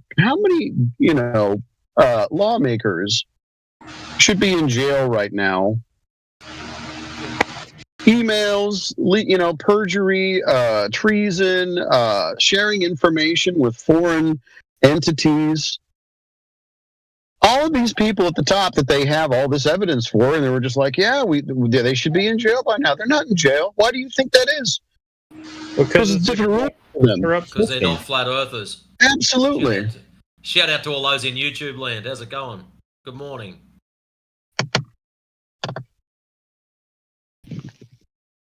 Nobody likes to be told that they're a slave, but you're ultimately volunteering to be a part of a major corrupt corporation, and they treat you like a slave. You'll pay for everything. You'll ask for permission for everything. And if you screw up, they'll come along, and they'll slap you on the wrist, fine you, throw you in jail, or whatever they have to do to make sure that you comply, just like a slave. Anybody on a plantation, hey, you didn't do what you were supposed to do, going to have to whack you. You're going to have to make bricks without straw. You're going to have to, do double duty because you did something wrong. Now, that might not be a terrible punishment, but some of the stuff that you do, like, your taillight's out, or you fail to use your turn signal, or let's say you go 5 to 10 miles per hour over. Those things are all dangerous. Yeah, these are all dangerous, by the way. No, they are. They're literally like deadly. If somebody doesn't but like if I'm behind a car that's manual, right, and they just start to downshift and they don't have their brake lights on because of that, I almost hit them like constantly. Or if they don't put their turns, it's dangerous. Why are you tailgating for? I don't know that they're stopping. I'm getting closer and closer. Right? So maybe you need your eyes checked. I don't know. They don't have their lights aren't on. They're downshifting, so they're not touching the brake pedal. You don't know that you're getting closer to them? I do. Yeah, that's why I stopped. Okay. That's why they have the eye test, right?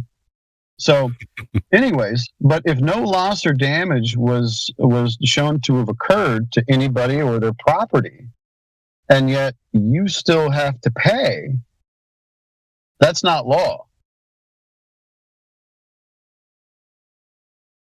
So are you saying there's like a gradient of slaves? Like you could be more of a slave or less of a slave, like a sliding scale type of thing? Because it sounds like, I don't know, slave's a strong word to say you're a slave. Like,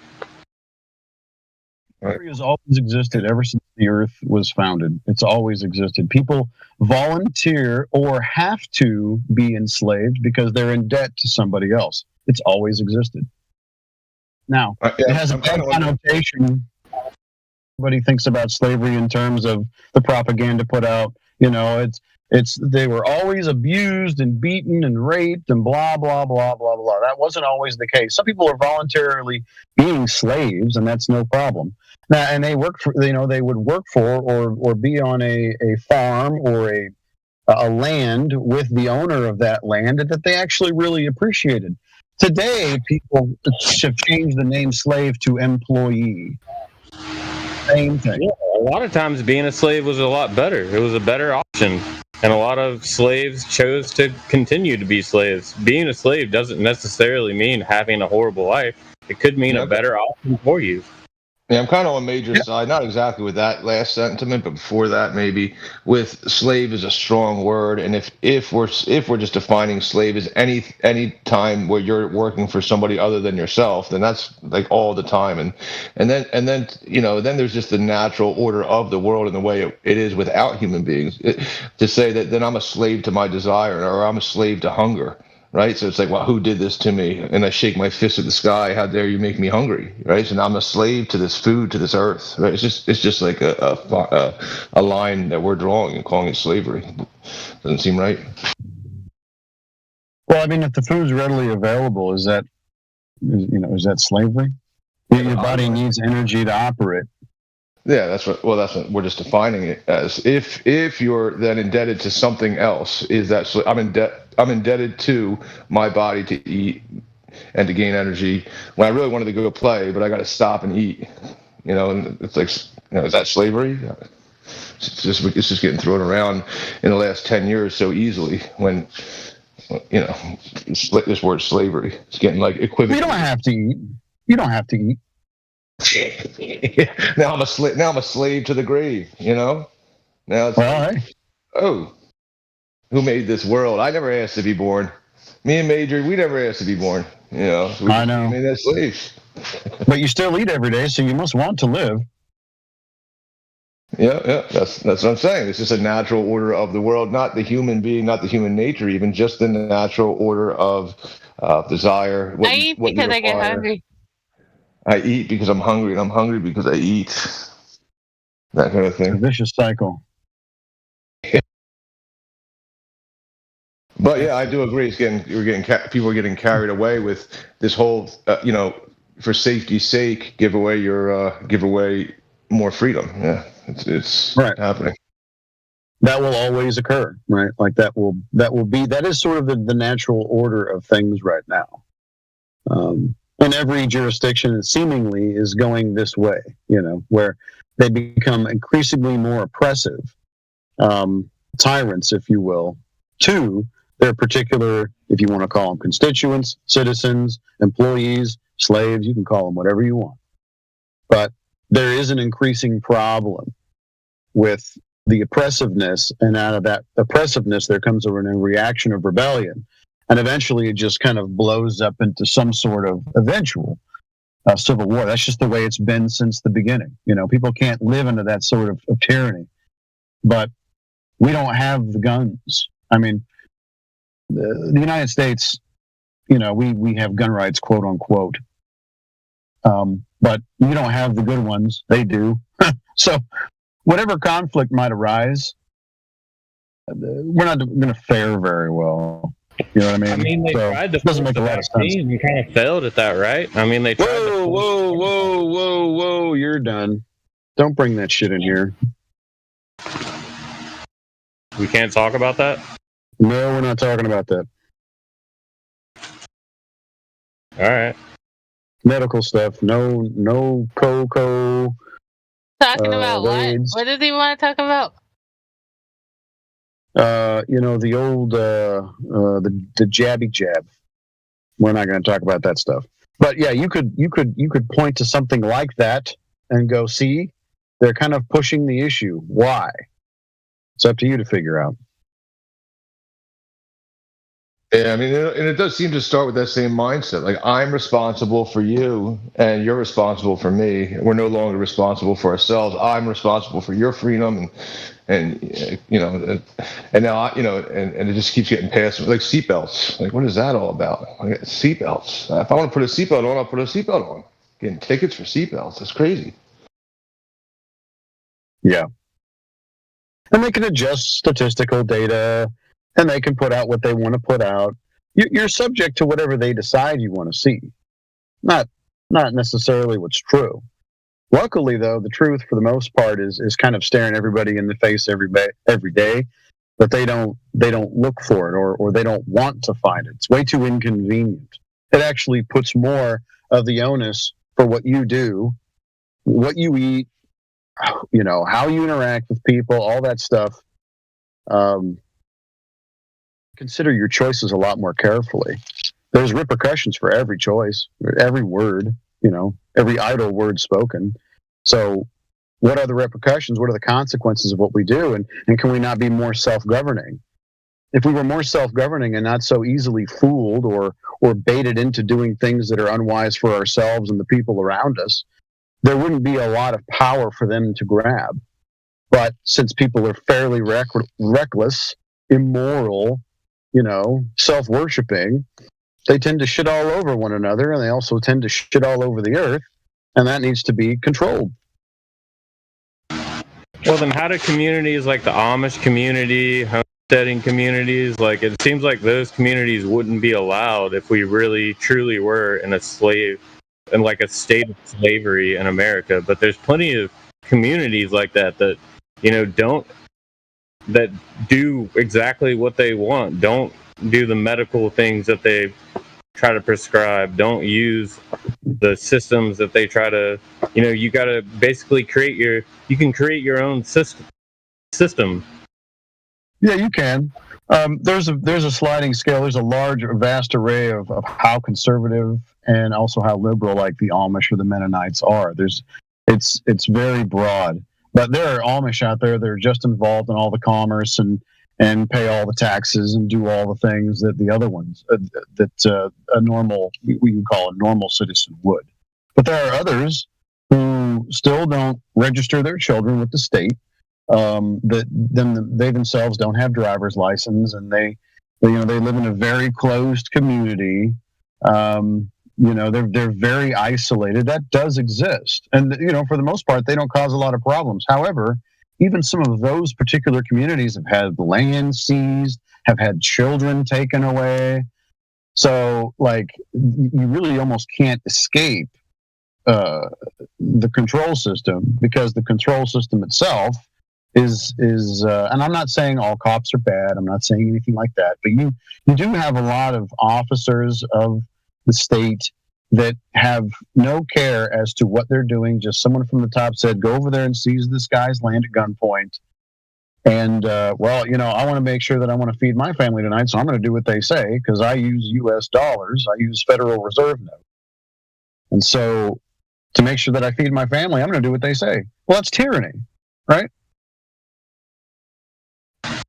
Yeah, it seems like, there's corruption. There's corruption in the system, but you can create your own system. You have that option here, and you can, pretty much get away with being your own kind of confined system away from the broader system. You're gonna still have to pay some taxes and, your pound of flesh to the system, but yeah, I just don't like the term slave for some reason. That just like we're all just slaves.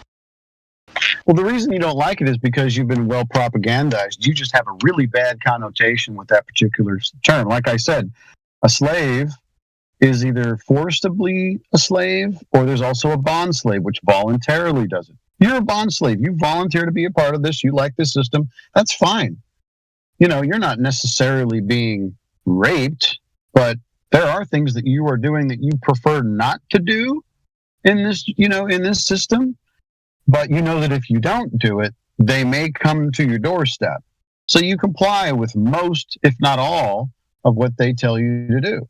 So you're a bond slave. You do it, right?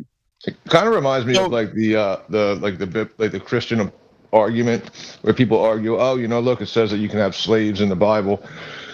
And then the other side will argue, no, there's no such thing as a slave. They're willfully in debt to that person. They either willingly waged war against them, or they willingly borrowed and weren't able to pay them back. So they did pay into that. So, saying that you're holding somebody against their will is just that you're holding them accountable for what they did, that kind of thing. Right. There's many different modes of slaves. We only know about the ones, where they propagandize this and they say, oh, these slave owners were just terrible and they beat everybody and they killed them, and then it was, like Django Unchained. Oh, they were all Mandingo fighting. Well, we have all the same stuff today. We have everything that was going on still today, but at least now you get Federal Reserve notes instead of food. Whatever. Are there any modern societies that you would consider be kind of like slavery societies? Well, look, man. On the one hand, I can see. I'll just take the United States jurisdiction, for instance. I can see that there's a lot of things that the United States corporation is asking, not actually asking, forcing me to do. Apparently, I'm in some kind of contract with them, even though I didn't know that. But this is a society where a lot of people are doing things that they wouldn't necessarily ordinarily do against their own will.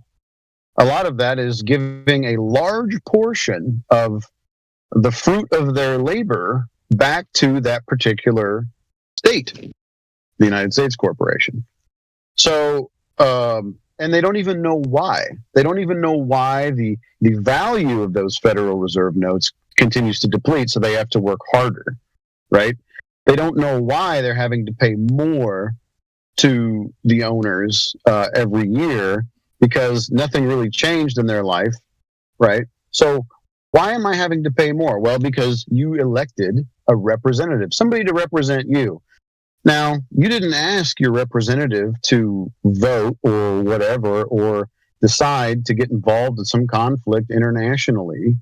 And that particular conflict cost boatloads of Federal Reserve notes. So they had to borrow that money from the private bank, and then they stick you with the bill and said, hey, you elected me as your representative. I decided we want to get involved in this conflict. So we decided, you and me, and now you're going to flip the bill for it. And you go, wait a minute, I don't know any of these people. I don't even necessarily know what's going on over there.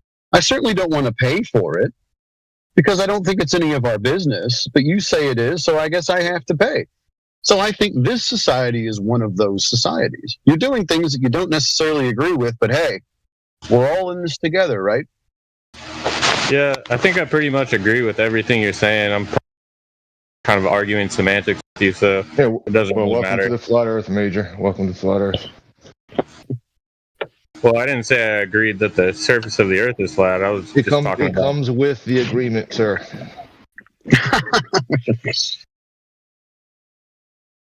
Well, when I entered the chat, I just heard him talking about the government stuff. I didn't hear... I guess that was before I got in when y'all were talking about the surface. Back to Flat Earth, mate. Back to Flat Earth. I'll shut up. I thought that Crit was going to chime in with the globalist, slave system, that you're automatically, if you support the globe, then you're a globalist and part of this globalist system. But I didn't hear from him. It's usually his approach. And we call it slavery to tell you what the severity of the crime is, because slavery is still a capital offense.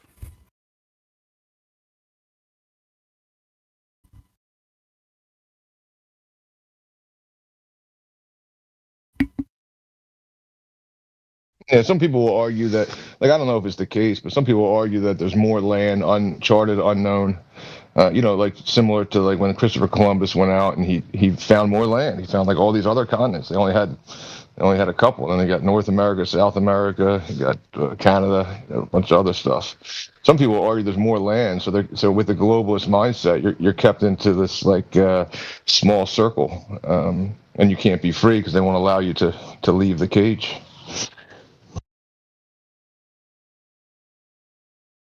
Christopher Columbus didn't discover new lands. They already knew it was there. They just withholding that information from everybody else.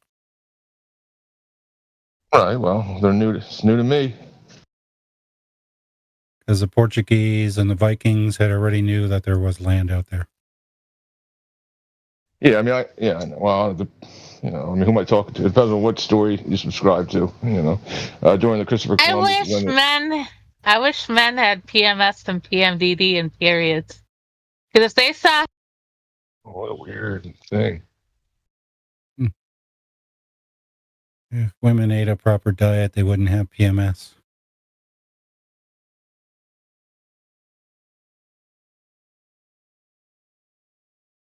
So they, but yeah, they, that was during the, I can't imagine, what was it?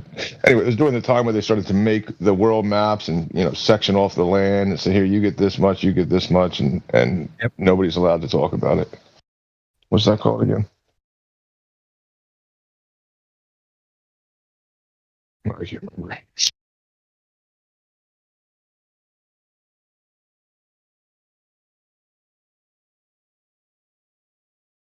It's also the time they started building like the first globes. I think the globe is a great tool. I mean, it was like the first iPhone, right? It's like a flip phone. Like they just turn it and turn it. Like, all right, here's the flat map, and turn it. It's good. Like it's a carry around map. It's good. Well, I mean, it explains some of the phenomena we observe. Like what? Like the rotation of the apparent rotation of the stars at the north and south latitudes. It explains why we see that. I don't know if it does. The GP of the star, like the ground position, like when you're on that ship. Like I'm imagining he's on that ship and he's got a globe. And he's like, all right, well here's the he scrolls the longitude thing around, right, and it moves and he scrolls the globe to match it up. He's like, all right, here X marks the spot. You're saying that the globe explains that better? Is it just the map? How does it explain it? Now saying it explains the clockwise and counterclockwise rotation, apparent rotation about the Polaris star and the one in the south. It explains why we would see it. Don't you think that's kind of crazy cool? Like, what are the odds, right, that we get a pole star at all? Like, what do you think the odds are? What's the explanation? Let's start with step one, pole star. What's the explanation of why we have a pole star? Pole stars. Why do we get one? Just luck, I guess. It happens to be bright enough to be seen by the human eye. Is it? God put it there so we could navigate north. That's why. Perhaps. That's what the Bible says. You got that accent, like you probably refer to the Bible. I'm not knocking it. You said you like fishing. I don't like fishing, but you said you like fishing. You said God did it. You're 2 for 2 right now. That's it. So the reason for the pole star is God did it. Way to call me out, man. No, I'm not calling you. I'm just saying, you're building that narrative. You're about to very American. I like it. I'm digging it. I'm not against it. Yeah. So I mean, anyway, my point is this is really, really, convenient that we have a pole star. Like, what are the odds? Should we have one? I mean, it would have to be. You could say it was placed there. I'm not knocking that. I can't prove it, right? But all right. So for whatever reason, we got lucky enough, or we were gifted with a pole star, so that we can then navigate by. That means that the globe best explains the pole star. Why? No, I didn't say the globe explains the pole star. I said explains why we see the apparent clockwise and counterclockwise about the pole star and the southern and northern. Like on a flat plane, I can't imagine how you would see that apparent rotation change like that. Well, I mean, there's no good explanation. Yeah, well, we only measure like one, rotation one way, right? Not clockwise, counterclockwise. It's just east-west, right? I mean, the globe, quote unquote, or the sky isn't spinning both ways, right? Yeah, it just appears to spin that way. That's why I put that apparent word in there. Yeah, so we can then realize, or I don't know, come to grips with the fact that there's only one direction of rotation. Therefore globe. Yeah, because if I'm on the equator and I'm looking east, all the stars are moving in the same direction. Yeah, I'm not claiming that the stars are changing directions. What I'm saying is just being on a globe would explain why we see that the apparent clockwise and the apparent counterclockwise rotation. And on a flat surface, you can't really explain that. I think it's just I think it's just in reality you turn around. Like that's it. So it's like it's apparently going one way, and then you turn around, and it goes another way, but in reality it goes one way. Yeah, that just turning around doesn't explain it. So is it? Yeah. So I think like Professor Dave kind of I feel like had an issue with this too. He was saying it's hemisphere dependent. Like no matter which way you face, is that what you're under the impression? No matter which way you face in the northern hemisphere, then you'll have a counterclockwise rotation. No matter which way you face.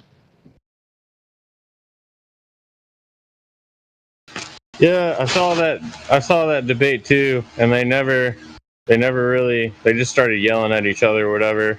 I'm not sure about all that, but I know if you're at the poles, and looking up, then you're gonna see that clockwise counterclockwise rotation, and a globe does explain that. I'm not saying it proves it. I'm just saying it does fit the model, and it doesn't. I can't wrap my head around how that would fit the flat Earth model. I've never really heard a good explanation. Which Professor Dave? Was it the Dave and Dave or the Dave and Witsit? It was the Dave and Witsit one. Yeah, in the which Dave, I didn't. I'm no fan of Professor Dave. No, he's a dick. But in the Dave and Witsit one, I'm not saying this is the case, but Witsit was giving this as the explanation or of the apparent counter rotation. So on a quote unquote flat Earth, right? And we can I guess prove it by taking the angle measurements to Polaris, right? Like as you back away, right, from Polaris, the star will appear. Not actually, it's actually falling to the Earth, but it'll appear to decline 1 degree for every 69 linear miles that you move away from it, right?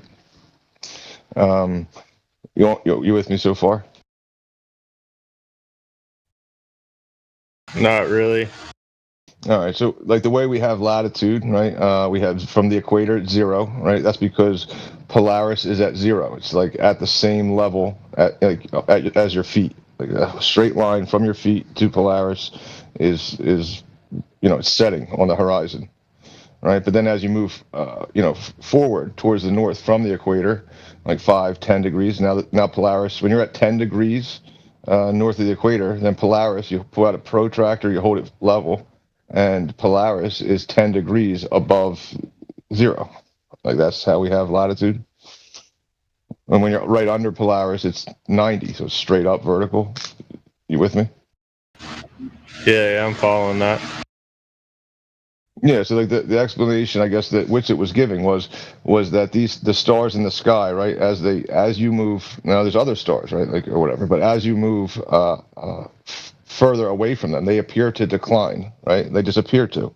But the ones that are closer to you, so if you can imagine like a sheet on the ceiling, right, the ones that are closer to you will, that you're closer to the GP won't go down as much as the ones that are farther off in the distance.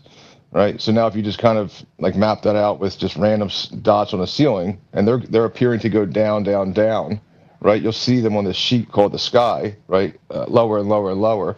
And it'll give you this appearance of a counterclockwise rotation because they're still going in the one way, but they're also appearing to decline off in the distance. That was just one explanation. He also gave the ferromagnetic cell showing the patterns of the sky.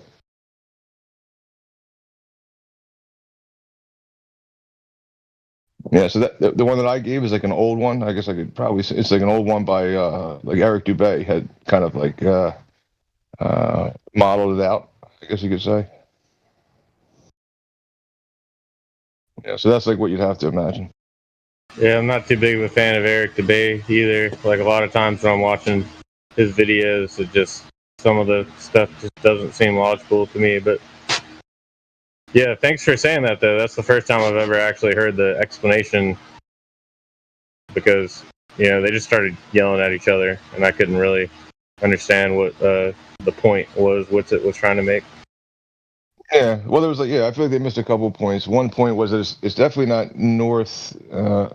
Like a part of it might be, but like the counterclockwise, clockwise isn't just hemisphere dependent; it's orientation dependent. Because if you're saying, "Well, I'm facing north in the north," and it's going counterclockwise, then I mean, if you face, if I'm just walking backwards, and I'm at again 10 degrees right at the equator, and I just keep on taking one step back.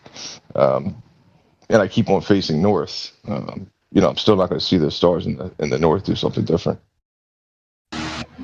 Yeah, I hear what you're saying. It doesn't really make sense in my head why it's in counterclockwise, but just because I can't envision it doesn't mean what you're saying is not right. I just can't envision it. Yeah, so that's the one he was trying to. I think that's the one he was trying. He was saying this. It could be completely optical. He was saying to Dave, and he was trying to get. I could probably maybe. I don't feel like it, but you could find the part in the video where you'll start to hear. Maybe now that I said it, you'll start to hear what he's hinting at. That the stars in the distance appear to decline, therefore giving them like a different position that would seem to be like a counter rotation because they're lower, due to the ones that are closer. So it's almost like the ones. It's almost like the ones that are further are going down to a point.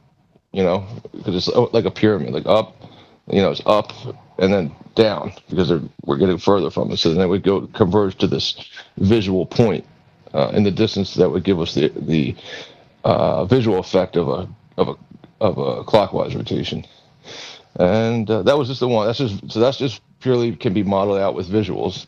And then there's the other, I guess, theory or something he put forward, which was the ferromagnetic cell, which I mean, it is interesting. It coincidentally matches like all the planets' orbits, the geometric patterns, all found within like a torus field.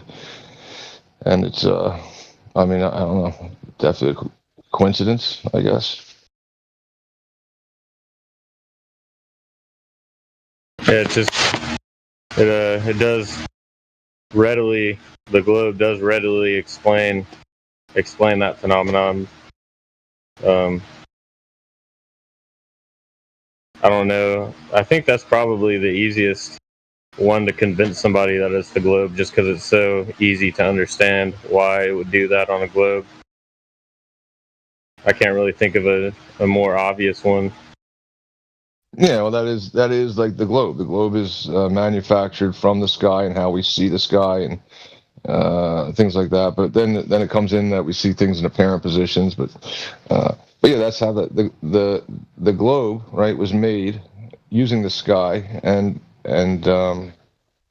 but we still measure the Earth flat. Like we still have to take the elevation angle. We have to take Polaris at 0 degrees, right? Which means that like at my feet at the equator somehow, it's a straight horizontal line, to Polaris. Or the GP of Polaris. So the ground measures flat, but they make the globe based on these optics in the sky. So it should match up because that's how they made it. But they had to first obviously observe the thing happening to then model it out on a globe.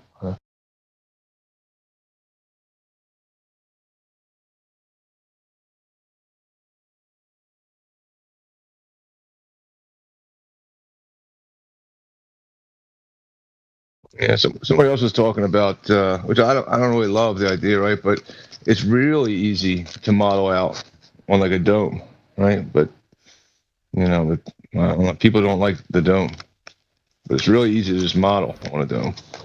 Well, if gas can't be contained, or if there can't be pressure without a container, then wouldn't that infer that there must be a dome? There must be some physical container. No, I mean it is the inference, yeah, but it doesn't mean it would have to be, I don't know, a specific shape. True.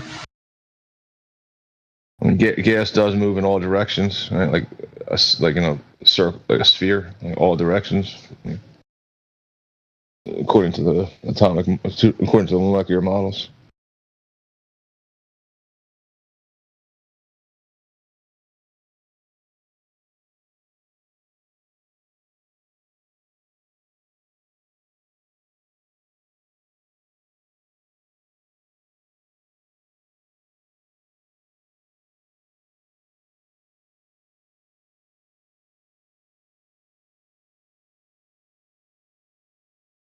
I guess the globe position on that is that the gas is contained.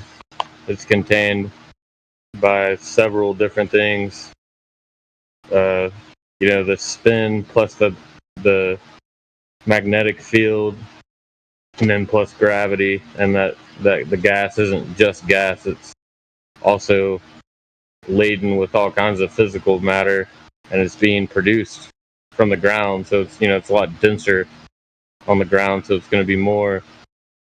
It's going to be held stronger by the forces, and then it's a gradient of pressure. So it's escaping. The atmosphere is escaping, but it's very thin. It just thins out and it gets denser towards the bottom. So it's like a kind of like a permeable container.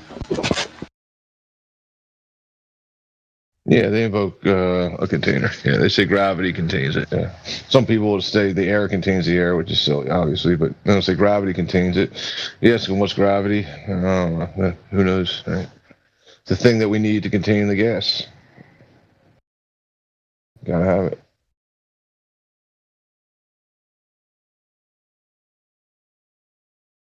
Yeah, I mean, it's like not you, but like people will like mix reality with the model. They say, well, like in reality, we have like gas, we have pressure. The antecedent for pressure is a container or a volume, like a set amount of volume to get pressure, right? And if you can manipulate the pressure by either adding more gas or increasing the volume, right? But then they'll say, well, but we're in this vacuum of outer space. So something has to be, right? And it's like the dogma of the globe saying, well, it has to be something because this is the fact, is that we live on a globe.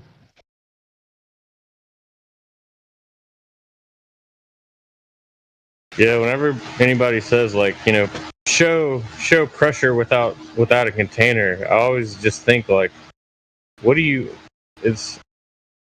it's just the atmosphere. That's the only. There's no other way, because if you gather some gas in a container, the only way to let it out is to just open the container. I mean, there's no way to. It just seems like kind of a.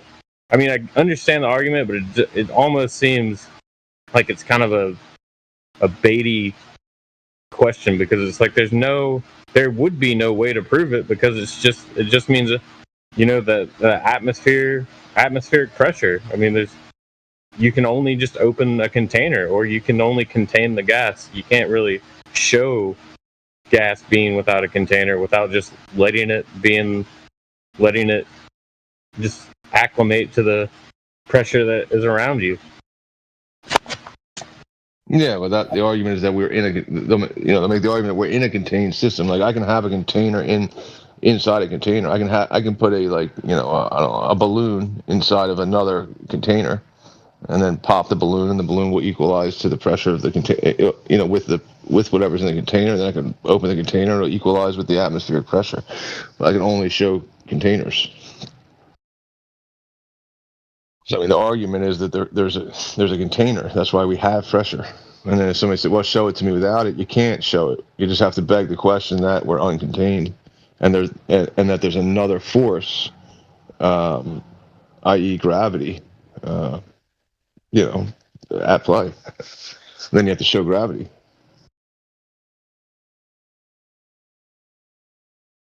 Yeah. So I mean, I guess you'd have to show gravity to be an actual force.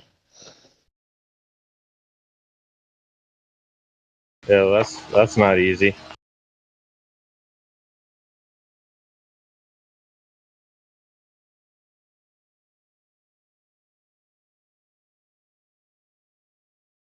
I don't know how you could manipulate and vary gravity without saying, well, listen, I'm going to manipulate and vary this object that has a volume of whatever to it, and then you manipulate the volume again. It would be like another container.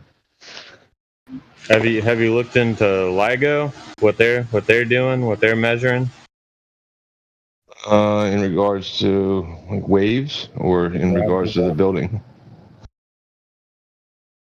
Well, either or. I know it's a pretty crazy engineering feat, whatever they've done, and they're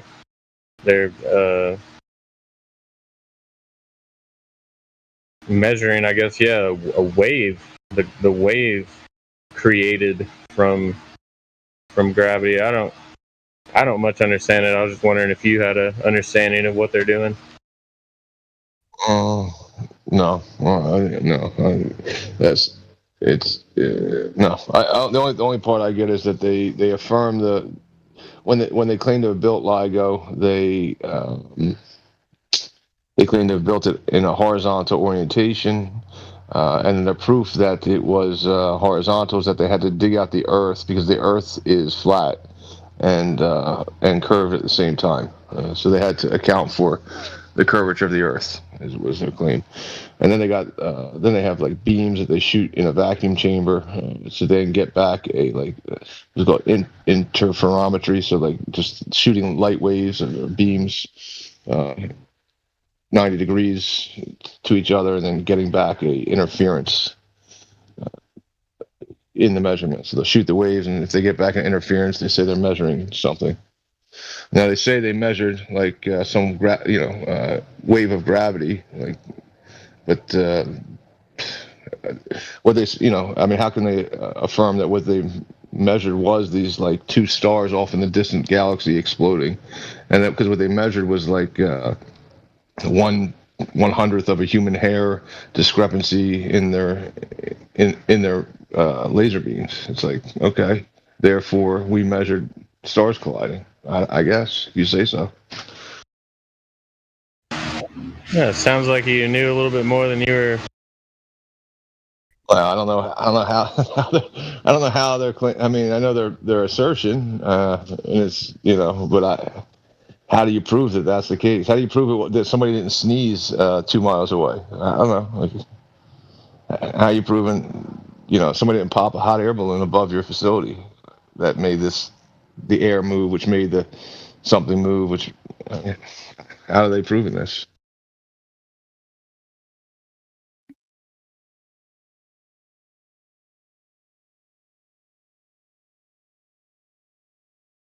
You gotta like believe that they measured something called gravity. Oh, what's gravity? I don't know. I mean, and what are they asserting gravity is at that point? A wave, a gravity wave, a wave of gravity. So now what is gravity? And you ask these people, what is gravity? They say, I don't know, but I measured it. How did you measure it if you don't know what it is? Well, we measured interference. And interference due to what? To gravity. Well, what's gravity? I don't know. It's the thing I measured. Okay. Well, the thing is, popular reasoning. I think the thing is, the more you look into something, especially like fundamental things like that, the more you know, the more it's really just the more is unknown to you. So it's like you'll never reach the bottom. You're just kind of orbiting what reality is, and I guess the goal is to kind of make that orbit closer and closer, but it's kind of like the point is vanishing. You're never gonna there is no actual point. It's just questions, because you can't ever actually know the reason. Like there is no end to it, so that's why they have to keep making these more extravagant ways to reason themselves into the why question. And yeah, no, I agree with you. Like, philosophically or whatever, for sure, that they're pull. I mean, I agree with you. I don't whatever, but the thing. So they're pulling away for whatever philosophical reason for something they know to be true, to replace it with something else that they'll never know to be true. Just a theory, because philosophically, their theory is better than the truth that's staring them right in the face, and whatever. But in 30 years, like me and you might be like, this fucking wave guy said some shit about a gravity wave. Big Bang guy said some shit. These guys are fucking retarded. But in 30 years, the kids are going to be like, yeah, my grandpa Major and No Tags, they knew about that stuff. That's old settled science. We're moving on to the gender fluidity of animals, because it's the next new thing. and they just take it for granted that somebody solved some shit, and they don't think it's a question; they think it's a fact.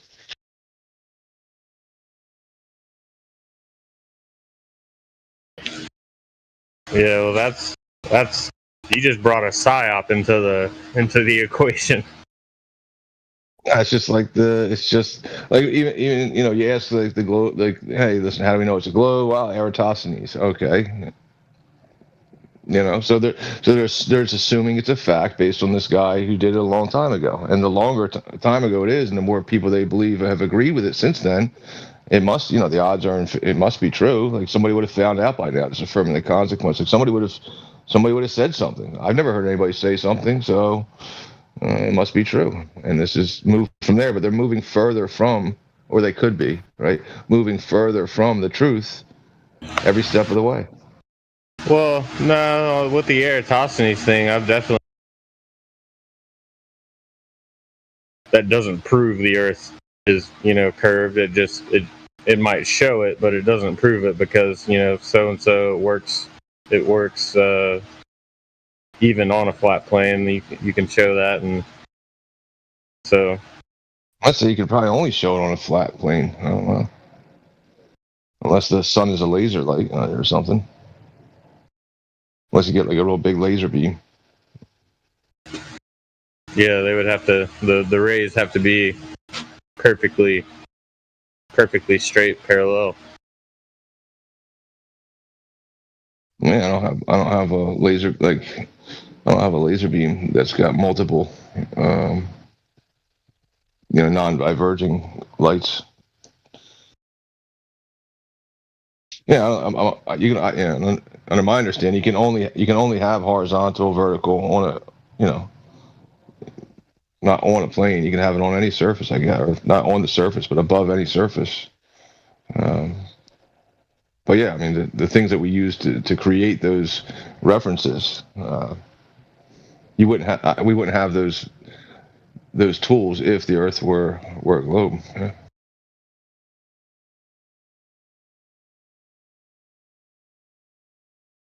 We wouldn't have the tools to establish like a horizontal reference frame if the tools were curving, and the tools would be curving if we were on a globe.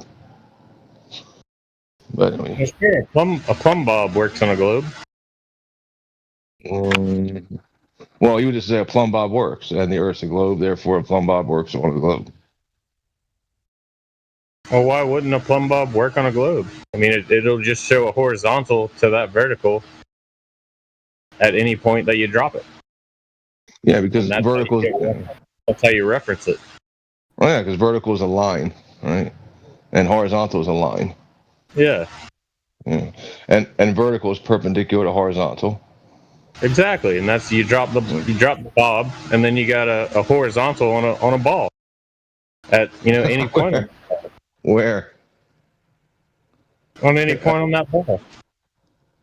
So if I go up, down, left, right, it's like you're saying any point I drop a plumb bob, anywhere it touches is horizontal.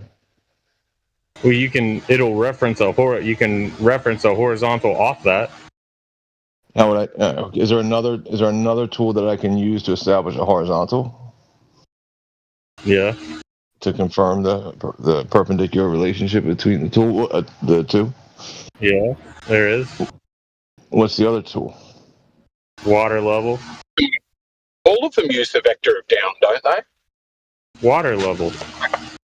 Yeah, but a water level's still using the vector of down. It's still using the direction of plumb to find horizontal. Yeah, well, he just asked if there was another tool, so I gave him another tool. Yeah, still works like a plumb bob, though. I'm with you. Is there any that reference horizontal? I can only think of ones that find vertical and then give you 90 degrees to that. Yeah, what does that? Yeah, what does that mean to you guys? That down is. Shows that what you said was false. Well, what is? You said it references horizontal, and we're showing that it's not. Down is. Down is what? You can finish your own sentence. I'm sure. Down is perpendicular to horizontal. Is that, or is it something else? Sure, yeah, we're all having the same conversation. Okay, so down is perpendicular So horizontal to the surface. You can use so if you can find the vector of down, you can find horizontal, right? You can use differential leveling if you like to find horizontal. What? Yeah, you can use differential leveling to find horizontal if you like. Isn't that still using plumb? You can use plumb, no problem. Is this solving anything, or are you just saying we can use it? What are you doing? No, I'm saying differential leveling still uses plumb. Yeah, you can. Is there a way that doesn't? You said it got a reference horizontally. I'm not asking for it, but I don't know with this red herring about if there's a way that doesn't. I didn't ask about weight, and if weight is down. I'm asking which way is down. Is down, right? Is that perpendicular to horizontal? Yes or no? Sure. Or do you not know? Yeah. It is. Sure. Okay. So if down is down for everybody, and that's always perpendicular to horizontal, you're saying that water level is perpendicular to vertical? What is water level perpendicular? The surface of a large body of water at rest, or a water level tool. Does this establish a horizontal plane of reference?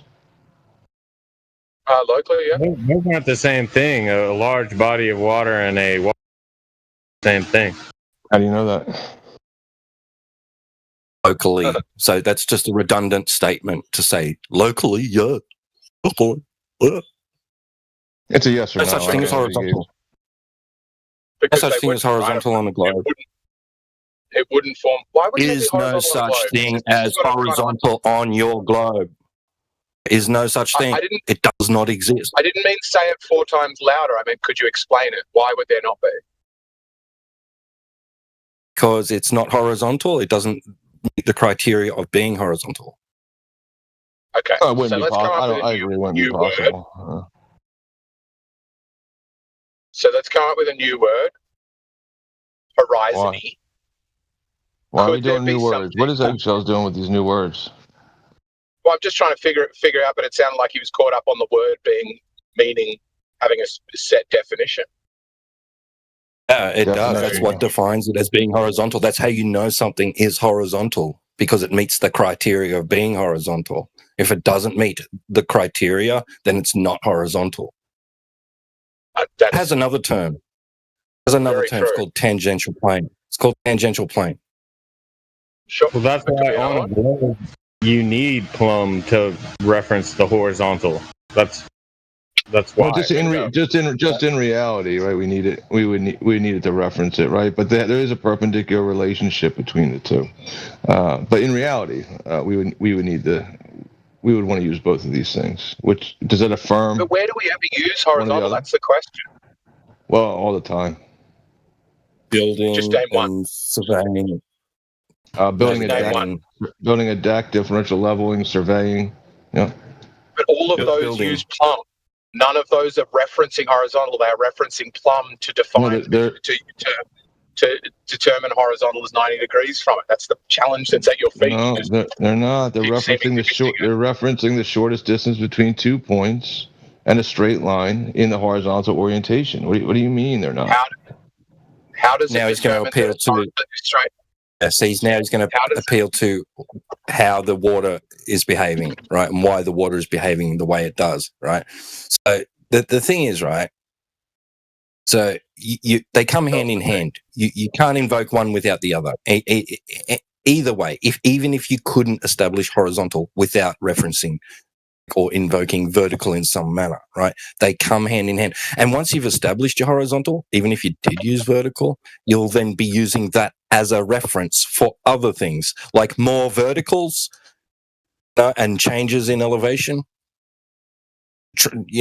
Determine change in elevation without horizontal. Yeah, I don't know what Eggshells is getting at. I don't really care that much. He wants there to be weight. He wants there to be down. There is weight. In reality, not a problem, right? But I mean, I was asking Major about like another tool to then confirm the relationship of vertical and horizontal. And I guess my next follow-up to Major would be like, can a horizontal line slope? Is that a possibility?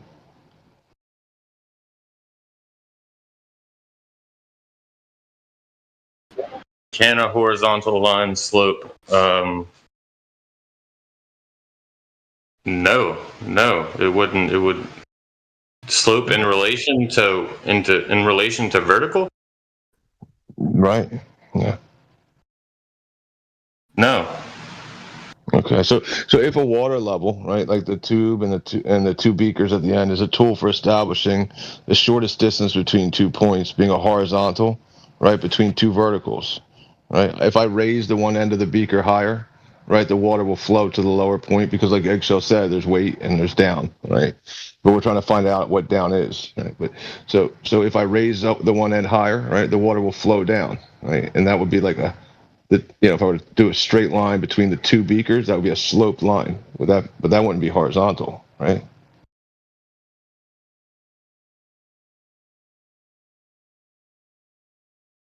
Like if you get a level and you tilt it. Sorry, can you say that again? I was doing something. Oh, sorry. Like if you got a level, right, and you tilt it a little bit, right, the bubble will go higher up and the water will go down, right? So it's not level. So now there's the water level tool, like it has a long tube and you have the two beakers at each end of the tube, right? And you can take one further away. So now if I raise one end of the beaker, that's like 30 feet away from the other one.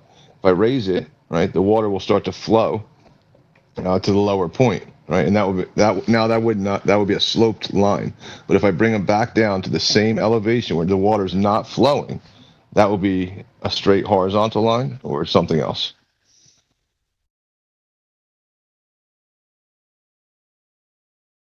Yeah, I think I get what you're saying. That would be a straight. Yeah, and with that would be the shortest possible distance between the 2 points.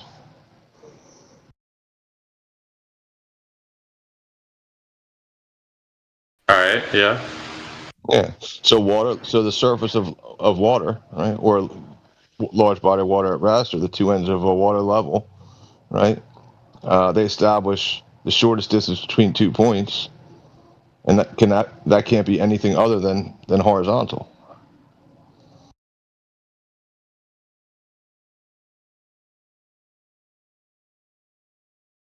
I think I understand what you're saying. I'm not sure I think I'm not following.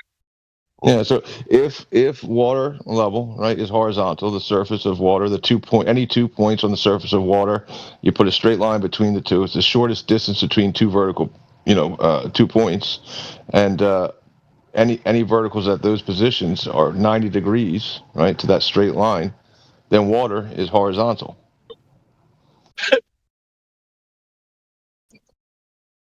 And now we know down is down, which is perpendicular to horizontal. No problem. We have down, and we know this because we have weight when things go down, and down is straight. Down is not, provably, down is not converging to a center point. It's parallel to another down. Provably. Provably so. Yeah, provably. So I think I see what you're saying. You're discounting when surveyors are saying they're comparing two verticals and saying they're diverging. You're saying no, they are parallel. They're not, and they're never treated as such either. They're always treated as parallel. Yeah, reciprocal zenith angles. Like if you look up what is a reciprocal zenith angle, right, it will be the same on both sides, same, not different. So they're not measuring reciprocal zenith angles by definition. They're measuring something else and it only happens over longer distances, right? With like when there's refraction or something else, fog at play. But a reciprocal zenith angle would be same on both sides.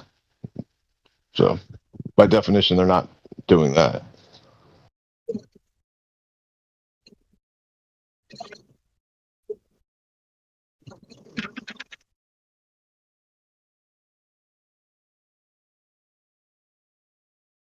Yeah, is it? Yeah. So I guess the question is: there another way to measure elevation, like without a map, without somebody telling you? I mean, is there any other way? I only know one way to measure like elevation change. This is one way.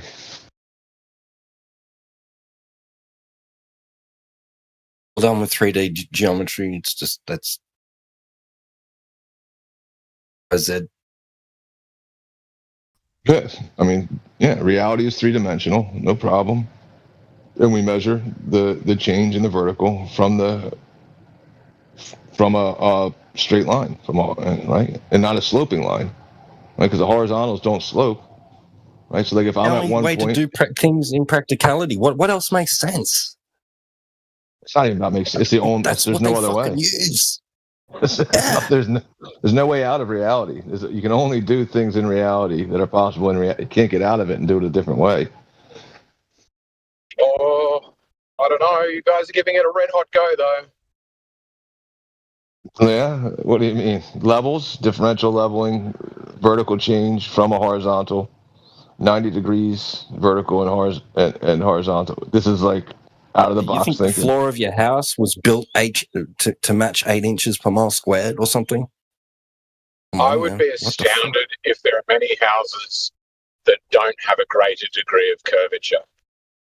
Well, how would you measure that? How would you measure that, though? How would you measure if something's deviating up or down? What tool would you use? Well, what tool would you use to yeah. And it could even use the method you described as fully as I understood it. It didn't seem to make a whole lot of sense, but hey, maybe it did make sense, and maybe you could use that method. I don't know. I'm asking, like, is there any other way besides the way in reality? Is there another way? Like, you said we're red hot, something, or we're just red hot. I don't know. I haven't done it. I strongly suspect neither of you. No, I have 100%. I do. Say horizon-y again. Yeah, listen. I'll show you my water level if you show me yours. So what's the most gradual? Listen, Major. He said I'm red hot. I don't know what he's after here. He's after my water level, I think. I can never understand how much you actually are missing the conversation, Tanks, or pretending to miss the conversation.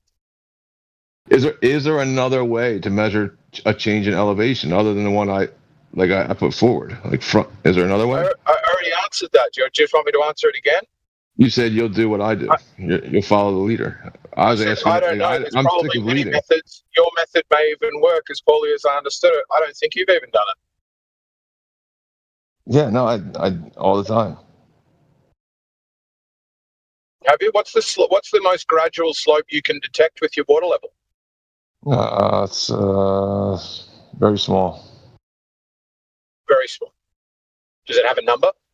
I can go look at the water level. Sure, I'd be curious to see it. I'd be astounded if it's more precise than one would find. How would you? I'm asking, how would you find it, though? I'm just asking. Yeah, I'm just I've asking. already How answered. would you? Do you want me to answer again? I don't know. Yeah. I don't know. Write it down, Tanks. Get out a pen. Okay. Yeah. So, like, Major, as you're hearing, there's only one way. Like, if your house is like sloped or lower on one end and higher on the other end, you're gonna go back and implement the methodology that I was speaking on, right? Which is the shortest distance between 2 points, level, horizontal, right? So if like he said, he said he doubts that houses are built level, but the way that you're gonna find out if they're level or not is using the method. What did you say? They're built so that they're like a seesaw. They're hovering on the tangent point, and you walk to one end of the house and it tilts. Well, that's what LIGO claimed to do. Yeah, LIGO claimed that they built LIGO, and they were like, "Oh shit, it's on a seesaw underground. We got to dig out the Earth," because somehow underground the Earth was a sphere, and they dug out the left side and the right side, and built it up. And built it a little higher and packed it out. Crazy stuff. Indeed. Yeah, like where does the Earth end and the sphere begin? And how do you know that? And how'd you measure where that spot is? How many mushrooms have you had today? Well, I said the Earth, right? When you say the Earth is a sphere, right? I don't say that. When did I say that? What is the question?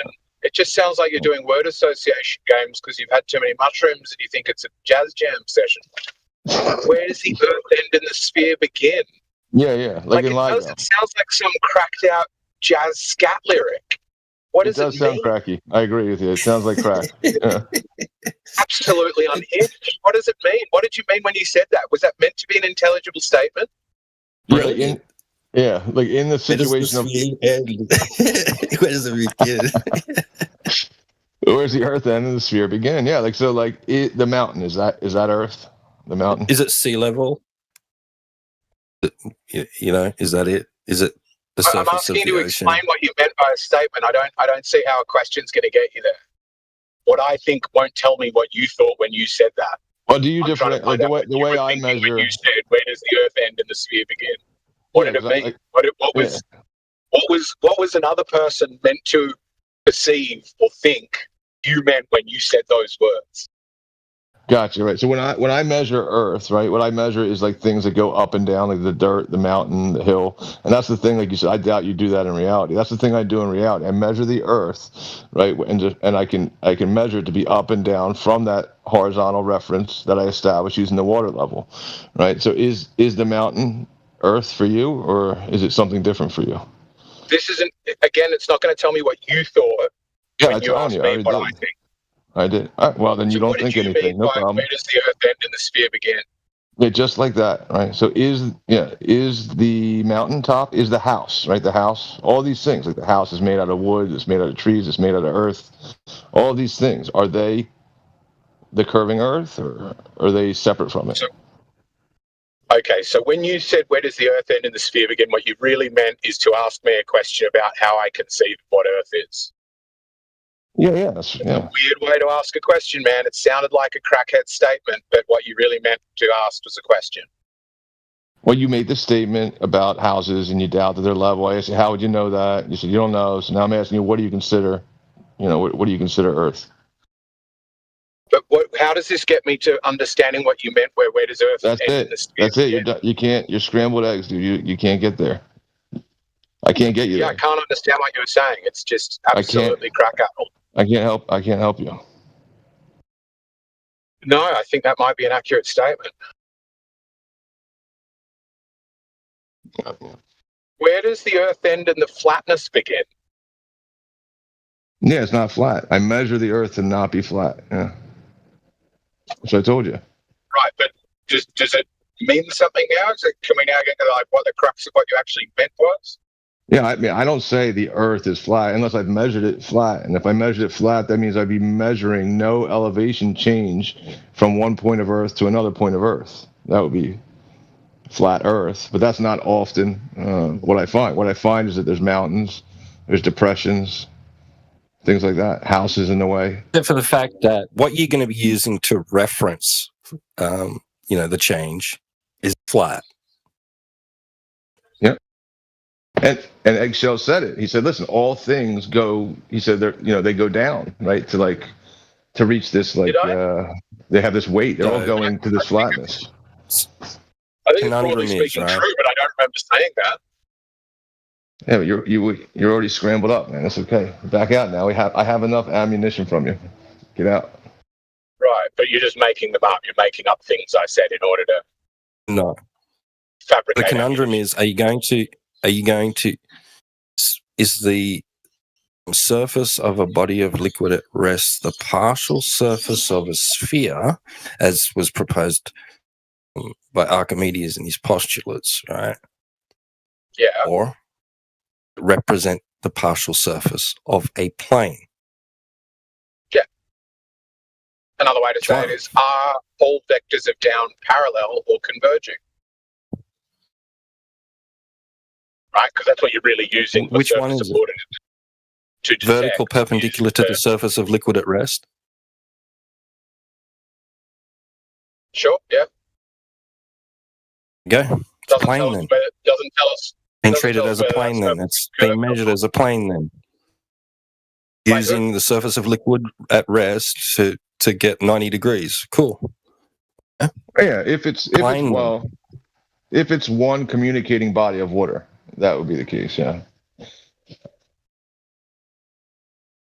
Because everybody knows that, right? If you live from one when end, you go in these loops, it sounds like you're just sort of repeating your conclusion like a mantra rather than showing it to be true. yeah, I mean, dude, get The a water level, hold level. it in the air. Water levels are true. Yeah. They help you get things to be true. This kind of thing You know just the sounds like term you're saying true in religious building. mantras. In the field of building and construction and engineering, like true has a meaning. Okay. Specific meaning is it's going to be as close to 20 degrees as possible, right? Eggshells might hit you up with some like hippie stuff in a second. Like, listen, it's true for you, man, and not for me. Like, that's your truth. It's true. It's true for you at your location. This is the best tanks can do it. It's just best it's true tanks for can you. do in debate is hope that I say the stupid shit that comes out of his mouth. All right, listen. Is it true for me in my location? We're all well aware of where the dumb things are coming from, tanks. We all can hear whose mouth they're coming out of. Is it locally true or is it universally true? I don't know. It sounds like some dumb shit you're saying. Is it true? Is what true? That you're saying dumb shit? Certainly true to me. Yeah. Is it true that the water level is a tool for establishing a horizontal plane of reference to measure a change in elevation, and there's no change in elevation definitionally from a horizontal reference? Is that true? What I mean? This is just like religious mantras. It's like, say the words when we say them. Say them once more and we get to go home. I use these things in reality to measure change in elevation, right, from that horizontal reference. You say, listen, you're going to go with my way of doing it. My way of doing it shows that water level is horizontal. Do you have a different way of doing it? Or are you just going to go with the level is horizontal way? I mean, yours doesn't adequately pick between the two methods, right? Nobody's claiming that that's not the case. You're just claiming things that globers say is true and then pretending like you thinking they're true means that the Earth's flat. No, the Earth is measurably not flat. Whether the surface of the question isn't whether the surface of water lies horizontal. It is whether that horizontal is curved. So is it horizontal? Is like missing the point. I'm not just saying, I'm not just going it's horizontal, but I guess I would ask you, like this I guess you would just have to assert, right? Is like when we're level, right? We're at the same level, right? If you're at one point, I'm at another point. Are we at the same level, elevation? Or is it true for me and not for you? Can you explain that again? If I'm on one side of the lake and you're on the other side of the lake. Sound like you said we're at the same level and then asked me the question if we're at the same level. Yeah, could we be anything else? Yeah. If in your crack-addled example we are at the same level, then within that crack-addled example we are at the same level, because that's the example. That's the only information I have from your example is that we're at the same level. So yes, the answer to your question is, are the people at the same level at the same level? Sure, yeah. In Crackland, evidently they are. What have we learned? Well, I don't know. I'd have to find out if you would agree or not. Is one level, is that equivalent to one elevation? Like a single elevation? Is level equivalent to elevation? What the fuck does that mean? When I say we're at the same elevation, are we at the same level? Yep. No, level is a line. Elevations are points. Is it a point on a line? Is it a point on a line? If we're at the same elevation, would we be at the same points on a level line? Is that what you meant to say? I don't know. Go ahead. Can you put down the crack pipe while we're talking, though? I never agreed to that. Okay. Yes, places at points at the same elevation will lie on the same level line. Okay. So then we are universally, if we're on the same communicating body of water, which is level, right? Then if we're on this, if we both put a little little floating boat on top of it, they're at the same elevation. So it's not level for me and level for you. We're at the same level. Yeah, level's a curved line. That's the question. No. Right? Is level curved or not? So we're at different elevations. Nope. We're at the same Do you elevation. realize by pretending? Do you realize the problem is if you pretend you don't understand the idea of how there could be elevation on a curved surface? Okay, you're so actually if you're level, right? Can I finish? Can I finish? Yes. No, you can't. Okay. Shut up. Okay. Right, so Fine, go for it. your problem is, right, how are you going to use a curved standard? How are you going to determine it to be a standard in the first instance? How are you going to determine that the surface you're using, right, as being level, is curved in the first instance? That you can then go ahead and use it as a determination for change in elevation. The question's not clear to me. It's sort of, you've got to know it's a globe before you treat it as one. Is that what you're getting at? Well, yes, but right, you want to say that the level that you want to extend out into in front of you, right, is no longer a tangent, a line, straight line or plane, right? You're going to be using to determine change in elevation is now a change in elevation. How did you determine that your standard is a change in elevation to begin with, to then go ahead and give it the value of 0? I'm still not following it, but it cut out. I'm not sure if I missed a crucial word, but it's still not making any sense. Your standard will have a value of 0, right? So that anything differing against that in the vertical, right? Yep. Going to have a different value to 0. So how did you determine that your standard, right, is a change in elevation to then go ahead and give it the value of 0 to be not a change in elevation? Because a curve, the curve is a change in elevation. But it's not. How are you going to measure your 0 value is a curved line in the first instance? So that's a different question, but like you need to get to the bottom of the idea of could 0 elevation be curved? It's because in geometry, like these lines have like meaning. Geometry, like in measuring things. Yeah, I imagine. Yeah, a curve would be a change against a horizontal and vertical, or like in the vertical. But like, not necessarily. There's a variety of ways. What the heck? Okay. I tried to like imagine eggshell. Like, how you know it's a curve? But this is what how I'm saying. You know it's curved. Something is curved because it has a change against horizontal in the vertical. How you know it's curved is a totally separate question. But what I was getting at that you wouldn't let me finish is pretending or actually not understanding the concept of 0 elevation being a curved datum or all elevations being curved datum. Pretending or actually not understanding that and thinking that any curve must mean a change in elevation really destroys your credibility, I think, as a flat earther, because there's no globers who are going to. The point is that your standard hasn't been measured. Yeah, we've only ever seen level to be horizontal. Nobody's ever witnessed to be anything else than that. I think you're lagging. I'll drop out though and back in. Your standard has not been measured. So that's a different question. That's a different question that might be valid, which is how do you know the surface is curved, which you wouldn't do with this method because this is comparing it to the surface, right? So you can't decide that the surface is curving based upon the surface, right? If that's your datum, you need something else to reference it from.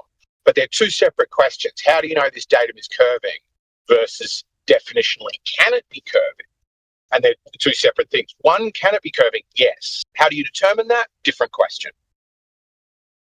But if you're saying, how can you determine it to be curving, but it also can't be curving, then you're not engaging in the conversation. General standard is horizontal. Like I can prove when it's at a higher elevation, the water, like the water level. If I raise it up in elevation, the water will flow.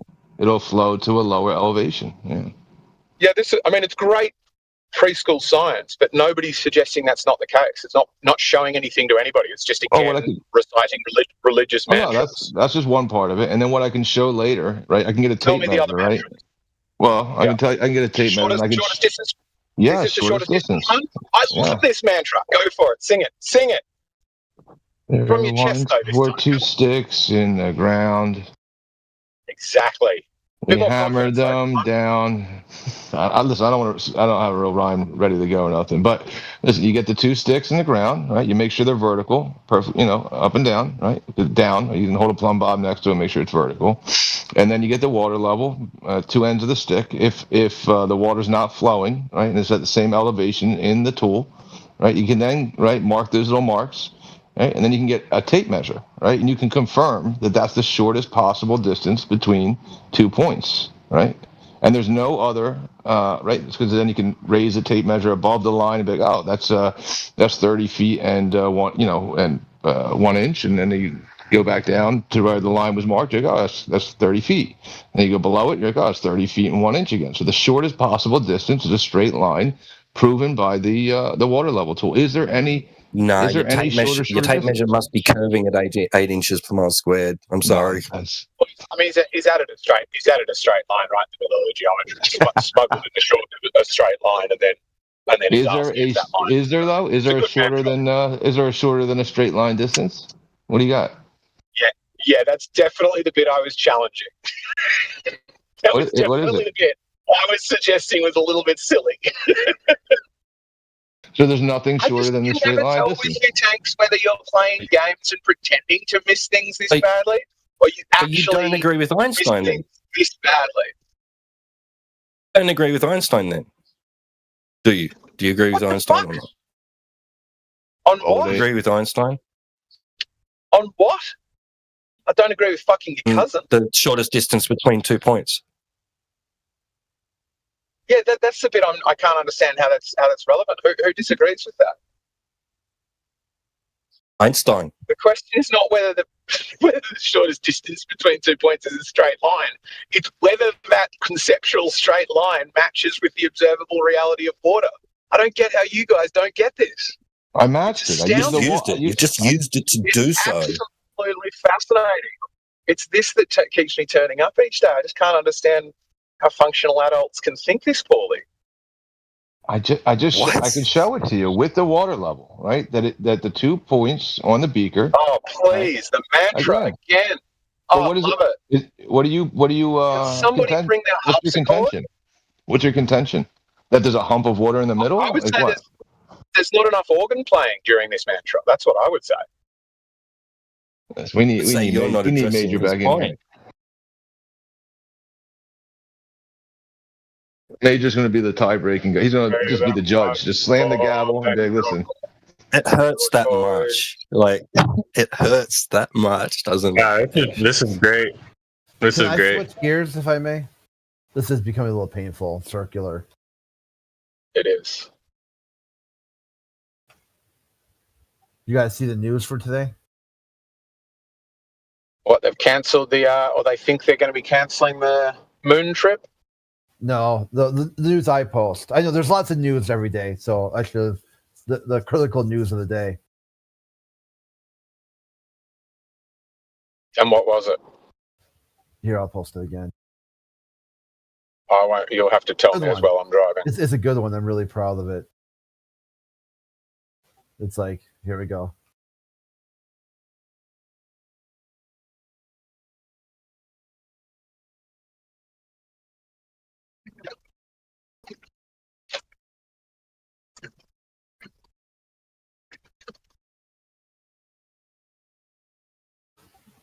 So like last year, they did a whole review of NASA, and top thing on the chopping block for funding, they're like, you're over budget. Okay. Most of it's to blame for the Artemis program.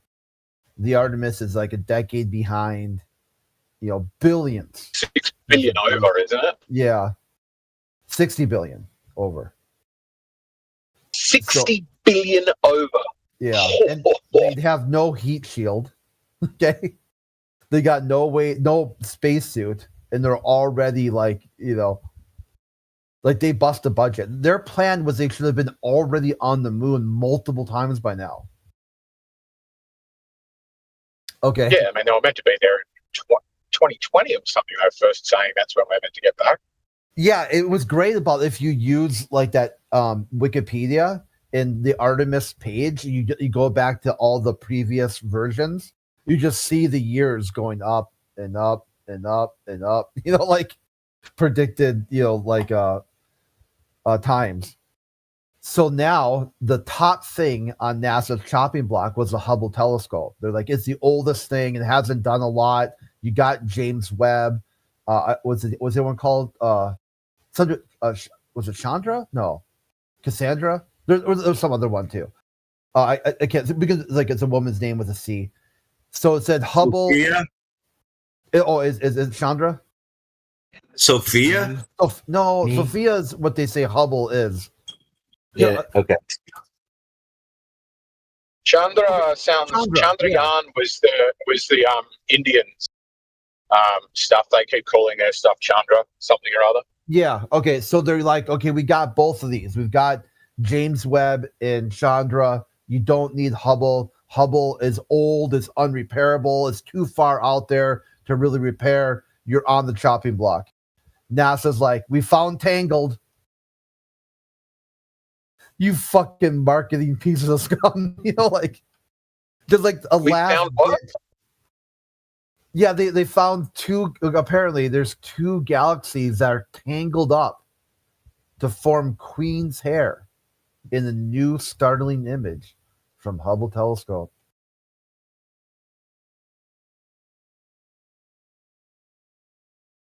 You're like, wow, really? So as soon as you're on the chopping block, you find some amazing symphony of dancing galaxies that's never been observed or predicted before. And NASA's like, yeah, here's a picture. You're like, okay, how much money will get you to stop bullshitting? How about that? Let's stop the bullshitting. Or sell off the highest bidder. Let's say, hey, check this out. You can buy the Hubble telescope. It just found something really cool. You keep looking, turning the keys, hey, it's got a few, million miles on it. It's old. It's like 40 or 30 years old, almost 40 years old. But it's basically factory fresh. We're planning on spending billions on this thing. But for you, for a low price of $1.05, a booger and some lunch meat, you can own the Hubble telescope. It's like, start bidding.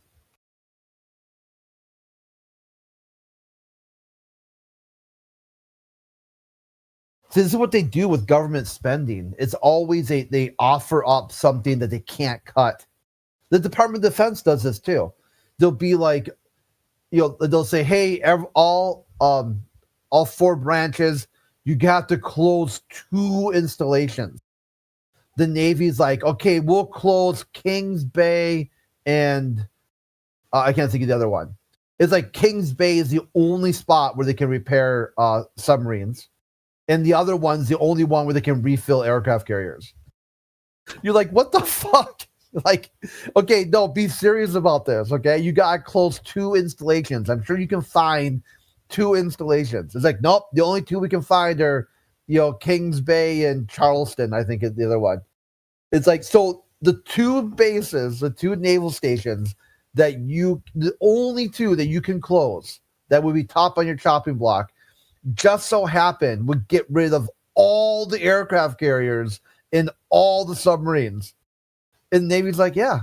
So I guess you can't cut them. Oh, sucks, dude. Same thing with NASA. Say, hey, NASA, you are billions with a B over budget for this Artemis program. Decades behind schedule. something's got to give. Okay, something's got to get cut. Okay, Hubble telescope. Okay, sounds like a good plan. Well, we cut that because we got redundancies anyway. You got Chandra and James Webb. Oh, we found Tangled. I don't understand how much Hubble would cost. I would have thought like 99.9% of your cost would be getting it up there and then just sort of pointing it at clusters and beaming back the information. Seems like it wouldn't save anything out of the budget. But I mean, I kind of agree with you. I think that if some government bureaucrat said you need to save money, the first things I would offer up for them to cut budget were things I knew that they loved and didn't want to cut.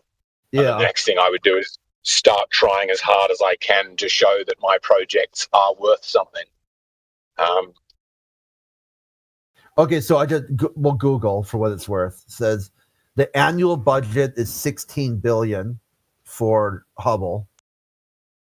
It's increased by $2 billion since for adjusted inflation, whatever. So here.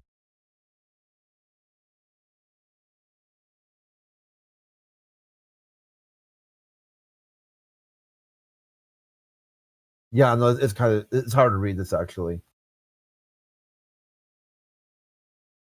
Okay, I get it. They're trying to say you got a steal. You got a good deal here. If Hubble telescope, launched in the 1990s, was using the same budget for tax-adjusted dollars, it would be $16 billion. It gets $10 billion. That's a steal, dude. You are making $6 billion for every Hubble telescope. You're saving $6 billion. That's like the logic of my partner when she goes shopping.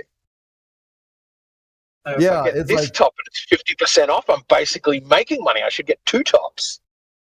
Yeah, you buy 2. Yeah, if I don't buy this, I'm basically throwing money away. Yeah, I'm losing. Like NASA, if we don't fund Hubble telescope, you're effectively taking $6 billion and lighting it on fire for no purpose whatsoever. We're just burning cash. You're like, no, dude, you're spending $10 billion a year, and the best thing you've done in a very long time was find a Disney cartoon gag joke. Tangled, interwebbed galaxies. You found braided hair galaxies. Get the fuck out of here, dude.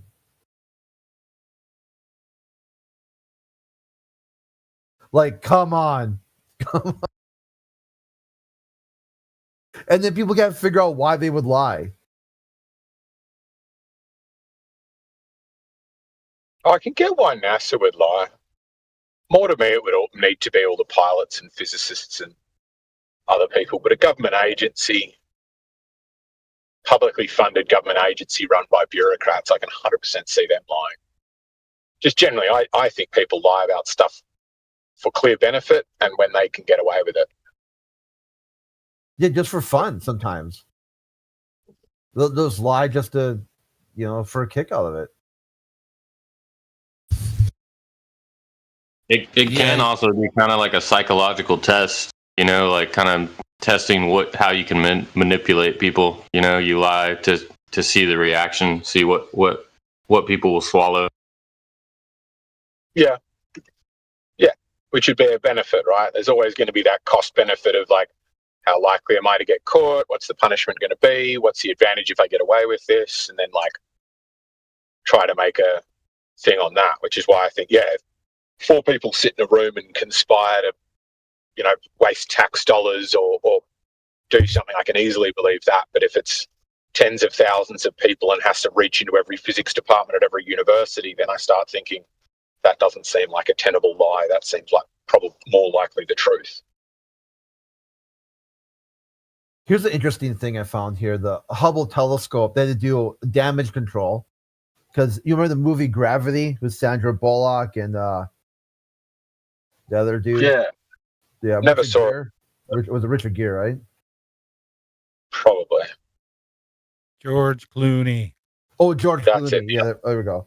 The other grey-haired guy. Yeah, the other manly sex symbol of America. So yeah, it turned out when the I was just looking over Google, and Screen Rant did a damage control because part of the movie was the Hubble telescope was disintegrating, and when he went to go repair it, the pieces went everywhere, and it caused that Kessler syndrome, the one when there's too much garbage, and all the garbage is smacking into more garbage, and before you know it, the whole sky is filled with sky garbage, and you can't get past it anymore. It makes it humanity is now stuck on Earth until you find a way to clear out the garbage. Go out and clean it up. Yeah, because you couldn't get a ship past the garbage. The garbage field is so dense that it's impossible to navigate that area of space. Yeah. So then one of the it looks like here that. Oh, go ahead. I was saying they had a satellite just last week. I saw a headline that one had exploded into 500 pieces of debris, and they were worried about that starting the Kessler syndrome or whatever they call it. Yeah. But yeah, they don't know what happened to it. The article was, I think, trying to hint that maybe the Russians or somebody had shot it, but I think that was just fanciful. But they were saying some satellite has turned into 500 pieces, some softball size and some cardboard size. You know what's interesting about that Kessler thing is that dude wrote it like in the 80s. He's like, there's too much trash. And then imagine if he was around, like, is a guy around? Like, let me see who wrote it. Like, who came? Probably Kessler something, right? They get his name said. Yeah. Okay, yeah. So Donald J. Kessler. So he's the guy who came up with it. And he came up with it in no fucking way. 78. He's like, in 78, there's a lot of shit up there, you guys. We got cut, we got to find a way to deal with this shit. Was it he was concerned about it then, or was he saying this is a concern for our future? Oh, he's still alive now. Yeah. Okay. So let's see here. Yeah, if we keep launching with a plan of not bringing anything back, it will cause, this is basically his common vernacular. So if we keep launching into space without a plan of bringing things back down, it will cause low Earth orbit to reach a critical mass where collisions between objects will become inevitably begin to happen. These impacts will create more debris fields, which could create more collisions and more debris fields. Yeah, sounds about right.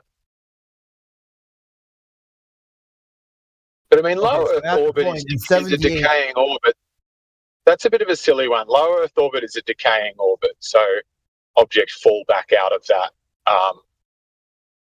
thing. Like the only stable ones are far further. Like generally geostationary, that's an issue. But then geostationary has the advantage of the further you get from Earth, the wider the radius, the further they could be from one another. Yeah.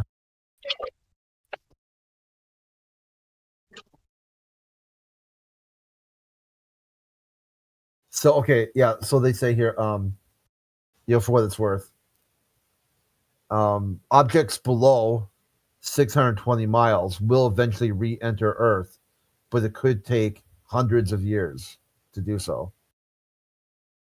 Hang on, that's interesting. I would have thought it'd be a lot higher than that. So, a orbiting satellite at 620 miles, 1,000 kilometers. Yeah. At 1,000 kilometers. Okay, hang on. So that's 100 times past the Kármán line, twice the height of the ISS plus a bit. And that's saying that would take years to come back down. Yeah, it could take hundreds of years for that stuff to clear. And things further than that, which would be 1,000 kilometers to 2,500, will fall also, but these will take thousands of years. Yeah, that would take a very long time. I'm surprised by their estimates for the low ones. I would have thought that it would be a couple of years to clear something out that low. There's currently 28,300 objects in space. So how many of those are operational? Yeah, well, some of those are going to be like tool bags and bolts and stuff. Yeah, so and some of those are going to be defunct satellites. Yeah, complete. Okay, so there's 28,000 pieces of garbage in low orbit. 5,000 are somewhat useful pieces of garbage.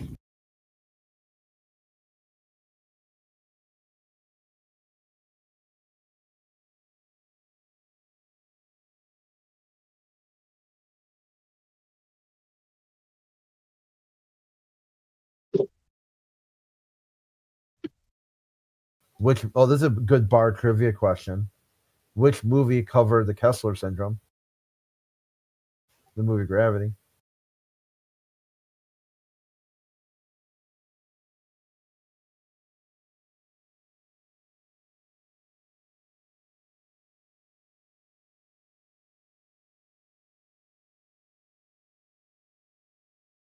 Yeah, well, they've already remember was it European Union or some parliament was talking about, or maybe they were talking about setting up an international sort of space rules body, and one of the things they were going to say is you've got to bring enough propellant to get to the graveyard orbit. There's some orbit that they want defunct satellites. You've got to send it up with enough juice that once it's at the end of its life, it can boost into this, graveyard orbit. Because I think even just waiting for stuff to crash back to Earth is really stupid. You've got all these super expensive, rare, and heavy things from Earth already in orbit. The very last thing you want to do is burn them up and turn them into gas. Like, I think leave them up in space, and then when the space program you're great at telling stories. Here, check this one out. Here's astronaut pee is collected and turned back into clean drinking water. Astronauts say today's coffee, tomorrow's coffee. That's a better way of saying it. Because once you start Googling it, it starts giving you waste. So space waste was a good enough key, a key word to bring you into poop coffee. So right here, Earth astronauts Earth for scientists to study, but most of the time, bathroom waste, including poop, is burned. Damn, Don, they threw you under the bus. They threw Donnie Pettit under the bus. It's not going chugga chugga chugga chug. It's going sizzle sizzle. Well, I finally saw that chugga chug clip, and unless the one somebody had posted was hugely truncated, it didn't look like he was saying the poop turns back into coffee. No, he gives you a graphic on the while he's talking. There's a graphic of an astronaut sitting on the toilet, pushing on the log, and then it going chugga chugga chugga chug, and then he goes, then you go make yourself a cup of coffee. And then the people are like, dude, that what you just said and showed sounds exactly like poop coffee. And then he ends it and says, like, I'm not gonna get any more into it. It's exactly what you're thinking it is. Fuck, really? All right, well, because I was thinking you just showed a cartoon graphic of a dude taking the deuce. So I'm gonna go with what I was thinking. Yeah, that's not the one I'd seen, so I got to find that original one, because the one I saw was just a really short clip, and he's like, so here, chugga chugga chugga chugga, and then you get your coffee, and I was like, still say it's poop. Yeah, they probably zoomed in on just him, because it's him, and on the side of him, it's the graphic. The cartoon graphic, and it's like the astronaut sits, pushes out a turd, the poop goes up, it goes chugga chugga chug, and then a thing drops over and then fills his cup right there in real time. It's like, hey, I need a coffee, I'm gonna be right back. Go, that coffee stank.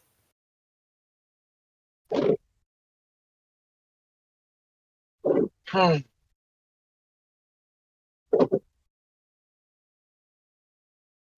a talk of Elon Musk talking about space garbage. Jesus.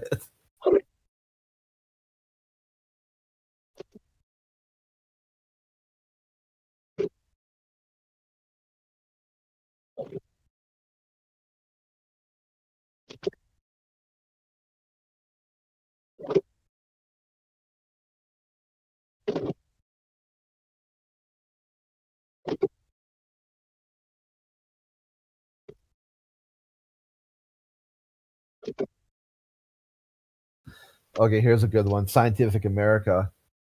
So now the Air Force, but I guess Space Force nowadays, is tracking 25,000 pieces of space garbage larger than 10 centimeters, which would be the size of a bagel, which added together is 9,000 metric tons. It zips around Earth at speeds 10 kilometers per second, or 22,000 miles per hour.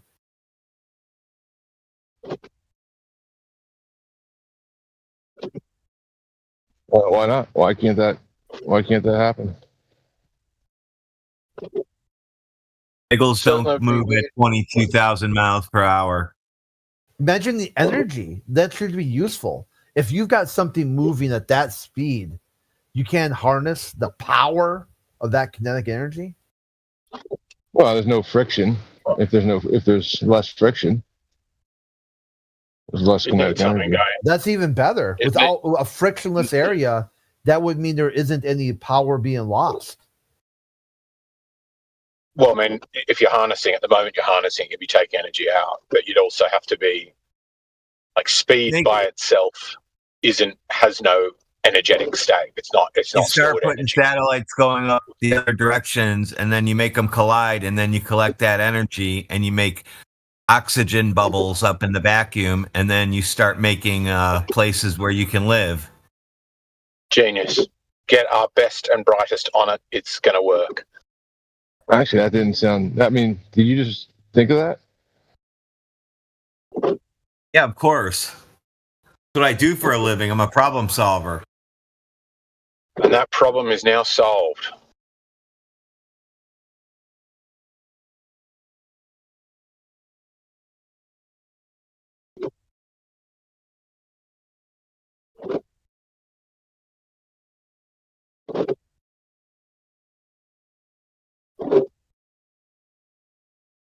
What does space smell like?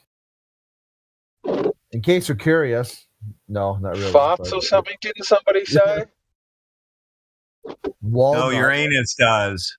Yeah. So this is Australia Space Agency. They did some groundbreaking research.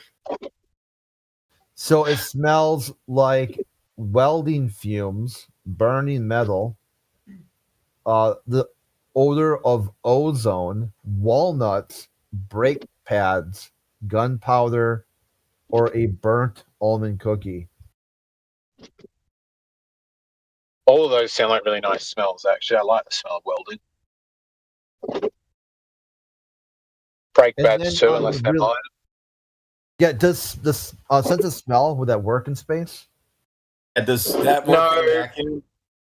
Last time somebody put that up, they were saying that's what they call the smell of space, because that's what the airlock smells like after they've repressurized it. But no, you're not going to be able to. So after it had air back put back into it from the barbecue, it smelled like that? Yeah, from the barbecue. That's exactly, you nailed it. I forgot the word, but it's good that you remembered it for me.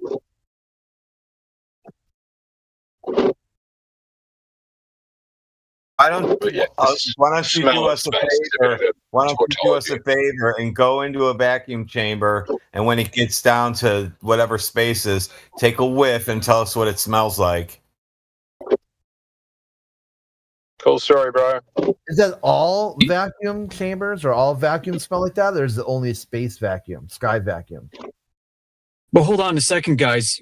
I've posted those images before of NASA astronaut training, where they go into the woods. They learn how to build tents and start campfires. Maybe they had a nice little campfire going.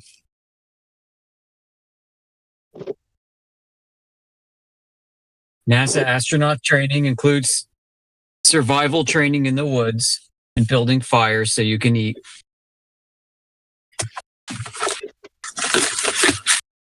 Yeah. Did you hear that? What's the point with that? I'm not understanding. Well, that's why it smells like steak. Ah, right. Okay. Was steak one of them? Yeah, maybe hot dogs. Baked beans. Could an astronaut open the door and take a whiff and see what it actually smells like and report back to us? She unzipped the tent, the circular portal, the one that's flapping in that GIF. These guys seem to think that there's no vacuum of space, so they should just be able to breathe up there. Isn't that true? Yeah, I definitely heard somebody say that. Which username was it? I couldn't see my screen. Who was it that said that exactly? So is it a vacuum or is there air in space? But you said somebody had already said that, right? Who was it that you think said that? I was asking a question. You didn't just lie, did you? You didn't just make that up out of whole cloth. That would be wild if you just lied to the whole room about what somebody just said. That would be wild. How dare you, sir? How dare you, sir? I guess you can lie by asking a question. Who knew? So of course you can lie by asking a question. When did you stop hitting your wife? Does it mean you're lying? And by wife, you meant your dog, and by dog, you meant your. Oh, they're doing away with that. In any case, he made a statement and then asked a question. But yes, you can lie by asking a question, even though he didn't lie in the question. He lied in the statement that preceded it.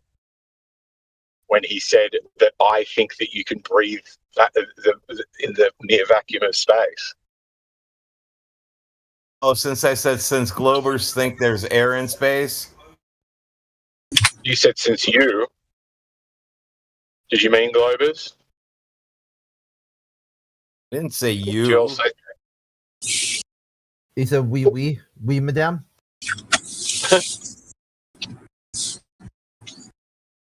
I certainly think there is a minimum amount that your body needs before hypoxia will set in.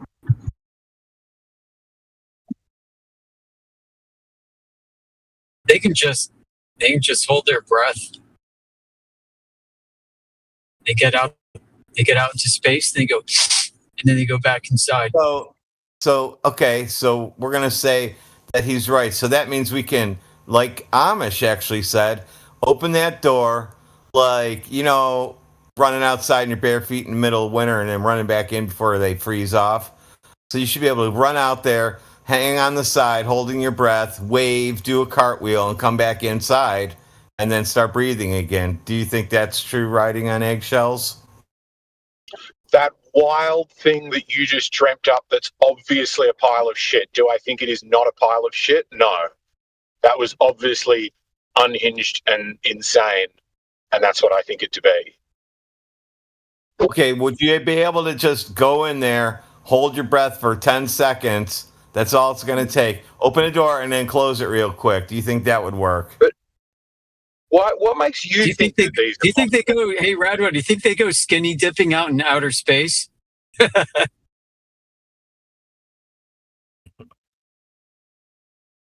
So what would happen in that 10 seconds if I just held my breath, opened the airlock, and closed it?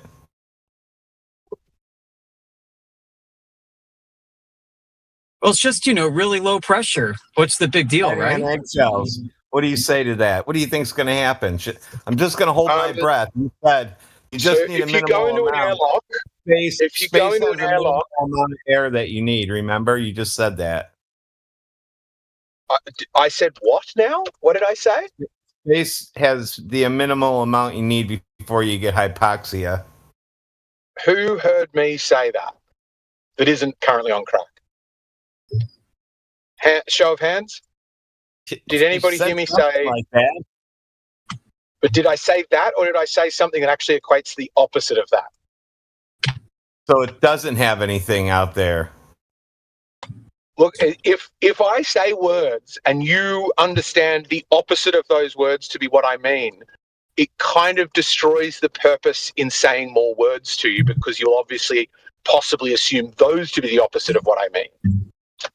So we're trying to get to the bottom of is space a vacuum or not? We're just trying to pull the Band-Aid off. Is space a vacuum, or is there air in space? Are you asking if perfect vacuums exist? No, if it's lower pressure than 14.7 psi at sea level, like to 10 to the negative 17, do you think it's that? Oh, it could be something close to that. The chance that it's low pressure is I think, very probable, given pressure drops with altitude. So the idea that pressure continues to drop as altitude continues to rise seems to me to be consistent with all observations and expectations. So it's low pressure then? Question. Yeah, very low pressure. Yeah. Where's the container at? The container that's in your model, yeah, it doesn't exist in reality. No, the container that's creating that low pressure. You just said it was pressure. Yeah. Yeah, I mean, if you define container, we might be able to make sense of one another. But I don't think you'll be able to do that. I think you'll just use the word contain again. Dude, you used it. You used the word pressure for space, not me. Yeah, I used the word pressure, and then you used the word container. Well, how else are you going to get lower air pressure without a container? Force. Same thing that the container provides. Force. Magic. What does the container do? Pull up your little NASA PNG that everybody uses, and what does NASA say that a physical barrier provides? Do you think it might be a force, an equal and opposite force? Maybe. Little chance of that? Little barrier bouncing around the molecule? Yeah, like on all sides, right? You know, because gas moves and disperses randomly and equally. Equally? Yeah, Sure, it doesn't have a bias to down? Unless there's a force. Doesn't have a bias to down? No. Doesn't collect more. It doesn't collect more at the bottom of containers than at the top. No. Oof. Nope. I can take three containers. I can take three containers. Okay, one with radon, one with oxygen, and one with hydrogen, and I can have them at the same temperature. Is that still sunning?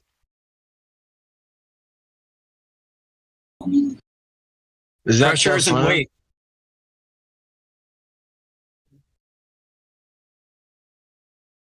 And pressure is equal on all sides of these containers. Yeah, well, that's a bit you'd have to show, because everything I've seen. It's called Avogadro's law. It's a law of nature. Dude, you can show it. Take a box, put 6 pressure gauges on each side. They'll be equal. Turn them upside down, right side up. Yeah, we do that stuff. Have you ever, though? Or is that a lie? I don't believe you.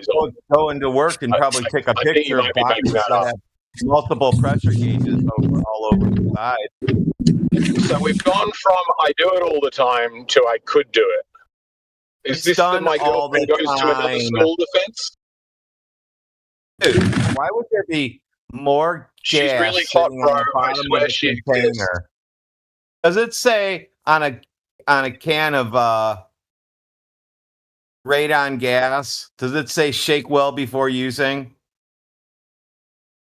I don't know even what you'd buy a can of radon gas for. He can't answer the question. Can you change the mass of gas to increase its pressure? What? Yeah, like atomic mass of gas. You think that's pressure? You think that pressure depends on the atomic weight of gas? I think it depends upon the atomic weight of gas. That's a very vaguely worded question. Kinetic molecular theory. It's a very vaguely worded. Like you have radon versus hydrogen.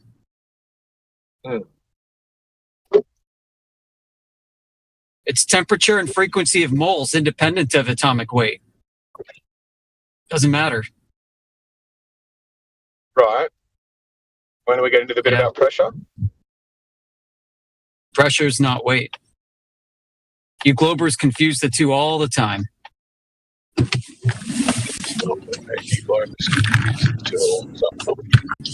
I don't. Did I say pressure is weight, or are you just arguing against the person here that might have said it if they were here, but they didn't?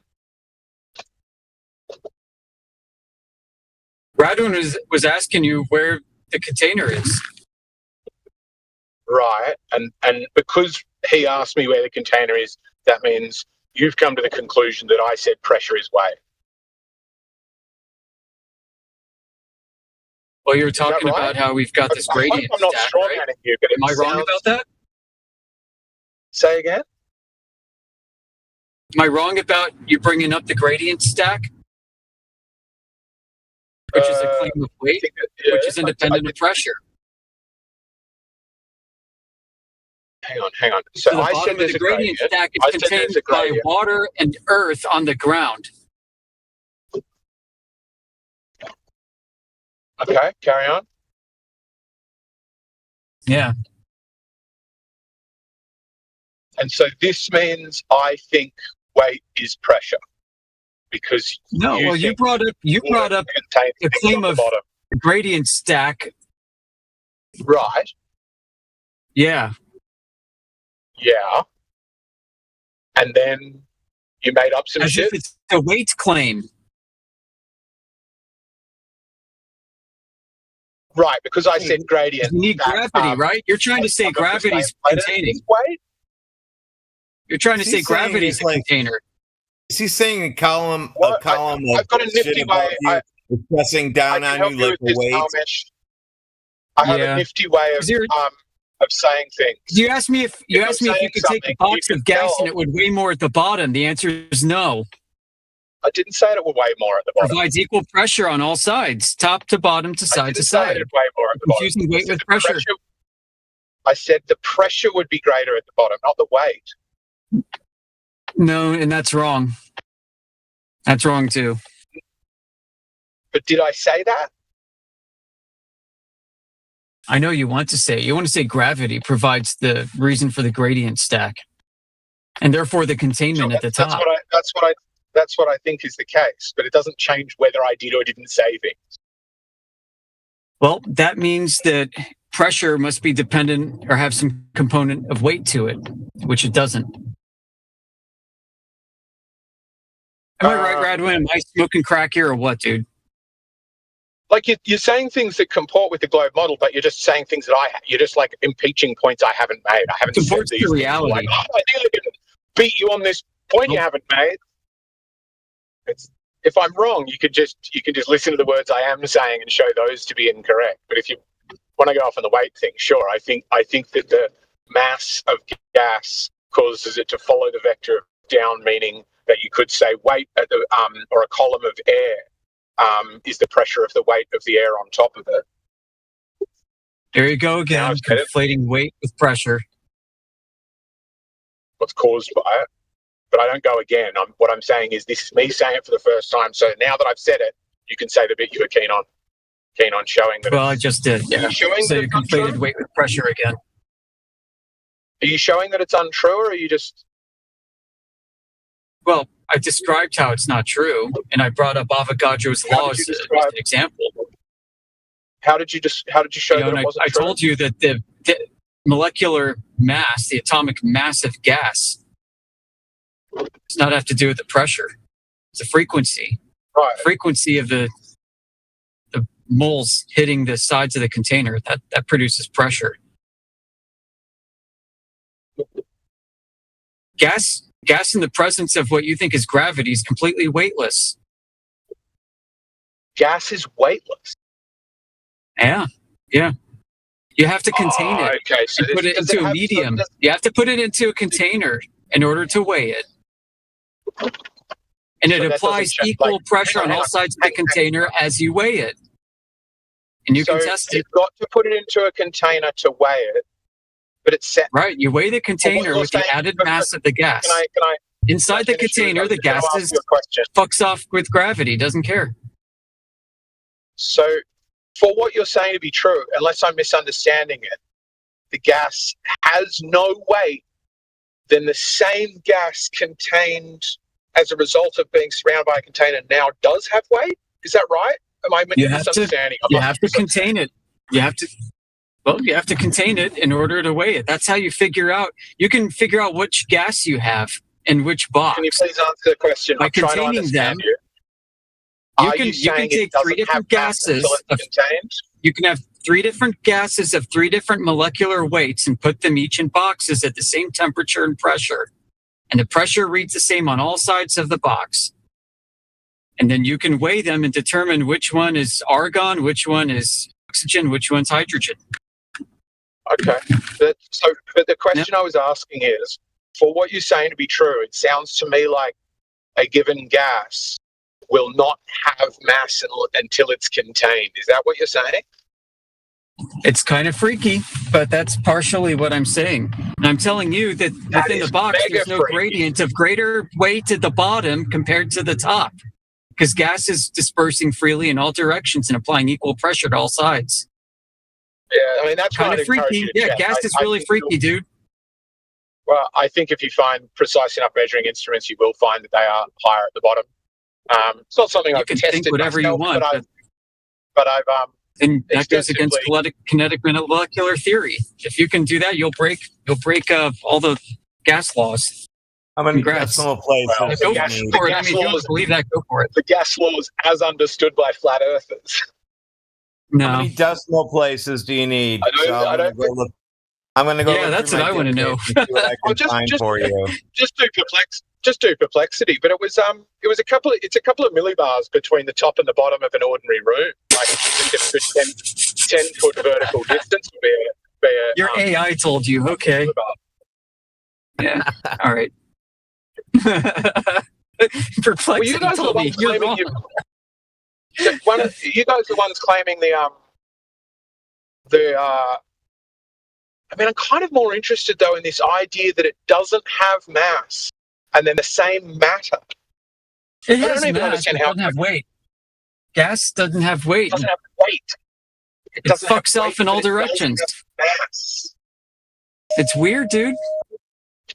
Okay, maybe this will be easier for you to understand. Go weigh some hydrogen for me. Hey, answer this for me. Do astronauts in the ISS have mass and no weight? Sure, yeah. Jeez. But they don't change all right. contained. But you act like this is some weird thing, dude. No. The idea of something having mass and no weight is fine, provided that the difference is the difference. Can I finish? You'll get through this. You can hear the end of the sentence without dying. If the difference is whether they're contained versus whether a vector of acceleration is applied to them. Yeah, try opening that box of hydrogen and see what happens. But you're missing the point. The point is, if there's no vector of down, then there's no weight. Fine. But you're in a situation where there's already a vector of down, and then you trap stuff in a container, and now it's affected by the vector of down. That's a wild theory. Yeah, because you know how much that container has to weigh too, right? Sure, you can never the container zero out the weight has to be in a medium that's denser than the container, or you still have relative density to contend with. Because, like, if you take that container and, like, put it underwater, it's going to float. Yeah. So it won't weigh anything anymore. Right, yeah, you Gas change really the vector screws you down. guys Like up, I'm doesn't saying, it? You guys things that will hate affect gas. the vector of down, things that will affect the vector of down will affect weight, but the vector of down is the same for contained and uncontained gases. The vector of down is the same for contained and uncontained gases? Really? Then why does I have equal pressure on all sides? What are fucking bubbles in a fish tank? Do bubbles in a fish tank go down? They go sideways, according to him. Why would bubbles go down? Where did that come from? Did I say bubbles go down, or did you? You said gas. You said gas have the same vector of down, whether or not they're contained. Yeah. You said that the Bubbles gas go the opposite direction to that. Wild. This is the most interesting theory I've heard yet. Your brain is wrecked, dude. I'm just having fun with you, and so is the audience here. Eggshell. You said it literally. You said that the gases have a vector of down. Literally, you said that thing. Meaning, if I now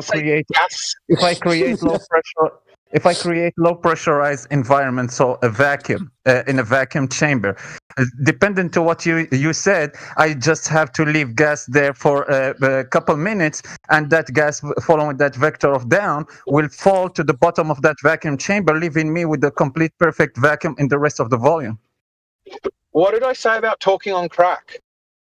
You said that gas have a vector of down. So meaning that gas fall down.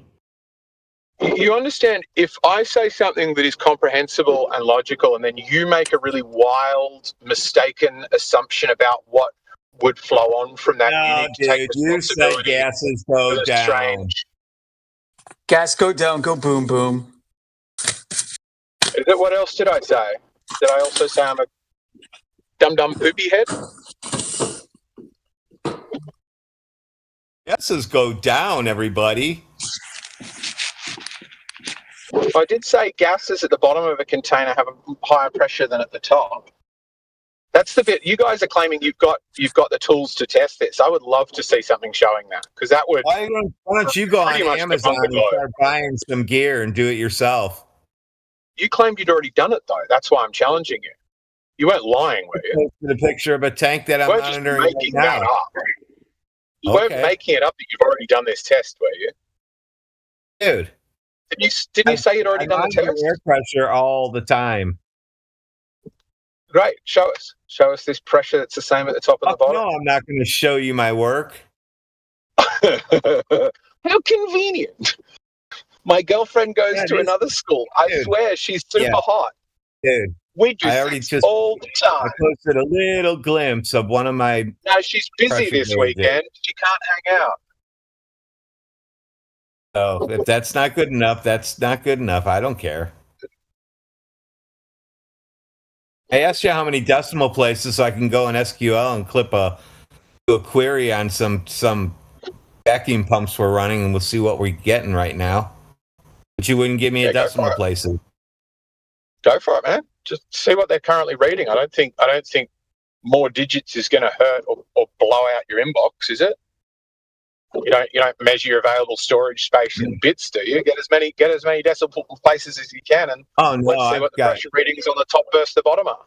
At this I'll point, be astounded if they're the same. History. Yeah, at this point, it's years of history. Sure. Anytime you can show us this source you claim to have at your fingertips. Any moment now. We'd love to meet this girlfriend that goes to another school. Dude, I have to log into my SQL server that one's on, so you have to give me time, you idiot.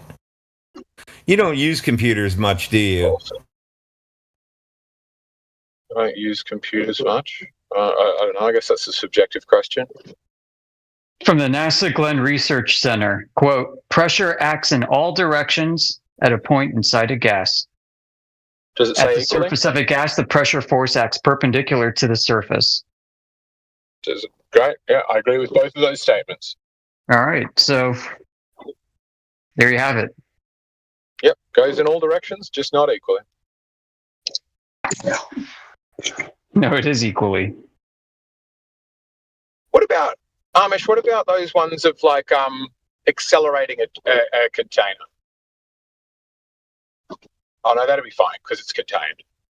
And you're saying it does have weight when it's contained.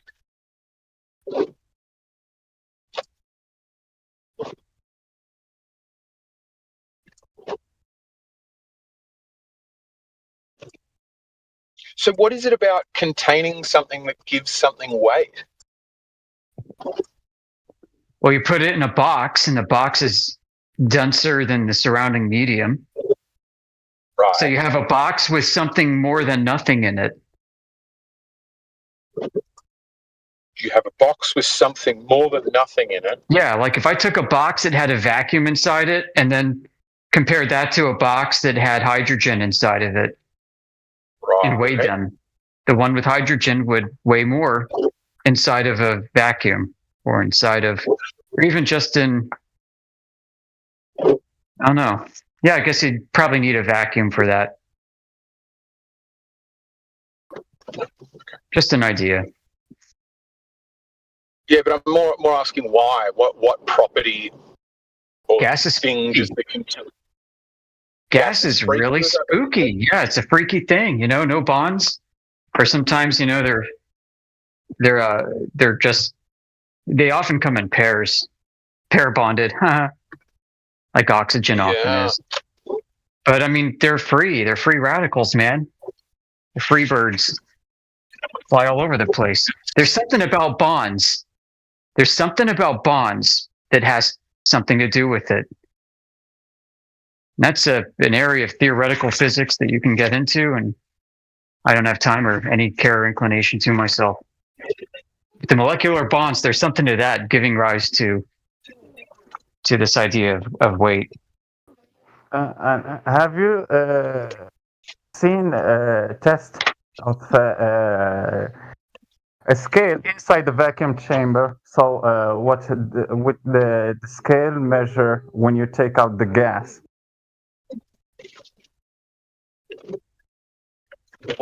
What's on the scale?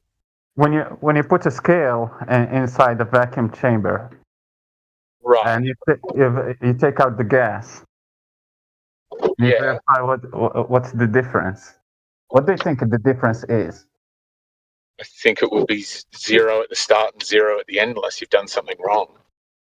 No, if there's zero math on the scale, so there's 0 weight being applied to the spring, and then you've just made it more 0. If you take out the gas, you think it will just stay 0? Like, I think what you're talking about is the buoyant force of air, but for that you've got to have a mass. You've got to be weighing something. What you can't do you just put think? a scale somewhere and get an intelligible result from an empty scale. I don't think. So yeah, you will measure. You will measure that there is a force on scale, that the scale is measuring weight on its surface. When you activate the vacuum pump and the pump starts evacuating the gas from the chamber, the scale will measure more weight in it. Like you said, that's just because of the buoyant force.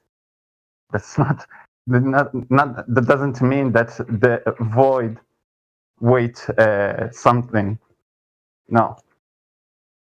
Or the void that does have weight. No.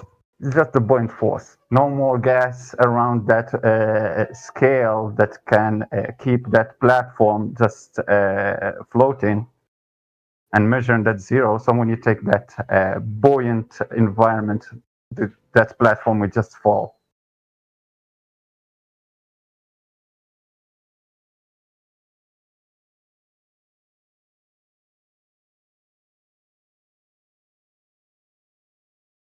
Wow, it took me a while, but I think I finally found the correct table to query. Finally.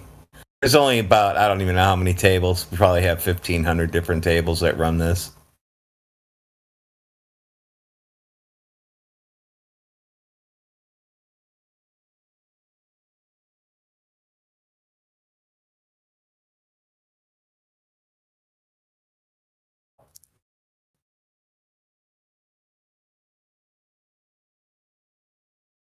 There's some values.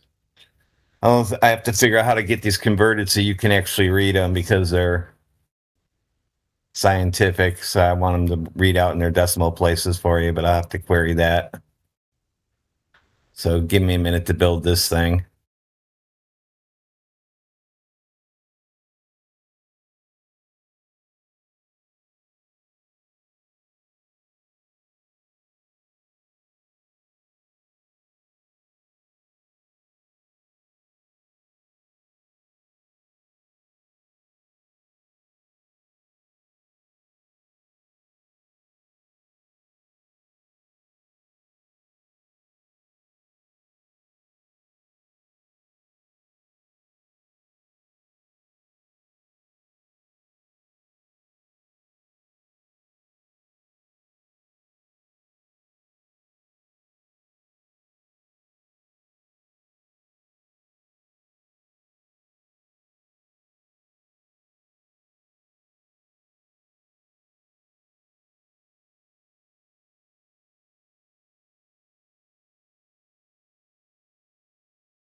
Oh, it got quiet.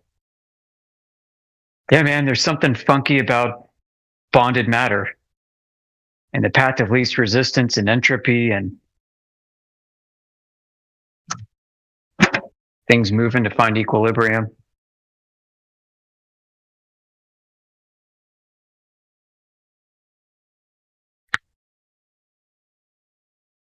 What you working on, Radwin? Building an SQL query.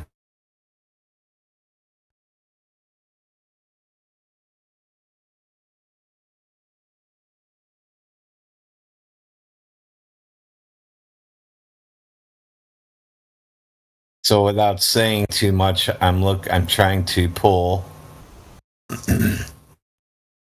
measured rates during the leak test where we pull a vacuum. So it gives me the vacuum pressure. But I want to put it in big numbers for everybody to see, so I have to have it do special things.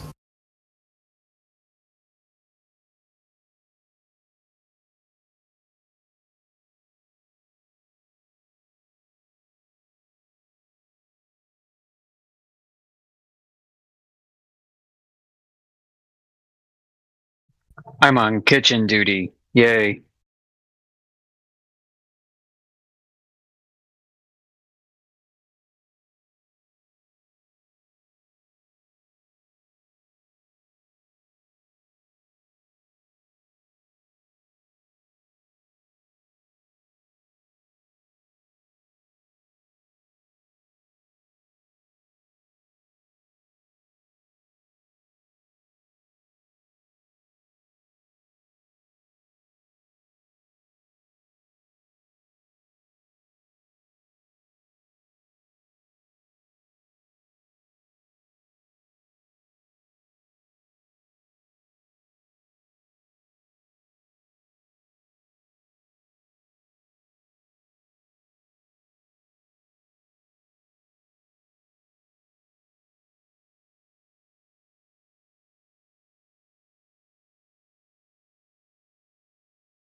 I'm trying to convert those numbers.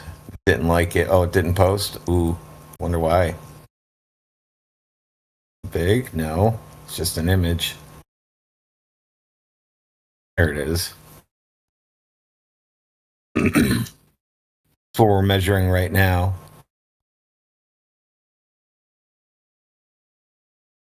That's probably within today.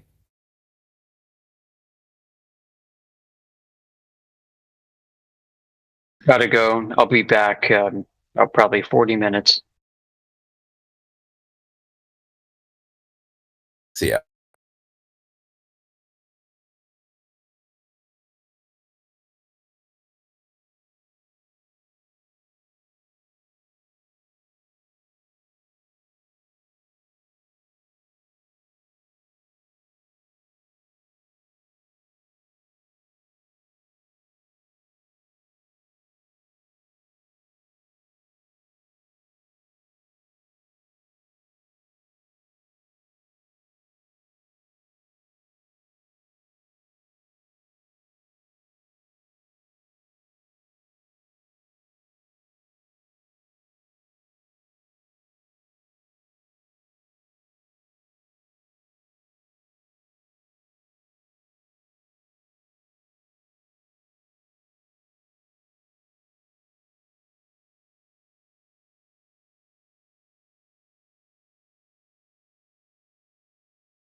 What happened? I get off for 2 minutes to get my bikes and the room dies.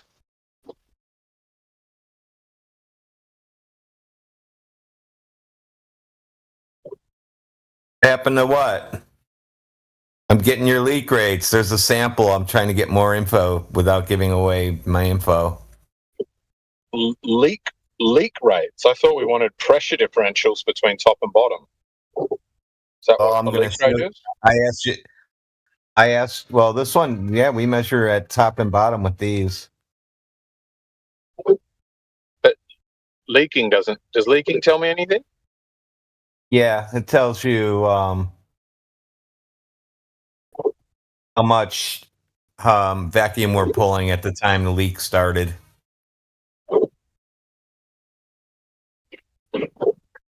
You can see the vacuum rate right there. Showing you the decimal place. I'm showing you the places that we measure to. I'm trying to put it in the real numbers for you. But because the way we wrote this, we're right. I'm not going to explain the way we wrote it anyway. I'm trying to get more information so that you can understand it better without giving away what the fuck I'm doing. Yeah, I mean, you could probably just give me less and just the thing that we're talking about, which is a measure in PSI between two vertically displaced sensors and the distance between them.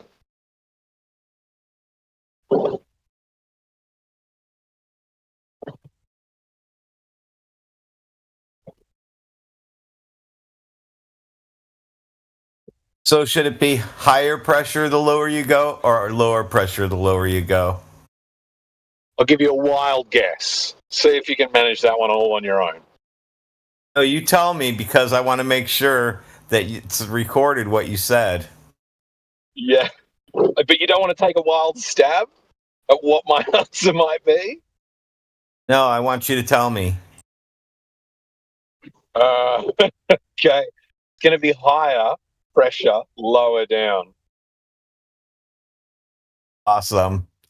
So, I don't have my... It's too bad the gauges aren't on right now, but I should have them on in a couple of days here, and I'll give you some good data. In a couple of days to this test you've already done? No, this is a new one. New one I'm creating. New test. I wanted. It's a new one. It's a new one I have to do. Unless I misunderstood it. I was asked to do this already at work, so I'm waiting for my parts to get in. That's all. Just waiting for them to get in. Right. We're in an emergency on this job that we're on. Everybody's doing things as fast as possible. Well, that sounds exhausting, and I'm sorry to hear that. But the conversation we were having was whether there is a measurable difference in PSI from the top to the bottom of the container. And you said if you've got 6 sensors all over this thing, they'll read the same. I've already done it. And then I was like, could you show me where you've done it? And now it sounds like I'll give you a perfect example. Oh, I'll give you a perfect example if you shut up. That'd be awesome. Great. Our air compressors are located on the second floor. Our shop is on the first floor. So we get, we'll get 122 PSI in the tank, and we can be getting 121 or 120 at the end of the line down below. How come it got lower when it went down? So your test that you're showing us with 6 sensors on a container is a question to me about you said you wanted to know a top pressure and a bottom pressure. Now you changed it to 6 sides of a box. That's what you said you'd already done. It has been already done. We have boxes. You're saying why are there pressure leaks all over them? Oh my God. If your question is why are there pressure leaks